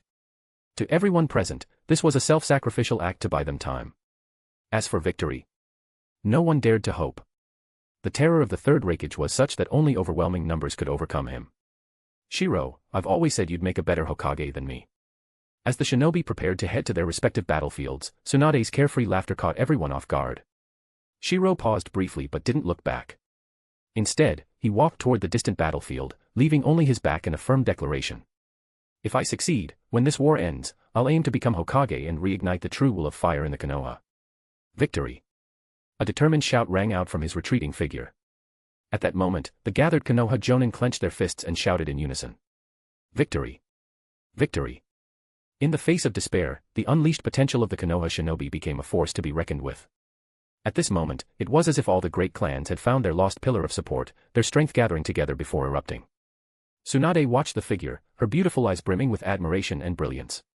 Shiro, you are a natural-born leader. In just a short moment, your charisma united the combat power of all the great clans. Konoha needs a true Hokage. This terrifying cohesiveness among the clans, she had only ever heard her grandmother speak of it. It was the kind of innate leadership charisma that existed only when her grandfather, the first Hokage, founded the village. Even during the time of the second Hokage, Senju Tobirama, this level of unity had already begun to wane. Shiro, you are destined to become Hokage. As the three figures moved swiftly, Kushina Uzumaki spoke with unwavering determination. Beside her, Uchiha Mikoto's eyes reflected absolute trust, while Shiro smiled upon hearing their words. I will. This is my ambition. At that moment, his eyes shone with resolute determination. It was time for him to bear the fangs of a new king to the ninja world. P.S. Absolute Cinema. Chapter 180, Naruto, I am Uchiha Shirou, 180. Under the gloomy sky, the sound of thunder and explosions continuously echoed from behind, creating a stifling atmosphere for the group weaving through the forest. Lord Danzo, we've broken through, but our rear guard has been surrounded by the Kyumo shinobi. A root sensory ninja, cold and emotionless, reported this as the battered group of ANBU and root members escorted the Hokage to safety. Hearing this, Koharu Yutane felt an urge to snap at the root ninja for their tone, but seeing the emotionless machine-like demeanor characteristic of root operatives, she swallowed her frustration and instead turned to Danzo with a cold voice. Danzo, the root ninja needs better discipline.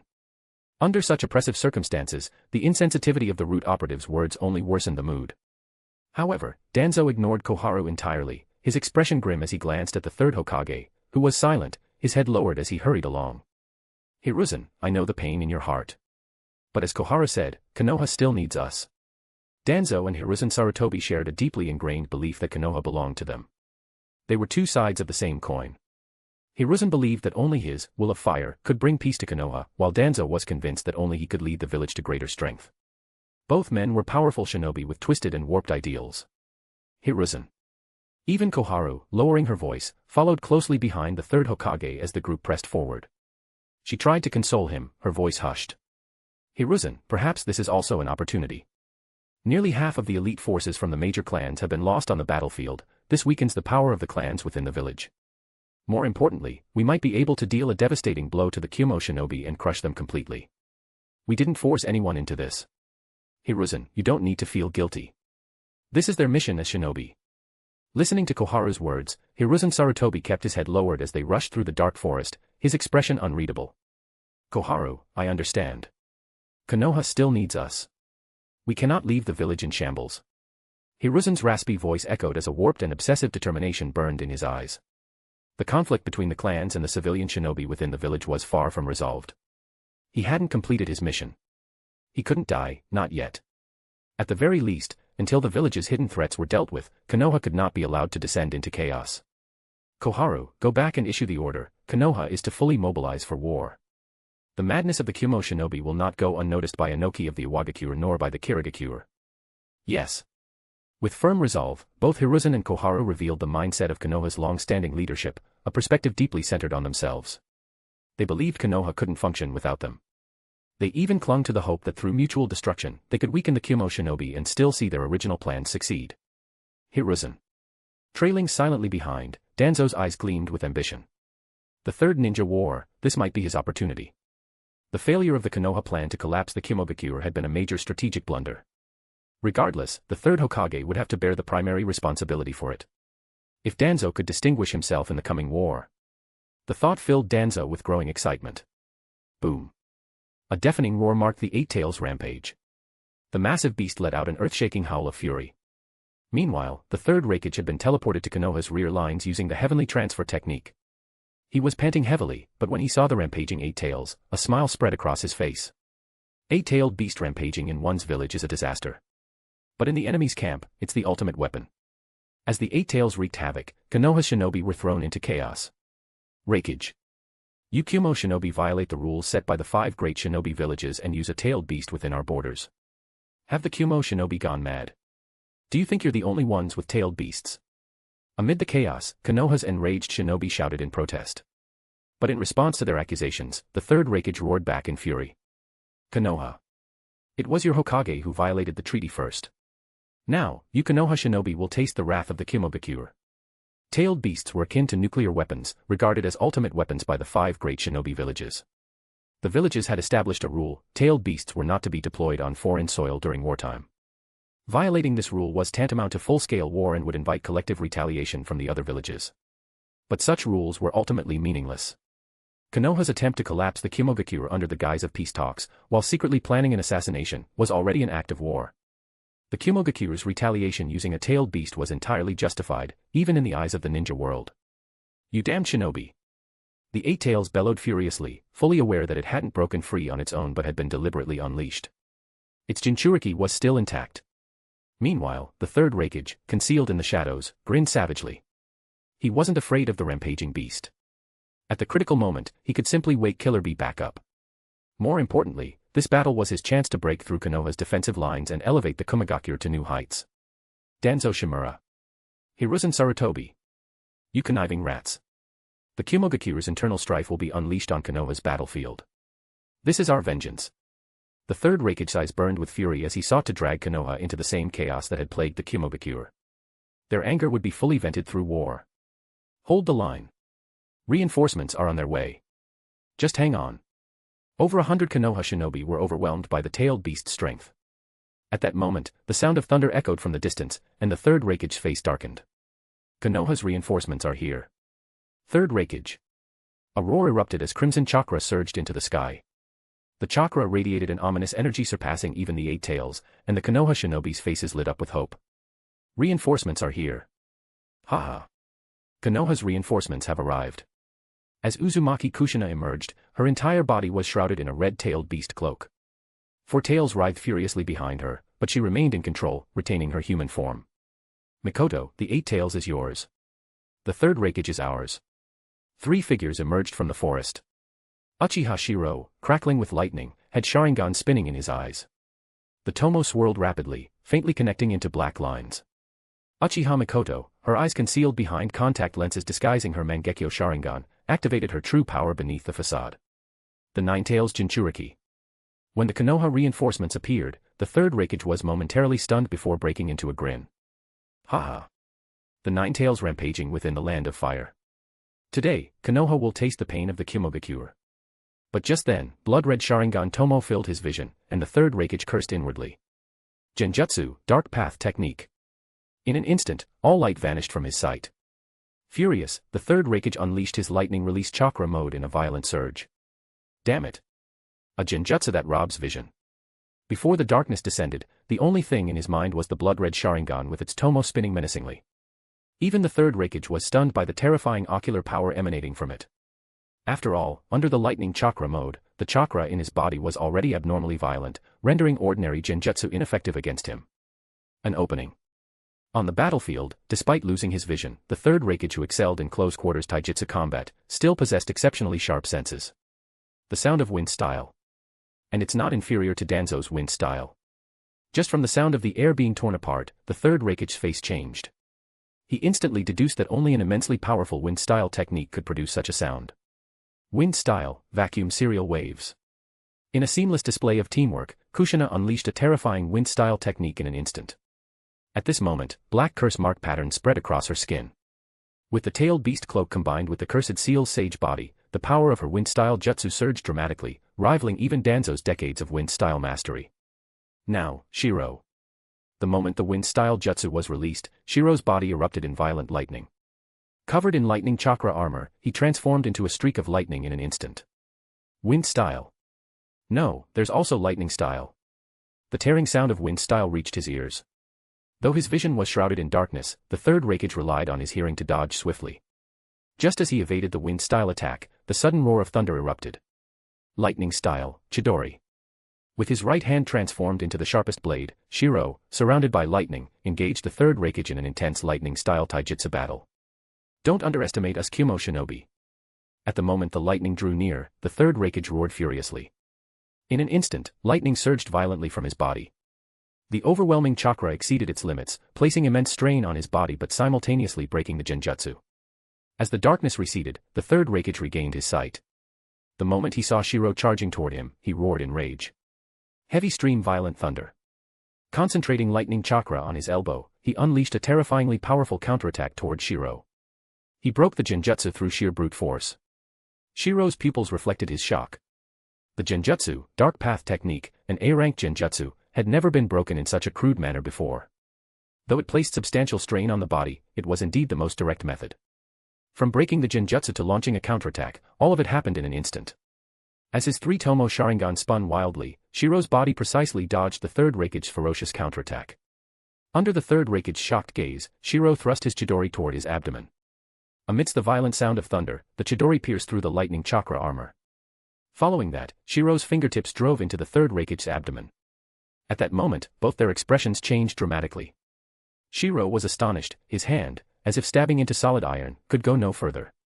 The third Raigage, on the other hand, was shocked that this Konoha ninja had pierced his lightning armor with a lightning-style jutsu, a technique that bore traces of Hell Stab.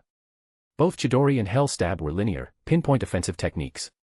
Over the years, Shiro, after working with Orochimaru, had naturally refined his technique. Bastard. Die. The third Raigage roared and swung both hands toward Shiro. However, at that moment, the sound of the air being ripped apart came again. Wind style, shuriken. A shuriken infused with wind chakra spun rapidly into a deadly wind blade, speeding toward the Raigage. Damn it. Under the perfect teamwork of Shiro and Kushina, the third Raigage was caught off guard. Amidst the echoing booms, two bursts of lightning collided and flickered fiercely. You brat.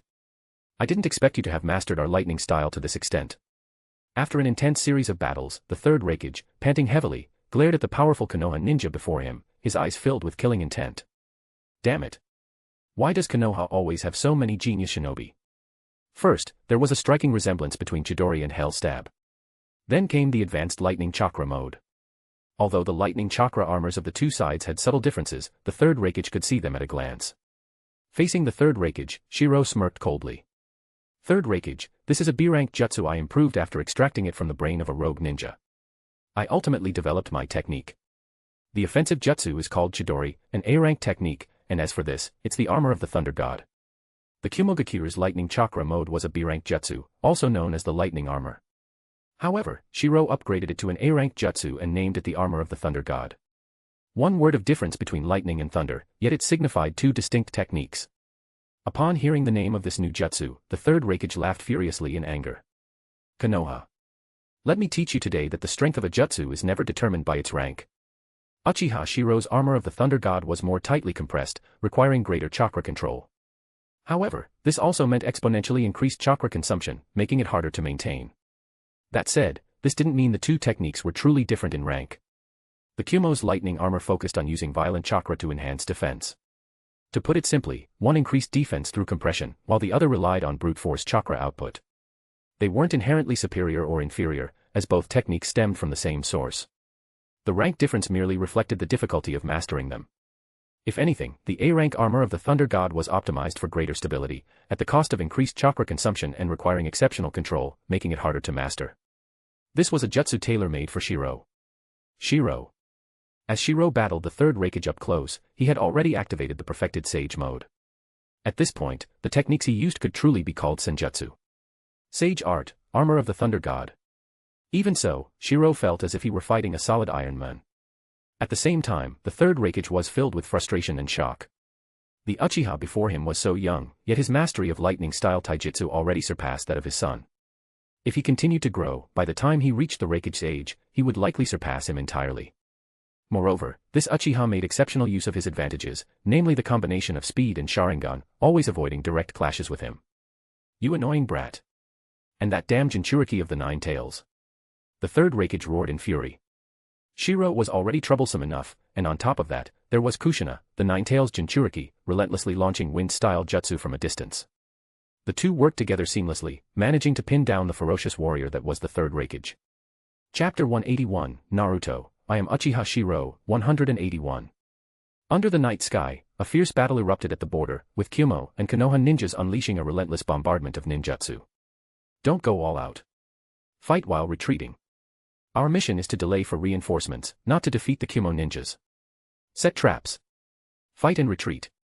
Under the cold, commanding shouts of the frontline commander Tsunade, who exuded fierce determination, her actions defied her orders as she charged at the forefront. Each punch delivered with monstrous strength created a scene of utter devastation. Damn it. Is this woman a monster? Even the future fourth Raigage and commander of the Kyumo ninjas, was shaken after briefly clashing with Tsunade. This terrifying raw strength surpassed his own, possibly even his father's, despite the third Raigage's legendary physical prowess. A's one-finger thrust was a piercing technique, not pure brute force. Use ninjutsu and explosive tags. We must eliminate this Konoha elite unit today. From Kyumo's perspective, this Konoha unit represented the backbone of its prestigious clans. Wiping them out would deal a devastating blow to Konoha. Lord Tsunade of Konoha is a medical ninja. On the battlefield, Tsunade was the most troublesome presence. Her mastery of medical ninjutsu, combined with the summoning powers of Katsuyu, was practically a cheat code. With large-scale healing constantly aiding Konoha's forces, their casualties were minimal, particularly among the Jonin-level fighters. Meanwhile, her absurd physical strength left everyone dumbfounded. With dark purple markings now appearing on her face, Tsunade's strikes and stomps shattered the earth, causing massive casualties to the Kyumo ninjas. I refuse to believe this monster woman's chakra is limitless. Although furious, knew the key now was to support his father. No matter how strong the third Raigage was, whether leading the Eight Tails Jinchuriki or not, extended combat was taking its toll on his stamina and mental state. At this moment, Tsunade continued to lead the Konoha ninjas at the forefront, commanding them to fight while retreating and stalling for time. Among the legendary Sannin, Tsunade's strength was already formidable. In the original story, her fear of blood had caused her to squander decades of potential. Yet even so, her performance in the Fourth Great Ninja War, particularly her display of strength, earned recognition from Uchiha Madara, who admitted her raw power exceeded the Raigage's. Now, with her focus on improving her abilities, combined with the Sage Transformation Seal and the awakening of another force within her, the fusion of Senju and Uchiha bloodlines caused her chakra to skyrocket. The Eight Tails. It's the Eight Tails. We're about to link up with Lord Raigage. As both sides clashed, the massive and terrifying figure of the tailed beast finally came into view. At the same time, Kyumo's encircling forces began to press in, drawing both shock and anger from their ranks. Damn Konoha. We'll show Konoha our strength. Although Kyumo's encircling unit completed their mission, their casualties were devastating. Leading the defense against this Kyumo battalion was Abirame Shikuro, who commanded hundreds of Konoha elites. While their retreat was hard-fought and costly, the results were spectacular. It's poison. Report this to Lord A and the others immediately. It's the Abirame clan's Shikuro. He's using nanoscale poisonous insects. The Konoha unit's success was entirely thanks to Shikuro's nanoscale poison insects, which caught Kyumo off guard. However, the ninja world was ruthless. Once intelligence leaked, tactics evolved. With Kyumo adjusting their strategies, the element of surprise was lost. Something's wrong. A sensory ninja shouted in alarm. Simultaneously, Kyumo's forces also noticed the overwhelming presence, their faces filled with horror. It's a tailed beast bomb. When A saw the massive chakra forming in the distance, he shouted in rage and fear. This is bad. Even our forces are in its range. The tailed beast bomb's greatest drawback was its indiscriminate destruction, which was why perfect Jinchuriki were considered treasures by all major villages. Damn it. There's no way to dodge this. Both Konoha and Kyumo ninjas on the battlefield froze in terror as the monstrous tailed beast bomb approached. Its destructive chakra was beyond anything they could withstand. At this critical moment, Tsunade, observing the scene, crossed her fingers and bit her thumb. With a loud shout, she gave her orders. Everyone, avoid the tailed beast bomb's shockwave. Summoning, Triple Rashomon. With a thunderous clap of her hands against the ground, the earth rumbled as three massive, ominous-faced iron gates rose in succession. The eerie sound of clanging metal echoed across the battlefield. What is this? The sudden appearance of the terrifying gates shielding Konoha's forces left many Konoha ninjas in awe. It's Lady Tsunade. This is the legendary jutsu of the first Hokage. From sensing the tailed beast bomb's immense chakra to summoning the triple Rashomon in response, Tsunade acted in an instant. The terrifying tailed beast bomb collided with the gates, erupting into a blinding white light. A massive mushroom cloud rose into the sky as the ultimate destructive force unleashed its fury. When the dust settled, 2 of the 3 iron gates had been obliterated, leaving only the battered remnants of the last one. Tsunade, breathing heavily, appeared behind the final gate, her hand resting on its surface as she transferred her remaining chakra into it. I made it just in time. Wiping the cold sweat from her brow, Tsunade felt a wave of relief. If she had acted a moment later, the last gate wouldn't have held. Thankfully, her Sage Mode chakra had reinforced the gates, allowing them to withstand the final impact. Behind the iron gates, countless Konoha ninjas stared in shock and awe at the scene before them. Surviving such devastation filled them with both gratitude and amazement at Tsunade's decisive actions and incredible power.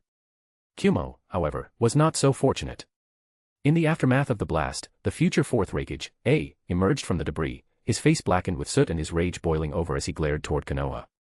Damn it. At all costs, kill them. Although Tsunade's triple Rashomon had blocked the tailed beast bomb, the explosion's shockwave had spread outward, devastating the surrounding Kumo forces. Few, if any, survived the blast. This is why tailed beasts were considered ultimate weapons. The tailed beast bomb was a force of pure annihilation. Kill. The battle didn't cease even after the devastation caused by the tailed beast bomb. Instead, both sides fought even more ferociously. As the encirclement tightened, the gargantuan figure of the 8 tails loomed closer, now visible to both Kumo and Konoha forces. However, when the Kumo ninjas saw the Konoha shinobi fighting against their Raigage, shock spread through their ranks. Uchiha brat. Your Hokage has abandoned you and fled. Victory belongs to us. Under the wild laughter of the third Raigage, he transformed into a flash of lightning and continued to fight relentlessly. On the battlefield, Shiro also became a streak of lightning, coordinating with the red glow of Kushina. The collision of these 3 terrifying presences shook the battlefield repeatedly. Every clash caused the ground to quake and mountains to tremble, especially with Uzumaki Kushina in her four-tails state. Even though she retained her rationality, the chakra leaking from the four-tails completely overshadowed everyone else. Every move she made carried an earth-shattering momentum, reminiscent of the explosive battle between the four-tails and Orochimaru in the original story. Konoha's ninja can go toe-to-toe with the third Raigage. Fire release, hiding in ash and dust technique. Suddenly, Shiro seized an opportunity. He exhaled a cloud of high-temperature dust from his mouth, which spread violently outward from his position. The moment the dust technique was unleashed, the third Raigage immediately realized its danger and cursed the intelligence department of his village for their incompetence. Kushina. With the dust obscuring their vision, Shiro shouted, and Kushina, hidden within the dust, responded with a roar. Damn it. You two are both sensory-type ninjas. Even with his heightened senses, the third Raigage was affected by the dust cloud's obstruction, while Shiro closed his eyes and launched a series of attacks. In his hand, the Kusanagi sword gleamed with lightning, clashing against the Raigage's lightning release armor, sparks flying with every strike. Enraged, the Raigage concentrated his chakra at his fingertips once more. Hell stab one finger Nukite. The third Raigage's combat style was deceptively simple: activate the lightning release armor and engage in close combat. If he encountered a strong opponent, his ultimate technique, Hell Stab, would be his most powerful offensive move. A typical one move to dominate the world approach. You Konoha brat. Let me teach you that the battlefield is no place for petty tricks. Lightning flashed as Shiro, sensing danger, suddenly changed his expression. At that moment, the third Raigage burst out of the dust cloud with undiminished speed, transforming into a streak of lightning aimed directly at Konoha's forces. Not good. Under the watchful eyes of both sides on the battlefield, the Konoha ninjas were filled with shock and anger, while the Kumo ninjas showed expressions of excitement. The third Raigage, in his most powerful piercing attack, charged straight toward the figure behind the battered triple Rashomon gates. Tsunade Senju. Tsunade Senju. Taking your head will compensate for the loss of the third Hokage's head. Surrounded by a violent aura of lightning, the third Raigage sped toward Tsunade with such speed that there was no chance to dodge. Raigage. Die. Yet, instead of dodging, Tsunade showed only fury. Raising her fist high, she prepared to unleash a strike so powerful it could pierce even the defense of Susanoo. Raigage. At the same time, passing through the smoke and following closely behind, Shiro's Sharingan locked onto the Raigage's attack. This strike was unavoidable for Tsunade. The terrifying piercing power of the Hell Stab one-finger Nukite could tear Tsunade in half, and though her full-force punch could severely injure or even kill the Raigage, she lacked any defensive measures. Die. Die. As the two locked eyes in fury and prepared to deliver their devastating blows, suddenly. Impossible. In an instant, the third Raikage's face reflected a blue light. In his shocked pupils, a terrifying wind-release jutsu, emitting an ear-piercing hum, appeared in his line of sight. Space-time ninjutsu. That Uchiha brat could use the second Hokage's technique. Wind release, Rasen Shuriken. Uchiha Shirou and Uzumaki Kushina appeared in front of Tsunade in an instant. Under the claws of Kushina's nine-tails form, a massive Rasengan was spinning violently. With the terrifying addition of the wind-release chakra transformation, the A-rank Rasengan had evolved into an S-rank technique of devastating power. No escape. The third Raikage felt the threat of death, his pupils contracting sharply. Piercing jutsu like his were inherently flawed. At such close range, even if his eyes could see the attack, his body's sheer momentum made it impossible to dodge. With a furious roar, he unleashed his most powerful strike. The massive Rasen Shuriken collided with the Hell Stab One-Finger Nukite, and with the Raikage's enraged roar, he not only refused to back down but also increased his assault. This is. A thunderous explosion erupted as the Rasen Shuriken detonated into a massive sphere of light. The terrifying wind-release energy rotated fiercely, annihilating everything within the sphere. Lord Raikage. Father. The sudden turn of events on the battlefield was too fast for anyone to process. Ninja battles allowed no time for hesitation or reaction. From the moment the third Raikage targeted Tsunade, to Shiro and Kushina's sudden intervention, to the devastating release of the wind-release ultimate jutsu, all of it happened in an instant. This is already a wind-release technique of ultimate mastery. The power of the Rasen Shuriken was shocking, leaving everyone in awe of its destructive potential. Impossible. This jutsu, no one could survive that. The terrifying force of the jutsu continued to rotate, its ear-piercing hum echoing as the massive blue chakra sphere disintegrated the very rocks within it into dust. Everything was reduced to ash before the naked eye. Lord Raikage. Impossible. As the sphere's energy gradually dissipated, it revealed the aftermath, nothing but scorched earth, with no trace of the third Raikage in sight. Konoha's forces erupted in excitement, while the Kimo ninja were struck dumb with disbelief. Their third Raikage had actually. At that moment, the cry of 1,000 birds resonated. Shiro's hand crackled with lightning as his Sharingan spun furiously, the three tomo linking into a continuous pattern. This jutsu doesn't leave a corpse. Shiro's cold proclamation rang out as he sensed the Raikage chakra and launched his next attack. From the pit left by the explosion, a streak of lightning emerged from the earth. Die. The third Raikage had never looked so battered, his body covered in blood and his fury at its peak. He had been so close, just a little more, and it would have been over. If not for his desperate gamble, using the piercing ability of his Hell Stab One-Finger Nukite, he slightly altered its trajectory at the moment it clashed with the technique. He drove it directly into the ground, burrowing underground to evade the ninjutsu. Thus, this wind-release ultimate-level technique only managed to strike the third Raikage for an instant before he escaped into the earth. Hell Stab One-Finger Nukite. Chidori. Two bolts of lightning illuminated the night sky, colliding under the gazes of both sides' ninjas.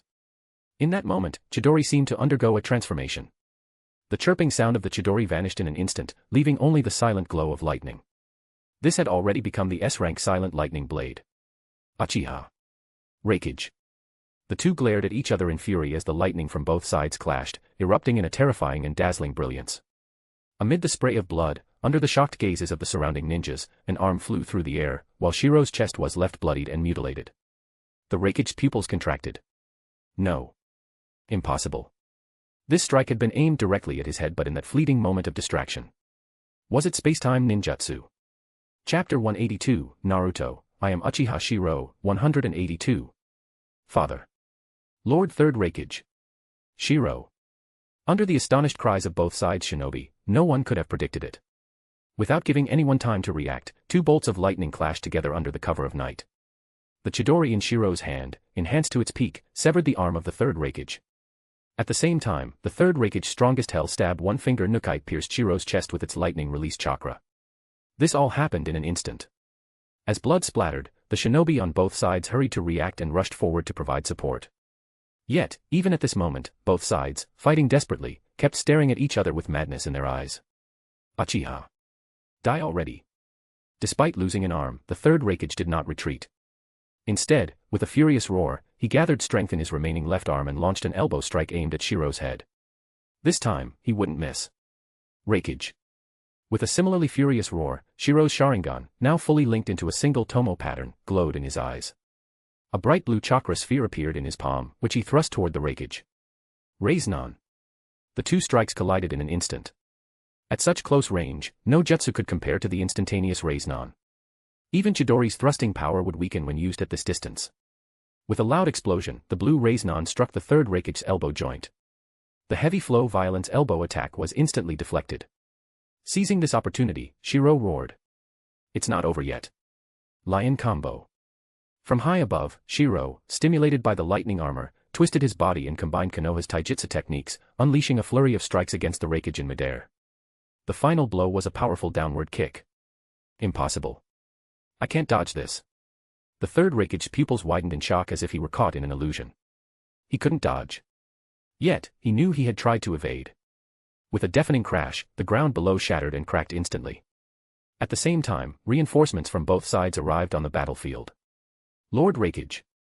The fourth Raigage candidate, A, was the first to reach the battlefield and immediately pulled his father from the rubble. The third Raigage was in an extremely sorry state. His right arm was severed, and his body was covered in blood after taking a wind release, Rasen Shuriken head-on. However, thanks to the protection of the lightning armor, he avoided critical injuries. Even so, after rescuing the third Raigage, the shinobi of the Kyumo were all in disbelief. Their mighty Raigage had been pushed to such a state. Quickly, treat Lord Raigage. The fourth Raigage candidate, A, roared in anger. Meanwhile, Shiro on the Konoha side was also rescued. Unlike the Kyumo shinobi, Uzumaki Kushina urgently exposed her arm. Shiro. Quickly, absorb it. As she did this, the violent Ninetales chakra surged around her, both attacking the Kyumo shinobi and shielding herself behind the tailed beast cloak.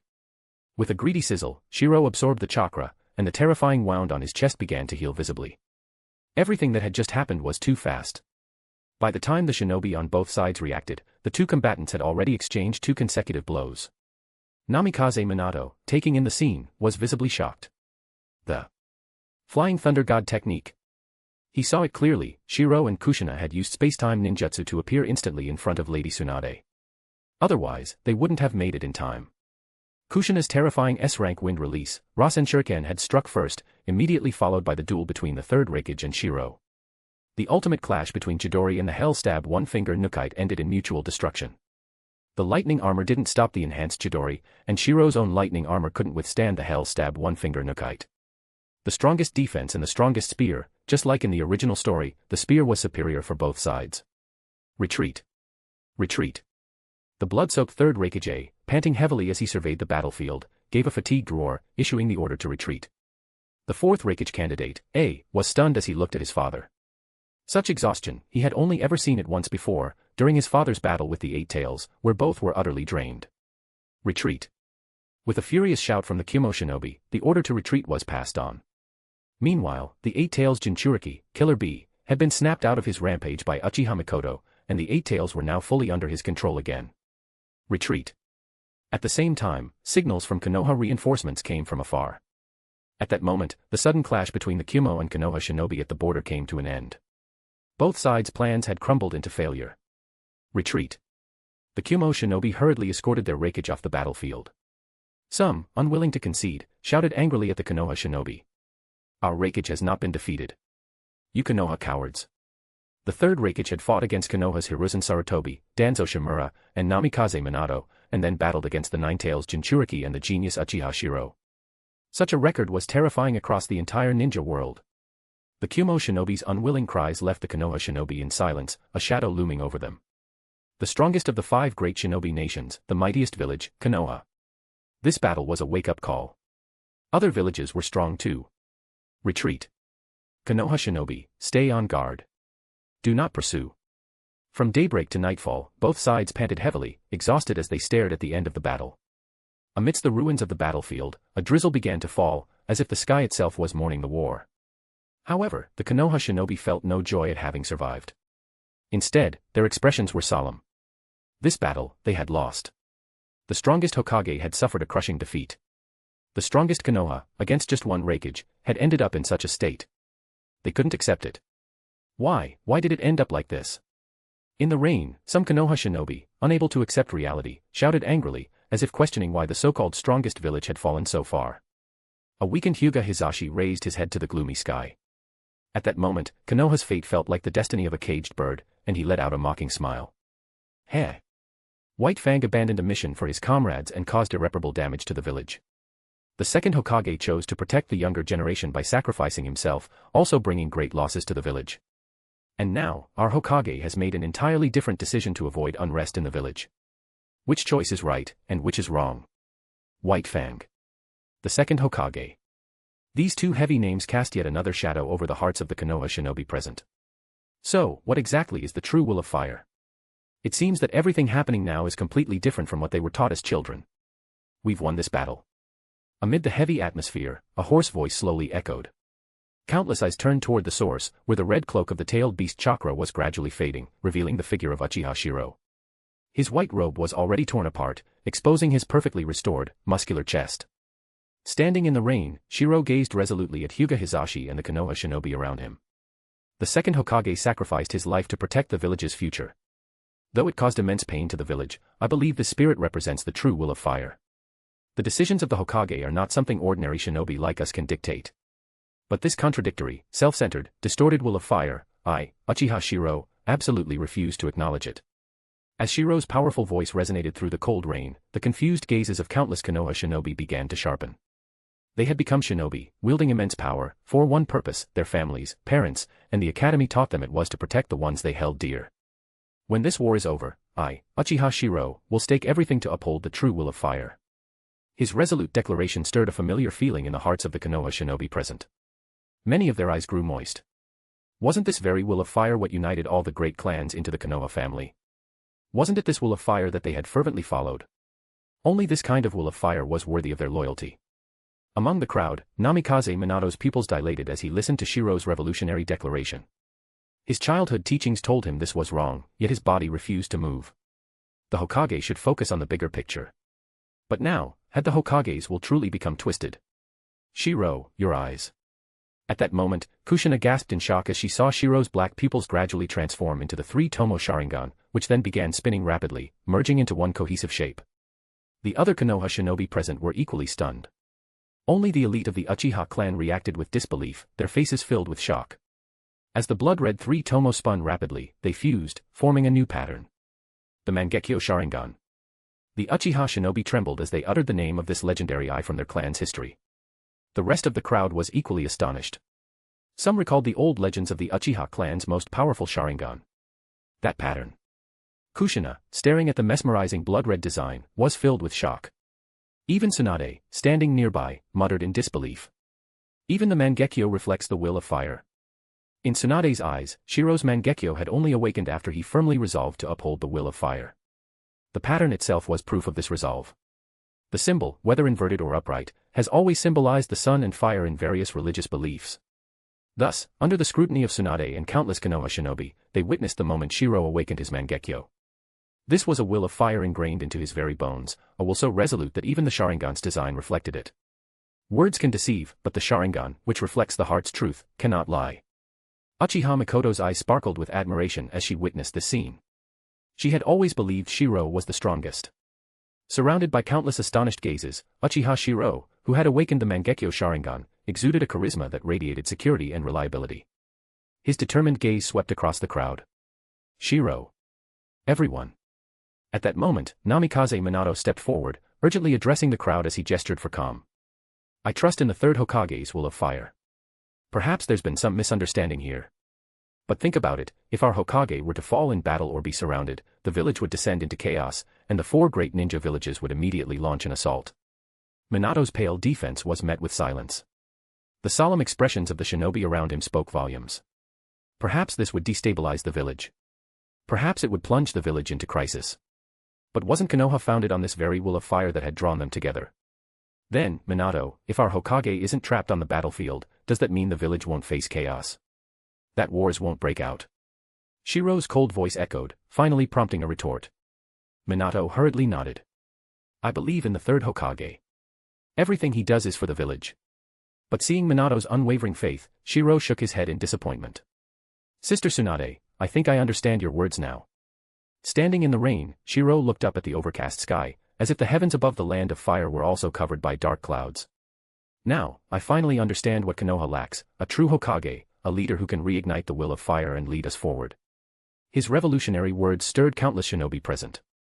This was practically a denial of the third Hokage's authority. Yet, at this moment, no one voiced opposition. Only those who had experienced pain firsthand could understand the meaning of this moment. And if the village still falls into chaos, if the four great ninja villages continue their war against US. Shirou's icy tone addressed Minato's concerns, causing his face to pale. He had never considered this possibility. In his eyes, the third Hokage had dedicated his life to the village. Seeing Minato's powerless silence, Shiro smirked bitterly and shook his head. If that happens, it only proves Konoha is truly sick. The endless cycle of war and suffering, the long-term complacency of those in power, it's twisted their will. I, Uchiha Shirou, will use these eyes to correct this distorted will. Konoha will rise anew from the flames. The true will of fire will once again burn brightly across the ninja world. I, Uchiha Shirou, will stake everything to become the new Hokage. His resolute and transformative declaration filled the Uchiha shinobi with fervor. Other clan shinobi, too, emerged from their shock. Their ancestors had documented the Mangekyo Sharingan. Yet this moment, where what was once deemed an evil power now exuded an unprecedented sense of security, struck a chord within them. Entrusting their lives to these eyes felt more reassuring than standing behind their current Hokage. But then, a sudden change occurred. Something's wrong. The quick-reacting Minato's expression shifted, his pupils reflecting a terrifying glow. It's a tailed beast bomb. Damn you, Kyumo shinobi. Suddenly, amid the misty rain, both sides had withdrawn from the battlefield. Yet, in the distance, a terrifying glow of chakra appeared. The Konoha shinobi were stunned. They had just witnessed the devastating power of a tailed beast bomb in the prior battle. Kyumo shinobi. Kushina Uzumaki roared, rapidly gathering the tailed beast bomb chakra in front of her. But the Kyumo shinobi's tailed beast bomb was already closing in. The massive, destructive sphere of energy plowed through the forest, leaving a deep trench in its wake. As the Konoha shinobi stared in horror, the tailed beast bomb neared, radiating destruction. But at that moment, a lone figure appeared before them. The remnants of his white robe disintegrated under the overwhelming pressure, yet his gaze remained resolute. Shirou. Uchiha Shirou. The crowd erupted in cries of shock as they recognized the figure. Standing before them, Shirou's expression was grave. Crossing his hands, he summoned a kunai trident adorned with mysterious markings. With his newly awakened Mangekyo Sharingan, he faced the incoming destruction head-on. Chapter 183, Naruto, I am Uchiha Shirou, 183. In an instant, under the shocked gazes of countless people, the terrifying tailed beast bomb, radiating a destructive aura, suddenly stopped just before striking them. It seemed as though something had stopped it. The next moment, dense black markings appeared around the space where the tailed beast bomb had halted. Minato, a master of the Flying Thunder God technique, exclaimed in astonishment. Flying Thunder God, Guiding Thunder technique. Before them stood Uchiha Shirou, his expression solemn. The Sharingan in his eyes spun rapidly as chakra was consumed at an alarming rate. The terrifying tailed beast bomb was gradually being devoured by space itself. At the same time, the specialized kunai in his hand was also consumed by space. This was a flaw caused by his lack of proficiency in spacetime ninjutsu. To perform this technique, he had to expend a precious, custom-made kunai each time. Spacetime ninjutsu. This is the second Hokage's. As the terrifying tailed beast bomb was completely swallowed, a tremendous explosion erupted in the distance the next moment. The shockwave swept across the battlefield, leaving the Konoha shinobi both shocked and deeply relieved. Roar. At that moment, a furious bellow echoed as Uzumaki Kushina, now in her four-tails form, let out a deafening roar. A freshly formed tailed beast bomb in front of her was launched toward the Kyumo shinobi. With overwhelming momentum, as the light from the eight-tails tailed beast bomb still illuminated the heavens, another devastating explosion erupted in the distance. The violent shockwave swept across the battlefield, demonstrating the destructive power of the tailed beast bomb, far surpassing any other ninjutsu. Did we succeed? How could anyone survive such an explosion? The Konoha shinobi stared at the distant battlefield in disbelief. Some wondered if they had succeeded, while others doubted whether the Kyumo shinobi had any means to counter such destruction, especially without spacetime ninjutsu. However, Shirou, observing with his Mangekyo Sharingan, slowly shook his head. No, we didn't succeed. The eight-tails Jinchuriki of the Kyumo shinobi managed to block it at the last moment. Now that the Kyumo shinobi are retreating and scattering, we've missed our chance. Hearing Shirou's words, Kushina let out a frustrated snort and began to withdraw her tailed beast chakra cloak. Next time, they won't be so lucky. The twin explosions of the tailed beast bombs had blown away the dark clouds, revealing a bright full moon in the night sky. At that moment, Shirou turned to look at his comrades who had survived the chaos of the shifting war. Raising his arm high, he shouted. We've won. The next moment, the once despairing Konoha shinobi let out triumphant cries, born of surviving against all odds. Victory. We've won. Haha, we can go home now. Amidst the cheers of victory, countless Konoha shinobi smiled in relief, venting their pent-up emotions. Even the usually serious Hyuga Hayashi allowed himself a rare smile. Living meant hope, and that was worth everything. Shiro, look at how everyone is looking at you now. Tsunade, who had been a fearless presence on the battlefield, now stood behind Shiro with a smile. When Shiro turned back, he saw the smiling faces of both Mikoto and Kushina. For a moment, his gaze wavered.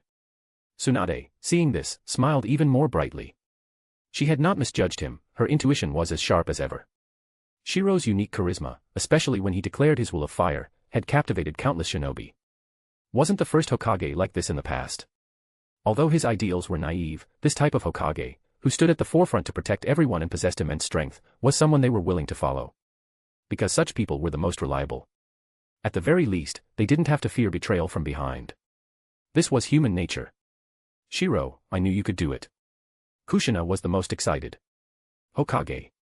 If Uchiha Shirou became Hokage, who would dare say anything bad about her? Who would dare oppose the Nine-Tails Jinchuriki being with Shiro? She even began imagining herself as the wife of the Hokage, full of pride. However, she suddenly glanced cautiously at Tsunade, muttering in her heart, even a second wife of the Hokage is still the Hokage's wife. That's still impressive. Shiro, I'll always stand behind you. Uchiha Mikoto stood quietly behind Shiro, her gentle voice filled with admiration. To her, it was Shiro's ambitions that made him so attractive. Shiro, looking at his three women and the gazes of the others, fell into a moment of thought. Hokage. No. My ambitions don't stop there. Tsunade, my ambitions and vision aren't limited to something as small as Hokage. With the proud smile unique to the Uchiha clan, Shiro gazed at the full moon in the night sky, reaching out his hand as if to touch it. A smile of pure ambition appeared on his face. My goal is to become the god of the Shinobi World, standing shoulder to shoulder with the moon. The god of the Shinobi World. You dare to dream. Tsunade's laughter echoed as she watched Shiro reveal his ambitions, his magnetic presence captivating her. With a smile, she nodded. But I believe you can achieve it. To Tsunade, Shiro's ambition to become the god of the Shinobi World was merely a desire to follow in the footsteps of her grandfather, the first Hokage. To become the second person to establish the rules of the Shinobi World. But only Shiro himself knew how vast the world truly was. I believe no one in the entire Shinobi World can stand in your way, Shiro. Tsunade brushed a strand of golden hair behind her ear, smiling warmly. But Shiro turned back, chuckling softly as he shook his head with determination. No, it's not just me. No one will be able to stop us.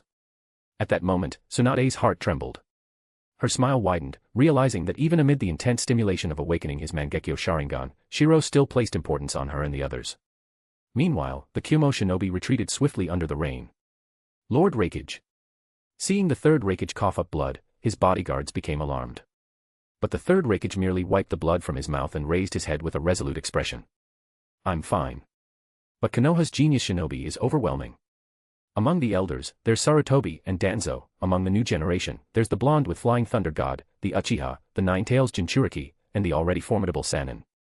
Thinking of Konoha's terrifying pool of talent, the heavily injured third Raigage couldn't help but feel both shocked and wary. Konoha was too powerful. Today's battle did not make him overconfident. Even though he had beaten Sarutobi and Danzo in close combat, the barrier had limited their ninjutsu capabilities. If it were an open battlefield where Sarutobi could fully unleash his 5 nature transformations, the combined strength of his and Konoha's forces would be far more terrifying. It would rival the Raigage's battlefield prowess.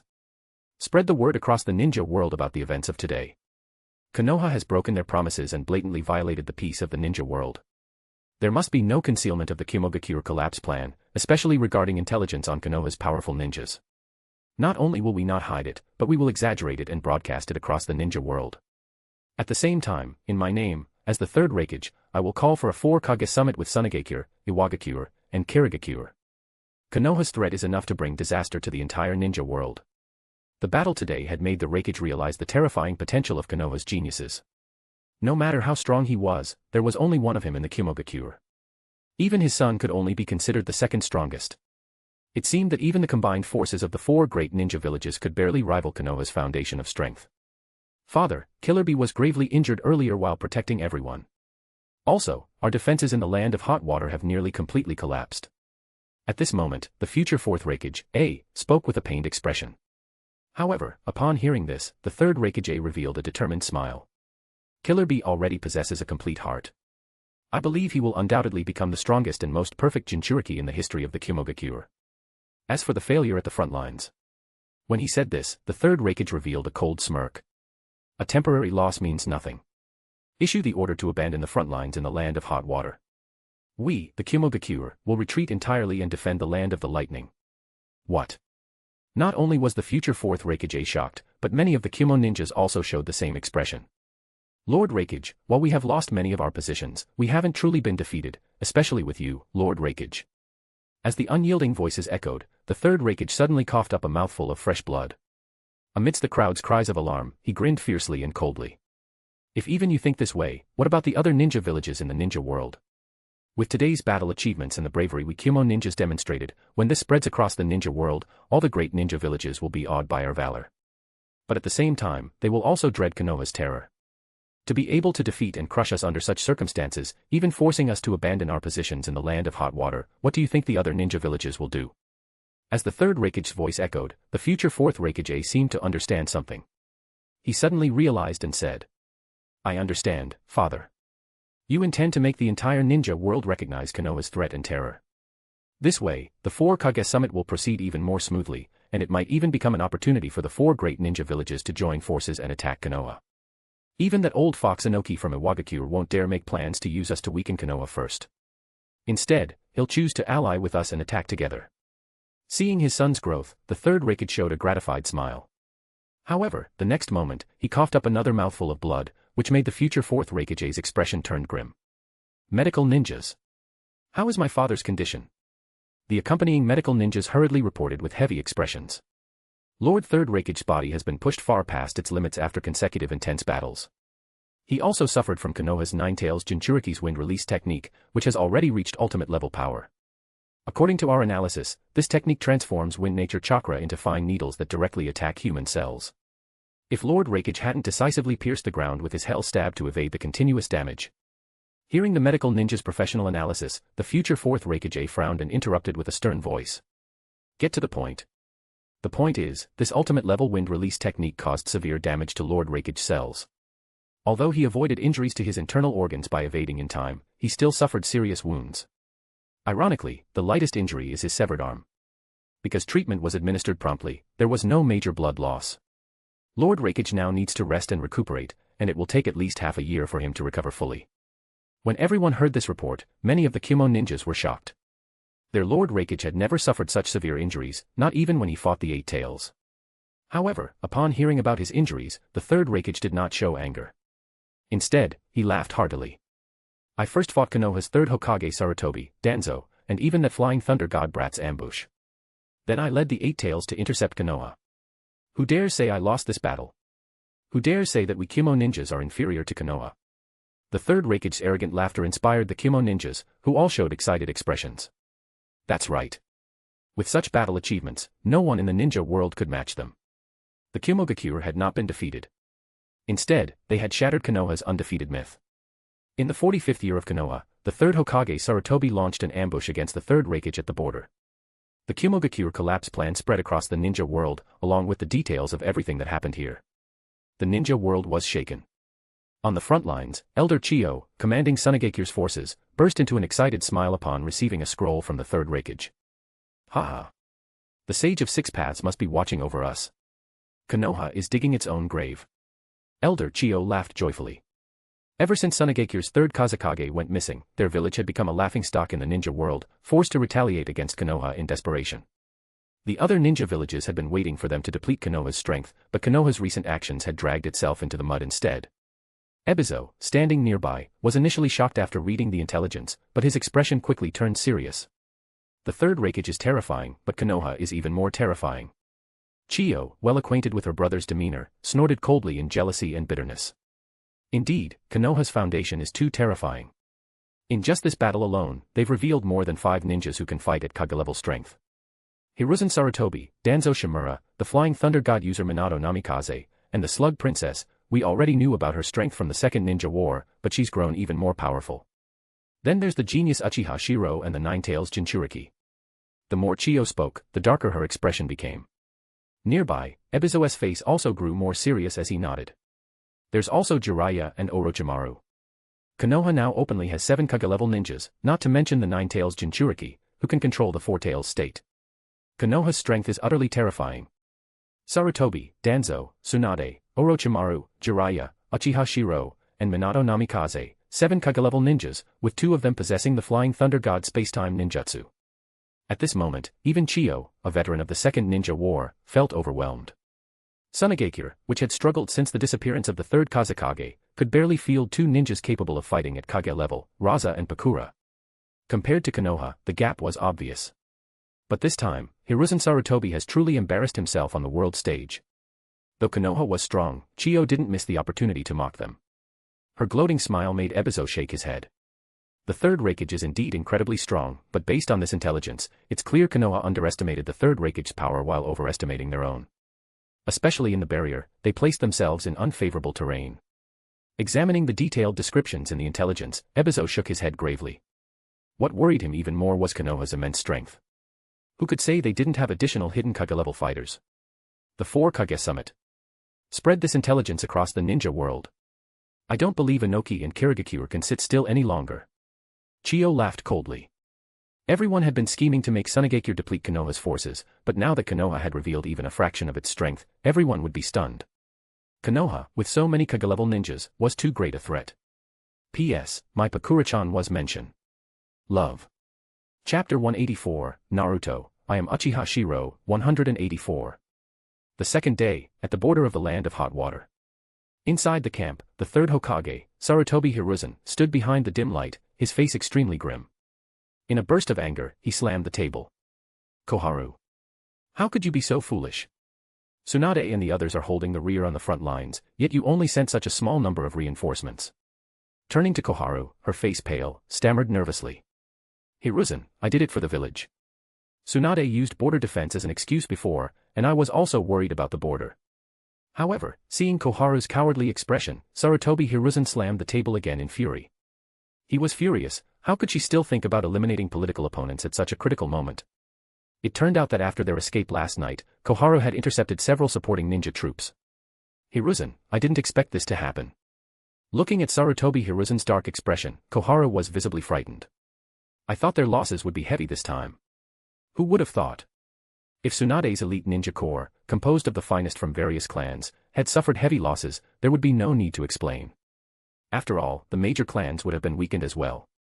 But the problem was, they didn't. That group of elites returned alive. Hiruzen. At this moment, Shimura Danzo entered the tent with a grim expression.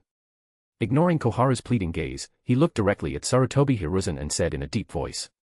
Uchiha Shirou has awakened the Mangekyo Sharingan. Don't tell me you didn't know this news. And last night's declaration, what is the Uchiha planning? A coup? Or are they dissatisfied with us? Hiruzen. This is no small matter now. The Mangekyo, and on top of that, the sinister speech that bewitched ninjas from the major clans. Danzo's voice was filled with both anger and greed. The uncontrollability of the Uchiha, especially the pain caused by the last Mangekyo to Konoha, we absolutely cannot allow such dangerous and evil power to emerge in Konoha again. Danzo had always despised the Uchiha, especially the terrifying power of the Mangekyo Sharingan. Danzo. This is wartime. Are you trying to throw Konoha into chaos now, or force these clans to unite and launch a coup? Sarutobi Hiruzen slammed the table in anger and glared at Danzo. The Kumogakure collapse plan was already bad enough, but now, one disastrous event was piling onto another. The Mangekyo Sharingan, the Uchiha, and Spacetime Ninjutsu, each one was a headache-inducing, deeply troubling existence. But did he even have a choice now? Hiruzen. Danzo's face darkened as he rasped. I understand. This is the last piece of intelligence from our spies in Kumogakure. The 3rd Raigage and the 8 Tails appeared behind us because Kumogakure has mastered a spacetime ninjutsu technique called the Heavenly Transfer Technique.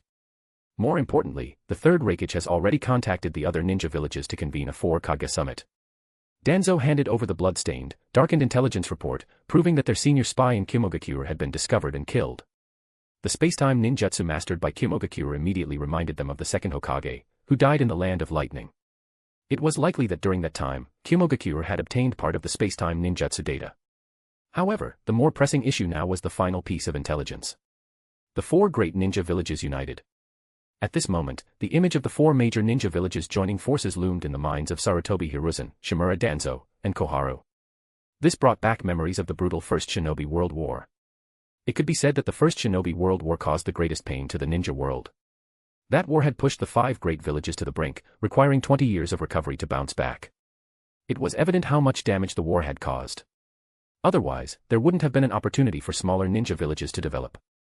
Villages like Omega-kure wouldn't have risen during that time either. Hiruzen, the Mangekyo, space-time. Ninjutsu, the Uchiha have hidden far too deeply. If it weren't for the current crisis, we wouldn't have known. And this time, the Uchiha's rhetoric about reform. After reading the intelligence from Kimogakure and considering the severe consequences of the current plan, Koharu spoke reluctantly about a critical issue. This time, these major clans are likely to truly side with the Senju and the Uchiha. Reform. Danzo, deeply biased against the Uchiha, muttered darkly. This is clear ambition. As the third Hokage, Sarutobi Hiruzen rubbed his temples, his eyes filled with complex emotions. We can understand the passion of the younger generation. We were like that once. But now, I am the Hokage of Konoha. On my shoulders rests the future of over 30,000 Konoha ninjas in the Land of Fire. In the face of turmoil in the ninja world, impulsiveness cannot solve anything. And I believe all Konoha ninjas. As Sarutobi Hiruzen's voice echoed, Koharu seemed to understand something. She nodded solemnly. I understand, Hiruzen. The bigger picture comes first. This was not the time to clash with the major clans. Danzo snorted coldly, leaving behind a single sentence before departing. Hiruzen, this time the ninja world will inevitably be thrown into turmoil. Root needs someone to command it. I'll head back now. As Danzo turned and left, Koharu hesitated, then finally spoke. Hiruzen, given the situation, this was all an intelligence failure. I understand. The temporary retreat of the Kumo ninjas means the next war will only be fiercer. We should return and prepare to face this storm that will sweep across the ninja world. As Sarutobi Hiruzen's voice echoed, Koharu also retreated with a heavy expression. The failure of the Kimogakure collapse plan not only dragged Sarutobi Hiruzen off his pedestal but also caused a significant decline in their prestige. The repercussions in the ninja world would undoubtedly lead to even more severe consequences. Minato, what do you think about this matter? After a long silence, Sarutobi Hiruzen, shrouded in shadows, muttered hoarsely. A golden figure appeared before him. Namikaze Minato looked at the deeply shaken third Hokage and said solemnly. Lord Third, the technique used by Uchiha Shirou was indeed the second Hokage spacetime ninjutsu, not the legendary Mangekyo dojutsu. Moreover, in battle. After Minato's detailed report, the third Hokage slowly raised his head, revealing bloodshot eyes hidden in the shadows. The second Hokage spacetime ninjutsu. The Senju clan secretly passed down the village's forbidden techniques to the Uchiha without permission. Minato, do you think this is fair? And this so-called fiery reform rhetoric, reform requires bloodshed. His current arrogance stems from his narrow focus on his clan. But as Hokage, what I see is all of Konoha, not merely the Senju and Uchiha. In front of Minato, Sarutobi Hiruzen's low voice seemed to justify something. As someone deeply influenced by the will of fire, Namikaze Minato, who came from a civilian background, inherently viewed the existence of clans as an obstacle to Konoha's development. This was a fundamental issue.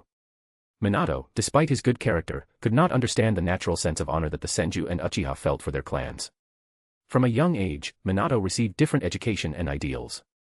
Growing up under the third Hokage's will of fire and being personally mentored by him after graduation, his worldview revolved around the 30,000 Konoha ninjas, the majority of whom were civilians. The great clans only accounted for a small portion. Was it wrong for the Hokage to weaken the clans and stabilize Konoha? Thinking about this, Minato took a deep breath and said solemnly. The Hokage must take responsibility for all of Konoha. While I agree with part of Uchiha Shirou's rhetoric, that is, protection, I disagree with his narrow-minded view of protection. At this point, Minato's expression became resolute. He was a true inheritor of the will of fire. Whether it was the clans or civilians, they were all people he sought to protect. It can be said that Minato Namikaze inherited the will of fire from both the third Hokage and the first Hokage. What he seeks to protect is the entirety of Konoha, not just one family or one person.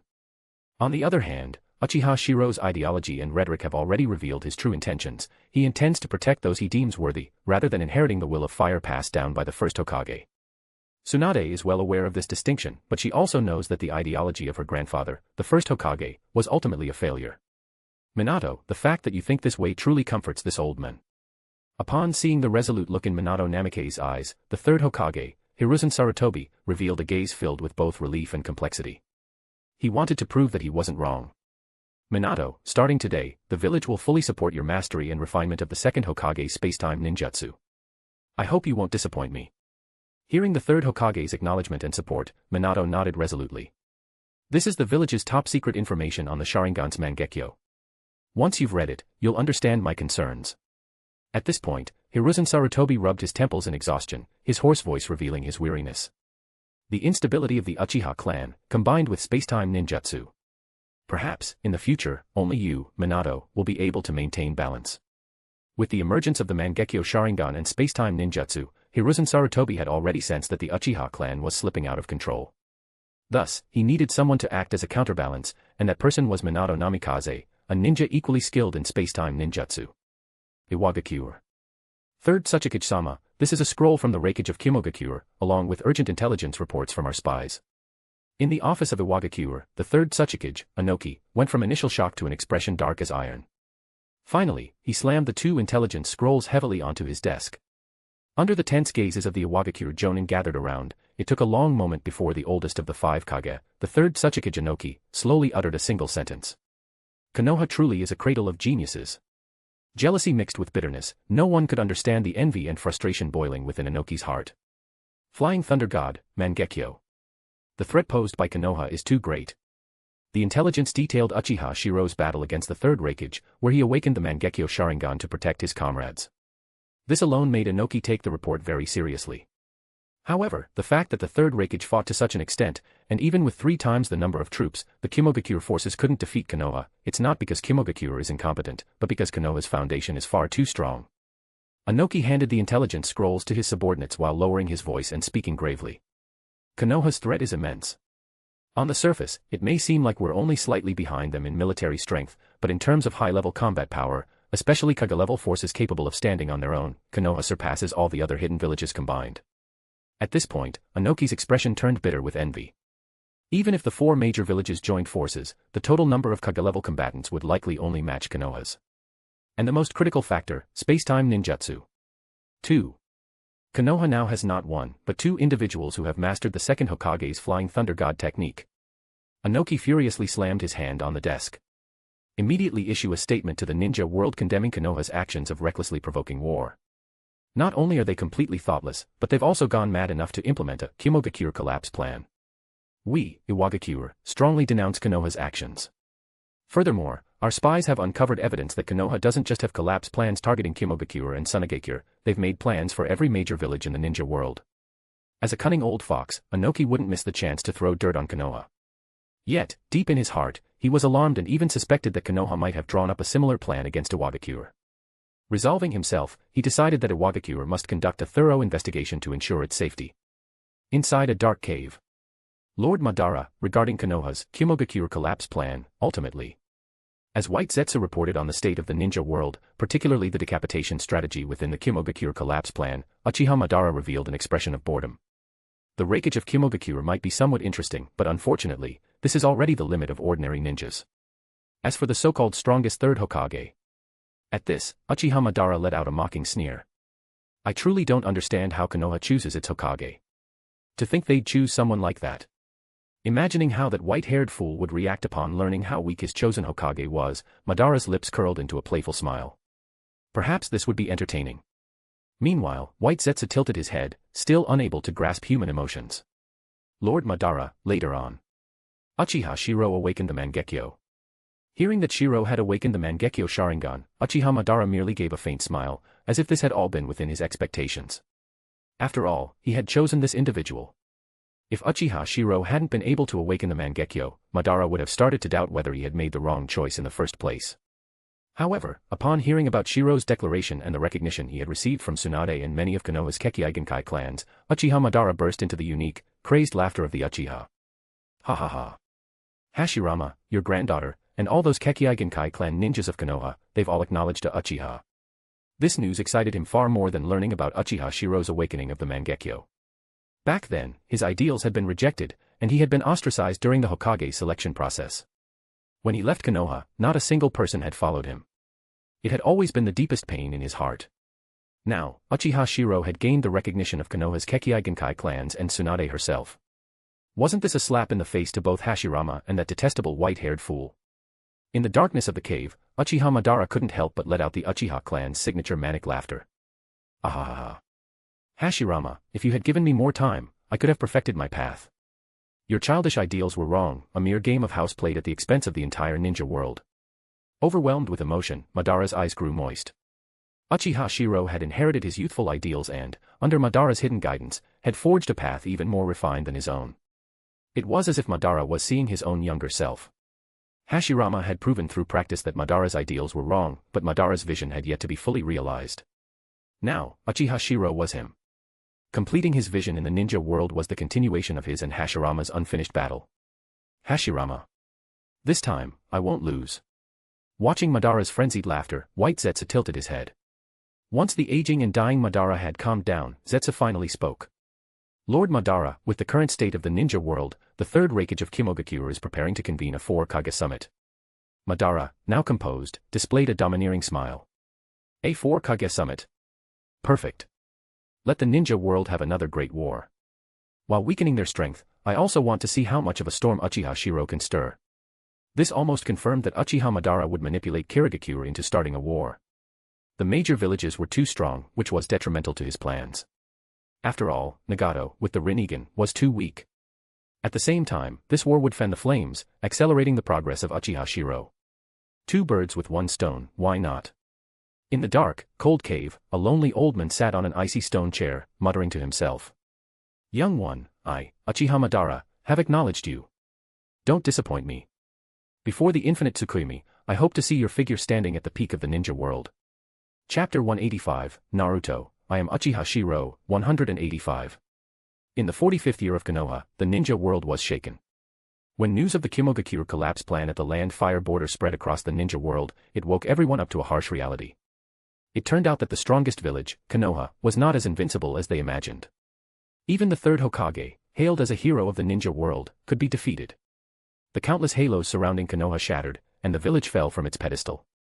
Moreover, the insane plan targeting the 5 great ninja villages caused panic to sweep through the entire ninja world. The smaller villages were even more terrified.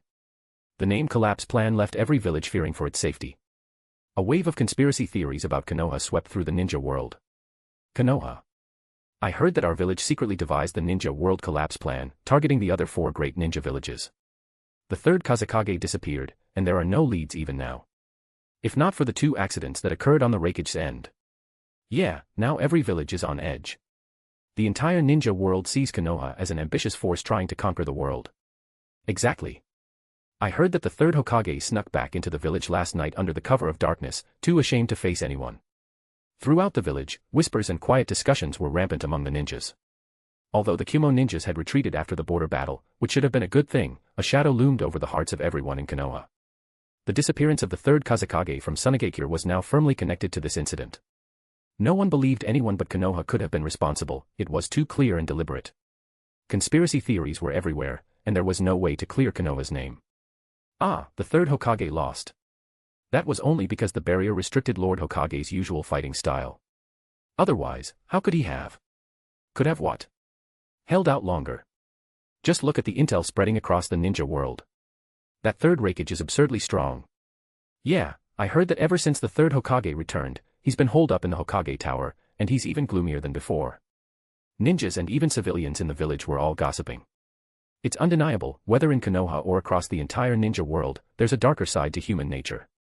Just like the criticism White Fang faced, or how Naruto was ostracized in the original story, the third Hokage was now experiencing the backlash of public opinion. Public opinion is a double-edged sword, vile when turned against you, but also a powerful tool when wielded effectively. Handled well, it can turn someone into a hero. Handled poorly, a hero can become a rat that everyone wants to beat down.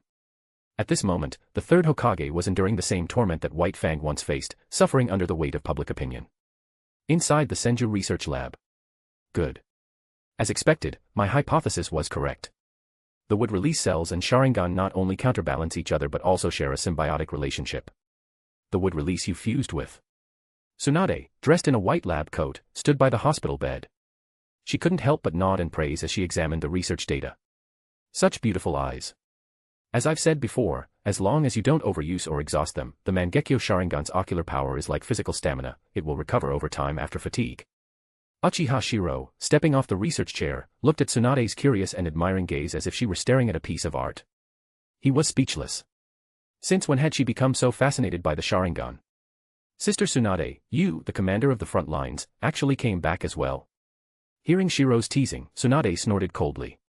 The Kumo ninjas have retreated to the land of the moon. Their positions in the land of hot water have completely collapsed. Also, based on intel, the third Raigage suffered serious injuries during the battle.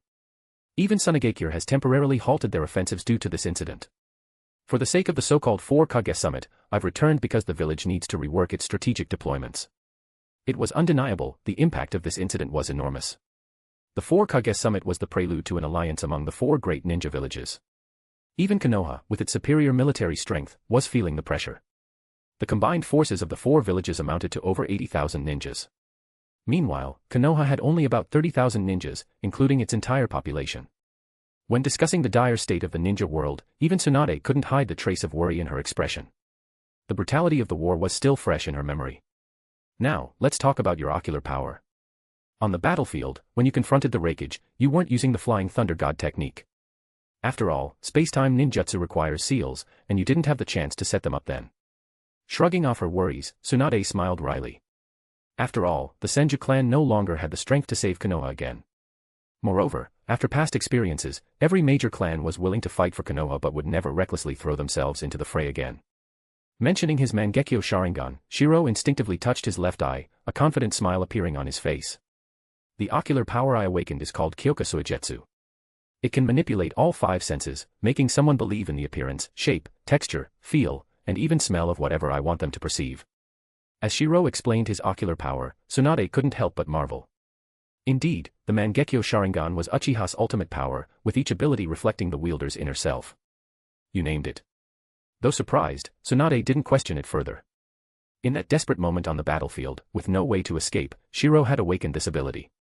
He hypnotized the third Raigage into believing he was attacking Shiro's head, only to be momentarily bewildered and realize it wasn't true. Combined with Shiro's space-time ninjutsu, this ability could thoroughly confuse opponents. Unlike Genjutsu, this is complete hypnosis. For example, I could be standing here, but make someone believe I'm lying on the hospital bed. It's not just visual, it affects touch, smell, and even the sense of weight, making it feel completely real.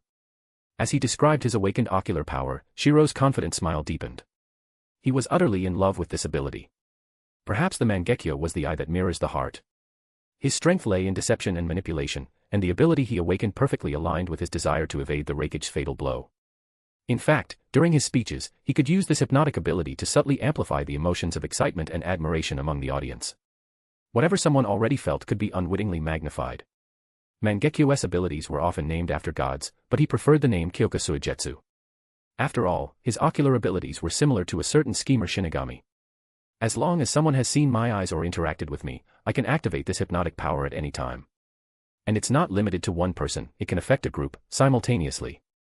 As Sairu's confident, mysterious smile deepened, Tsunade couldn't suppress her shock. A group effect. This meant that, theoretically, if his mental strength were sufficient, he could hypnotize everyone simultaneously. Complete hypnosis.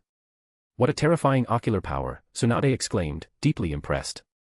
As a medical ninja, she understood the stark difference between hypnosis and genjutsu. Hypnosis could communicate with the subconscious and implant suggestions, replacing negative thoughts with positive ones to alter the subject's mental state. Genjutsu, on the other hand, attacked the 5 senses to trap someone in illusions, making it inherently offensive. Sister Tsunade, you must keep this ability a secret from me. To the outside world, I'll claim it's just an illusionary eye. Looking at Shiro's sly expression, Tsunade couldn't help but snort, though she couldn't hide the smile tugging at her lips. After all, she vividly remembered how this power had awakened, to save her. Every ninja keeps a trump card hidden, even from their closest allies. Yet, he had confided in her. What was there left to doubt? All right, you come back to the village in the middle of the night, yet instead of going to your clan first, you let Mikoto go back alone.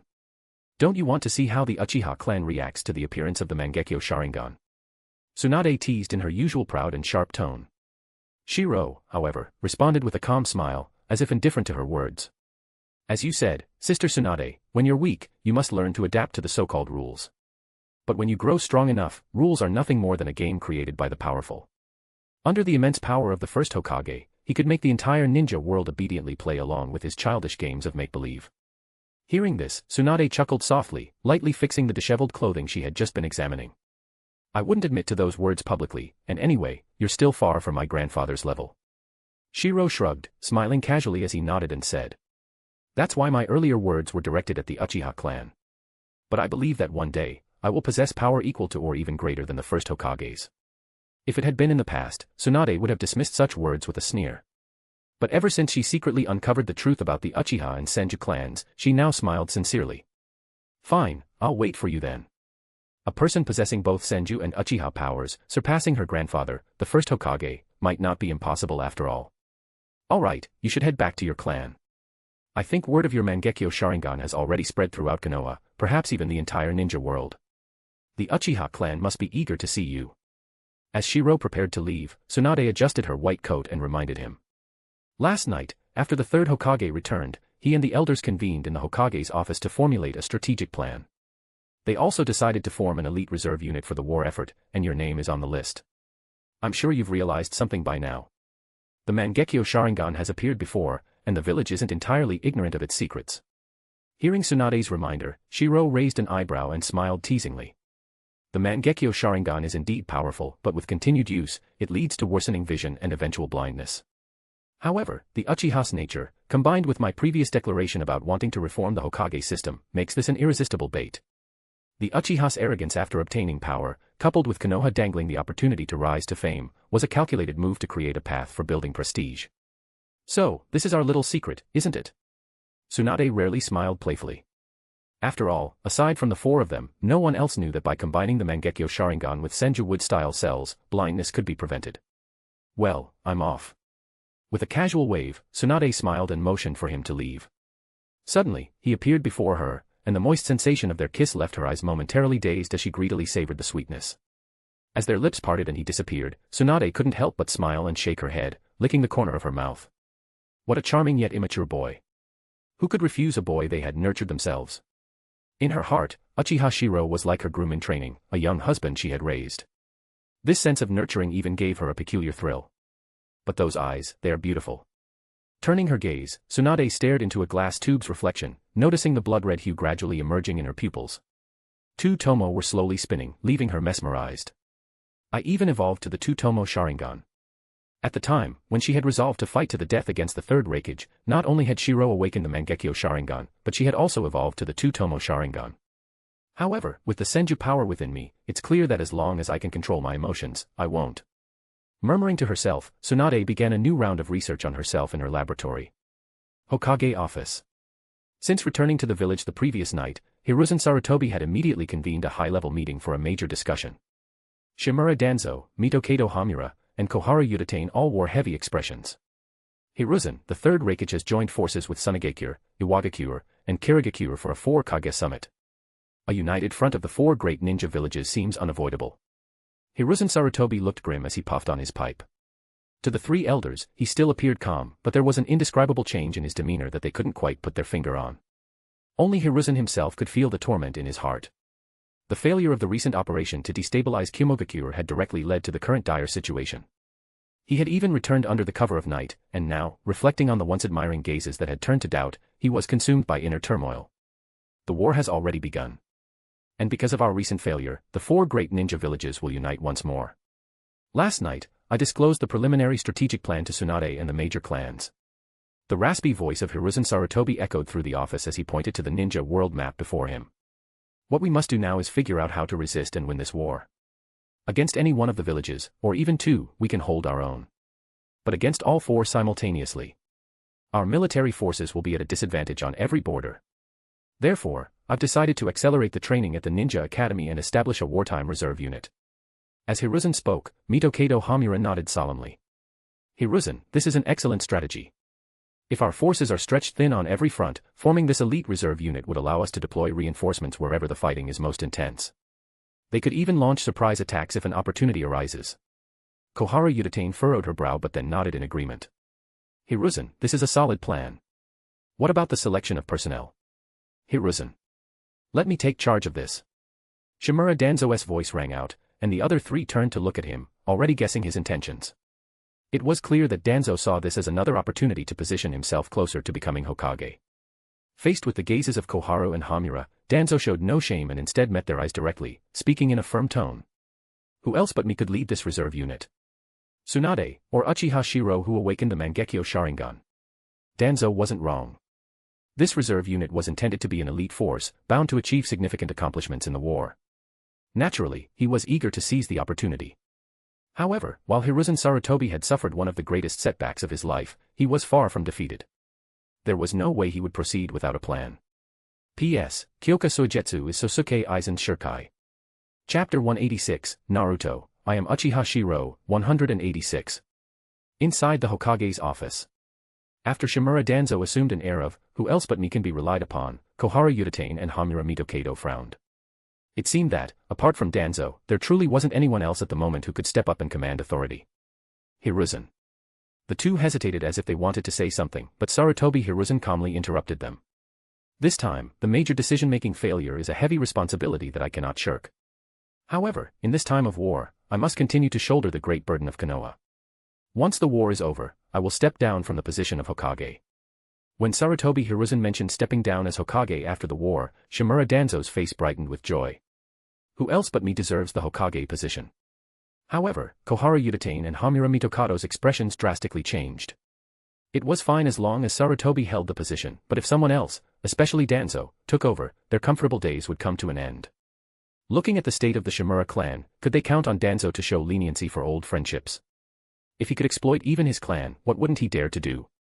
Hiruzen, this time it was the intelligence division's failure. The two tried to dissuade him, but Sarutobi Hiruzen shook his head and sighed. Someone has to take responsibility for this battle. Let's not bring it up again. For now, during the war, I remain the third Hokage. I will personally take on the role of the commander of the reserve forces. When he said this, Sarutobi Hiruzen's expression turned resolute, making Shimura Danzo feel stifled. Monkey. Even after all this, you still won't give me a chance. However, in the next moment, Danzo's hope was rekindled with excitement. But this war is so widespread that it may not be any less intense than the first Great Ninja War. Therefore, we also need to appoint 4 reserve force captains to manage reinforcements across the major battle zones. At this moment, Sarutobi Hiruzen glanced out of the window at the Hokage Rock. His eyes showed a determined light. He would not give up because of a temporary failure, he would lead the village to victory in this war. I have decided to appoint Uchiha Shirou, Namikaze Minato, Shimura Danzo, and Sarutobi Shinosuke as the 4 reserve force vice captains, forming elite squads that can undertake support and assault missions. Each squad will consist of 100 members. As Sarutobi Hiruzen laid out his plan, Koharu Uchiha and Hamura Mitokado seemed to understand his intentions, while Shimura Danzo's face lit up with a motivated and excited smile. That's a good proposal, Hiruzen. Shinosuke's injuries have mostly healed, and with his training in the Umbu, he is capable of taking on such a heavy responsibility. Hamura Mitokado was the first to agree. Meanwhile, Koharu Uchiha frowned as if she had thought of something, and said in a serious tone. Tsunade, Jiraiya, and Orochimaru are each holding down the fronts against the Kimogakure, Tsunagakure, and Iwagakure. Who will handle the Kirigakure? Now, for the 4 battlefronts, there was still a need for one more commander. Hearing this, Sarutobi Hiruzen glanced at the 3 of them without revealing any emotion and said in a low voice. I think the Hyuga clan will not want to miss this opportunity. As Sarutobi Hiruzen's voice echoed, the 3 of them smiled knowingly. A brilliant move.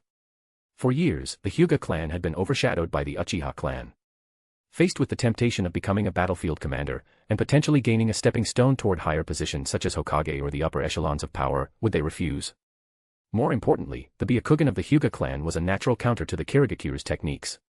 The major clans might not easily sacrifice their own, but with the allure of fame and power, could they resist?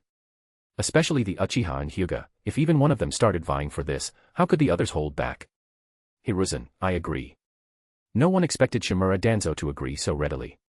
While the Mangekyo Sharingan is powerful, its excessive use leads to progressive blindness. This reserve force strategy is the perfect temptation for the arrogant and self-centered Uchiha, there's no way they'll refuse. Coincidentally, Root has discovered a large number of puppets appearing in Rorin, within the Land of Wind's borders. These might be the Tsunagakure's secret weapons. Let the Uchiha handle it. Shimura Danzo, who harbored deep animosity toward the Uchiha, would never miss such an opportunity. From the outset, letting Uchiha Shirou join the reserve forces was meant to both help the village in battle and deplete the Mangekyo Sharingan's power. At the same time, the Mangekyo Sharingan was a subject they least wanted to discuss. The Mangekyo Sharingan. Hiruzen, I think Danzo's proposal makes sense. The Uchiha are the root cause of instability in the village. Now that they've awakened the Mangekyo, we absolutely cannot indulge them. Hamura Mitokado and Kohara Uchitain, like Danzo, formed a united front when it came to dealing with the Uchiha. Moreover, appointing the Hyuga to command the Kirigakure front can also create division among the major clans, Kohara added with a cold smile. These clans support Tsunade only because they currently have no chance themselves. But if they see an opportunity, they'll act without us lifting a finger. The allure of the Hokage position. It had to be said that while Konoha's leadership was often poor in external conflicts, they were masterful at internal power plays, calculating human nature to perfection. At this moment, the four of them exchanged glances, recalling their past days of working together. Even Sarutobi Hiruzen showed a reminiscent expression. After a moment of hesitation, he shook his head and said in a deep voice. In that case, issue the orders. The elite members of the reserve forces will be selected by the appointed leaders themselves. They are not allowed to recruit active frontline forces but can include any available ninja who agrees to join. Also, increase the training intensity for graduates of the Ninja Academy. Even members of the major clans must participate. Ordinarily, the instruction of Ninja Academy students was tightly controlled by the third Hokage and not easily open to the major clans. After all, training students was akin to nurturing loyal followers. The already powerful clans could not be allowed to grow even stronger. When Kohara Uchitain heard that Hiruzen was allowing the major clans to participate, her expression changed. Hiruzen, this. During wartime, everything is for Konoha. Sarutobi Hiruzen's heavy voice echoed. To stabilize the major clans, they had to make sacrifices and show them hope. Allowing the major clans to participate during wartime was essentially a way to have them use their resources to train cannon fodder for the war. As for nurturing loyal followers, first, they had to win the war, who knew how many would even survive. I understand. Everything for the war effort. Kohara Uchitain nodded solemnly. This time, Konoha faced the combined threat of 4 hidden villages. They were truly short on manpower. Danzo, you are also responsible for monitoring the smaller nations. Root must ensure that these smaller nations do not become involved. Sarutobi Hiruzen's commanding tone left no room for argument, and Shimura Danzo nodded gravely. Hiruzen, rest assured. The Root will do everything to stir unrest and conflict among the smaller nations. We'll ensure that the war takes place on their soil. For Konoha. For Konoha. With their resolute voices echoing, a series of orders and appointments were issued from the Hokage's office. As the rising sun shone into the office, Sarutobi Hiruzen instinctively lowered his Hokage hat, hiding his gaze in the shadows. At this moment, it felt as though he had transitioned from a Hokage who basked in the sunlight to someone who avoided it, watching the light from the darkness. Hokage-sama. After Kohara Uchitain, Hamura Mitokado, and Shimura Danzo left, the silent office was suddenly filled with a voice. Under the sunlight, a figure radiating golden brilliance stood with a resolute expression on his face. Upon seeing this figure, Sarutobi Hiruzen's eyes grew complicated. Minato, you're here. You must have received your appointment, right? The person who arrived was none other than Namikaze Minato. At that moment, he respectfully knelt on one knee before the Hokage's desk and nodded with deference. Thank you for your trust, Lord Hokage. Namikaze Minato will not disappoint the village. Looking at Minato, Sarutobi Hiruzen revealed a gratified smile, but then he sighed with melancholy. Minato, after this war, I will take full responsibility for everything. You young people represent Konoha's future. Among you, you're the only one I can entrust everything to with peace of mind. This heavy tone of expectation moved Namikaze Minato deeply. Lord Hokage, I. Before Minato could finish speaking, Sarutobi Hiruzen waved his hand and shook his head with a sigh. A Hokage's vision cannot be limited to their clan. I admit there are many powerful shinobi in the village. But among them, how many truly hold the entire Konoha in their hearts? If the Uchiha, the Hyuga, or even Tsunade became Hokage, it would bring turmoil to the village because what they hold in their hearts is only their clan. Sarutobi Hiruzen's heartfelt words echoed as he encouraged Namikaze Minato further. Minato, you have learned the second Hokage's spacetime ninjutsu. From now on, Konoha's resources will be fully open to you. Your task now is to perfect your Flying Thunder God technique as quickly as possible. Konoha needs you in this time of war. I cannot entrust the village to someone narrow-minded and self-serving. But you, Minato, with your background and your broad perspective, are undoubtedly the most suitable candidate. Sarutobi Hiruzen's resolute voice reverberated in the room. He had decided to shoulder the responsibility for the war, knowing he could no longer be Hokage. But he would never allow someone who could destabilize the village to succeed him. Only Namikaze Minato, who fully embodied the will of fire, was the one he trusted the most. Minato, as the true inheritor of the will of fire, you are the most reliable person to entrust this heavy responsibility to. For now, focus on your training. With your talent, as long as you achieve enough merits in this war, I will take care of the rest to pave your way.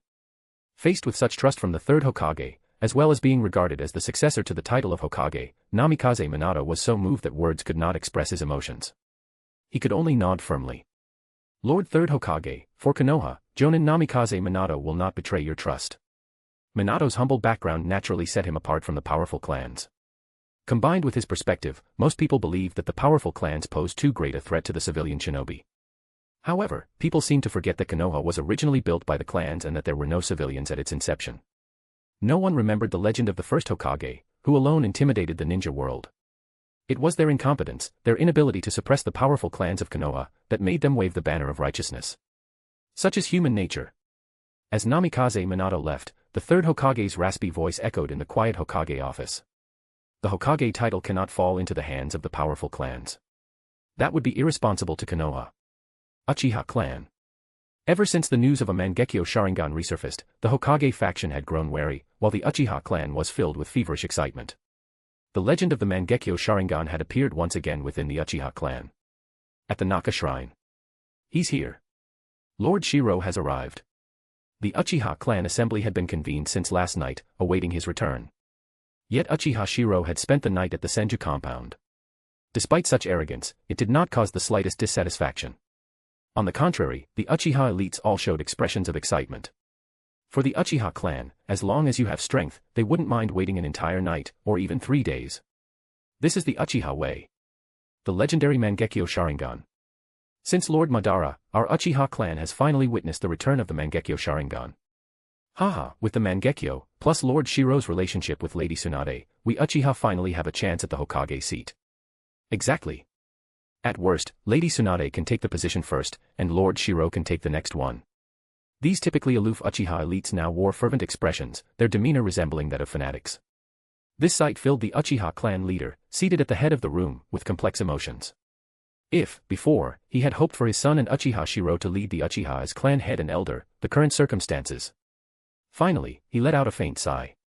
Time and fate were unavoidable. The importance of the Mangekyo Sharingan to the Uchiha clan was sufficient to make him step back. If he didn't step back gracefully, the influence of the Mangekyo within the Uchiha clan would ensure someone else helped him do so. Lord Shirou. As Uchiha Shirou, dressed in white with the Kusanagi sword at his waist, arrived late and stepped into the Naka shrine, the Uchiha elites respectfully made way for him, creating a clear path. This demonstrated the Uchiha's true understanding of propriety. Before, when he only had the 3 Tomo Sharingan, they called him Captain Shirou. Now, with the Mangekyo, they uniformly addressed him as Lord Shirou.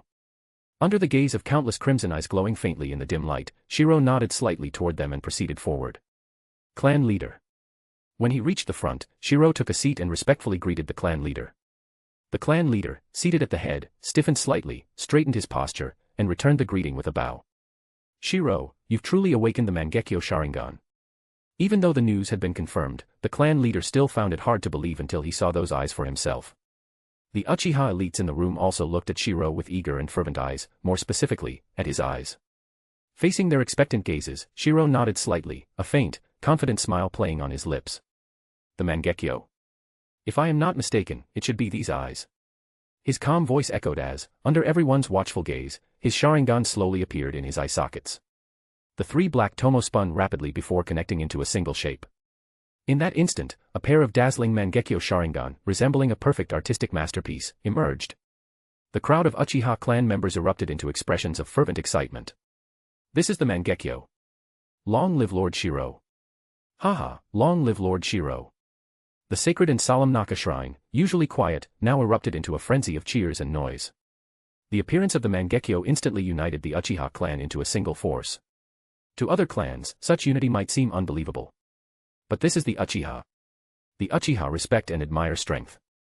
The absolute power of the Mangekyo, combined with Shirou's battlefield accomplishments, left no room for dissent within the clan. During the Second Shinobi War, he had repelled Hanzo the Salamander in a stroke of luck. But this time, he had decisively severed the right arm of the third Raigage in a confrontation. No one could doubt Uchiha Shirou's strength any longer. P.S. Next chapter is Lemon. Chapter 187, Naruto, I am Uchiha Shirou, 187, R18. Naka Shrine. The sacred meeting room of the Uchiha clan was unusually lively this time. Excitement filled the air, and no one attempted to stop the commotion. On the contrary, everyone seemed thrilled. Lord Shiro was appointed by the third Hokage as one of the reserve squad captains. This is an elite unit that answers only to the Hokage. The third Hokage is too arrogant. The failure of the Kimogakure collapse plan embarrassed not only him but also brought shame to our Konoha in the ninja world. The Ninja Academy is preparing for early graduations, and this time the Hokage is even asking all the clans to assign people as team leaders. Although the outbreak of war was an extremely serious matter, the reappearance of the Mangekyo Sharingan within the Uchiha clan filled every member with nothing but excitement. Especially for Uchiha Shirou, who could feel this deep respect from the clan since his return. Even the clan leader showed a genuine smile of goodwill as Shirou took his seat. Shirou, the future of our clan during this war is entrusted to you.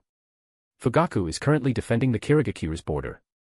I hear the third Hokage plans to appoint the Hyuga clan to serve as commanders. The same old tactics. Though disdainful, the clan leader couldn't deny the cunning strategy of the third Hokage. The Hyuga clan, ruled by the main family, would never refuse such a tempting offer. After all, the branch family always bore the brunt of the fighting, sparing the main family from any real sacrifice. This was the fundamental reason why Shirou looked down on the Hyuga clan. To him, they lacked backbone. The branch family fought and bled, yet their fate was controlled by the main family. This dynamic made the Hyuga clan the most awkward among Konoha's three great noble clans. While the Uchiha were ostracized, they still held contempt for the Hyuga's behavior. Shirou, you're now the deputy head of the police force, the head of the medical division, and during the war, you'll serve as a reserve squad captain.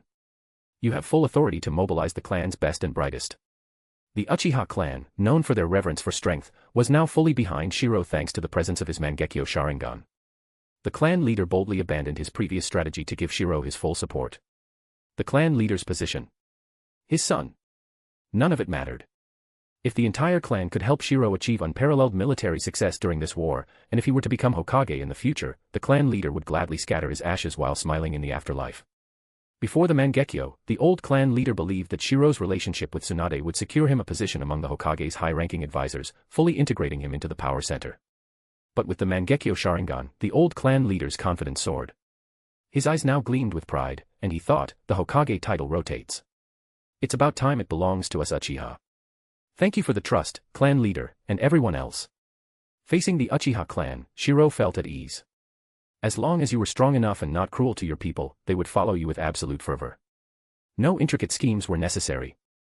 The Uchiha were simple and direct, strength always triumphed. The reserve squad is expected to have about 100 members, with the minimum requirement being elite chunin. Shirou smiled as he discussed his appointment. Although he had awakened the Mangekyo, he wasn't arrogant enough to think he could dominate the ninja world alone. At this stage, he was merely a strong Kage-level ninja. When it came to building a loyal force during wartime, there was nothing more reassuring than relying on his clan members. After all, history has shown that the Uchiha clan always favored their bloodline when forming trusted inner circles. 100 members, huh? Hearing this, the old clan leader frowned slightly. The number seemed small, but it was better than nothing. You can choose anyone from the clan, except those already on missions or vital to the police force. I'll give you a team configuration of 17 elite jonin with 3 Tomo Sharingan, matching the strength of an ANBU squad. If that's not enough, I'll arrange more. As expected of the Uchiha, a clan that valued strength above all else.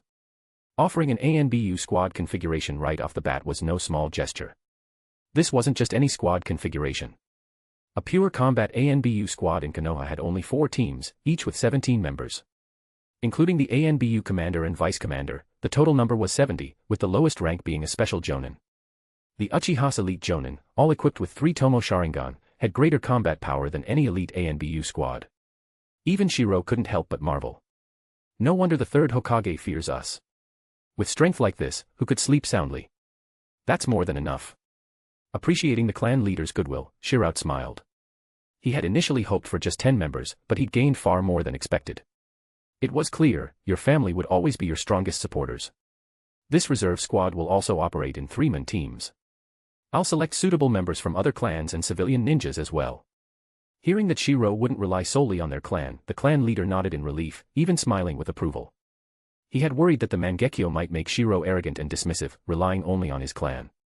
At this young age, anyone would feel superior to the entire ninja world. I understand what you mean. I'll have someone send Mikoto a list of all our chunin level members for you to pick from. Grateful for the clan leader's support, Shirou nodded and said, this reserve squad will still need time to adjust. I'll assign Jonin to lead the teams to ensure they adapt as quickly as possible. Mikoto will continue handling the intelligence and medical division. As for vice captains, I'll appoint Uchiha Shirou and Aburame Shikuro.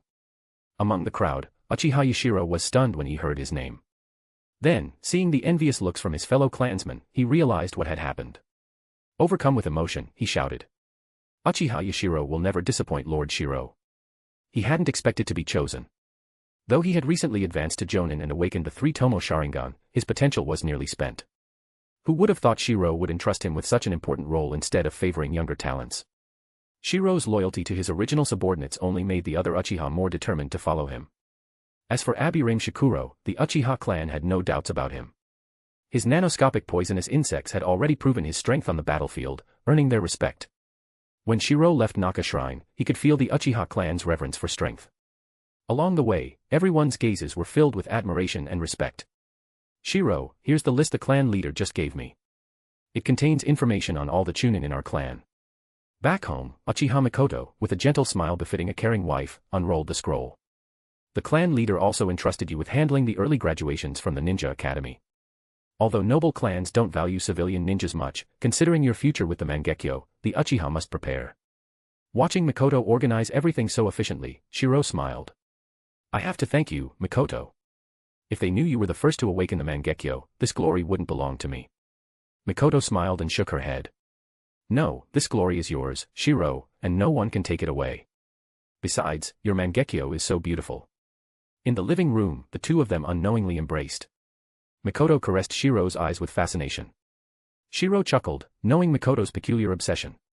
Slowly, his dazzling Mangekyo Sharingan emerged, captivating her further. Entranced, Mikoto murmured, a Mangekyo for a Mangekyo. I am the one most suited for you. As she gently kissed him, Mikoto whispered seductively in his ear. Shirou, I'm wearing black stockings. Looking down, Shirou finally noticed that Mikoto had changed into black stockings at some point after returning home. Mikoto. Shirou, the Uchiha are yours. The Hokage title is yours. Mikoto will always stand behind you. Two pairs of dazzling eyes met, revealing a mutual trust built on honesty. Both sides broke into smiles. In the living room, their bodies pressed together as passion overtook them. Mikoto's fingers traced the contours of Shirou's face, lingering over his eyes with an almost religious devotion. Her own Mangekyo Sharingan activated in response to his, crimson patterns swirling hypnotically. MMMH, your eyes. She moaned softly as his hands roamed down her sides, finding the lacy tops of her stockings. The silky black material clung to her thighs enticingly. Shirou groaned as he felt the contrast between smooth nylon and bare skin. Their lips crashed together hungrily, tongues dancing as Mikoto ground against him. She gasped when his fingers slipped under her skirt, teasing along the sensitive skin above her stockings. Shirou, take me, claim what's yours. He lifted her easily, her legs wrapping around his waist as he carried her upstairs. Their clothes left a trail, her blouse, his shirt, her skirt puddled on the steps. By the time they reached the bedroom, Mikoto wore only those sinful black stockings. Shirou laid her on the bed, drinking in the sight of her. Her chest heaved with each breath, nipples hardened to stiff peaks. The stockings emphasized the creamy perfection of her thighs and the glistening wetness between them. Please. She whimpered as he kissed down her body. His tongue traced patterns on her inner thighs, making her squirm. When he finally tasted her, she cried out, fingers tangling in his hair. Ah. Shirou. Yes. Her back arched as he devoured her, his skilled tongue bringing her right to the edge before pulling back. Again and again, he teased her, until she was sobbing with need. Only then did he rise above her, positioning himself at her entrance. Their Sharingan eyes locked as he thrust deep inside her welcoming heat. Mine, he growled possessively. Yours, she screamed as he pounded into her. All yours. Forever. The bed creaked rhythmically as they moved together, lost in pleasure. Mikoto's stockinged legs wrapped tight around him, heels digging into his back as she urged him deeper. Their moans and cries of ecstasy echoed off the walls. When release finally claimed them both, it was explosive. Mikoto's inner walls clenched around him as she came with a shriek of his name. Shirou followed moments later, filling her with his seed as he roared his completion. They lay tangled together afterward, sweat cooling on their skin. Mikoto's stockings were delightfully rumpled, runs forming where his eager hands had gripped too hard. She smiled contentedly and kissed him before rising to shower. The sound of running water soon filled the air, along with Mikoto's sultry voice calling, "Care to join me for round 2?" Shirou's eyes gleamed as he followed his lover to the bathroom. The night was still young, after all. Steam filled the bathroom as Shiro stepped into the shower behind Mikoto, admiring how the water cascaded down her curves. She turned to face him, eyes still glowing with that hypnotic Mangekyo pattern as rivulets traced paths down her breasts. I was hoping you'd join me," she purred, pressing her wet body against his. Her hands slid over his slick chest as she kissed him deeply. The hot water pounded against their skin as their tongues dueled. Shiro pinned her against the shower wall, making her gasp at the cold tiles on her back. His mouth found her neck, sucking and biting as his hands gripped her thighs. "Still so wet," he growled, fingers sliding between her legs to find her dripping core. "Oh. Shiro," she cried out as he lifted one of her legs, hooking it over his arm to open her up. The new angle let him thrust 2 fingers deep inside her, curling them to hit that special spot that made her see stars. "That's it, Mikoto, let me hear your sweet moan," he commanded, adding a 3rd finger as his thumb circled her clit. Mikoto's moans echoed off the bathroom walls, mixing with the sound of running water and wet skin slapping together. "Please, need you inside me," she begged breathlessly. Shiro didn't make her wait, lifting her other leg so she was fully suspended between him and the wall. With one powerful thrust, he buried himself to the hilt in her welcoming heat. "Ah. Yes." Mikoto screamed as he pounded into her relentlessly. Her nails raked down his back, leaving red trails that the shower immediately washed away. The steam grew thicker as their passion intensified. Shiro's thrusts grew harder, faster, driving them both toward the edge. "Come for me," he demanded, his Sharingan spinning wildly as he stared into her matching eyes. That was all it took. Mikoto threw her head back with a shriek as her orgasm crashed through her. Her inner walls clamped down on him like a vice, triggering his release. He buried himself deep as he filled her with another load of his seed. They stayed joined for long moments, kissing lazily as the water washed away the evidence of their passion. Finally, Shiro set her gently on her feet, steadying her when her legs trembled. "Let me wash you," he murmured, reaching for the soap. His strong hands massaged her tired muscles as he cleaned every inch of her body. Mikoto hummed contentedly, already plotting how to seduce him again once they made it to bed. In the enormous bathtub, Mikoto's face still glowed with a pinkish flush. At that moment, she squinted her eyes while looking at the already large bathtub in her home, revealing a rare look of dissatisfaction. "I miss the hot springs at Kushina's mansion." Shiro pulled Mikoto into his embrace, and the two indulged in a moment of bliss. It was hard to say whether Kushina had learned from Mikoto's playful and clumsy personality or if they were simply kindred spirits by nature. Shiro lowered his head slightly and said softly, "Mikoto, having our people in the intelligence and medical divisions is enough. What this ninja world truly needs is strength." Mikoto murmured. The next day, the Ninja Academy held an unprecedented graduation exam. The field was packed with ninja students, forming a dense crowd. The oldest were around 10 years old, while the youngest, 8-year-olds, had also come to take the exam. In the school corridor, through the transparent glass, Uchiha Shirou, Minato Namikaze, and Sarutobi Shinosuke, his body wrapped in bandages, silently watched the scene. According to the information, the 4 great ninja villages are convening the 4 Kage summit. "It won't be long before an unprecedented war engulfs the entire ninja world," Minato said with a sigh, shaking his head as he watched the students outside, their faces full of innocent smiles and excitement for the exam. These young ones had no idea that graduation would soon mean stepping into a cruel battlefield. Such innocent smiles wouldn't last much longer. Sarutobi Shinosuke, with a cigarette dangling from his mouth, could only shake his head helplessly at Minato's lament. "We can only accelerate their growth as quickly as possible, so they can be reborn through the flames of war." However, as the two spoke, Shiro's face broke into a mocking smile. What a display of the will of fire. Young children are sent to the battlefield in waves to protect the village. You only see the brutality these soon-to-be graduates will face, but from my perspective, they're still the lucky ones. Facing the gazes of the other two, Shiro didn't hold back. His words also attracted the attention of countless Konoha ninjas in the corridor. In the corridor, numerous Konoha Jonin and Special Jonin were either standing or leaning against the walls. It was evident that they were the instructors for this round of teams. The most outstanding and promising students were taken by the elite. The majority of the remaining freshly graduated genin would be assigned to instructors who were merely elite chunin. The battlefield has just begun, and the ninjas in the village still have the time and patience to nurture them.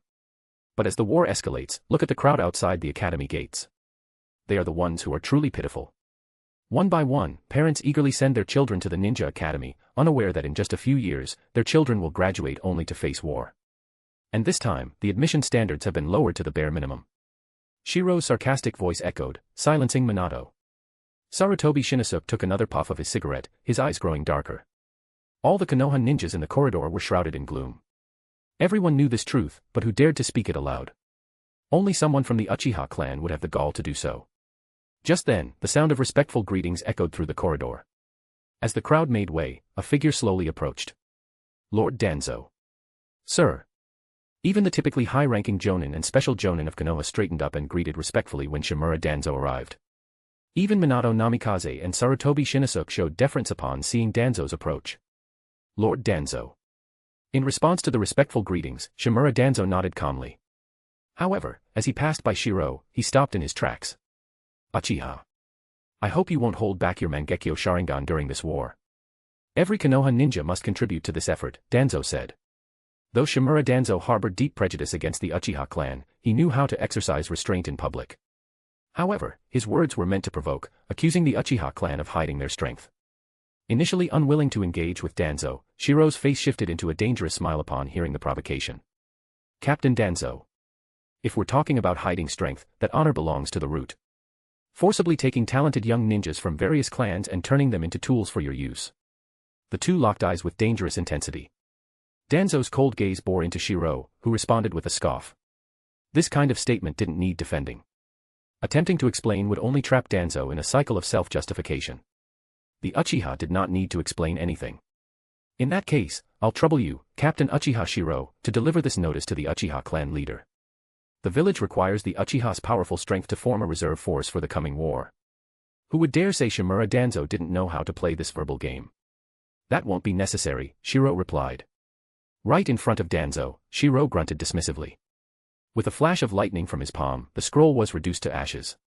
Under everyone's astonished gaze, Shiro's next words shocked the entire corridor. The Uchiha clan doesn't have the habit of becoming someone's dog. Everyone's minds buzzed with disbelief as they stared at the scene. Even Minato's face darkened. Chapter 188, Naruto, I am Uchiha Shirou, 188. Konoha Ninja Academy. The disdainful, cold words of Uchiha Shirou echoed through the corridor, leaving Shimura Danzo's face dark and livid with frustration. Uchiha Shirou, this is an order from the village. Does the Uchiha clan have nothing to do with the village? Danzo thought he had a cunning plan. As one of the captains of the reserve teams, he tried to rope the Uchihas into his schemes. Knowing the insidious nature of the scheming old man, sending people to his root organization was like sending sheep into the tiger's mouth, there was no chance of return. In the past, Shiro might have been powerless to resist and could only remain silent. But now, with the Mangekyo Sharingan awakened, why should he bow to this old dog anymore? The village's order? Was it personally issued by the Hokage? If it's such an important matter, why weren't all the major clans summoned to discuss it? Why does the Uchiha clan know nothing about it? As for whether we Uchiha have a connection with the village, Captain Shimura Danzo, if you've drained your clan dry, don't covet others. The village was built by the combined efforts of Uchiha. Who dares to say that the Uchiha have no ties to the village? Shiro showed no signs of backing down. His blood-red Sharingan spun as the three black tomo in his eyes connected and morphed, forming the legendary Mangekyo Sharingan. The sight left the surrounding Konoha Jonin utterly shocked. This is the legendary Mangekyo Sharingan. Captain Danzo, you seem to enjoy turning your comrades into emotionless dogs, or wait, my wording is a bit harsh. Perhaps I should call them tools instead. Shiro's mocking smile barely concealed his disdain for the despicable acts of Danzo's root organization within the village. At this moment, Shiro was fearless, not only because of the Mangekyo Sharingan but also because the village needed him. The village needed the entire Uchiha clan. If he didn't push his advantage now, when would he? After all, the conflict between them was irreconcilable. The oppressive atmosphere made Danzo want to step forward, but Shiro's tall and strong figure blocked his path, making Danzo's expression even darker. Head of the medical division, deputy head of the police force, and one of the reserve team captains, Shiro's positions made him no less significant than Shimura Danzo. Elder Danzo, you seem so eager. Could it be you want to snatch the talented children in the ninja academy and recruit them into your root? If that's the case, why should the Hokage even bother letting us clans take part? Shiro's unrelenting words dragged all the major clans into the conflict, especially those aligned with him. The ninja from various clans began to glare at Danzo with hostility. After all, they all had family members in the academy. If their children were selected to join Danzo's root organization, even clans loyal to the Hokage, like the Inoshikacho trio, would prefer their children to serve under the Uchiha. The Uchiha had a reputation for not targeting the weak, and Shiro's personality was a perfect example. If he was dissatisfied, he'd confront you directly, no scheming, no backstabbing. Watching Danzo being stumped, Shiro couldn't help but grin. The satisfaction was indescribable, this was the thrill of power. Just as the situation became increasingly tense, Namikaze Minato wanted to step forward to mediate, but suddenly, a member of the Umbu appeared. Lord Danzo, the Hokage, has ordered that the selection of Jonin instructors for the Academy's graduating genin must be fair and just. Hearing such shameless words, Shiro raised his head slightly and glanced upward. The corners of his mouth curled into a smile. So, they've been watching all along. How irritating. The telescope technique, truly disgusting. Lord Uchiha Shirou, this is the mission scroll entrusted by the Hokage. Since Lord Danzo is in charge of route, Lord Shinosuke is still recovering, and Lord Namikaze Minato is focusing on mastering spacetime ninjutsu. The Umbu respectfully handed over a scroll. The explanation was meant to defuse the tension in the room. However, upon reading the mission details, Shirou's eyes narrowed. Rorin. The intelligence revealed that mysterious puppets had appeared in the Land of Wind's Rorin region, suspected to be secret weapons of Tsunade. Shiro was specifically tasked with investigating. Understood. Inform the Hokage that I will depart in a few days. Yes. This was the first mission assigned to one of the 4 reserve team captains. It was a simple reconnaissance mission. If danger was detected, Shiro had the freedom to retreat. The mission's flexibility was a gesture of goodwill from the higher-ups, acknowledging the need for unity during wartime. However, as Shiro deactivated his Mangekyo and returned to the window, Danzo snorted coldly and left with a sour expression. Sigh, what a headache, Namikaze Minato sighed helplessly, lamenting the ongoing conflict within the village. Meanwhile, Shiro squinted slightly, outwardly appearing to watch the academy students outside. But in truth, his thoughts had already drifted to the Rorin mission. Rorin. The dragon vein with the power to traverse time and space. But is it truly the future, or a parallel world?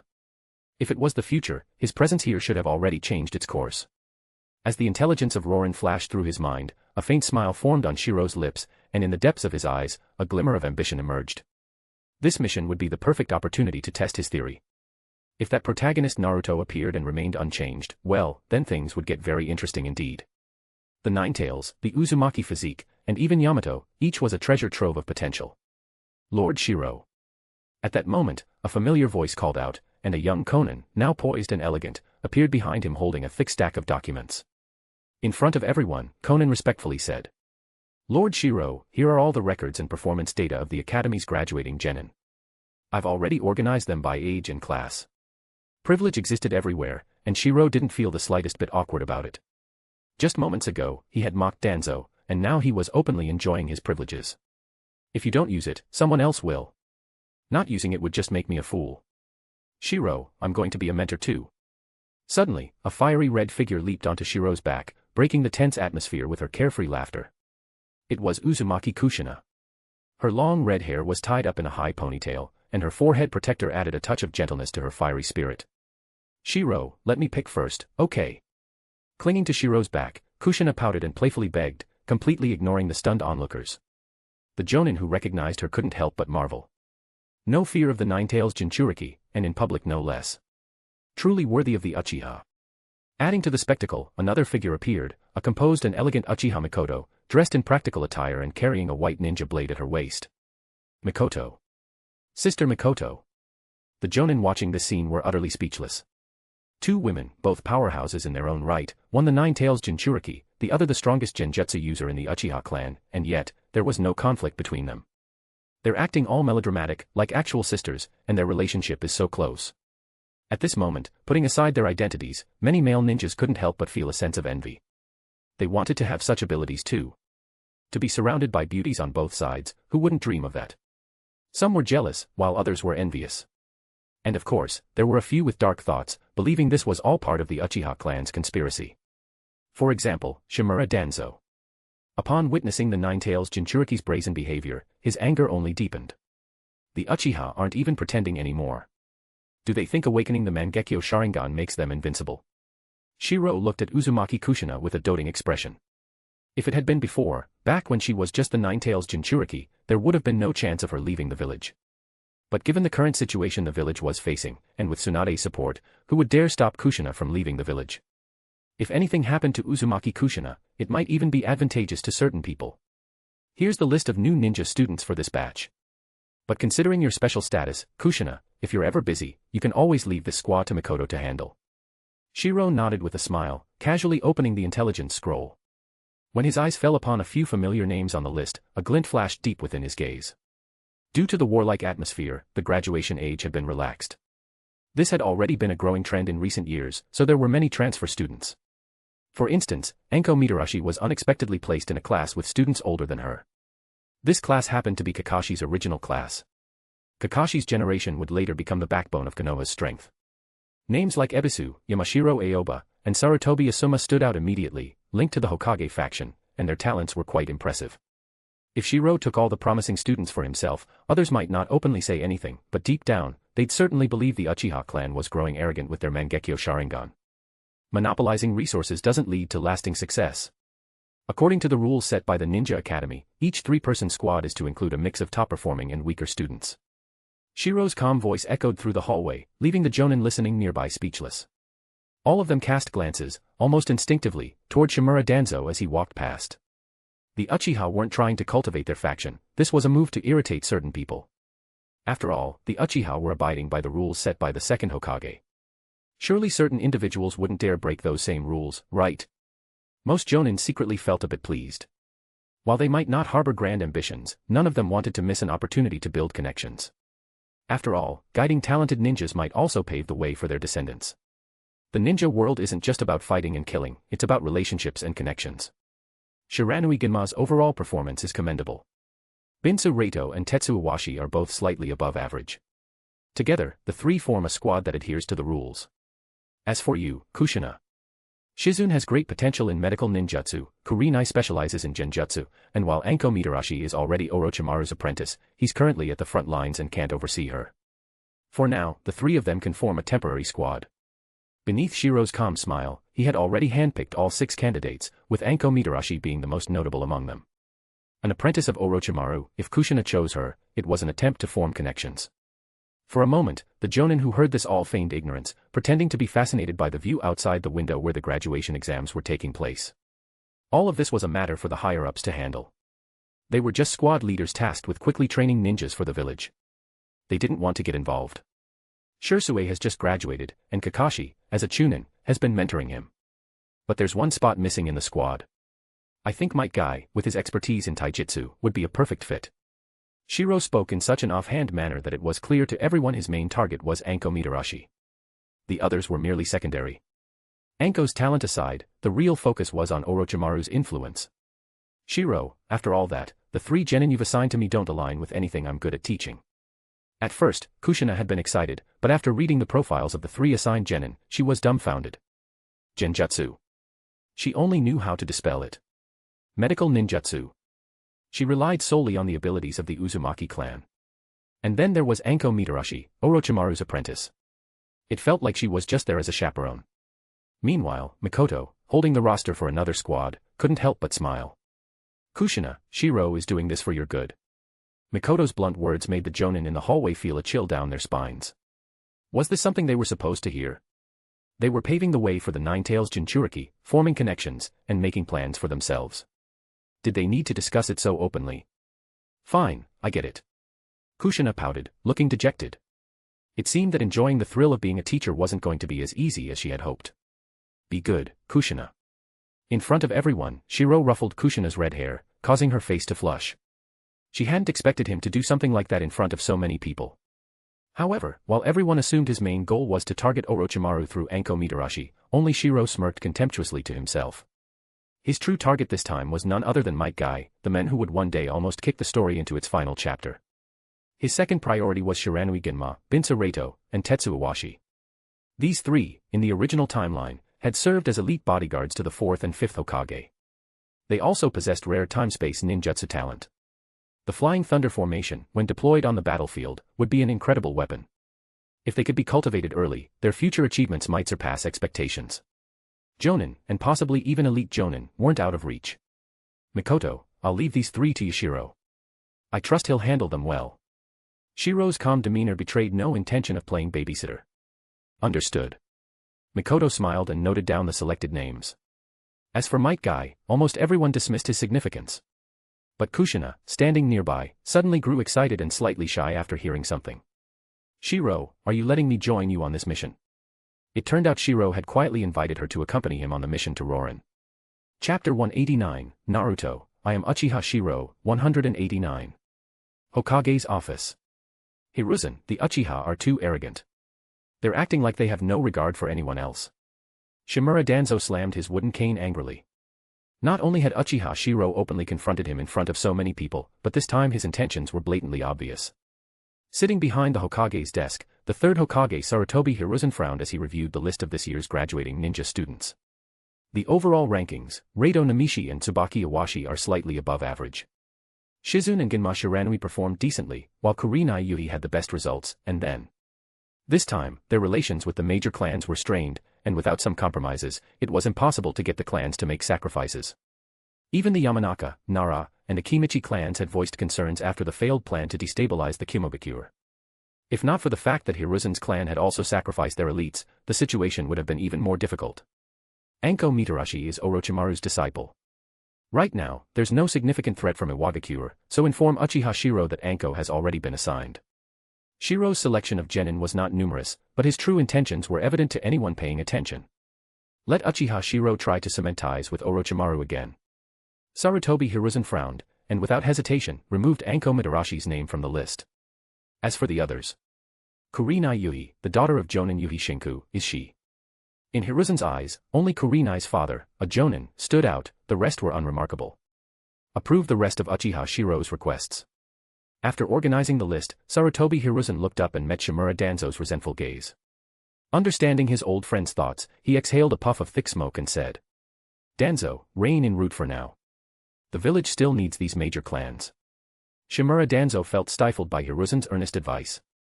The war hasn't fully erupted yet, but the first casualties will undoubtedly be from my root. Everything I've done is for the village. Root had always been responsible for infiltrating other villages and sowing discord. However, after the Kimogakure incident, the blame had fallen squarely on Root, leaving the ninja world on high alert. Villages began conducting strict spy hunts, causing unprecedented damage to Root's network. Root's spies and intelligence systems suffered heavy losses, though the fear and infamy of Root's name still echoed across the ninja world. Danzo felt frustrated. He had hoped to select some promising recruits to replenish Root's ranks, but now he couldn't even touch the major clans, and even the talented civilians had to be shared with others. Danzo. Seeing how hard Danzo had been working recently, Sarutobi Hiruzen sighed in resignation. I'll allocate a suitable group of recruits to replenish Root. You could criticize Root for its methods, but you couldn't deny its results. Root handled the village's darkest tasks, spying, instigating wars, framing others, and dealing with Konoha's shadows. The village couldn't function without this black glove. Medical Division. Shirou, just as you predicted, Anko Mitarashi was assigned directly to the front lines under Orochimaru after graduation. When Mikoto brought the assignment report, Shirou smiled knowingly. As expected. No one wants us to form stronger ties with Orochimaru. To outsiders, the move might seem like a failure for the Uchiha, but Shirou knew that someone like Orochimaru couldn't be won over with mere gestures. These people are already blinded by power. Shirou smirked disdainfully as he looked over the remaining names, his lips curling into a satisfied smile. Assign Genma Shiranui, Rado Namishi, and Tsubaki Iwashi to Yashiro. Make sure Yashiro knows these three are not just for show, I hold them in high regard. Although Mikoto didn't understand why 3 civilian ninjas were being prioritized, she never doubted Shirou's decisions. Understood. Assign Might Guy to Kakashi's team, pairing him with Shursue. As for Shizune and Kurenai, have Kushina take them on her next mission.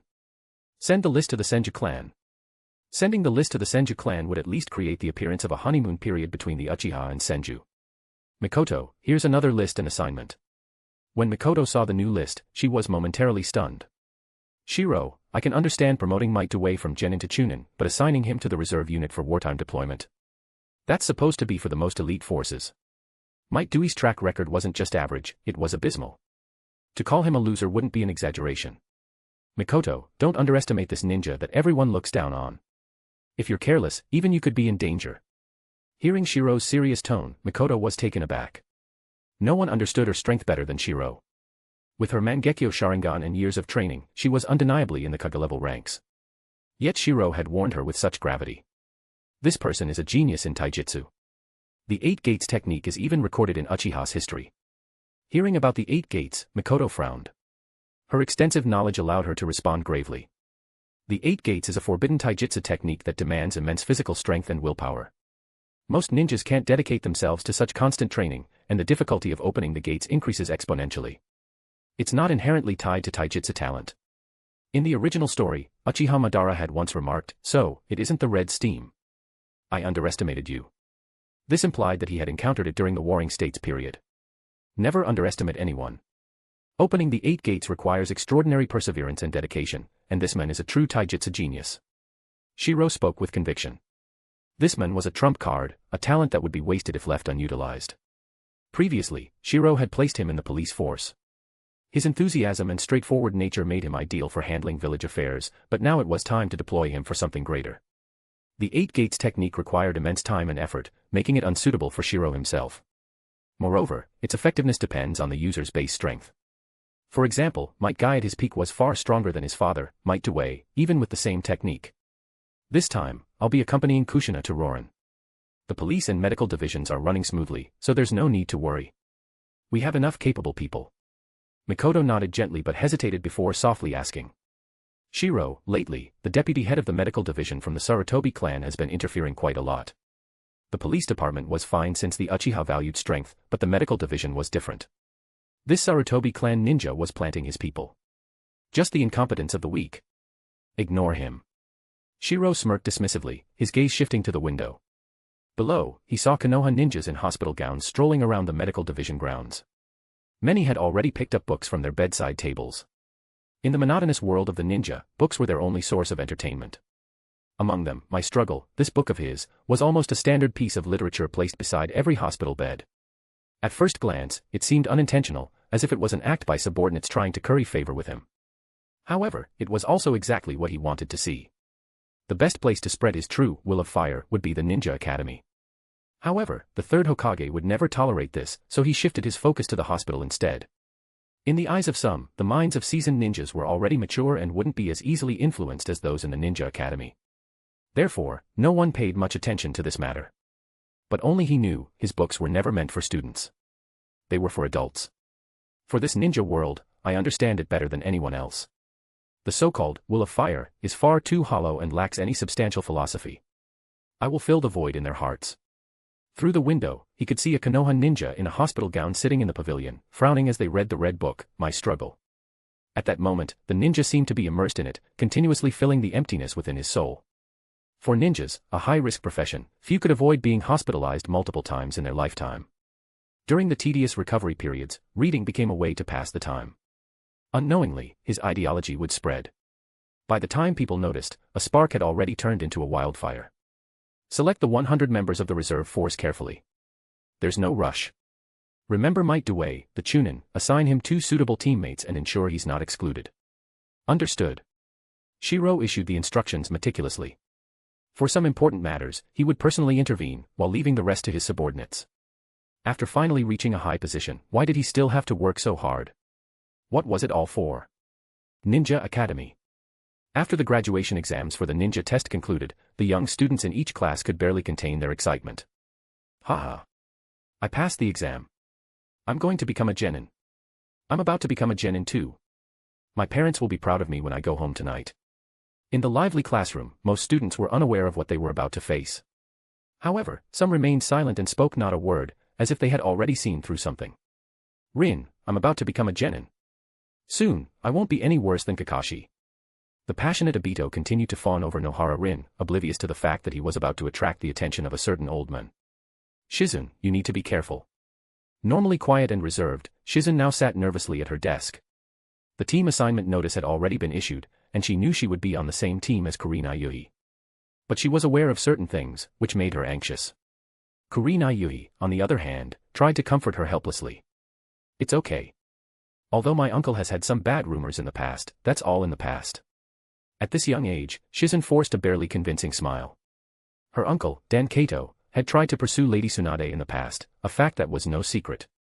There were even rumors that he had taken advantage of the situation, but in the end, he met his demise during the Second Shinobi War. Shizun hadn't even inherited the Kato family name. As a distant relative, she had never thought much of it. But now, the Jonin leading her team made her uneasy. It was none other than Kushina Uzumaki. Would this incident resurface? While Shizun worried, Kurinai Yui also frowned slightly. Outside the Ninja Academy, her father, Shinku Yui, was also troubled. Shinku, perhaps this is a good thing. After all, it's Jonin Uzumaki Kushina, who represents the Senju clan. A fellow jonin patted his shoulder enviously, but Shinku Yuhi sighed heavily. The last thing he wanted was to be drawn into the whirlpool of factional struggles. Although jonin held high status, in the face of such major power blocks, he had no choice but to accept the olive branch offered. Rejecting it would be seen as disrespectful. There was no alternative. In the spacious grounds of the Ninja Academy, many parents of the ninja students were secretly networking, forming an intricate web of connections. Ninjas were no strangers to such social interactions. Who someone's guiding jonin or elite chunin was, a connection like that was invaluable. Most of the parents of ninja students were also ninjas themselves, so none could avoid these social exchanges. Especially with war imminent. Though others might not realize it, these veteran ninjas knew all too well. While forging connections, they sighed, hoping their children would grow up as quickly as possible. In times of war, strength was the only way to survive. Our guiding jonin is an elite jonin from the Uchiha clan. Genma Shiranui, Reido Namishi, and Iwashi Tatami were excitedly discussing their assignment. Their parents were merely ordinary chunins, so they fully understood the prestige of having a Uchiha with the Sharingan as their guiding jonin. Especially since their grades weren't particularly outstanding compared to geniuses. At best, they were above average among civilian ninjas. A genin forehead protector. Asuma Sarutobi silently observed his classmates in the room, gently touching the forehead protector he had once yearned for. At this moment, his heart was filled with complex emotions. Once eager to prove himself, he had now matured and become more composed. Yet, deep inside, he was tormented by the actions of his father. War. All of this is because of your ambition and arrogance, father. Looking around the classroom, he wondered how many of his classmates he would see alive after the war. But one thing he knew for sure, the war was caused by his father's decisions. Asuma-sama, we'll be teammates from now on. Ebisu said excitedly. Asuma responded with a calm smile and nodded. Please take care of me. Caught up in his excitement, Ebisu failed to notice Asuma's recent strange behavior. Ever since the failure of the Kimogakure collapse plan and the ensuing uproar, Asuma has been consumed by self-doubt. His father's so-called devotion to Konoha was nothing more than a guise for his ambition. These soon-to-be key figures of Konoha's future were now just a group of excited young graduates. The brutal war ahead would force them to grow quickly.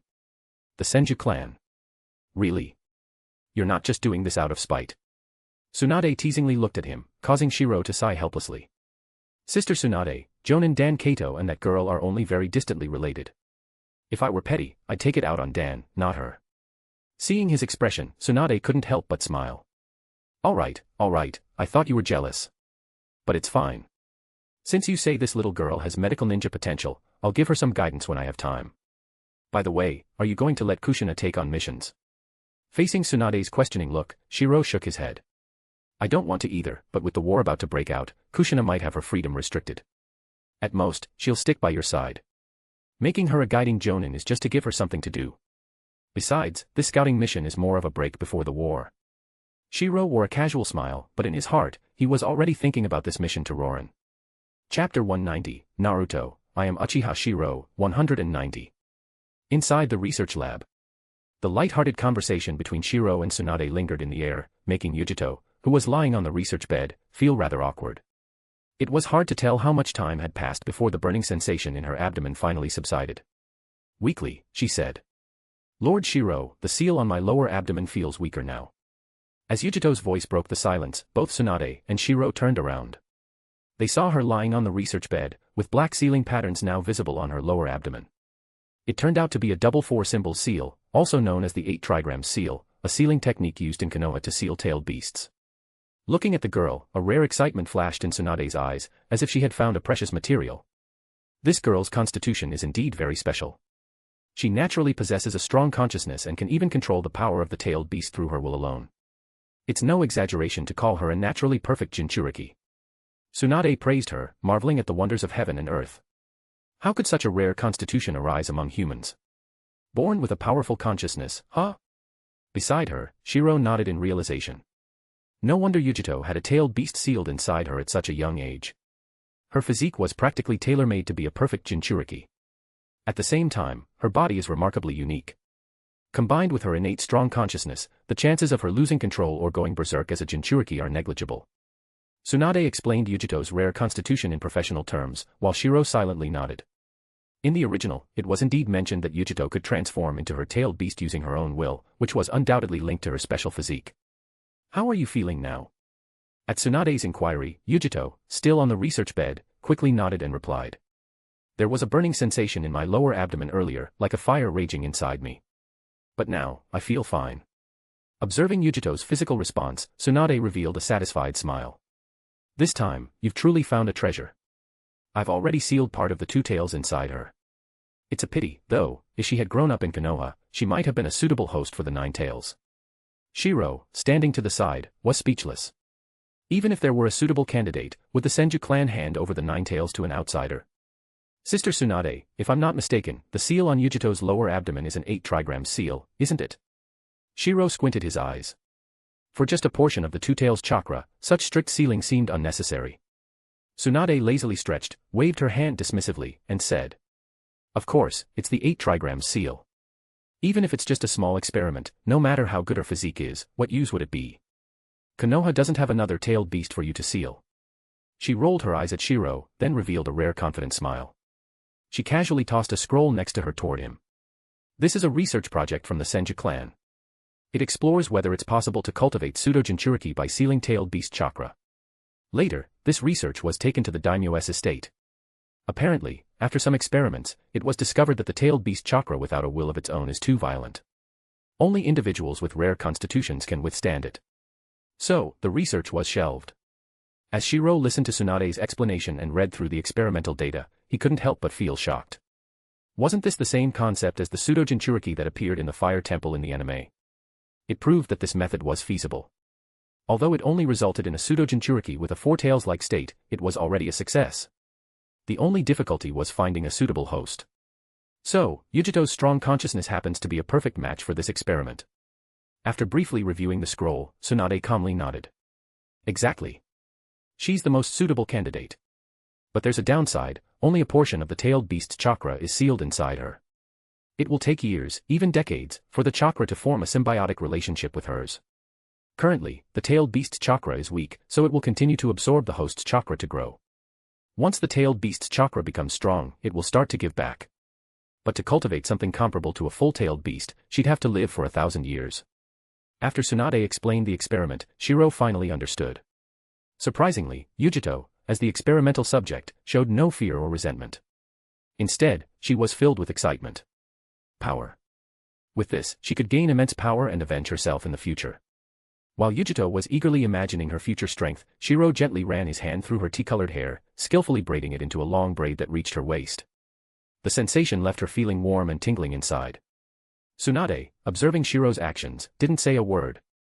After all, even powerful tools needed to be nurtured emotionally. It wouldn't do to have them completely devoid of feelings, would it? Konoha Training Ground number 44. I'm your new supervising jonin, Uzumaki Kushina. On the soft green grass, Kushina, dressed in a sharp outfit, smiled broadly. In front of her, Kurenai Yuhi and Shizun were visibly nervous. Please take care of us. Their good manners prompted both Kurenai and Shizun to bow respectfully, a sight that left Kakashi, standing nearby, a bit exasperated. Ah.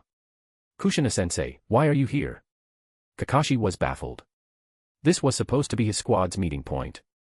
Shursue Uchiha and Might Guy, both newly graduated genin with their headbands, were also present. Ha ha ha. This is youth, Kakashi. I just graduated, and you're already a chunin. I need to work harder. Might Guy shouted excitedly about youth, even throwing up a thumbs up and flashing his trademark shiny grin. Despite how embarrassing the scene was, Shursue watched with admiration, smiling at Guy's positive mindset. His teammates' mental strength was far superior to his. I still have so much to learn. Good grief. Watching Shursue look at Guy with eyes full of admiration, and seeing Guy cry tears of joy at being accepted, Kakashi couldn't help but twitch. Is this really okay for a team? Kakashi started to doubt himself. Shursue had seemed normal before, but now, admiring Might Guy. Was that even normal? Hey, Kakashi, what's that supposed to mean? Before Kakashi could dwell on it, Kushina, who hadn't yet had her fill of being the stern supervising jonin, suddenly appeared behind him with a dangerous smile. So fast. Both Kurenai and Shizun were stunned by her speed, exchanging worried glances. Would this test be extremely difficult? But in the next moment, Kushina ruffled Kakashi's white hair, laughed heartily, and declared. I now announce that Team Uzumaki is officially formed. Tonight, I'm treating you all to Senju barbecue. Wait, no test. Both Kurenai and Shizun were shocked. What was the point of all their preparation and effort, then? And for Kakashi's team, your instructor Shiro is busy right now. But he'll be back tonight, and we'll all have a barbecue together. Hearing this, Might Guy's eyes widened with excitement as he shouted. Barbecue. I love it. Shirasue bowed respectfully and said. Thank you, Kushina-sensei. Only Kakashi remained speechless. What was even happening? By the way, to the two hiding behind the big tree, why don't you join us for some barbecue? Unexpectedly, Kushina revealed a mischievous look in her eyes as she gazed toward the direction of the large tree at the training grounds, teasingly calling out. As two figures emerged from the bushes, Yuhi Kurinai and Might Guy both had expressions of shock. Father. The newcomers were none other than Yuhi Shinku and Might Due. The two looked awkward and could only wave sheepishly at their respective daughter and son. And so, the group, some joyful, some embarrassed, set off toward the bustling streets and the barbecue restaurant run by the Senju clan. Konoha nowadays was not like the later years after the Ninetales incident, when the village's layout was reorganized, resulting in the Uchiha clan being relegated to the outskirts and the Senju clan seemingly disappearing altogether. Currently, the Senju and Uchiha clans occupy the most prosperous areas in Konoha. Their families thrived, with many ordinary clan members and elders running family businesses, living in great wealth. At the barbecue restaurant, only Might Guy, Kakashi Hatake, and Uchiha Shirasue seemed carefree, fully focused on devouring the barbecue in front of them. Shizune, though bowing her head like a gentle and reserved young girl, couldn't hide the unease and worry deep in her eyes. Yuhi Kurinai appeared confused, unable to understand why her father was even there, while Yuhi Shinku and Might Due scratched their heads awkwardly. Kurinai, you're the cutest.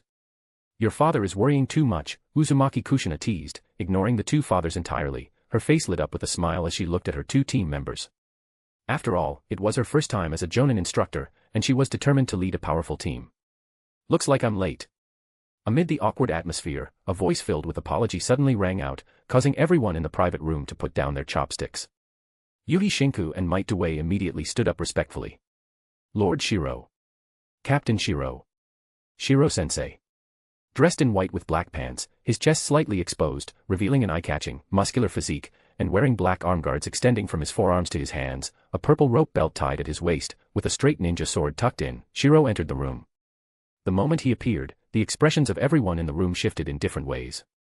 Kakashi Hatake and Uchiha Shirasue addressed him as Sensei, while Shizune, Yuhi Kurinai, and Might Guy called him Lord. Meanwhile, Yuhi Shinku and Might Due referred to him as Captain Shiro. Apologies for being late, I was delayed by some matters with Tsunade. Beneath his black hair, his usually cold face carried a warm, apologetic smile. Uzumaki Kushina, in front of everyone, excitedly rushed over and hugged him. Shiro, you're finally here. Hanging onto his neck affectionately without any restraint, her behavior didn't bother most people present, but Yuhi Shinku wore a troubled expression. Was this a good thing or a good thing? Come, let's eat together.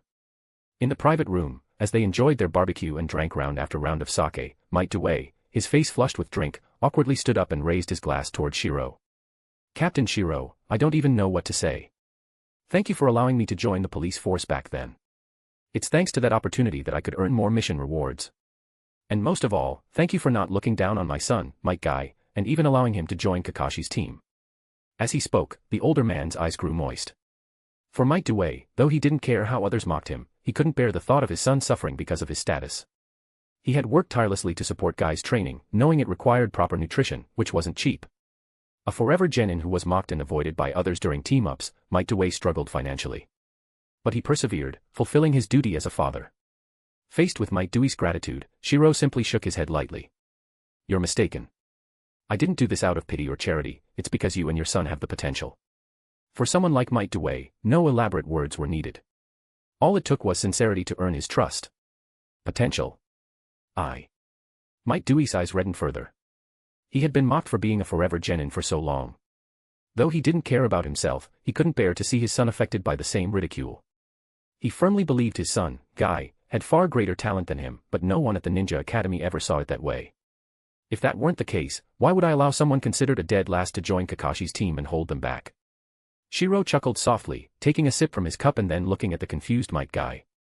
He smiled and said, Guy is indeed a genius. With you, as his father guiding him, others might underestimate taijutsu, but think about the third Raigage. Could anyone have predicted that his physical techniques would reach such heights? And I believe Guy's talent is no less than Kakashi's or Shirasue's. Taijutsu requires consistent, long-term dedication to achieve success. If Kakashi and Shirasue slack off in the future, Guy will surpass them. As Shiro's calm voice echoed, the others in the room were stunned. Their gazes shifted to Might Guy, whose unremarkable and even goofy appearance made it hard to imagine such potential. If anyone else had said this, they might have laughed it off, but this was Uchiha Shirou speaking. The Uchiha genius ninja had invented an A-rank, hand-seal-free jutsu to make a name for himself during the Second Shinobi War and had even used that self-created S-rank jutsu to repel the legendary salamander Hanzo. Not long ago, Shirou had also fought the strongest third Raigage at the border, using an advanced version of the Chidori to sever the Raigage's lightning armor. Since then, the Chidori have gained a new name, Lightning Cutter, Raikiri. Is Guy really this strong? Kakashi Hatake frowned as he glanced at Guy beside him. Although he considered Guy a good friend, he couldn't see the potential that both his father and Shirou claimed he had. Taijutsu is a discipline of slow and steady progress. Many give up halfway when they see no immediate results, but for those who persist, taijutsu is no less powerful than ninjutsu or genjutsu, it's just a different path of development. Shirou explained with a faint smile. When it came to Dewey and Guy, he didn't need to be overly cautious. Their sincerity made interacting with them effortlessly. Of course, in the field of taijutsu, I am willing to call Guy a true genius. Shirou's light-hearted smile prompted Might Dewey to bow repeatedly in gratitude, saying, "Thank you, Lord Shirou." Beside him, Might Guy's face turned red with excitement as he heard the legendary ninja praise him. At his age, encouragement meant everything, and although he was thick-skinned, no one aside from his father had ever acknowledged his efforts. He had worked tirelessly for years because of this. Turning to the thin jonin, Shirou smiled casually. "Kurenai's talent in genjutsu is excellent. I understand your concerns, but right now, you should focus more on preparing for the brutal wars ahead. Not even you or I can guarantee our safety on the battlefield, so what's the point of worrying about so much right now?" Hearing Shirou's words, Yuhi Shinka seemed to grasp something. Indeed, while he worried about being dragged into this great power struggle, the impending war would not even give them a chance to catch their breath. A single misstep could lead to death on the battlefield. Instead, becoming Kushina Uzumaki's student might offer a higher chance of safety. Kushina may not be particularly skilled in genjutsu, but with Mikoto and Tsunade guiding her, it's more than enough for a genin. When Shirou said this, Kurenai Yuhi finally understood and nodded solemnly, saying, "I understand now. Thank you, Shirou-sensei." Finally, Shirou's gaze fell on the quiet and silent Shizune, and a hint of admiration surfaced in his eyes. Perhaps Shizune wasn't the most outstanding, but her talent to become a jonin was undeniable. More importantly, her character and conduct stood out. "Shizune, Kurenai, Kushina has become your jonin instructor. However, she will need to leave for a mission for a while. Since you both just graduated from the Ninja Academy and need further training, I think Tsunade has some time in the coming days to guide you. Additionally, while Kakashi is close to you in age, he can still share his experience with you as well." With Shirou's relaxed smile, he resolved everyone's concerns. Shizune, in particular, showed a look of gratitude. She realized that her worries had been unnecessary. Being guided in training by Tsunade, one of the legendary Sannin, proved there was no ulterior motive whatsoever. P.S. Lemon next chapter. Chapter 191, Naruto, I am Uchiha Shirou, 191, R18. The Land of Wind. Beneath the vast expanse of yellow sand, the awe-inspiring blue horizon made one feel insignificant. "Shirou, how much longer will this sandstorm last?" Amidst the rolling waves of sand, a bored voice broke the silence. Uzumaki Kushina, draped in a beige cloak, looked listlessly at the endless vista of sand stretching out in every direction. The initial shock and grandeur she felt had long faded into numbness, prompting Uchiha Shirou, walking beside her, to chuckle softly. "Almost there. Besides, weren't you the one who insisted on experiencing the sights of the Shinobi World?" Faced with Shirou's teasing, Kushina's face flushed red. The time they had spent together on this journey, just the two of them, had been so sweet that she couldn't help but crave more. Especially for someone like her who secretly loved excitement, this boundless desert was an exhilarating adventure. "Shirou, I was wrong, okay." It was only when they were alone that this usually proud Uzumaki princess would act so clingy and coquettish. But as Kushina leaned against him, pouting, Shirou smiled warmly and gently stroked her beautiful crimson hair. "When we return, train hard. After the war ends and I become Hokage, you'll be free." Others might not understand, but Kushina knew all too well. Her yearning for the outside world wasn't out of mere curiosity.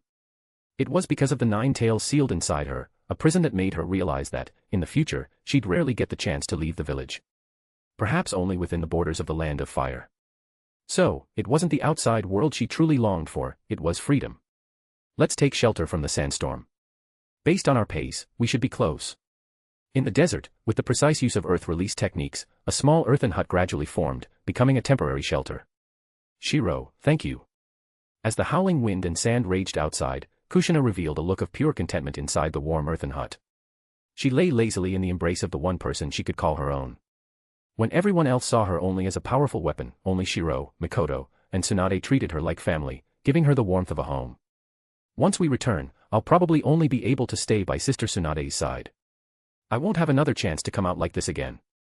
Through the opening of the hut, Kushina's gaze fell on the rising dunes outside. Her eyes grew distant. She had once resented the unfair treatment she endured, but now, she no longer felt that way.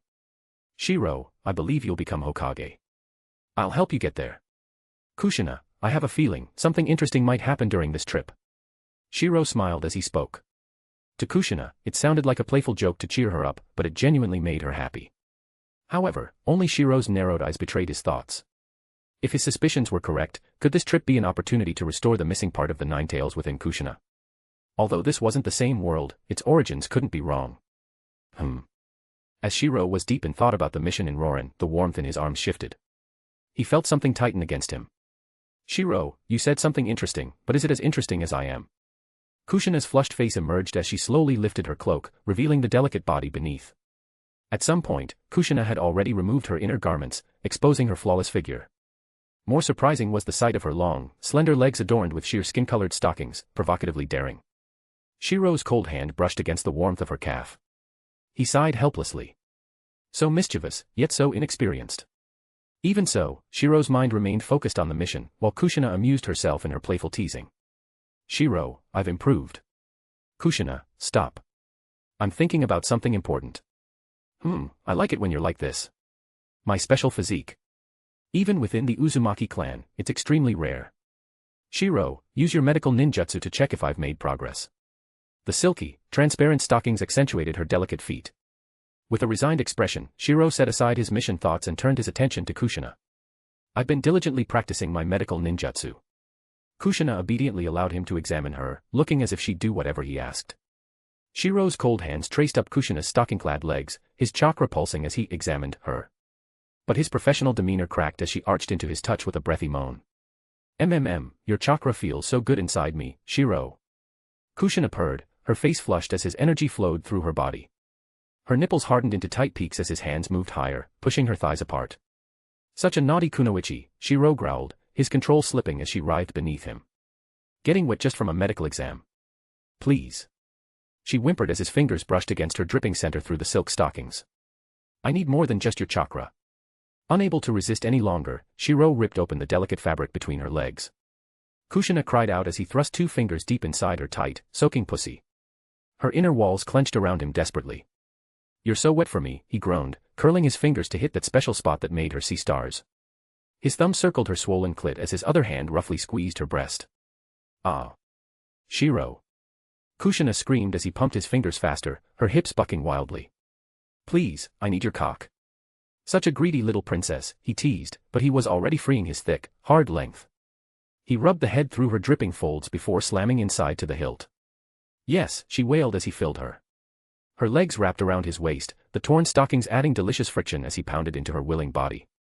Take it all, Shiro commanded, gripping her hips hard enough to bruise as he fucked her mercilessly. Show me how much you want my cock. So deep. Harder. Kushina begged shamelessly, her breasts bouncing with each powerful thrust. She could feel herself getting close, her pussy clenching rhythmically around his thick shaft. Shiro reached down to rub her clit roughly as he increased his pace. Come for me, you naughty little princess. His words pushed her over the edge and Kushina screamed as her orgasm crashed through her. Her whole body convulsed as waves of pleasure made her vision go white. Feeling her pussy spasm around him was too much. With a final brutal thrust, Shiro buried himself to the hilt and came hard, flooding her womb with his hot seed. They collapsed together, panting heavily as they came down from their high. Kushina's torn stockings were completely ruined, but she couldn't bring herself to care as she snuggled contentedly against Shiro's chest. I think I need more thorough examinations like that, she giggled breathlessly. For medical purposes, of course. Shiro just groaned and pulled her closer. This woman would be the death of him, but what a way to go. Not done with you yet, Shiro growled, flipping Kushina onto her hands and knees. His cock was already hardening again as he admired her perfect ass, come dripping down her thighs. But I just Kushina's protest turned into a loud moan as he thrust back inside her oversensitive pussy. Her walls were still quivering from her previous orgasm. He started pounding into her relentlessly, each thrust forcing more desperate cries from her lips. Ah. Too much, she wailed, her arms giving out as he ravaged her. Her face pressed into the sheets as he used her body for his pleasure. Take it like a good girl, Shiro commanded, spanking her ass hard. The sharp sting made her pussy clench around him. I know you love being rough. Yes. Use me. Kushina sobbed in ecstasy as another orgasm built rapidly. Her whole body trembled as he fucked her without mercy. Shiro reached around to roughly pinch her nipples, making her scream. Come again. Show me how much you love my cock. His crude words pushed her over the edge and Kushina came hard, her pussy spasming wildly around his thick shaft. But Shiro didn't slow down, fucking her through her orgasm. Please. I can't she wailed as he flipped her onto her back, hooking her legs over his shoulders to thrust even deeper. You can and you will, he growled, pounding into her G-spot relentlessly. I'm going to fuck you until I'm satisfied. Kushina could only moan incoherently as pleasure overwhelmed her senses. She lost count of how many times she came as Shiro used her body for hours, filling her with load after load of his hot cum. Finally satisfied, he collapsed beside her trembling form. Kushina could barely move, completely fucked out and leaking his seed. Now that's a proper medical examination, Shiro smirked, pulling her against his chest. Kushina just whimpered in response, already drifting off into an exhausted sleep. He'd have to remember to heal the bruises later. But for now, he simply enjoyed the sight of his thoroughly claimed woman. Outside, the endless sandstorm finally subsided. The earthen hut dissolved, revealing two figures standing beneath the clear sky. The sandstorm has finally stopped. Kushina, holding a water flask, rinsed her mouth and brushed her teeth before jumping onto Shiro's back, clinging to him like a spoiled child. It still tastes the same. Her face radiated happiness as she rested her chin on Shiro's shoulder. Sticking out her pink tongue, she playfully licked his earlobe and whispered. Shiro, I have all kinds of stockings and heels waiting for you back at home. A princess of the Uzumaki clan, a stunning crimson rose bursting with vitality, beauty, and untold treasures, who looked at him with unbridled devotion. No man could resist. Shiro smiled indulgently, letting his woman on his back act as she pleased. All right, my Princess Kushina is rich. I'll depend on you in the future. Hee, okay. I'll wear all the outfits you like. Carrying the soft, warm figure on his back, Shiro stepped deeper into the desert. Thanks to his strong ninja physique and wide cloak, he shielded Kushina completely, wrapping her in warmth and safety. Nestled under the cloak, Kushina clung to the back that gave her security and warmth, her face glowing with happiness. She closed her eyes, savoring the rare moment of peace. Shiro, what's wrong? Completely relaxed, Kushina had fallen asleep in bliss. But when Shiro gently woke her, she groggily opened her eyes, still resting on his warm shoulder. Her gaze soon filled with shock. This is Rorin.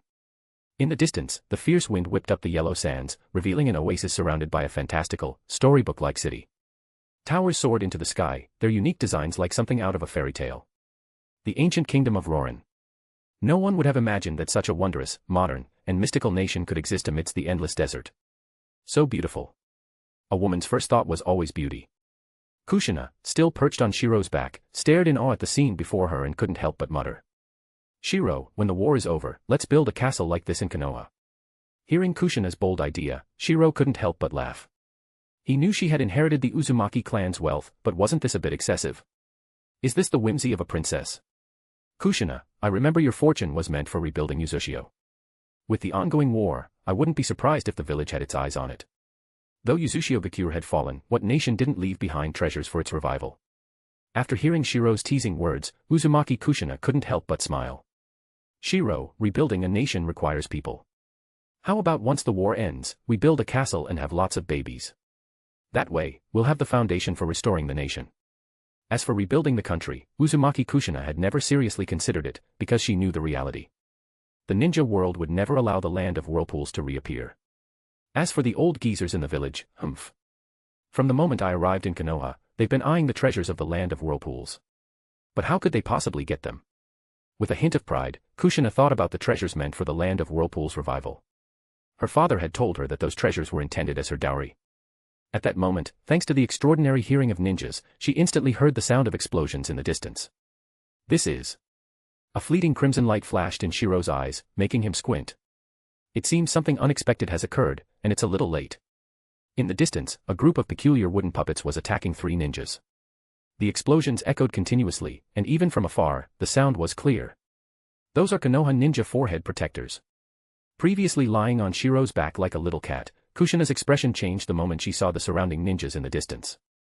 Her demeanor shifted into that of a seasoned jonin, her face serious. "Shiro, be careful. There's no way any of our comrades from the village could be here. This might be a trap." In an instant, countless conspiracies flashed through Kushina's mind. Perhaps this was a scheme targeting Shiro, or maybe it was aimed at her, stemming from the village. However, in the next instant, Kushina's face changed dramatically, filled with disbelief. Wood release. In the distance, a ninja wearing a Konoha forehead protector was using the legendary wood release technique. This made Kushina's hair stand on end, and she immediately activated her sensory abilities to their fullest. If there were any signs of a trap, she was ready to escape with Shiro immediately. It's the legendary wood release, but it's different somehow. Seeing Kushina's wariness, Shiro remained calm, gazing into the distance. "Kushina, don't panic just yet. This might turn out to be interesting." Gently patting Kushina's shoulder to reassure her, a peculiar light flickered in Shiro's Sharingan as the three tomo spun. "The chakra of that wood release user, I recognize it. Back at the wood release experiment facility, there was a child. Later, I handed him over to the Senju clan. It hasn't been that long, so how could he have grown so quickly? But chakra doesn't lie, it's the same chakra." Shiro's solemn voice echoed, leaving Kushina momentarily stunned. Impossible. Even brothers born from the same parents have subtle differences in their chakra. How could there be two people with identical chakra in this world? Kushina was aware of the child from the wood release experiments. But looking into the distance, seeing the ninja using wood release, along with a girl and another boy, her pupils contracted. That strength. It's the monstrous strength of Tsunade from the Senju clan. Shocked moments ago, Kushina's expression changed again as she quickly denied her initial thought. No. This isn't a Senju ability, it's some kind of ninjutsu-based super strength. Another one is using super beast imitation drawing. However, the clan that used this technique was wiped out during the First Great Ninja War. I heard the last survivor was taken into root. Why is he here? And that chakra blade, the marking on the hilt, that's from the Senju clan during the First Ninja War. Because it required chakra metal, those blades were incredibly rare. Kushina was full of disbelief, her mind racing to process the situation. But no matter how much she thought about it, she couldn't make sense of what was happening. Finally, she arrived at one conclusion. "Shiro, be careful. This might be a plot by Root." Hearing this, Shiro twitched at the corner of his mouth. Root had practically become synonymous with conspiracies. Not just in Konoha, but across the ninja world, whenever something unexplained happened, Root was the first suspect. A conspiracy. Shiro's Sharingan tomo spun rapidly, his aura sharp and imposing. Calmly, he placed his hand on the hilt of his Kusanagi blade. In the face of absolute power, all conspiracies are futile. In the distance, within the oasis on the outskirts of the ruined Rorin kingdom, Haruno Sakura roared as she punched and destroyed puppet after puppet, the scene utterly explosive. These rigid, iron-like puppets were shattered with a single punch. Sai, using super beast imitation drawing, coordinated with his chakra blade to sever the chakra strings controlling the puppets. "Sakura, be careful." As team leader, Yamato shouted urgently while using wood release to defend and counterattack.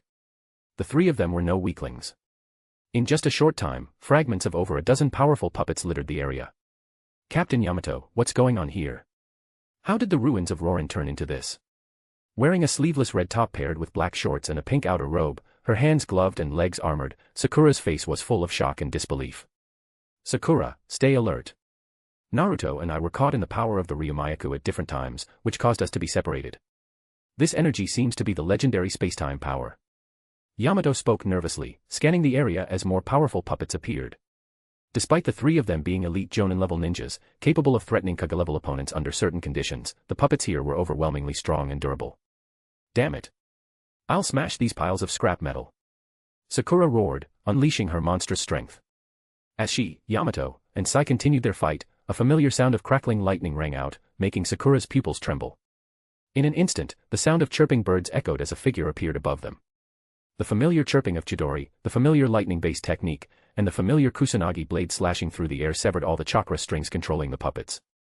And that figure, when Sakura saw it, her eyes widened in disbelief, her heart pounding. She muttered under her breath. "Suk." Wearing a white robe that revealed glimpses of his lean muscles and carrying a cold expression, the figure passed through their line of sight. "Sasuke, is that you?" In a daze, Sakura instinctively began to walk toward the figure. Yamato's eyes widened in shock as he shouted. "Sakura, stop. That can't be Sasuke." But before Yamato's warning could stop her, the lightning-clad figure appeared beside Sakura in an instant. She froze as Shiro's calm hand landed gently on her shoulder. With his other hand, he slowly sheathed his lightning-covered kusanagi blade. Surrounded by piles of puppet fragments, Yamato and Sai stared in shock. His speed was terrifying. I seem to have overheard some interesting information, space-time chakra and the ruined Rorin kingdom. Standing tall with an indifferent smile, Shiro's hand crackled with faint lightning as it rested on Sakura's shoulder. It was clear he had subdued her, while simultaneously issuing a silent threat to the other two. Chapter 192, Naruto, I am Uchiha Shirou, 192. With the sound of a heavy crash, the surrounding puppets fell from the air, residual arcs of electricity flickering in the atmosphere. As the chirping of the Chidori faded, Yamato, Sai, and Haruno Sakura were left utterly shocked. Chidori. How can you use it? However, Shiro, whose arm was casually draped over Sakura's shoulder, responded with a calm smile after hearing this. The Chidori is a jutsu I created myself. Why wouldn't I know how to use it? His mysterious and confident smile left the three in awe, especially Sakura, whose eyes filled with tears as she snapped out of her daze. The person in front of her was taller and more handsome than Sasuke, and his face carried a confident, aloof smile that Sasuke never had. He wasn't Sasuke. Yet, her heart still couldn't help but ache as she rasped. Then what is your relationship with Sasuke? Especially when Shiro's three-tomo Sharingan glimmered in his eyes, paired with the Konoha forehead protector on his head, it was as if the answer was already clear to them. Sharingan. He's from the Uchiha clan. Yamato stared at the scene in front of him in shock. When he received information about this world, his mind was buzzing. When did Chidori become a jutsu created by a Uchiha ninja? This was chaos. Had they traveled through time, or had they arrived in another dimension? Sasuke. It seems this person is very important to you, and also one of our Uchiha clan. Shiro gazed calmly at the two, while Yamato's expression kept shifting. He hurriedly tried to react. No. This is a misunderstanding. We're all Konoha ninjas. This is a misunderstanding. Yamato was completely flustered, his mind buzzing, but he had no choice but to wave his hands and explain that this was all a misunderstanding, repeatedly emphasizing that they were all ninjas from the same village. Is that so? But I should know you. This single sentence from the mysterious ninja made Yamato's mind spin even more. He didn't even know what time it was anymore, nor what had happened in this world. The lucky survivor of the wood release laboratory. It was I who rescued you from that lab with my own hands and brought you to the Senju clan, Senju Yamato. Shiro's confident and calm smile left the three utterly dumbfounded, especially Sakura, who stared in shock at her team leader. Senju? Even Yamato himself was confused. His name was Yamato, yes, but where did this Senju surname come from? Not good. In that split second of distraction, a figure suddenly appeared behind them, launching a sneak attack. Yamato and Sai's expressions changed drastically. Sai. The two reacted simultaneously to counterattack, but what greeted them was a flash of red light. In the instant of their clash, their bodies froze completely. Sealing technique, curse seal of binding. This is root sealing technique. Feeling their bodies unable to move, Yamato and Sai were both stunned as they looked at the red figure before them. They saw Uzumaki Kushina, wearing a Konoha forehead protector, smiling with satisfaction at completing her task. The moment her hands made contact with the two, she had activated the sealing technique. Shiro, it seems our tactics worked perfectly. These two reek of Root's influence. When mentioning Root, Kushina's expression clearly showed disgust. At the same time, Sai and Yamato's bodies became stiff as black sealing marks spread across their bodies, covering them completely and leaving them immobile. She's the previous Ninetales Jinchuriki. When Yamato saw the red-haired figure, he was even more dumbfounded. As a wood release user, he knew better than anyone about the village's previous Jinchuriki. But the scene in front of him, this world's Ninetales Jinchuriki leaning affectionately against a Uchiha, completely baffled him. What was going on? When did the village allow the Uchiha to interact with the Ninetales Jinchuriki? And their relationship didn't seem normal. This was chaos. Utter chaos. Shiro, these three are very suspicious. Even though they had restrained the three, Kushina remained on high alert, frowning as she used her sensory abilities to ensure there were no ambushes nearby. One of them has Root's curse seal of tongue eradication, and the other's combat tactics would release carry a strong Root influence. As for this one, she uses Sister Tsunade's monstrous strength, although it's through ninjutsu, the suspicious points are too many. It had to be said that Kushina was a competent ninja in combat. Her calm analysis of the information was a skill all ninjas excelled at. Meanwhile, Sakura, seeing this beautiful red-haired woman and the unusually different Sasuke being so close and hearing her words, was dumbfounded but quickly explained. It's a misunderstanding. My monster strength, Cherry Blossom Impact, was developed under Tsunade-sensei's guidance. And Captain Yamato left Root a long time ago. We're all Konoha ninjas. However, at that moment, more puppet signals appeared in the distance.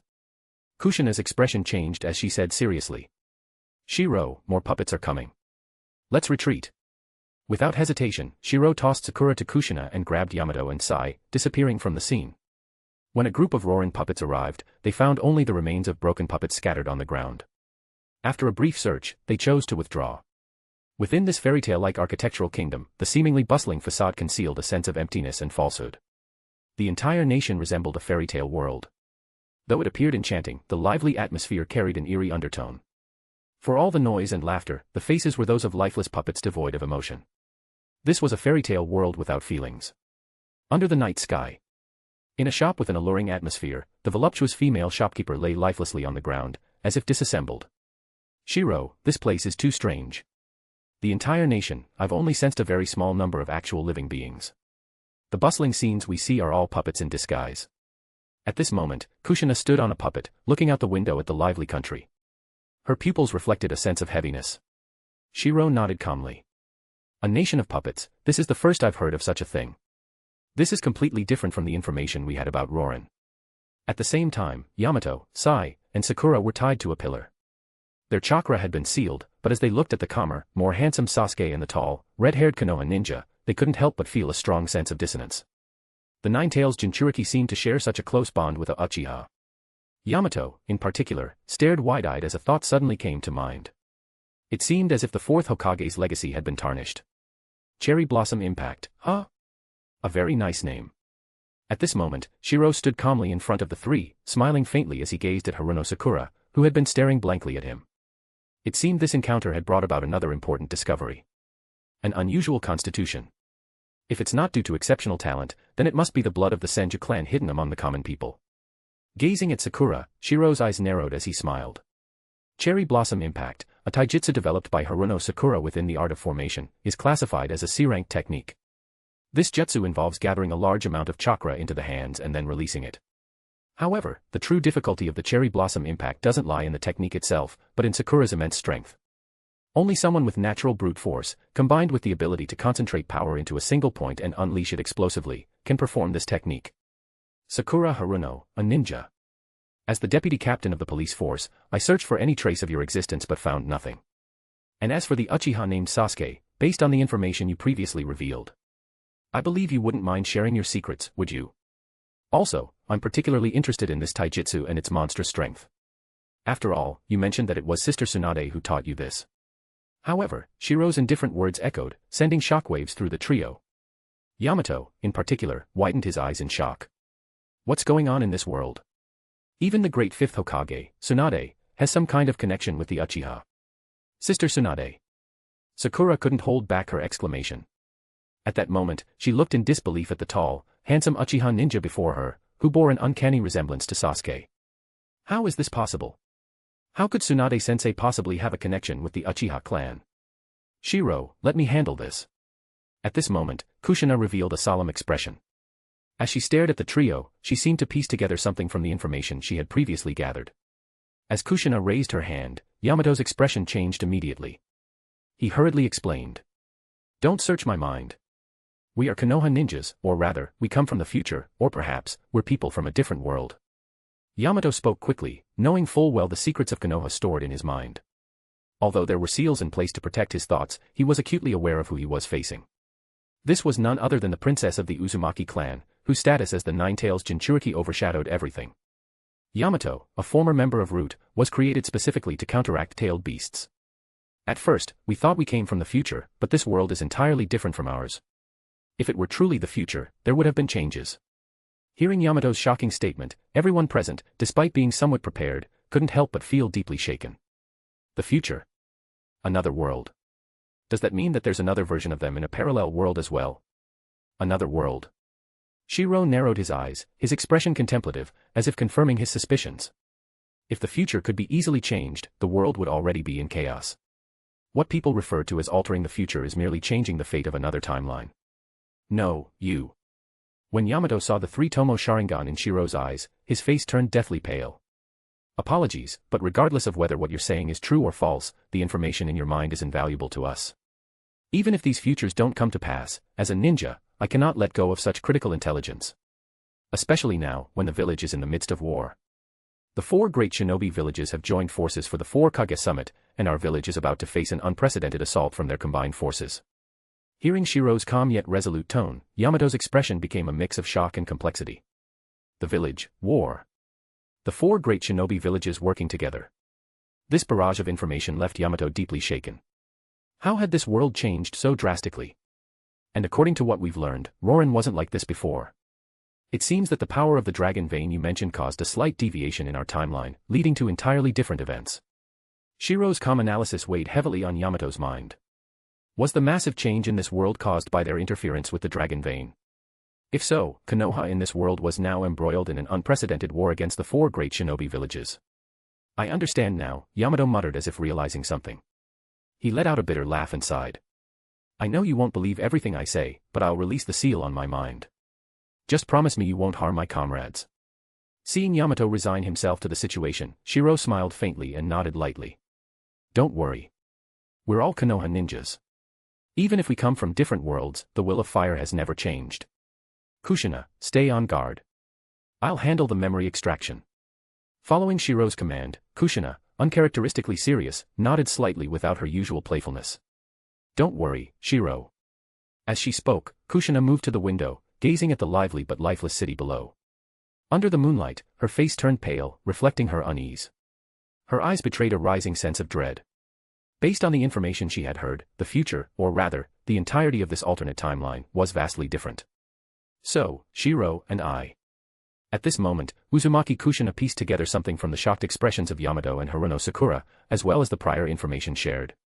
It seemed that the Konoha ninjas from the other timeline recognized her, but not Shiro. Instead, they mistook Shiro for another ninja. Under the moonlight, Kushina turned her head. Time seemed to drag on painfully as she watched Shiro calmly explore the mind of Yamato, the wood-style ninja. Then there was Haruno Sakura, who referred to Tsunade as her mentor.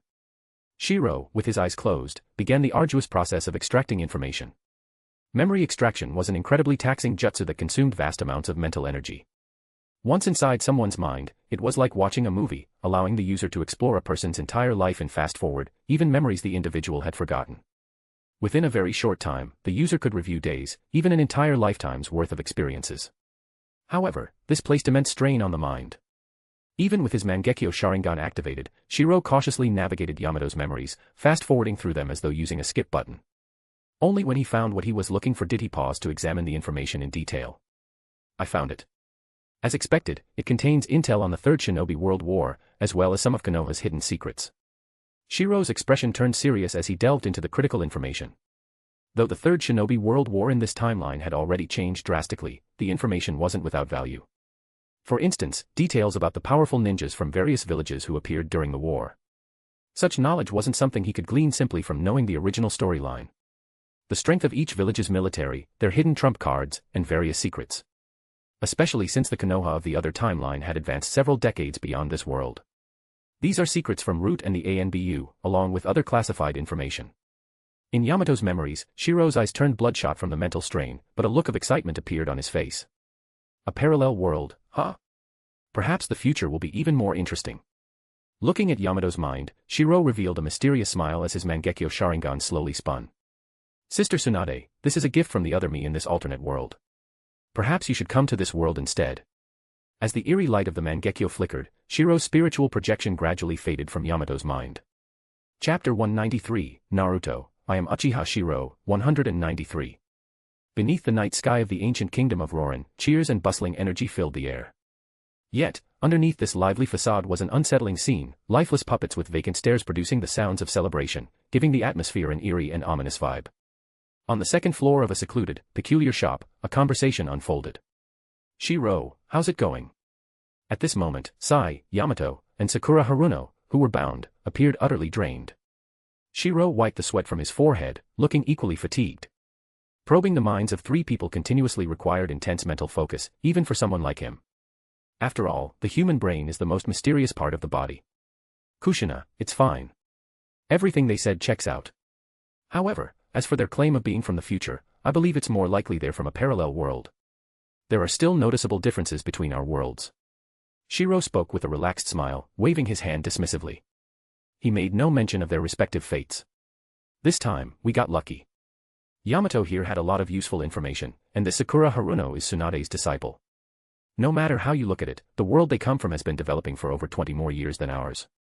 The level of advancement in medical ninjutsu is indeed superior to ours. Especially Tsunade's forbidden technique, which is only theoretical in our world. Over there, she perfected it after 20 years. Shiro smiled as he spoke, while Kushina forced a grin upon hearing this. Is that so? That's wonderful.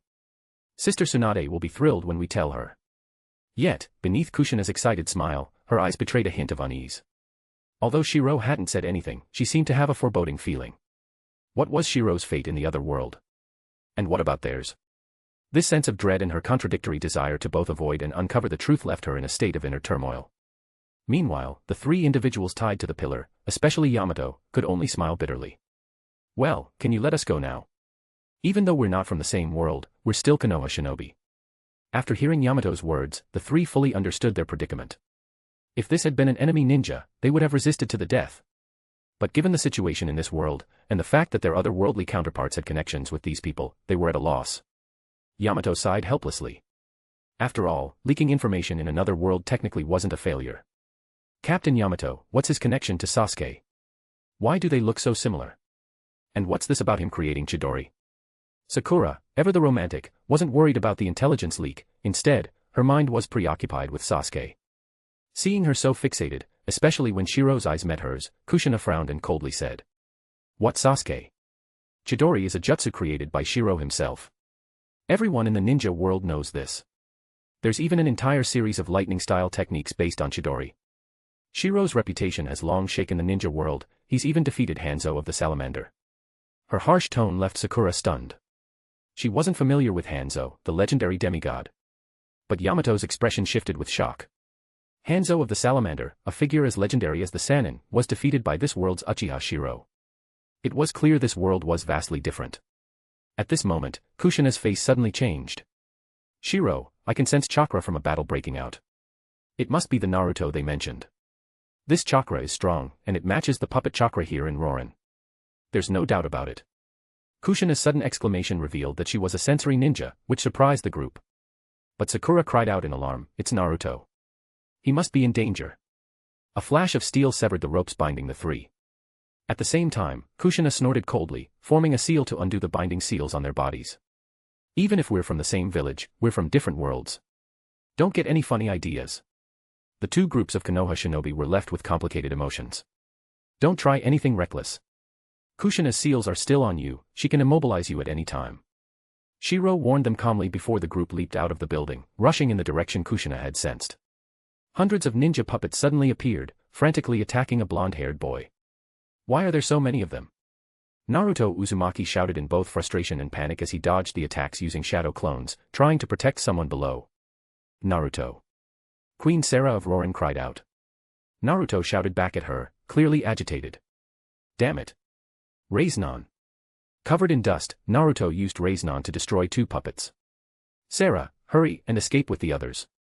At Naruto's urging, Sarah finally snapped out of her panic and fled with a group of women. But just as she started to run, more puppets swarmed in from all directions. Some intercepted Naruto, while others charged toward Sarah. Naruto could only shout in rage. Naruto. At that moment, the group arrived, witnessing the chaos. Yamato and Sakura gasped, accustomed to Naruto's impulsive behavior. But Kushina's expression was filled with annoyance. Idiot. Does this other world's Konoha produce nothing but fools? Her harsh words weren't entirely unwarranted. The civilians' danger was primarily caused by Naruto's rash actions. Rather than using smoke bombs or shadow clones to create a diversion for them to hide, he had charged in recklessly. What's he planning to protect them with? His shouting. Save them. Captain Yamato shouted, quickly forming hand seals to summon would release. Sakura and Sai had already rushed forward. For some reason, Kushina found Naruto's behavior particularly irritating and couldn't help but mutter complaints while taking action. Wind release, shuriken. As puppets surrounded Sarah and Naruto, cutting off their escape, the reinforcements arrived. With Sakura's strength, Yamato's would release, and Sai's ink beasts, the immediate crisis was resolved. Suddenly, a sharp, powerful slicing sound filled the air. Yamato's experienced eyes widened in alarm as he shouted, "Everyone, be careful." A spinning wind blade, infused with an immense amount of wind-release chakra, surged through the air like a razor, slicing through the chakra threads controlling the puppets. From Shiro's Sharingan, the scene was crystal clear, the dense chakra threads were severed in an instant. The puppets below collapsed lifelessly. The Sharingan's ability to see chakra is truly impressive, Shiro remarked with admiration. The power of the Sharingan was undeniable. Even with just the 3-tomo Sharingan, its capabilities far exceeded most bloodline limits. The ability to observe chakra flow allowed the user to predict enemy techniques before they were even executed. Moreover, this ability is extremely effective at countering certain jutsu, such as the chakra strings used by puppet masters. Under the observation of the Sharingan's 3-tomo, these strings are completely exposed without any concealment. And this is just the observational capability, let alone the other powers of the Sharingan. Stupid blonde brat. Kushina Uzumaki suddenly appeared amidst the wreckage of the collapsed puppet, her irritation evident as she spoke disdainfully. However, Naruto, being scolded like this, immediately widened his eyes in shock. "What did you just say, you red-haired woman?" Naruto. Yamato hurriedly shouted to stop him as soon as he saw the situation. However, Kushina simply let out a cold snort. With a casual wave of her hand, 2 spinning kunai flew through the air toward her, causing Naruto to dodge in panic. "You idiot woman, get out of the way." Naruto yelled, but as the kunai spun rapidly through the air, surrounded by wind chakra blades, the visible edges suddenly contracted and disappeared. Effortlessly, the kunai landed between Kushina's fingertips. Naruto's eyes widened in shock. Though he could be impulsive, no, he was impulsive, he still understood just how precise a ninja's chakra control had to be to perform such a feat. Idiot. Looking at the blonde-haired boy, Kushina couldn't help but let out a cold snort. At such close range, she could sense it, the same Ninetales chakra inside him that she carried within herself. Reclaiming the kunai wasn't just for show, these weapons were forged from rare chakra-infused metals, making them exceptionally valuable. "Watch out." At that moment, Naruto shouted in alarm. From a distance, a half-destroyed puppet raised its arm, firing a purple chakra projectile. But in Naruto's stunned gaze, the tall red-haired woman before him merely snorted disdainfully. She raised her hand, and in her palm appeared a bright blue chakra orb, one he could not be more familiar with. With a deafening explosion, the chakra orb obliterated the purple chakra projectile, and the puppet in the distance lost all power. Raiznan. How is that possible? Naruto's eyes widened in disbelief as he stared at the woman before him. This jutsu is something only I and Pervy Sage know. Where did you learn it? Naruto's shocked voice echoed through the air. Yamato immediately realized the danger and rushed forward to cover Naruto's mouth.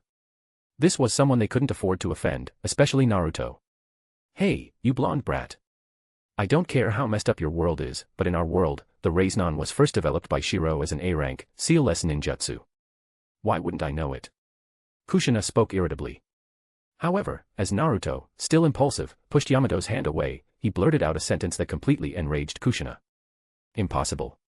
The Raiznan was invented by the 4th Hokage. Who the hell is this Shiro you're talking about?" Naruto shut up. In an instant, Yamato used wood release to seal Naruto's mouth, sweating nervously as he looked at the furious red-haired woman before them, repeatedly apologizing. But Kushina's pupils darkened ominously as she heard this. Her voice was hoarse as she spoke, one word at a time. "What did you just say?" Kushina's face turned ashen with rage. From the very beginning, her interactions with this strange group had put her in a foul mood. Based on the information she had gathered, though Shiro didn't seem to behave strangely, her probing into the trio's memories, despite Shiro forbidding her to do so, had led her to suspect certain things. And now, Naruto's words struck a nerve she could not ignore. "I don't care which worthless Konoha village you come from. If you, blonde brat, dare insult Shiro again, even if you kneel and beg, I will kill you." Her final words were spoken with icy venom, and the killing intent in her gaze sent shivers down Yamato's spine. He waved his hands frantically and said, "Kushina-sama, Naruto is actually..." "Shut up." Before Yamato could finish his sentence, Kushina exploded with rage, cutting him off with a shout. She absolutely would not tolerate this. She belonged to Shiro, no one else. If such an existence were real, it would mean something was wrong. Another world like this shouldn't exist. Her terrifying aura surged, shocking everyone present. In her fury, a layer of Ninetales chakra enveloped her, emanating a menacing presence. Naruto's pupils contracted as he stared at the terrifying woman before him. That chakra, he knew it all too well. How is this possible? Sakura and Sai were equally stunned as they watched the scene unfold. The Ninetales.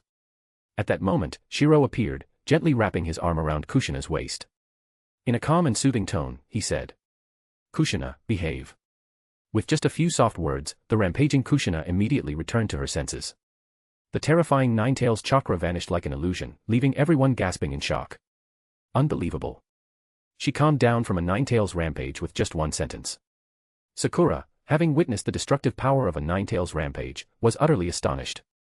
Yamato, on the other hand, noticed the close connection between Shiro and Kushina, leaving him even more unsettled.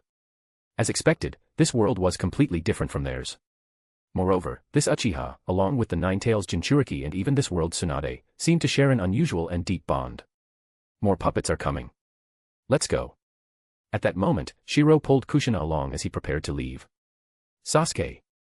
But as Shiro turned to leave, Naruto's eyes locked onto his back.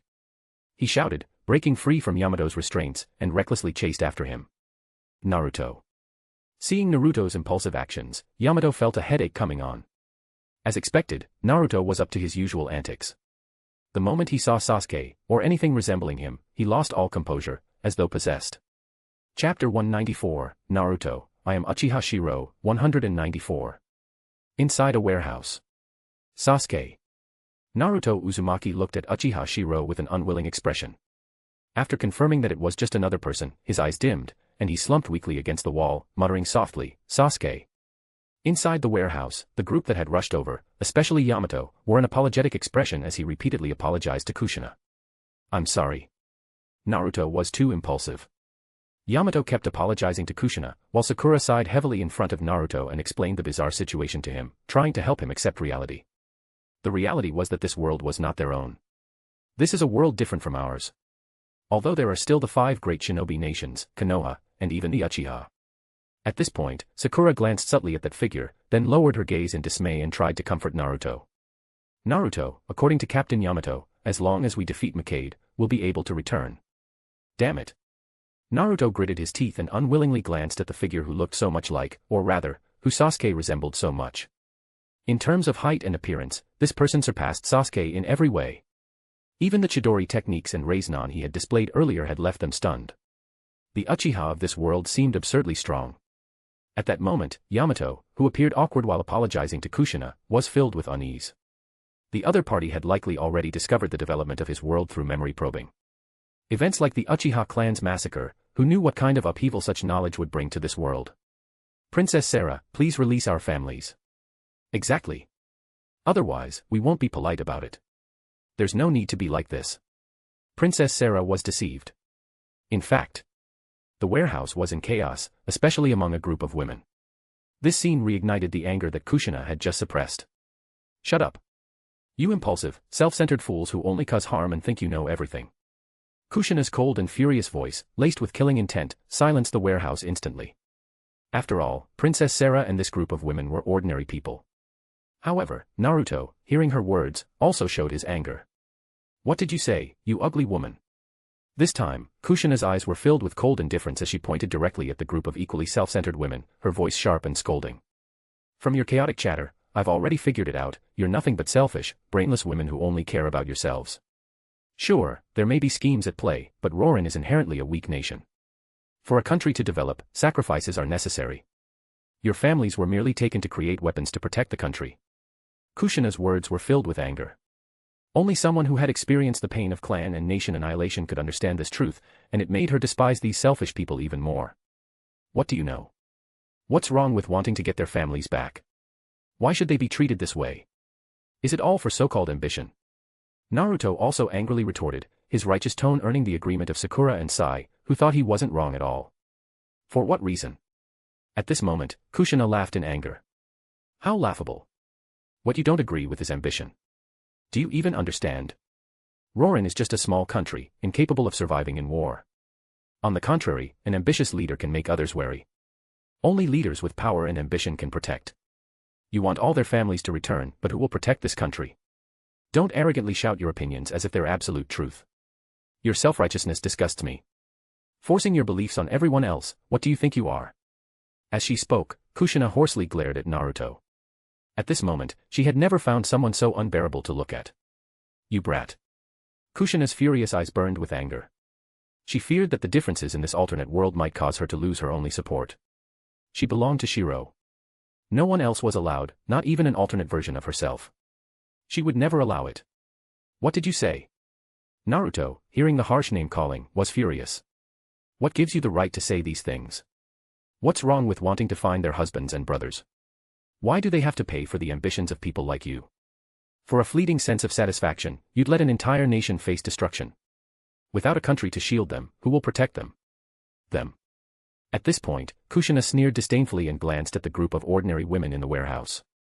Just by looking at your numbers, I can tell that this country must have been incredibly impoverished.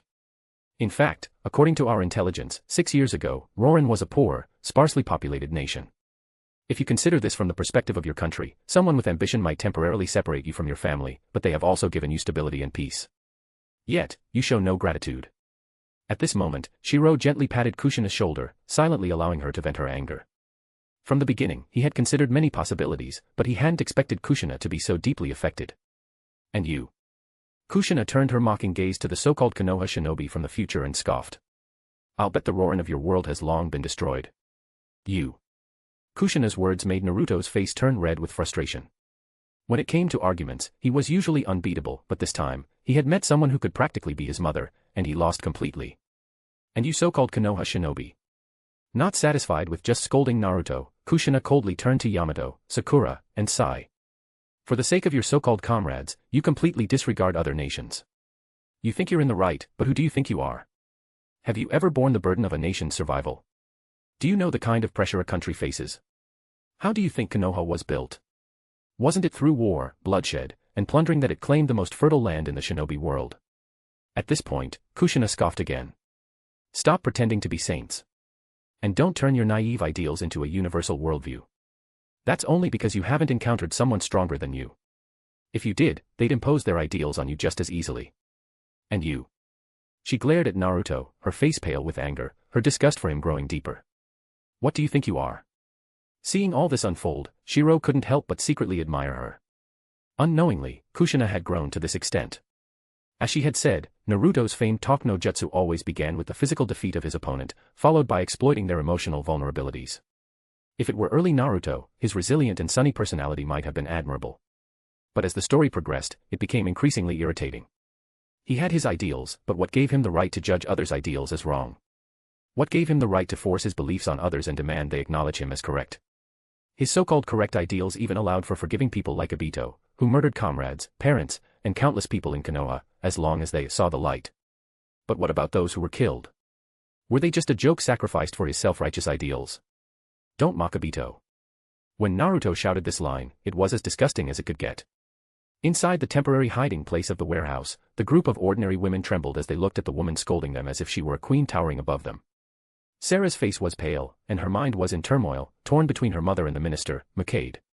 Who was right, and who was wrong? Perhaps Makade was wrong, but his ambition gave the country a chance to survive in war. That same ambition might also lead to its downfall, but strength was the foundation for seeking survival.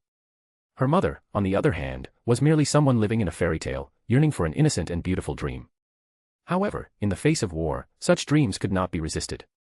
It was just like another world, where Rorin had already become a ruin and ceased to exist under the reign of 2 successive queens. Are you mocking my dreams? At this moment, Naruto stared coldly at the red-haired woman in front of him, his eyes filled with rage. He didn't care about the other party's long-winded speeches. He only knew that following his ninja way, pursuing a better future for everyone, was the right thing to do. Your dreams. Kushina smirked coldly, wrapping her arms lightly around Shiro beside her, and mocked. It seems that little girl over there mentioned that the Sasuke you're searching for has become a rogue ninja. But honestly, I can understand him. After all, if I had to hang around with an idiot like you, I'd think Sasuke might be the only normal one here, at least he understands revenge. Although Kushina had only learned a little about this Sasuke, she could understand his reasoning. He became a rogue ninja for the sake of revenge. Everyone's ideals were not inherently wrong. The problem was simply that their strength wasn't enough. An ambitious warlord, if he possessed the terrifying strength to unite the ninja world, would be an angel of peace. Wasn't the god of shinobi, Hashirama Senju, a perfect example of this? Don't you dare insult Sasuke. Sasuke was Naruto's reverse scale, and the moment the other party mentioned him, Naruto immediately lost his temper. At the same time, Yamato, Sakura, and Sai all stepped forward to stand on Naruto's side. In an instant, as the confrontation began, Kushina revealed a cold smile. So, it seems you've undone the seals on yourselves. No wonder this brat dares to provoke me, it's all just a ploy to buy time. Yamato awkwardly raised his hands in a gesture of surrender. He didn't want to fight. Naruto is a good kid. This is just a misunderstanding. We only want to return to our world. We have no other intentions. No other intentions. At that moment, Shiro's calm voice echoed as he slowly stepped in front of Kushina. You claim you don't wish to interfere with our world, so why have you meddled with the choices of the Queen of Rorin? If she dies, Rorin might survive under the power of these puppets. If she lives, a nation known to have powerful puppets will not be allowed to exist, not by other countries, nor by the Tsunade. Despite Shiro's calm expression, there was already a growing irritation within him. Only by encountering people like this could you realize how infuriating they were. But his patience was running thin. Naruto, run. Yamato instantly noticed the fleeting killing intent in Shiro's eyes. Coupled with Kushina's earlier words and thoughts, a terrifying idea formed in his mind. Naruto, run. This world is different from ours, they're after your 9 tails. Realizing this, Shiro quickly reacted, and both Sakura and Sai prepared to enter combat mode. Yet, just as Shiro was about to make a move, something unprecedented happened. Kushina, for the first time, hoarsely grabbed his arm. Shiro. Her bloodshot, reddened eyes were filled with panic and unease as if she were about to be abandoned in the next moment. This sight made Shiro gently pat her shoulder with warmth. Kushina, the you of this world is who you truly are. I support you. At that moment, the two of them were connected, and Shiro understood the complexity of Kushina's emotions. Leave it to me. Seeing that Shiro chose to trust her, tears of joy streamed down Kushina's face. Shiro's gentleness hadn't changed, his gaze was still as pure as ever. 9 tails Jinchuriki. The next moment, Kushina took a deep breath, then turned her head to coldly glare at her adversaries. I don't care about your world, but my world is at war. And Shiro's dream is to become Hokage and overthrow the twisted regime of the third Hokage's fire will. I'm giving you one last chance, don't meddle in the affairs of our world. Go back. The final words were roared out by Kushina, venting all the emotions she had suppressed. From the moment she learned about the other world, she had been thrown into disarray. From that annoying, utterly frustrating blonde brat in front of her, she had sensed a familiar energy. That's why she panicked. How could this be possible? How? The other version of herself in that world, damn it.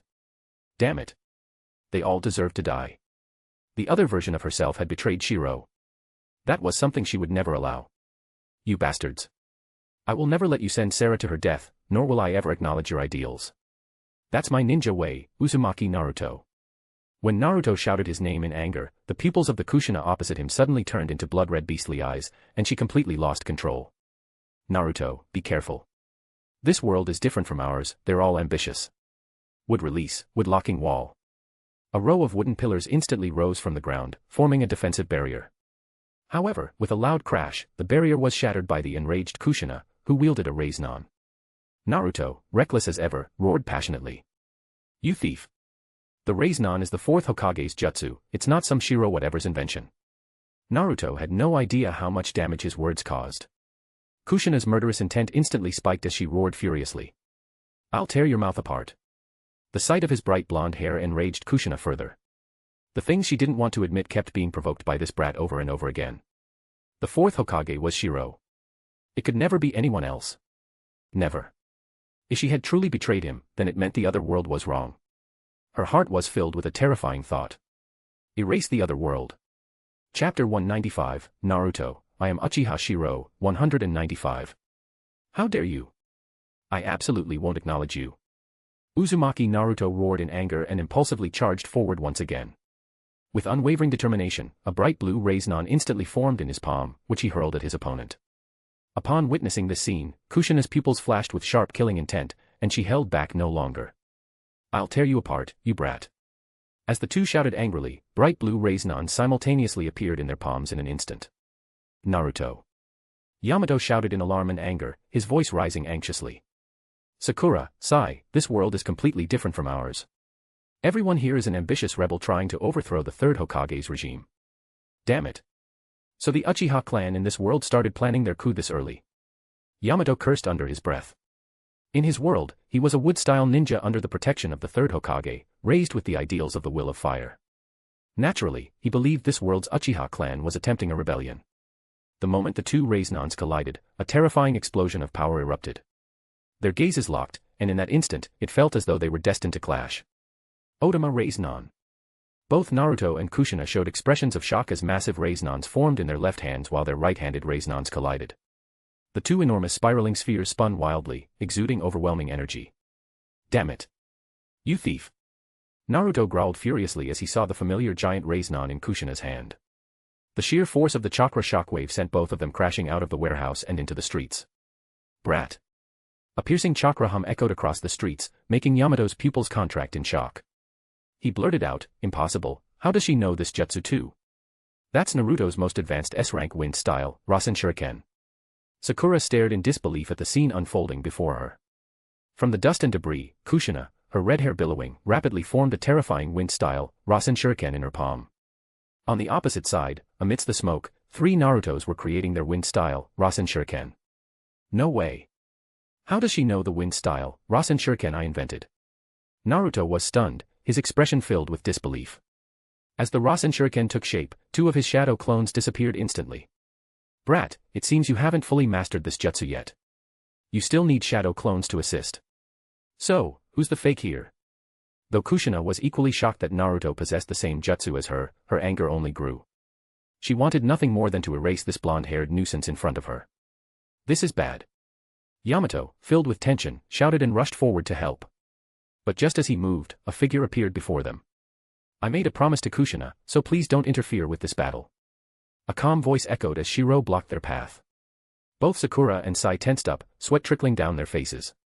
So fast. He's faster than Sasuke. And stronger. Sakura swallowed nervously. In their world, they had already witnessed Sasuke's growing strength, but this man was on a completely different level. "We mean no harm."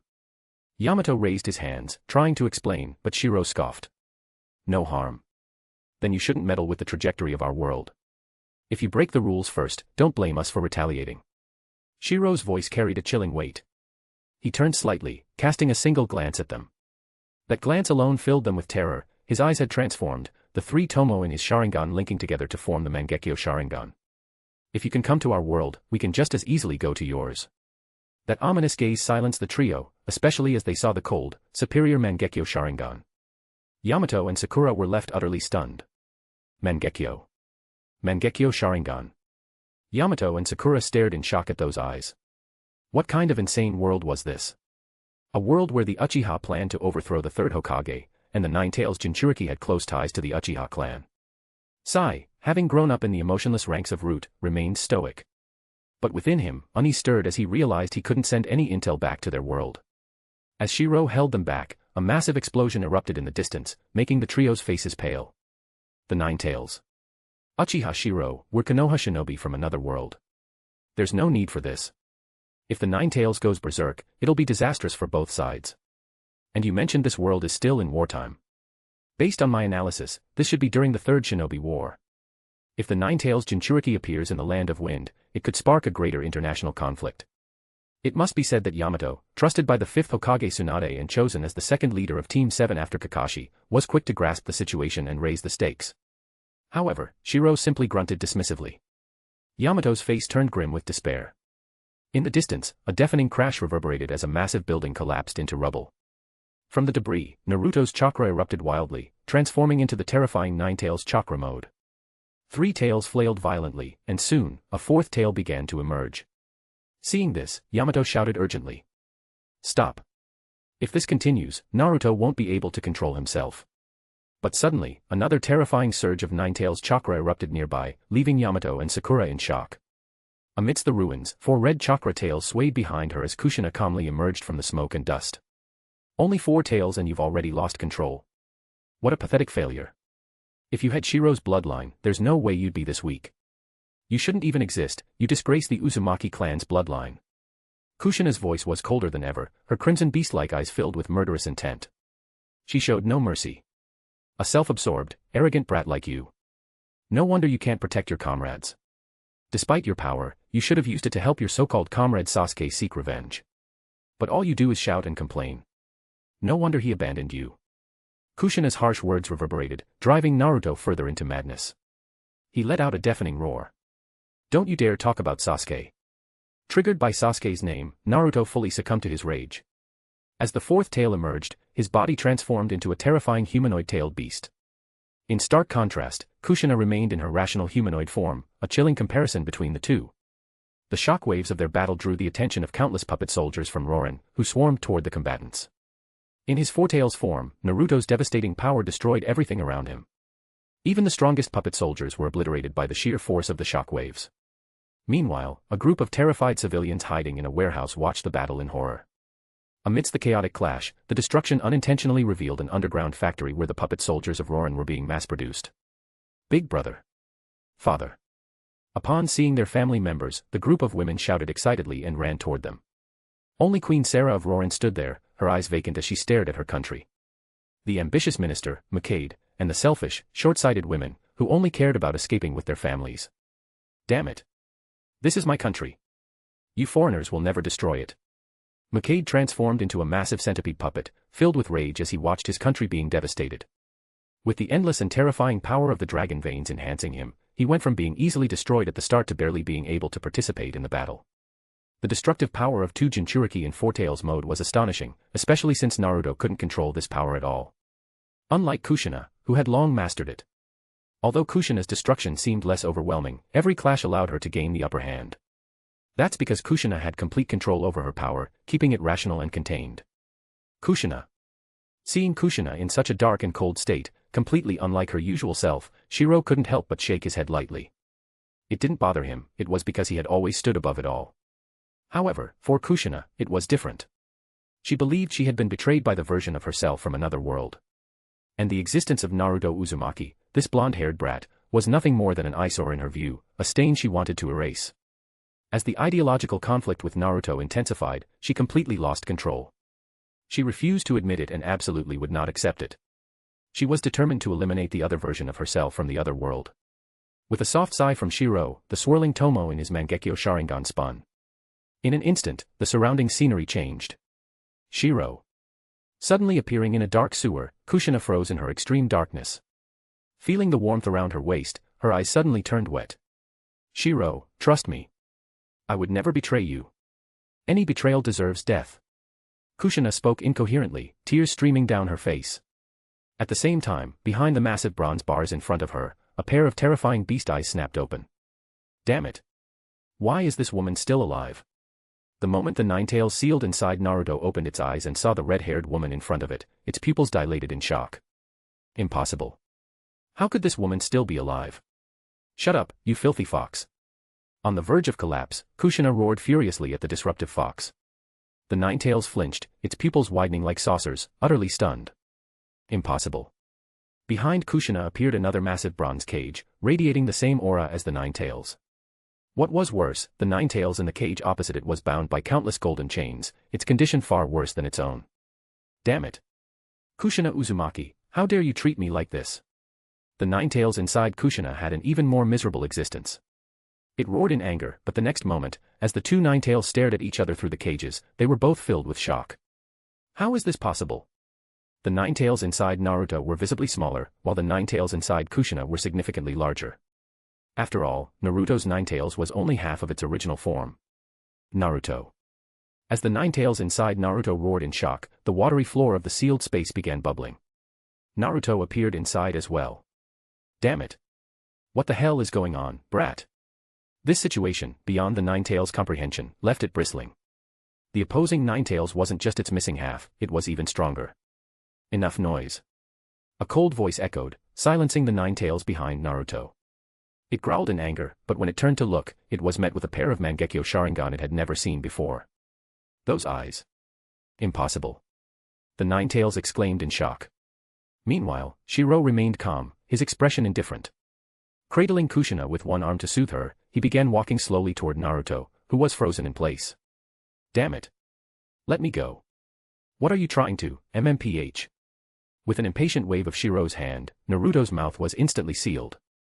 In this mental world, nothing was more effective than the power of the Sharingan. Stop shouting. It makes you look weak. Facing Naruto, Shiro shook his head in disappointment. This was supposed to be the so-called child of destiny. Seeing him in person was utterly disappointing. A loud, ignorant brat. Both were reincarnations of Asura, yet the difference between Hashirama and Naruto was night and day.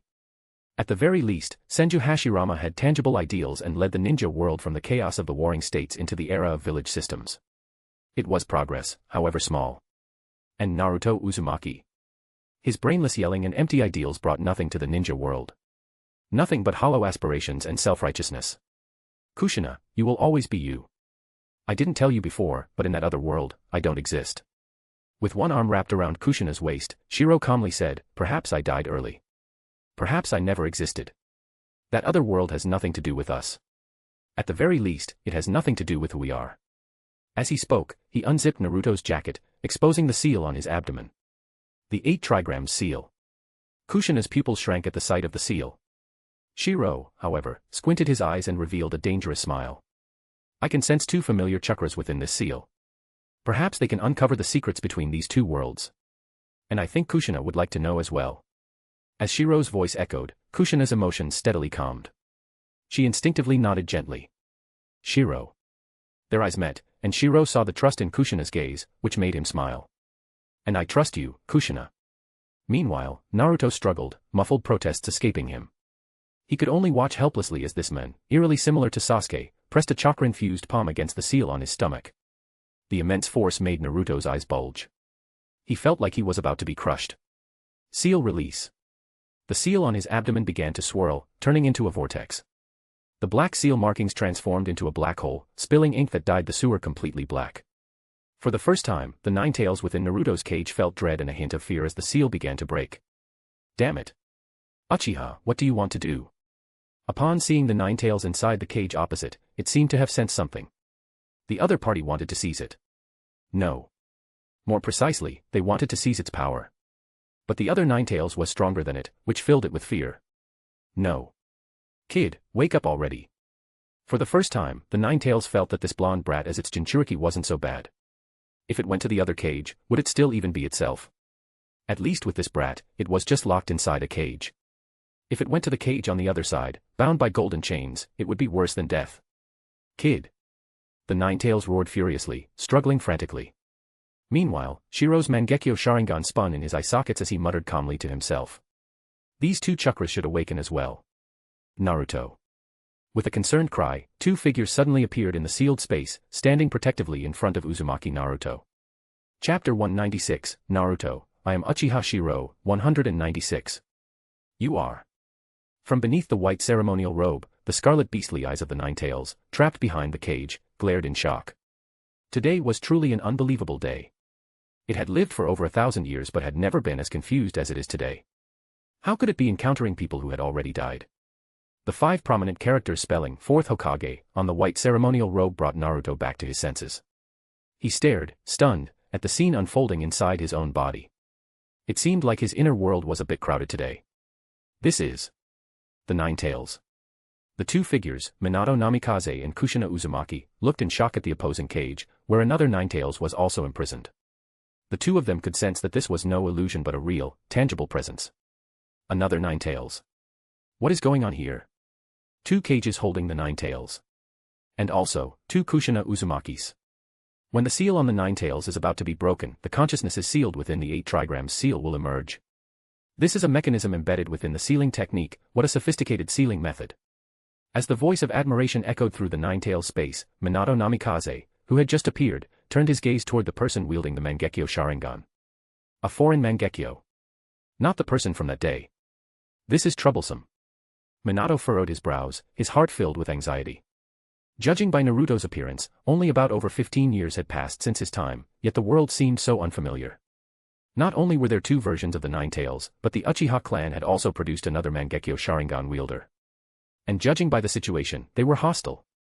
In the tailed beast's inner space, the 2 normally arrogant and domineering 9 tails had both subdued their usual airs, staring intently at each other and the scene before them. Shiro stood with his arm around a younger Kushina Uzumaki, while on the other side appeared the 4th Hokage and Kushina from another world. As the 4 of them locked eyes, Minato and Kushina were visibly shaken. Damned, all of you. The young Kushina Uzumaki in Shiro's arms radiated a killing intent never seen before, glaring furiously at the 2 figures on the opposite side, as if she wanted to obliterate them right then and there. What the hell is going on? Naruto, regaining his ability to move, looked around at the many people now in his tailed beast's sealed space, utterly shocked. Yet as the red-haired woman beside him trembled, tears glistening in her eyes, and prepared to act, an overwhelming aura suddenly erupted from the other side. In an instant, the younger Kushina Uzumaki roared with a chilling murderous intent, and countless golden chains surged from her back. The nine tails imprisoned behind her let out a pained roar as its chakra was forcefully drained by its Jinchuriki. Kushina Shirou, standing nearby, tightly held her hand to calm her. His pair of Mangekyo Sharingan turned to the three people on the other side, and he shook his head, saying, "It seems we need to keep this brief. That blonde kid over there, he's the Naruto Uzumaki from another world. Somehow, he's ended up in ours. I gave him a chance to stay out of our world's affairs, yet he didn't listen." The oppressive force of the Mangekyo Sharingan, combined with the terrifying aura radiating from Kushina, left the fourth Hokage and his wife deeply unsettled. When they heard Shirou's explanation, they were even more shocked, their eyes wide. Another world. A parallel universe. Naruto, however, had yet to grasp the situation fully. Instead, he angrily pointed at Shirou and shouted, "Damn it. It's you guys. Don't believe a word he says. These people are ambitious, they want to overthrow the third Hokage and destroy Konoha village. We can't let their plans succeed." But as Naruto continued to ramble on, Minato and Kushina exchanged worried glances, their foreheads drenched in cold sweat. This is trouble. Naruto's opponents this time are far too dangerous, and we don't have much chakra left. Minato's anxiety wasn't about this world's developments or even Naruto's claims about overthrowing the third Hokage. That was an issue for this world. The real problem was that the opponents were stronger. One wielded the Mangekyo Sharingan, and the other was a Jinchuriki Kushina who surpassed Naruto. There was no chance of victory. "Enough, Naruto." Minato, rarely stern, scolded Naruto, instantly silencing him. Although Naruto didn't understand everything, he felt a sense of authority in Minato's presence. That strange bloodline connection left Naruto flustered, and he begrudgingly closed his mouth. "Now, can we have a proper discussion? Or must we resort to violence?" Shirou looked at Minato with a smile. Meanwhile, the two Kushinas stared each other down. The younger Kushina's eyes burned with hatred as she faced the version of herself from another world. "No, Shirou. This time, let me handle it." For the first time, the younger Kushina defied Shirou's decision. Her determined gaze left him momentarily stunned, but he eventually smiled and loosened his grip on her hand. "Kushina, I trust you. But please stay calm. Remember, you are the only version of you that truly matters in this world." At his reassurance, the younger Kushina gave a trembling smile, tears welling in her eyes. "Shirou, believe me, I will never betray you." With that, she turned to face her other self, her eyes filled with loathing. "Shirou can talk with that Minato. That's his business. But I have the power to destroy all of you, so we need to have a conversation as well." At this moment, the battle lines were drawn. It wasn't enough for Shirou and Minato to come to an agreement. The two Kushinas also had to reach their understanding. "Fine." For the sake of their son, Minato and Kushina exchanged a resigned glance before reluctantly agreeing. They seemed to understand what kind of price this situation would demand. "Damn it, what are you planning to do?" Naruto yelled and struggled, but the four adults ignored him. As his shouting intensified, a golden chain appeared and bound him, reducing his protests to muffled noises. With the space falling silent, Minato offered an apologetic smile. "I'm sorry. We failed to properly look after Naruto, and I apologize for the trouble he caused your world. How about we move this discussion elsewhere?" With a snap of Minato's fingers, the surroundings changed dramatically. The dark sewer-like space transformed into a radiant golden realm. A consciousness space. Seeing the new setting, Shirou smiled knowingly and remarked, "Even as remnants of chakra, your will remain so formidable." Minato gave a wry smile at Shirou's subtly meaningful look and sighed helplessly. "Now it's just the two of us. Can we discuss how to let Naruto return to his world? I apologize for his earlier actions." The situation was overwhelmingly disadvantageous. Despite Minato's sunny disposition, if he had the power, he would have acted already. But against a fully powered Mangekyo Sharingan wielder and a superior Jinchuriki Kushina, Minato and his wife could barely help Naruto tap into the Nine Tails power, and that was it. "Tell me your purpose. If you wanted the Nine Tails from the start, you wouldn't have given us the chance to talk." Impressed by Minato's calm analysis, Shirou couldn't help but applaud. "If it were before, I considered extracting the Nine Tails. After all, a tailed beast from another world, whether for its research value or as hidden power for Kushina, is a huge temptation." At this moment, Shirou wore an almost perfectly confident smile, looking at the fourth Hokage, Minato Namikaze. "But after discovering your chakra, I thought of an even greater temptation. From what I understand, that you from the other world possesses a more perfected flying thunder god technique than the second Hokage's.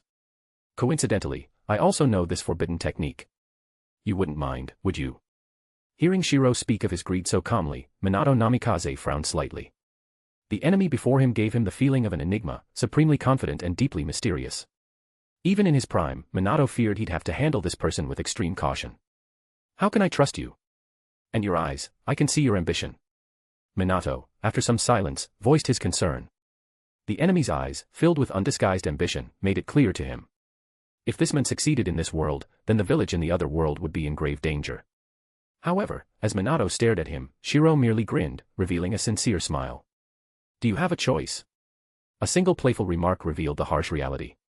If this chakra incarnation couldn't extract memories through interrogation, why would he waste so much time talking? That single question left Minato silent and revealed his helplessness. Even when he had protected the village last time, he had never felt so powerless. I cannot bring disaster to my world because of my selfishness. Without the slightest hesitation, Minato's expression turned resolute. Hearing this, not only did Shiro not seem disappointed, but he instead smiled, applauding with admiration. Back then, you sacrificed yourself to protect the village. And now, you're ready to sacrifice your son. However, in the very next moment, Shiro's smile turned into dangerous killing intent. Too bad you chose the wrong answer. In an instant, a terrifying pair of Mangekyo Sharingan reflected in Minato's pupils. As a mere chakra incarnation of residual consciousness, how could Minato resist the power of the Mangekyo? In just a moment, Minato's pupils transformed into the shape of the Sharingan, losing all ability to resist. At this moment, Shiro appeared in front of Minato, sneering coldly. As punishment, I'll take what's inside Naruto Uzumaki's body. And as for the Flying Thunder God technique, without you, it's just a matter of time before I fully master it. It doesn't make much of a difference. Naruto Uzumaki was the true treasure. Under the spinning Mangekyo, Shiro's overwhelming will shredded Minato's remaining consciousness. As the distorted space around the sewer began to twist, a sudden powerful repelling force surged forth. The real world. Damn. Shiro cursed under his breath. As he looked up, he saw Naruto Uzumaki's figure being swallowed by a spatial rift. As expected of Minato Namikaze. Even after having his consciousness forcibly erased, he had left behind a contingency, a spatial ninjutsu technique that randomly teleported Naruto away. Shiro. At this moment, Kushina opened her eyes. Although the Nine-Tails chakra had been reclaimed into her body, her pupils remained the blood-red eyes of a beast. Hee, Shiro, I successfully erased her. Kushina flashed an excited smile as if she had returned to her lively former self. Shiro, one day, we must go to the other world and erase that mistaken world. Only the world where Shiro exists is the real world. Any world without Shiro is an illusion, it's fake. Seeing Kushina's exhilarated state and the mad gleam in her eyes, Shiro was momentarily speechless. He had been worried, but it turned out, this was her reaction. For Kushina, it seemed as though she had found her future direction, giving her a goal to strive toward in her training. At this moment, a puppet soldier flew in from the distance, causing Kushina's eyes to burn with rage. How dare they disturb her time alone with Shiro? With a single wave of her hand, an enormous and terrifying tail swept forth, unleashing a devastating attack. The tall spire-like buildings around them instantly collapsed in a massive wave of destruction. I'll use these 3 hostages, I don't believe that brat won't come. With an enraged roar, Kushina gazed coldly at the 3 severely injured individuals amidst the ruins. Roarin'. Hidden in the deepest part of the city, Makade roared furiously. Damn the 5 great nations. How is this possible? I possess unlimited energy, how could this happen? He had become so powerful, yet in the face of the terrifying attacks from the Jinchuriki, his body had been continuously destroyed. The Dragon Vein's gift of infinite energy and ultra-speed regeneration allowed him to dominate weaker opponents or those of a similar level. But when faced with power that far exceeded a certain threshold, for the first time since gaining the Dragon Vein's strength, he felt fear. It was like the androids in Dragon Ball, though they had unlimited energy when faced with an opponent vastly stronger than themselves, they were nothing but punching bags. This won't do. This world is too dangerous. Mangekyo Sharingan, the terrifying Nine-Tails Jinchuriki of Konoha. The original world is much safer.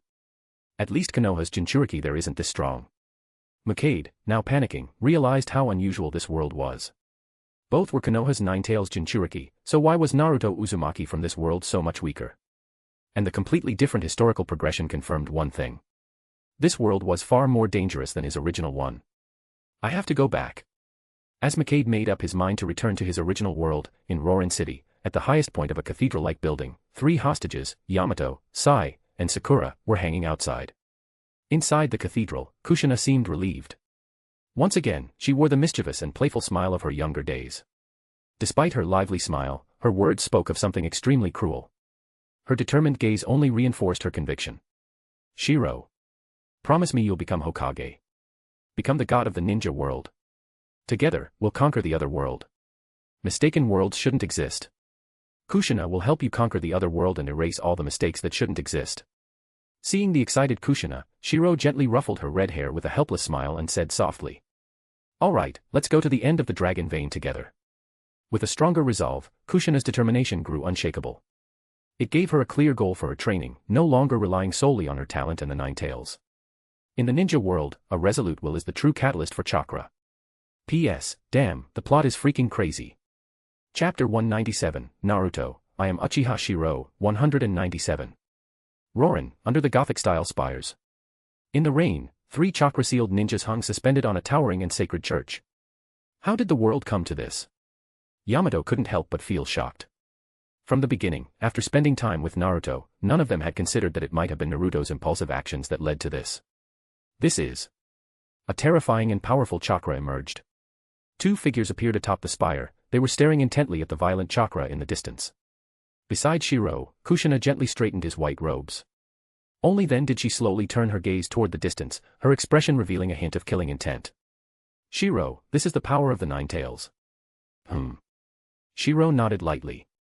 The 3-tomo Sharingan in his eyes spun as he saw Naruto Uzumaki in the distance, radiating the terrifying power of the nine tails while crouching on the ground. As expected, it was Naruto Uzumaki returning, recklessly charging straight forward. From the spires of Rorin in the distance, Naruto Uzumaki, having narrowly escaped death, reappeared. When he saw Captain Yamato, Sai, and Sakura hanging lifelessly from the spire, rage consumed him. Damn it. You actually. Useless rage. When Naruto's fury erupted, Shiro's indifferent comment caused Naruto's anger to explode even further. I will never forgive you. With a powerless roar, Naruto Uzumaki's gaze remained fixed on his teammates being hung up as bait, while his parents, whom he had only just met briefly, had vanished before he could even say a single word. You damn brat. I'm not helping you, I just don't want to be controlled by this world's Sharingan. Within Naruto's body, the Nine Tails roared angrily, its eyes filled with dread. As Naruto recklessly unleashed the Nine Tails' power, the beast struggled to prevent its essence from being consumed. The Nine Tails understood clearly, if they didn't return to their original world soon, Naruto, as this world's Jinchuriki, would eventually be played to death. Its fate would likely mirror that of this world's Nine Tails, sealed and enslaved. Being imprisoned was bad enough, but being locked up and used like a slave. That was too much for any fox to bear. Roar. Suddenly, a deafening beastly roar erupted. Naruto Uzumaki's body began to emit a tangible, terrifying black chakra. A 6th tail emerged behind him. Brat. I've already suppressed my full power. Quickly defeat him and go back. Following the Nine Tails' enraged roar, Naruto Uzumaki erupted into the terrifying 6-tailed state. However, within his eyes, there was still a trace of clarity. Shiro standing tall on the spire grew increasingly serious as he observed the skeletal framework beginning to form around Naruto's chakra cloak. 6-tailed mode. Then I can finally get serious. Naruto's 6-tailed state had once clashed with Pain's Deva Path, a battle that demonstrated immense strength. In this form, Naruto's power could overpower most Kage-level opponents. Shiro. Witnessing the 6-tailed transformation, Kushina furrowed her brow and spoke in a low voice. I can barely control the 4-tailed state, and I can only maintain 5 tails for 5 minutes at most. The power of 6 tails is terrifying. We should fight together. Before she could finish, Shiro smiled and waved her off. Kushina, you have a more important task. Before that, let me test the strength of this Nine Tails Jinchuriki from another world. Shiro's confident voice echoed as Kushina took a deep breath and nodded solemnly. Understood. This sealing technique will take some time to prepare. Among the 3 women, Tsunade had awakened her pursuit of strength due to the darkness within the village, while Makoto sought to protect what she cherished.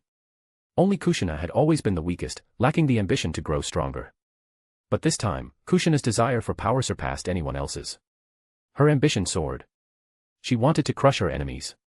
Another world. She was going to invade it. Driven by her newfound hunger for power, Kushina was unusually decisive and resolute. Without hesitation, she disappeared into the distance. As white smoke rose from the ceiling scroll, a stone ceiling platform appeared. In the past, I never considered these things. I never prepared ahead of time. If I had, I wouldn't have let Shiro face this alone. Gritting her teeth, Kushina Uzumaki prepared the sealing platform, her eyes burning with determination. She vowed this would be the last time. From now on, no matter how remote the possibility, she would prepare every tool and method she could. Shiro. Next time, Kushina will be a worthy ninja, not someone hastily preparing a sealing altar at the last minute. Many powerful sealing techniques required specialized tools, such as the candles Kushina was now lighting on the altar using her sealing arts. While Kushina moved away from the battlefield to make her preparations, a thunderous roar erupted in the distance. A chakra filled with vitality appeared within her sensory range. A green aura of chakra wrapped around Naruto Uzumaki, suppressing the Nine-Tails' power. Damn it. I still need to rescue Sakura. I still need to find Sasuke. A hoarse voice echoed as Naruto Uzumaki's will hovered dangerously close to breaking. The chakra necklace around his neck radiated the essence of the first Hokage. Observing this from afar, Shiro smiled. This Naruto came from a timeline where he had just defeated Kakuzu, with pain yet to invade Konoha. Thus, the first Hokage's necklace was still intact, and Naruto had yet to master Sage Mode. Die. In a near-mindless rage, Six-Tails Naruto roared, tearing the necklace from his neck. As his massive tailed beast claw prepared to crush the necklace, a streak of lightning suddenly appeared. Shiro, clad in his lightning armor, went full throttle. With a perfectly executed kick, he struck Six-Tails Naruto squarely in the face.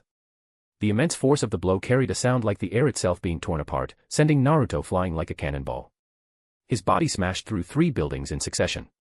As the life-filled necklace gently descended, glowing faintly, it landed in Shiro's lightning-clad hand.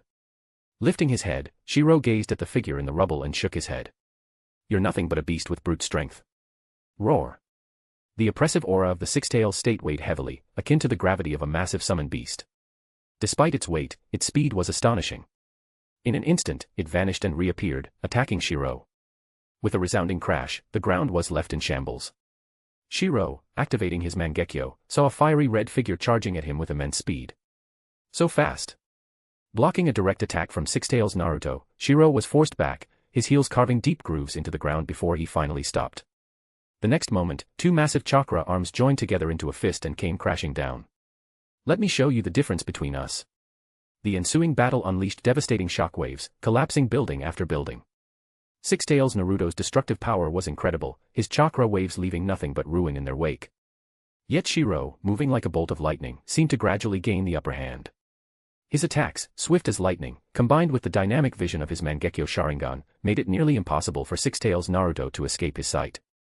Too slow, too slow. Come on, faster. Aren't you the one who shouts about pursuing your ninja way and denying others' voices so loudly? Shiro's mocking voice echoed, driving Naruto into a further rage. Or rather, the Naruto before him was clinging to the last vestiges of clarity. As the two clashed again, the shockwaves blew down more buildings. With a roar, Six-Tails Naruto began condensing a terrifying tailed beast bomb in his mouth. Upon seeing this scene, Shiro broke into an excited smile. During Pain's battle against the six-tailed Naruto form, he was completely suppressed. It wasn't that the Deva path was weak, but rather because he wasn't a taijutsu specialist. Shiro, however, was different. With his specialization in both ninjutsu and taijutsu, he could confidently claim that, apart from the third Raigage, no one in the ninja world could rival him in open combat. Even the future fourth Raigage fell slightly short. Finally, something that can excite me a little. Surrounded by a crackling storm of lightning, Shiro roared as terrifying lightning burst from his hands. S-rank ninjutsu, Chidori. Though he appeared faster now, it was mainly due to the Mangekyo Sharingan's superior dynamic vision. In terms of destructive power, the tailed beasts certainly lived up to their reputation as ultimate weapons. Uzumaki Naruto. You self-righteous fool, always thinking you're right, forcing your ideals onto others. Look at what you've done to Rorin. It's been destroyed because of you. With a single Chidori, Shiro suddenly appeared in front of the Six Tails. The lightning-infused hand directly pushed the terrifying tailed beast bomb back into the Six Tails' mouth. As he roared, Shiro struck Naruto's jaw with a powerful punch and followed it up with a spinning kick, sending the massive Six Tails flying like a cannonball. At the same time, the terrifying tailed beast bomb exploded, the blinding white light illuminating the heavens and earth. Not enough. This isn't enough. The Six Tails is still too weak. Lightning flickered around him as a look of excitement crept into Shiro's eyes. This kind of all-out, blood-pumping battle exhilarated him. No wonder Madara, that old man, was so thrilled by the rush of heated combat. It turns out that humans inherently possess a violent nature. The Six Tails, now fully controlled by the rampaging Naruto, roared even more ferociously. Its attacks became increasingly wild, covering vast areas indiscriminately and surging toward Uchiha Shirou like a storm. The sheer destructive power of their battle engulfed all of Rorin in the flames of war. However, most of the country's inhabitants were puppets, so mass panic and widespread casualties were avoided. Hidden deep within the ruins, the centipede-like Makade watched the battle in terror. His desperation to escape this world grew stronger. Damn it. This world is too dangerous. The infinite power of the dragon vein isn't enough, I need to further enhance myself. When the time comes, I'll conquer this world. Amid the terrifying explosions of tailed beast energy, Shirou grew increasingly exhilarated. Only through real combat could he refine his fighting techniques and discover his weaknesses. Beasts are beasts because they lack reason. Shirou's unrestrained laughter filled the air, further enraging the nine tails within Naruto's subconscious. Damn Uchiha. That arrogant tone again. Brat, get a hold of yourself. The last person to call it a beast was a Uchiha, and now here was another one. It seemed the tailed beasts and the Uchiha clan were fated to clash. Encased in a lightning storm, Shirou's attacks were swift and relentless, each blow as powerful as a thunderclap. In the sealed space, even the nine tails were momentarily shocked. This power. Damn it. It was too similar to the monstrous strength of another ninja who once tormented it. The monstrous strength of the Senju clan.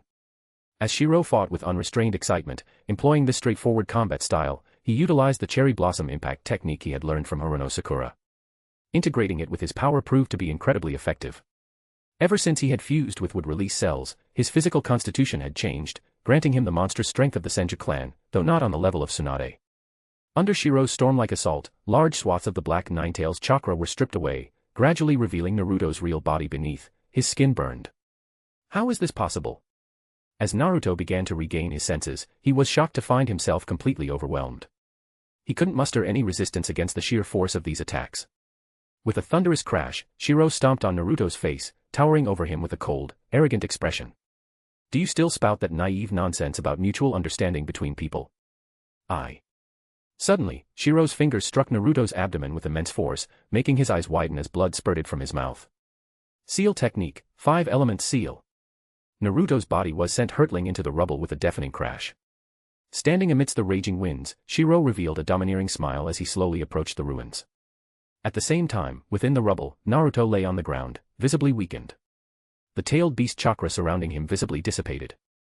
Inside the seal, the nine tails roared in frustration. Damn it. A sealing technique. This isn't over. As the immense power faded, Naruto coughed up blood. But the moment he saw Shirou's figure approaching, anger flared in his eyes. I, Uzumaki Naruto, will never give up. That's my ninja way. Summoning a Rasengan, he lunged at Shirou. However, in the next instant, a sickening crack rang out.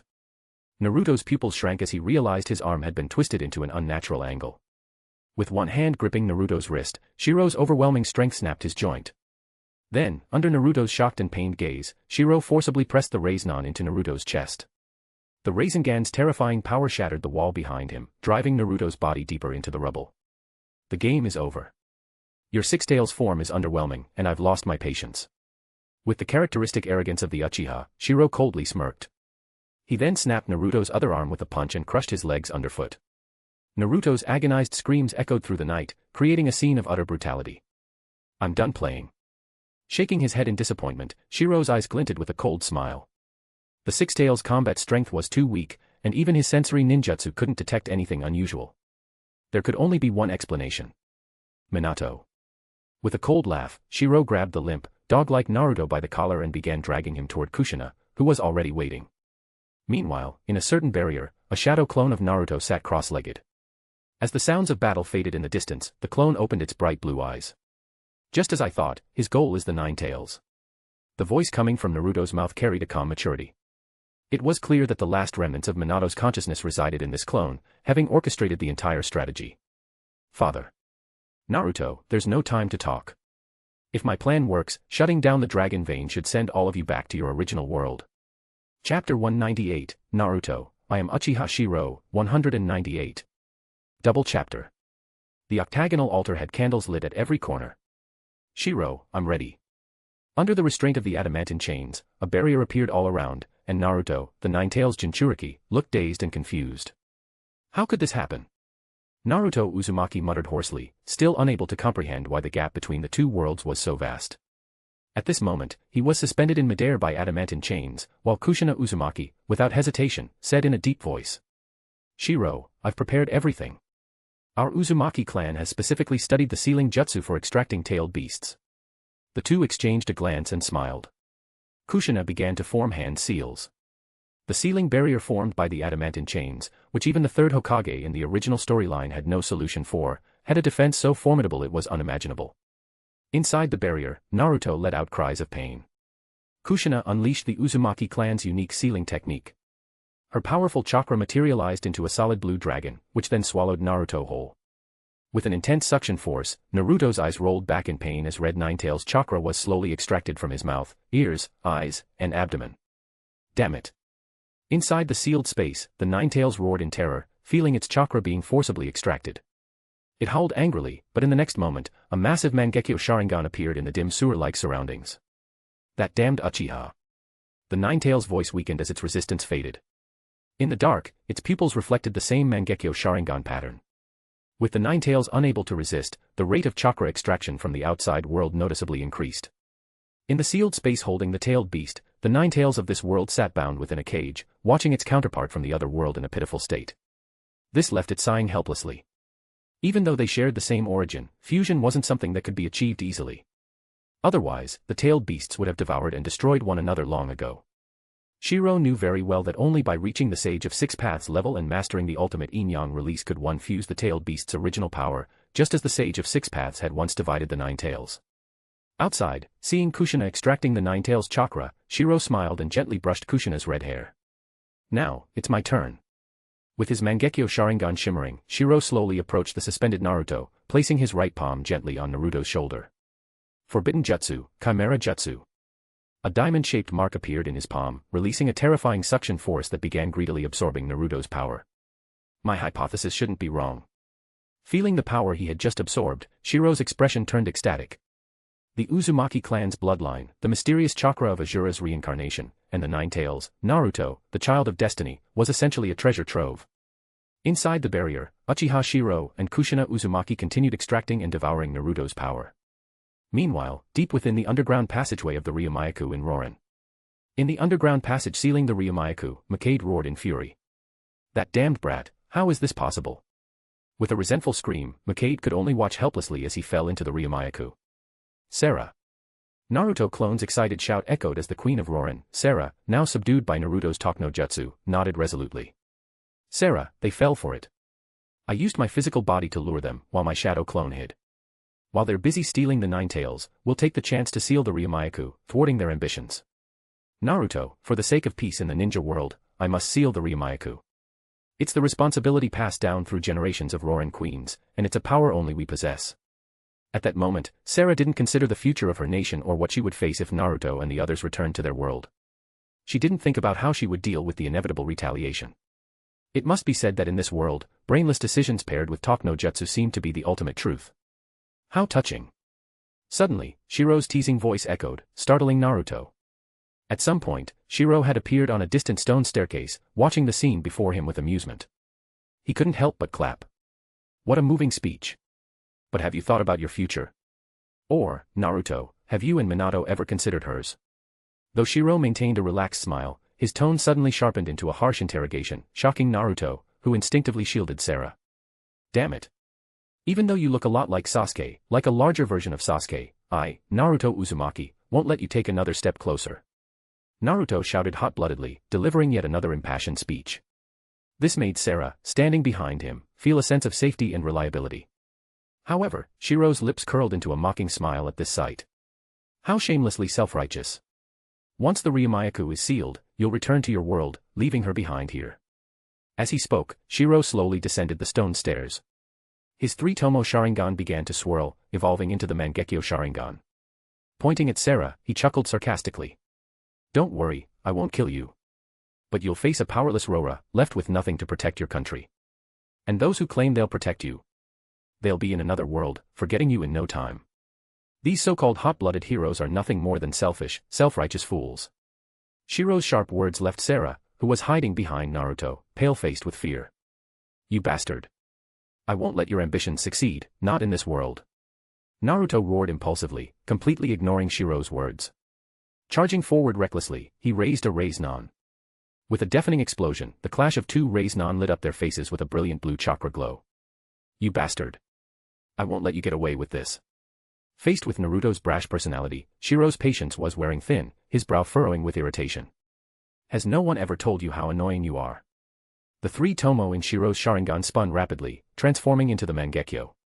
With a loud bang, Naruto's shadow clone was sent flying, but Ninetales' chakra began leaking from his body. Seeing this, Shirou suddenly understood. So that's it. The Ninetales' chakra protected your shadow clone and allowed it to last this long.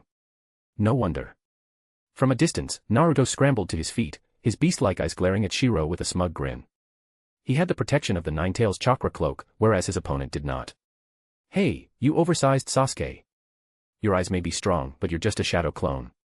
One hit, and you'll fail. Is that where your confidence comes from? Seeing Naruto's arrogant grin, the Shirou's clone smirked disdainfully. You'd better not talk so arrogantly. It makes you look weak. Perhaps I might even give you a surprise in the end. You annoying bastard. In the next moment, Naruto shouted, and a massive Raise-non appeared in his palm once again. He roared angrily. Stop acting so high and mighty. I, Naruto Uzumaki, will defeat you. Looking at the endlessly chattering Naruto, Shirou couldn't help but feel annoyed and said, I've already lost my patience with you, you annoying brat. My understanding of the Raise-non far surpasses yours. Also, don't you want to know the whereabouts of your companions? Hearing Shirou's threatening words, Naruto became even angrier. With the roar of two giant Raise-nons echoing, a sudden bang came from behind him. You fell for it. Naruto shouted excitedly. On the distant stone steps, two fragments of stone unexpectedly transformed into Naruto's shadow clones. At this moment, Shirou suddenly realized, this is such a familiar trick. As two Narutos appeared, the terrifying, piercing hum of the wind release, Rasen Shuriken reverberated. An S-rank Rasen Shuriken was already hurtling toward him. Surrounded from the front and back, the giant Raise-non in front held him in place, making it impossible to dodge. Meanwhile, the sneak attack from behind gave him almost no chance to evade. If he dodged the attack from behind, he'd have to endure the shockwave of the giant Raise-non in front. Normally, this wouldn't be a problem, but in Naruto's eyes, this was just a shadow clone. Just one hit. Your shadow clone will be destroyed. Naruto shouted passionately. This tactic had been devised in collaboration with Minato, using himself as bait. So that's your plan. Too bad. Shirou's expression didn't waver in the slightest. Instead, he calmly raised his left hand, revealing his own Rasen Shuriken. If Kushina could master this jutsu, why are you so certain that I can't? As the piercing hum of the wind release, Rasen Shuriken filled the air, Naruto's expression grew angrier. Damn it. So what if you can use it? Just one hit is all I need. Meanwhile, standing atop the dragon vein, Sarah began to use her unique abilities as the Queen of Rorin to completely seal the dragon vein. However, just as the massive Rasen Shurikens were about to collide, Shirou suddenly revealed a mischievous smile. The Raise-non in his hand dissipated.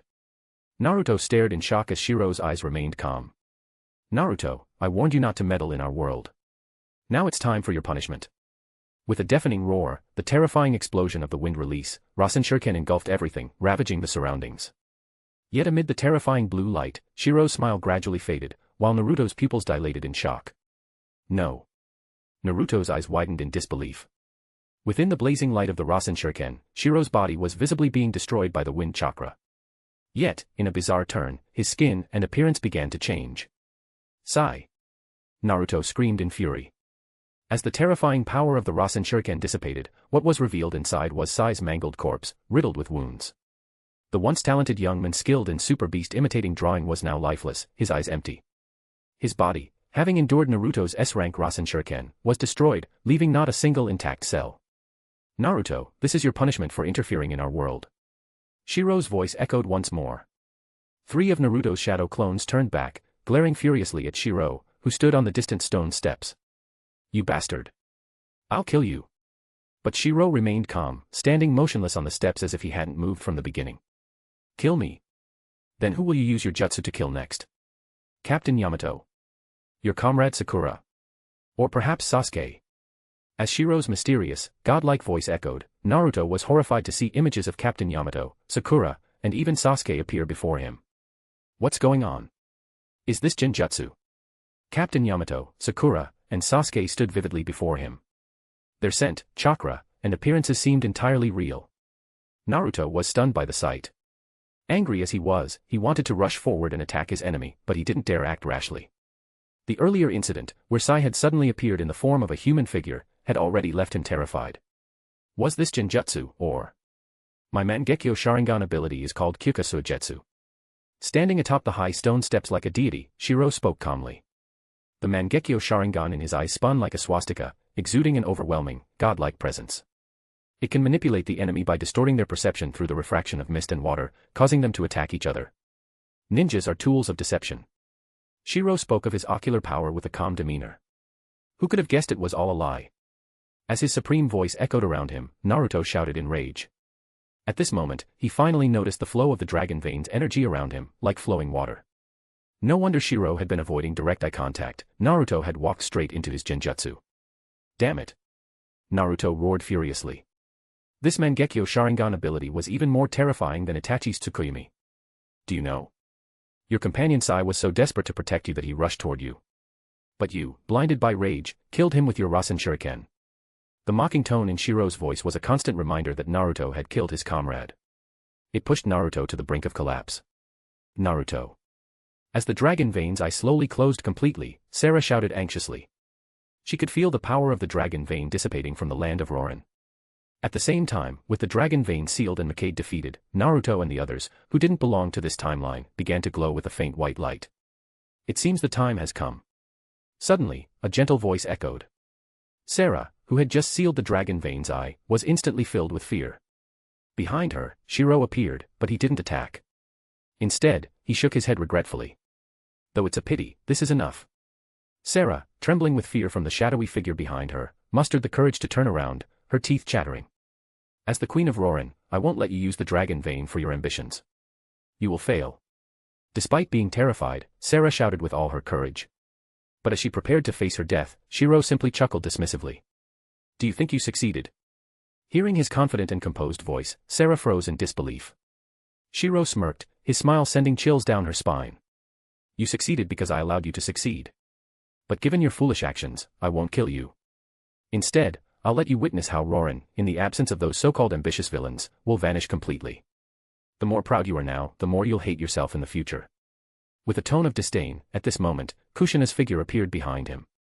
As the white light faded, it signified that the person from another dimension had already returned. Shiro, I only extracted the chakra of 4 tails, Kushina said regretfully. If it weren't for Shiro's plan, she would have completely stripped the opposing 9 tails. Hearing this, Shiro gently tapped Kushina's forehead and said with a doting smile. Greedy Kushina, this is only for the sake of a better future. The seeds have been planted, we just need to wait for them to sprout. Right now, we haven't even completed our ambitions in our world. They weren't strong enough to conquer another world yet, so during this time of accumulation, they would let the seeds grow slowly. Besides, Kushina hadn't even fully mastered her own 9 tails yet. If she took on half more, it would only harm herself. For now, they had to wait patiently. As the two conversed casually, they completely ignored Sarah standing nearby. This left her in a state of confusion, especially with the way the proud, red-haired woman looked at her, filled with pity. Where's the blonde brat who protected you? The one who gave you power, where is he? Kushina's mocking tone brought Sarah back to reality. As the others had left, she seemed to finally realize something. The person protecting her was gone, leaving her behind. So what did her future hold? This scene made Shiro shake his head disdainfully. Everyone must take responsibility for their actions, especially when they naively trust someone who sees themselves as the protagonist. Uzumaki Naruto, the so-called hot-blooded child of destiny, but in reality. He promised Konan and Nagato to take care of Omega Kure, yet by the time of Boruto, the scars of battle in that place remained, long forgotten by the great Hokage. Neji had barely died, and Naruto was already yelling and crying not to mock Obito. This so-called child of destiny was nothing but a joke. The ninja world hadn't changed at all, it was just another cycle, returning to the starting point in the end. Shiro, the dragon vein has been sealed. Only the queens of Rorin across generations possess its power. At Kushina's words, Shiro nodded calmly and raised his palm towards Sarah, revealing the triangular imprint in his hand. Rorin, because of your blind trust in others, is about to vanish into the dust of history. I'll take this power as punishment.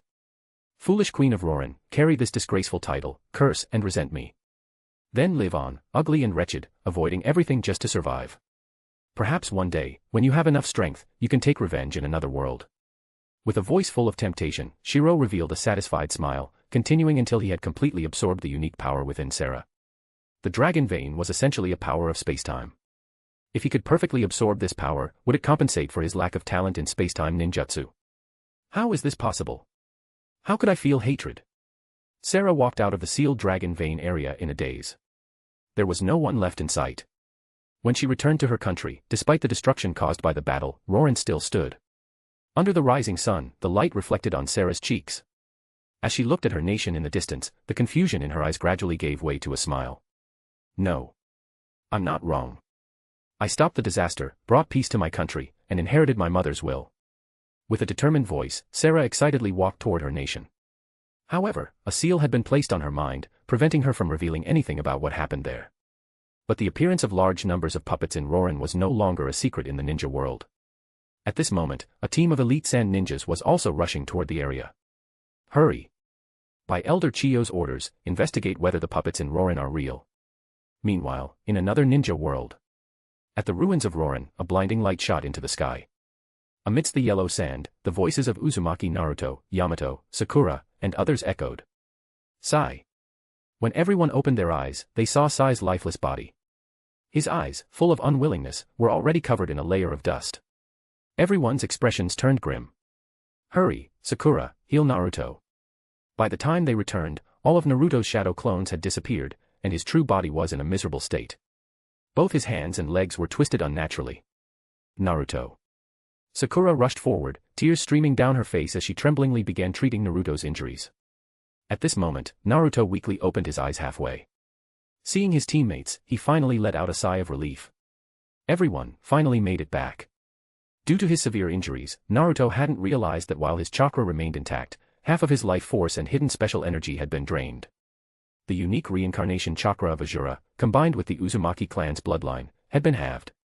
Inside his sealed space, in the dark sewer where the Ninetales was confined, the beast roared furiously as it returned to its world.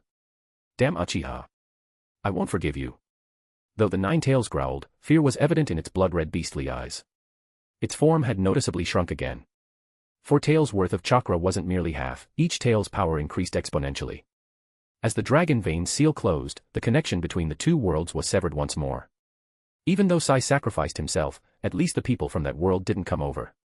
We must seal the dragon vein immediately to prevent them from crossing over. Yamato, calm and composed, knew this wasn't the time for grief. He had more pressing matters to address. Sakura, take Naruto and Sai's body further back. I'm going to completely seal our world's spacetime portal. Yamato barked his orders and took out a scroll. As a wood-style user trained by both Root and the ANBU, he was specifically equipped to counter the Ninetales. Thus, he was also highly skilled in sealing techniques. However, Yamato failed to notice the fleeting red glow in his eyes, nor the tears streaming down Sakura's face as she treated Naruto. While healing him, a crimson Mangekyo Sharingan in her mind was silently hypnotizing and guiding her. If Sasuke knew there were still Uchiha in another world, would he abandon his revenge? Would he return to Konoha? If Naruto hadn't been so impulsive and reckless, insisting on interfering with another world, none of this would have happened. Sai wouldn't have died. For some reason, this thought suddenly arose in Sakura's mind. In her dazed state, she didn't realize the darkness in her heart was growing. At the same time, as she looked at Naruto, she began to see countless flaws in his impulsive nature. As Uchiha Shirou and Uzumaki Kushina made their way back from the Land of Wind, shocking news once again swept through the ninja world. While Konoha's spies in Root and ANBU were still struggling to gather information, the 4 major ninja villages simultaneously declared that the 4 Kage summit had concluded. At the same time, Kumogakure, Tsunade, Iwagakure, and Karigakure formed a defensive alliance and officially declared war on Konoha. The Third Ninja War had officially begun. The ninja hero of Konoha, Hiruzen Sarutobi, ambitious as ever, had devised a plan to destroy the 4 great ninja villages. Tsunade's third Kazekage had been assassinated, and Kumogakure had nearly destroyed their schemes. Iwagakure and Karigakure both accused Konoha of plotting against them, claiming to have narrowly avoided major losses. In Konoha's Hokage office. Damn it. There hasn't been a shred of information. Now Kirigakure's ninjas have appeared at the Land of Whirlpools. We must stop them here. If the Land of Whirlpools falls, the Mist Ninjas will be able to directly invade the Land of Fire. Mito Hamura spoke grimly, realizing that things had reached the worst possible outcome. The leader of Root, Shimura Danzo, who was in charge of gathering intelligence on enemy nations, looked grim and said coldly. Based on the intelligence returned by root spies, the third Raigage utilized a remotely initiated 4 Kage summit. While we were urgently trying to gather information, we instead exposed many of our agents. This time, the 4 great ninja villages have truly outmaneuvered us. At first, the 4 Kage summit seemed like a grand spectacle, and Konoha believed that if they could extract some information about the underhanded dealings of the 4 great ninja villages, they could sow discord or even incite internal conflict. Who would have thought that the 4 great ninja villages had joined forces to deceive Konoha? The seemingly grand 4 Kage summit turned out to be a trap. In their eagerness to gather intelligence, Konoha's spies were exposed. As a result, the 4 great ninja villages eliminated many of Konoha's senior spies while completing the summit. The forces of Kimogakure have retreated to the land of the moon. Even if war breaks out, it will only be within the borders of a smaller nation. Iwagakure Zanoki is a sly old fox, and the land of grass and the land of rain will become battlefields. At this moment, the 2 advisors to the Hokage began voicing their opinions. Koharu Udatane looked particularly distressed. The total number of ninjas in the village barely exceeds 30,000. In the face of a united front formed by the 4 great ninja villages, we are at a severe disadvantage in terms of manpower. With one piece of bad news after another, even the typically arrogant Shimura Danzo now recognized the gravity of the situation, his expression heavy. As the 3 of them turned their gaze toward their pillar of support, they saw the 3rd Hokage, Hiruzen Sarutobi. Ever since the failure of the plan to weaken Kimogakure, his expression had grown increasingly dark. So what if the 4 great ninja villages are united against us? This isn't the first time Konoha has faced them in battle. Besides, the underhanded dealings between the 4 villages mean they can never truly cooperate. If they were fully united, Kirigakure wouldn't still be bogged down at the ruins of the land of whirlpools. Kimogakure wouldn't be advancing so slowly in the land of the moon. And as for Iwagakure, they may appear aggressive, but in reality. Beneath the Hokage's hat, Hiruzen Sarutobi's eyes flashed with resentment. The 4 great ninja villages had taken advantage of Konoha's weakness. Fight! Order Jiraiya to crush Tsunade first. Focus our efforts on one front. At the same time, don't slack off on the other battlefields. If we could defeat the 4 great ninja villages in the past, we can defeat them again now. Hiruzen slammed the table with determination, his face resolute. However, Shimura Danzo noticed a flicker of insecurity hidden deep in his old friend's eyes. Accelerate the growth of the newly graduated genin. Instruct the Jonin and Chunin, leading them to impart combat experience at all costs. Understood. Remind all the major clans that this war concerns Konoha's future. Hiruzen's raspy voice issued orders one after another. Yet beneath his determined gaze lay an undeniable fear. This wasn't fear of war itself but fear of failure. Ever since his last defeat, he had come to realize that even he could fail. He feared failing again, failing in battle, failing on the war front. Thus, when faced with the 4 great ninja villages simultaneously declaring war, the once proud 3rd Hokage no longer dared to personally lead Konoha's forces on the front lines. Instead, he repeatedly convinced himself. The village needs me. I must stay in Konoha, oversee the overall strategy, and then turn the tide to lead Konoha to victory again.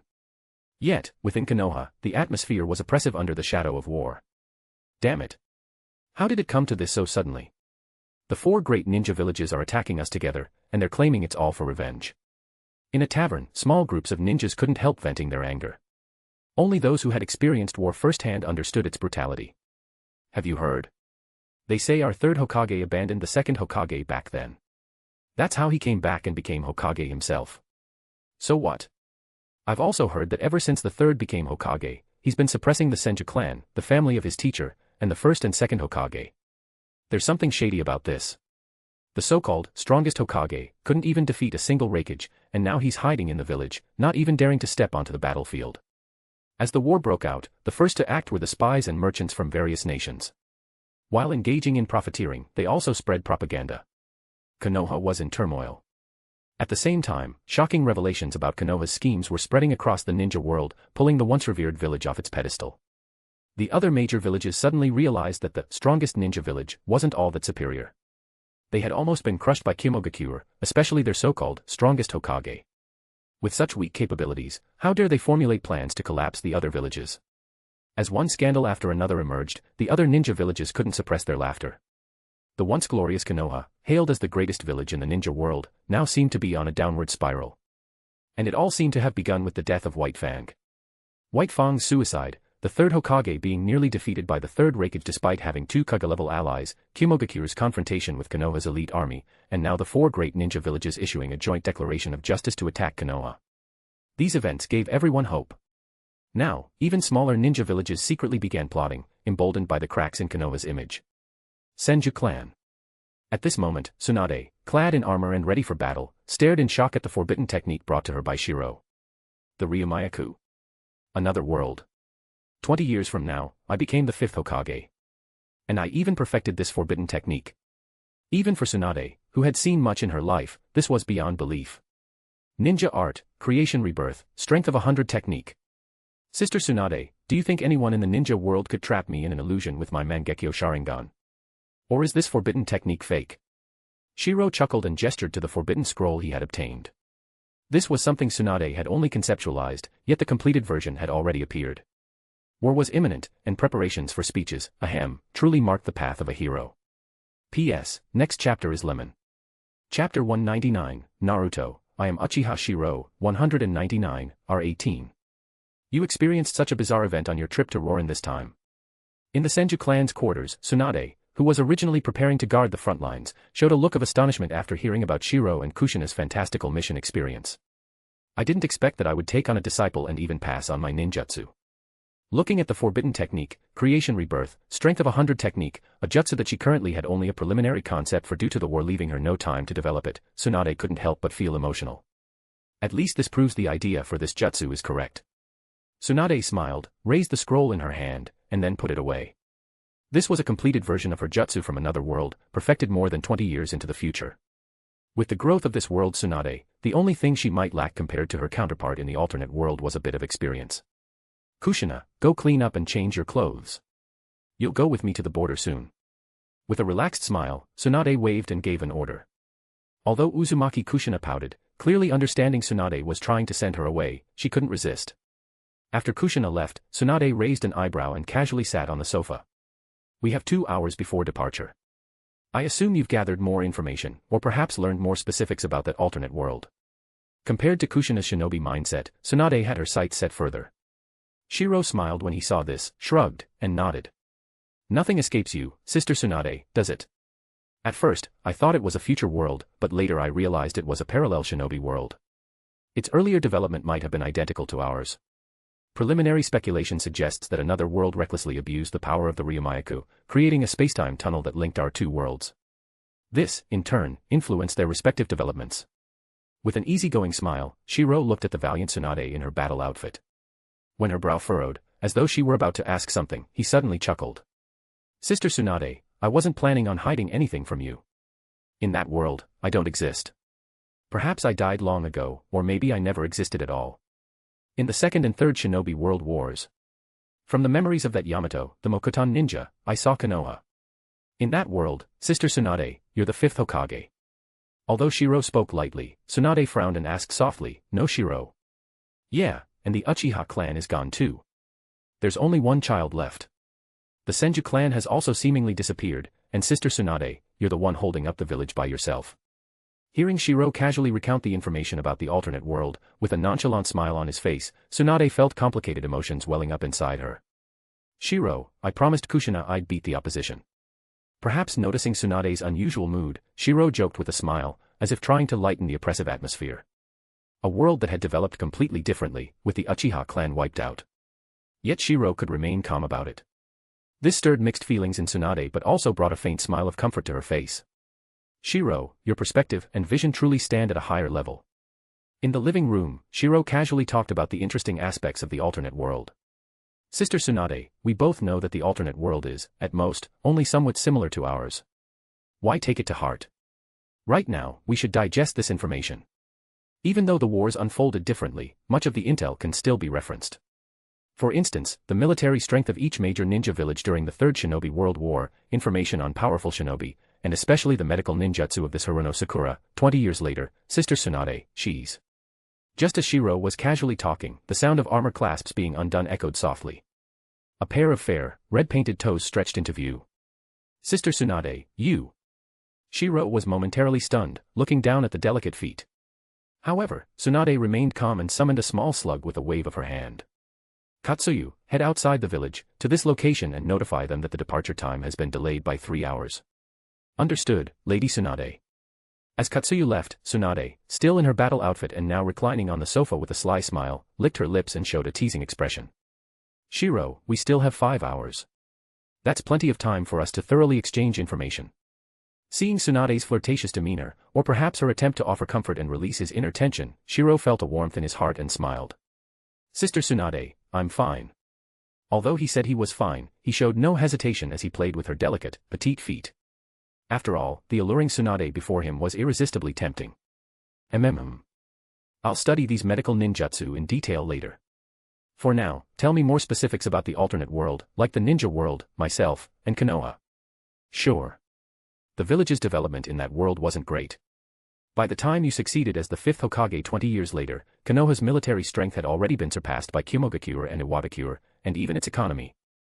Tsunade's painted toes curled sensually as Shiro's strong hands massaged her delicate feet, his thumbs working circles into her arches. She let out a soft moan, her ample chest rising and falling with each breath as she reclined on the sofa. She purred, her honey brown eyes heavy with desire. As Shiro described the alternate timeline, his hands worked their way up her toned calves. Tsunade's battle outfit had already started coming undone, revealing glimpses of her creamy skin. That's quite concerning intelligence, she breathed, spreading her legs slightly as his fingers traced higher. Her short skirt rode up her thighs. But I think we should focus on more immediate matters. In one fluid motion, she grabbed his collar and pulled him on top of her. Their lips crashed together in a passionate kiss, tongues dancing as hands roamed freely. Tsunade ground her hips against his growing hardness. Big sister gonna eat you up, she whispered hotly in his ear, nipping at his earlobe. Her legendary strength made quick work of their remaining clothes. Soon they were skin to skin, her massive breasts pressed against his chest as she straddled him. Oh yes, she moaned as she sank onto his thick length. Her inner walls gripped him like a vice. Sister Tsunade. Shiro gasped, completely lost in the feeling of her wet heat surrounding him. Her hips rolled and bounced as she rode him with increasing urgency. Yes. Right there, she cried out as he thrust up to meet her movements. Her nails raked down his chest, leaving red trails. The sofa creaked beneath them as their pace grew frantic. Tsunade's back arched as waves of pleasure crashed through her. I'm gonna, aw. Her climax triggered his release, their bodies shuddering together in ecstasy. They collapsed in a sweaty tangle of limbs, catching their breath. Tsunade traced lazy patterns on his chest with her finger. Now that's what I call a thorough exchange of information, she smirked, giving him a deep kiss. And we still have hours left to continue. Shiro's eyes darkened with lust as he grabbed Tsunade's wrists, pinning them above her head. My turn, he growled, claiming her mouth in a bruising kiss. His free hand roughly kneaded her massive breasts, making her gasp and arch into his touch. Oh. Shiro. Tsunade cried out as he latched onto her nipple, sucking and biting while his fingers teased her dripping entrance. Her legs spread wider, inviting him to take her. He flipped her onto her hands and knees, gripping her hips as he slammed into her from behind. So tight. The sight of the mighty Tsunade on all fours, moaning like a wanton slut as he pounded her, drove him wild. Harder. Fuck me harder, she begged, her huge tits swaying with each powerful thrust. He grabbed a fistful of her blonde hair, yanking her head back as he jackhammered into her soaking pussy. Not satisfied with just one position, Shiro pulled out and manhandled her onto her back. He hooked her legs over his shoulders, folding her nearly in half as he plunged back in. The new angle let him hit even deeper. Oh god yes. Right there. Tsunade screamed, her nails clawing at his back. Her inner walls clenched around him as another orgasm approached. He pounded her through multiple positions, against the wall, on the desk, bent over the sofa. Each time she came, he kept going, determined to thoroughly claim every inch of her. Finally, he had her bouncing in his lap, her back against his chest as his hands roughly groped her breasts. Come for me one last time, he commanded, rubbing her clit as he thrust up into her. Shiro. Tsunade wailed as she shattered, her whole body convulsing in pleasure. He followed shortly after, filling her with his hot release. They collapsed together, thoroughly spent. Tsunade's legs were shaking, her body covered in love bites and marks from his passionate claiming. That was incredible, she panted, snuggling against his chest. I think I like this assertive side of you. Shiro smirked, already planning what other ways he could ravish this beautiful kunoichi. After a satisfying clash, Tsunade wiped the sweat from her forehead in exhaustion and sighed. It seemed she had lost once again, physical training was truly overwhelming. Shiro. Although Tsunade had lost, she didn't look the least bit discouraged. Instead, she elegantly reclined on the sofa, her long legs crossed, gazing at him with doting eyes as Shiro enjoyed the sight of her sweaty body. Stop messing around. I've absorbed all the intel you've shared. This time, I'm taking Kushina with me. As Shiro's strong hands kneaded Tsunade's soft, ample breasts, his brow furrowed. It seemed something had happened while he was executing the Rorin mission, something that made Tsunade unwilling to leave Kushina in the village. Sister Tsunade, has it come to this? Facing Shirou's question, Tsunade nodded gravely. There's no denying that from the perspective of the third Hokage, his contributions to Konoha in the first half of his life are undeniable. That's why, even though the major clans didn't get the benefits they wanted, they didn't directly clash with him. Everyone understands that some of the third's policies indeed helped the village grow stronger quickly, but that doesn't excuse or justify his actions. At this point, Tsunade couldn't help but sigh in frustration, her eyes filled with complex emotions. At the peak of his career, he suffered such a devastating blow. Ever since he returned, the Hokage office has felt darker, his personality has grown more suspicious, and his personal guard has doubled. Listening to Tsunade's words, Shiro recalled the mission Tsunade had once mentioned, the demigod, Hanzo of the Salamander. The two were so similar, both had enjoyed brilliance and glory in the first half of their lives, only to suffer catastrophic defeats in the latter half, with changes in character and will. One had experienced a crushing defeat during the Second Shinobi War. Since then, the Omega Kure had been reduced to a battlefield for the great nations. Any ambition of becoming the sixth great shinobi village was completely dashed, and even by the Third Shinobi War, peace had not returned. The other had suffered the greatest blow of their life during the Third Shinobi War. They resigned in disgrace, only to be temporarily reinstated, but dragged their feet in selecting a new Kage. Whether for power or to prove themselves, they sought to reclaim everything they had lost. However, in the latter stages of Konoha's development, its strength sharply declined. Aside from population, both its military and economic power had been surpassed. The so-called title of the strongest of the 5 great shinobi villages had become nothing more than a last-ditch facade. After the war, the third Hokage was no longer suitable for this position. At this moment, a resolute light shone in Tsunade's eyes. No matter what, once the war ended and the nation was in ruins, it would be the perfect opportunity for a new Hokage to ascend and establish their authority.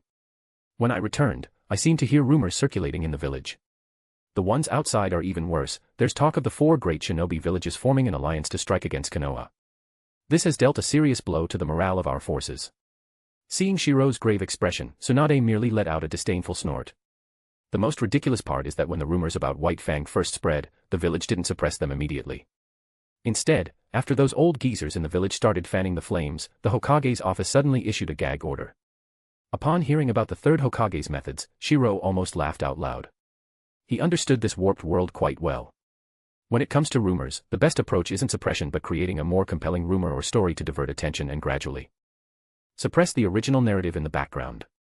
No wonder he noticed so many shinobi harboring emotions when he returned. They were secretly discussing things in private. The alliance of the 4 great shinobi villages had already left people in a state of panic.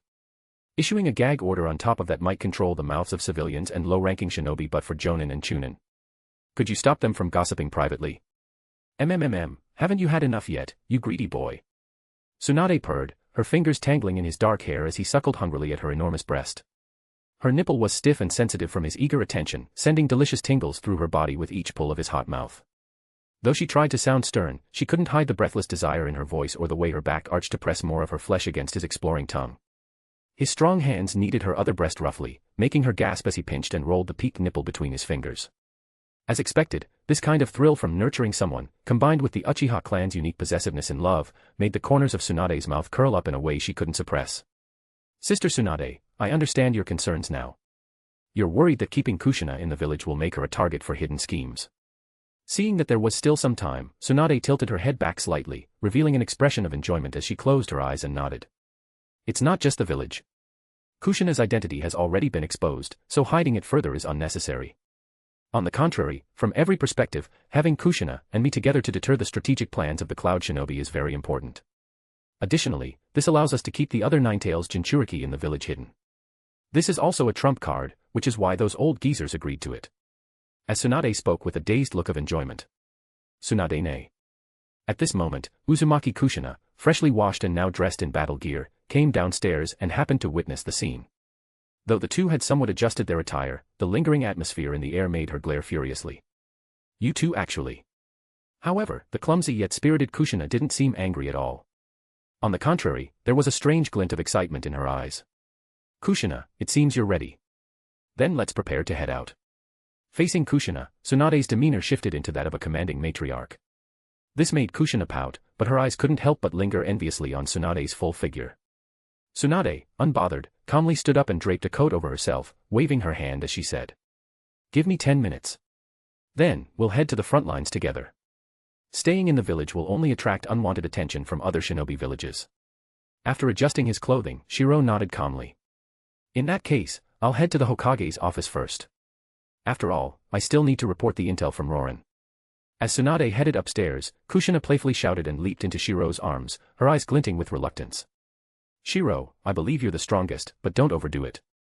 Sister Tsunade said that unless you have the power of the god of shinobi, the first Hokage, even the strongest can be in danger when facing the sheer numbers of a shinobi army. Don't worry. Remember what I told you, don't worry about the Nine Tails for now. Focus on studying senjutsu. The first stage of the Cursed Seal Sage body is complete, you need to learn to master it perfectly. Don't worry. I, Uzumaki Kushina, am the strongest. While they exchanged information, Shiro once again applied the cursed seal to Tsunade. Though the new energy within him wasn't abundant, it was better than nothing.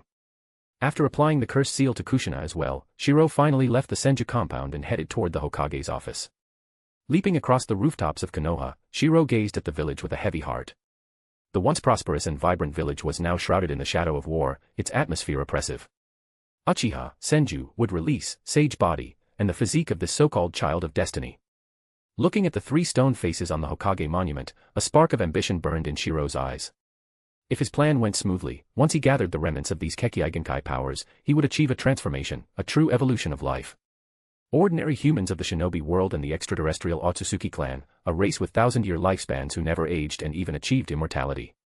That was his ultimate pursuit. A mere 100 years of life. His ambition could never be confined to such a fleeting existence. Chapter 200, Naruto, I am Uchiha Shirou, 200. Hokage's office building. At the time of the mission to Rorin, a large number of puppets were discovered. However, all of them had lost their power and appeared to have undergone a battle of at least a Kage-level scale. Additionally, the entire Rorin has been transformed into a puppet city. Traces of sand shinobi were found, so we did not venture further. Shiro, with a solemn expression, reported this mission to the third Hokage, Sarutobi Hiruzen. As he opened the sealing scroll, it revealed more than a dozen puppets. This caused Sarutobi Hiruzen, who was reviewing the information from Shiro, to furrow his brows. Hokage-sama, these puppets have never been seen on the battlefield before. They are likely a new type of puppets hidden by the sand shinobi. All these puppets are identical, not particularly advanced, but they can be mass-produced. Two ANBU members inspected the puppets and constantly reported their findings, which made Sarutobi Hiruzen's expression grow even graver. Mass-producible puppets. It seems the sand shinobi are determined.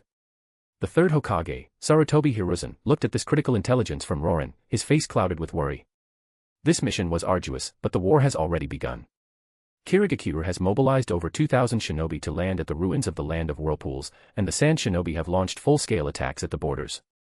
Other villages are also. The third Hokage appeared deeply worried about the village. Finally, his cloudy gaze settled on Shiro, revealing an encouraging expression. I know you've just returned, but of the 4 reserve units, only yours and Danzo's have completed their initial formation. Danzo is currently leading his reserve force to the area near the Land of Rain. While defending against the smaller nations, they are also countering the Suna and IWA on either flank. Listening to the third Hokage's words, Shiro couldn't help but feel a sense of irony. Among the Konoha elders, only Danzo was actively fighting on the front lines. During the Third Ninja War, he had even manipulated Hanzo to cause chaos in the Land of Rain, truly one of his masterstrokes. I understand.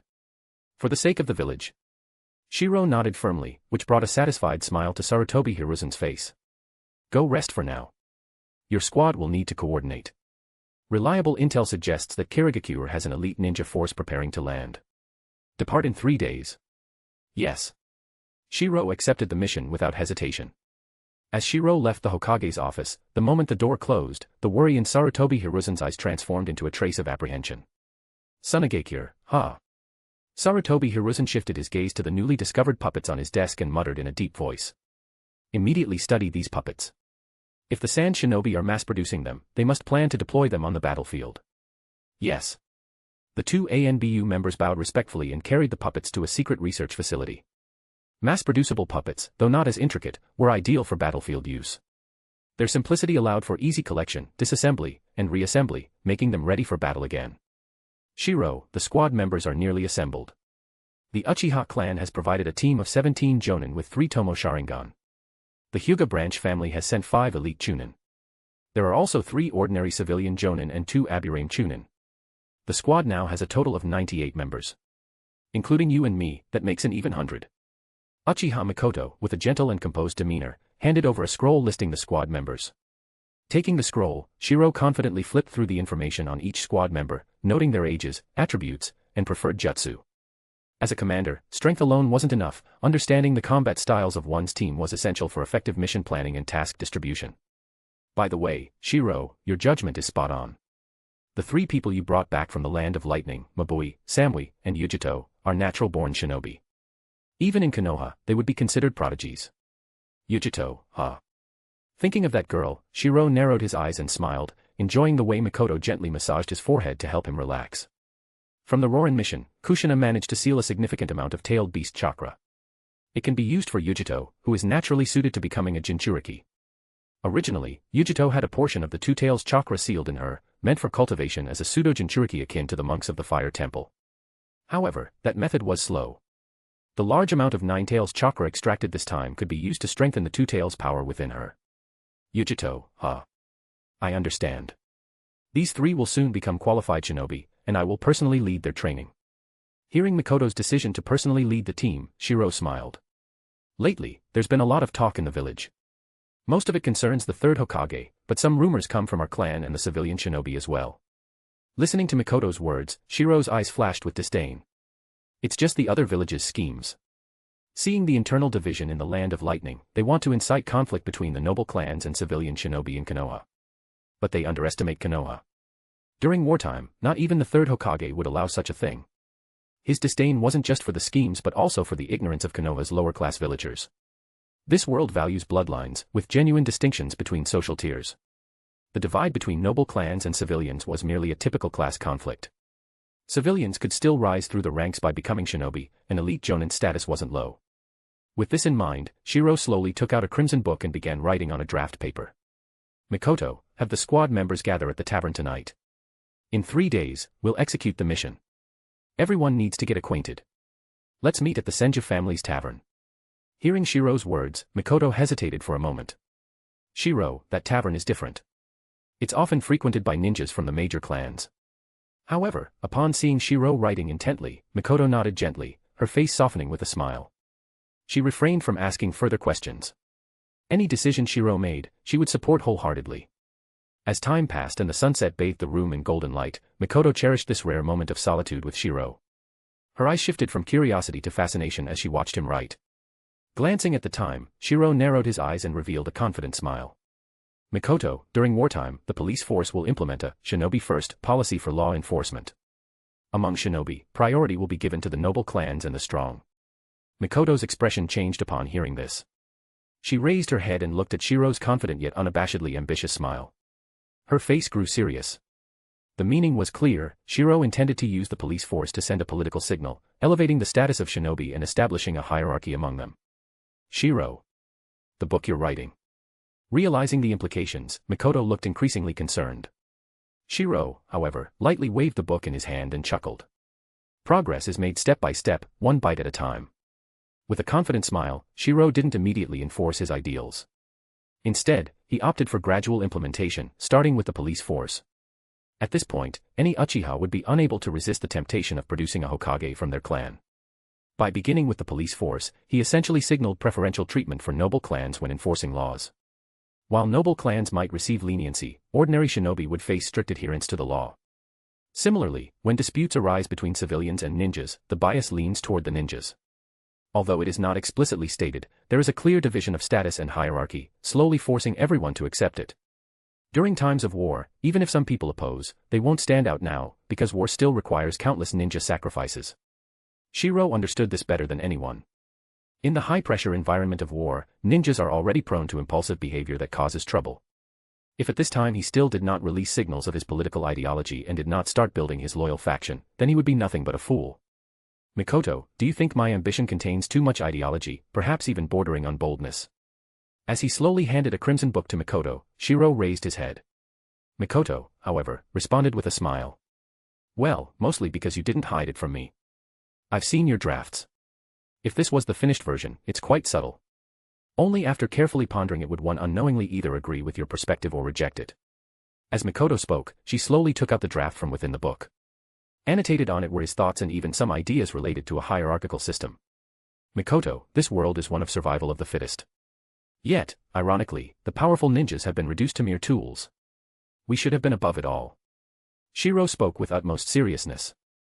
This world was truly distorted, so in this new publication, he no longer hid his ideology. Though still subtle, it would grow increasingly daring. He even planned to publish 3 consecutive volumes.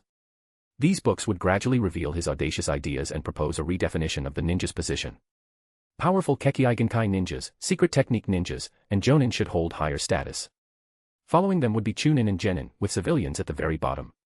Kekkei Genkai ninjas who hadn't awakened their abilities would be ranked the same as ordinary ninjas, classified by strength. Likewise, ninjas would also bear the responsibility of maintaining peace and stability in their homeland. Although this might seem unfair to civilians, it also elevated the status of ninjas. The benefits were immense. Who wouldn't enjoy being held in high regard, especially ninjas who wielded great power? I know this book, with time, will stir up a massive storm in the ninja world. But we must understand one thing, am I not simply stating the truth? With a look of confusion, Shiro spread his hands and said calmly. The so-called hierarchical system already exists. Look at the ninja world, ninjas are ranked above civilians. Among ninjas, there is also a clear division into lower, middle, and upper ranks. Yet, they insist on parading the banner of equality. This is nothing but a hypocritical mask hiding the true essence of the world.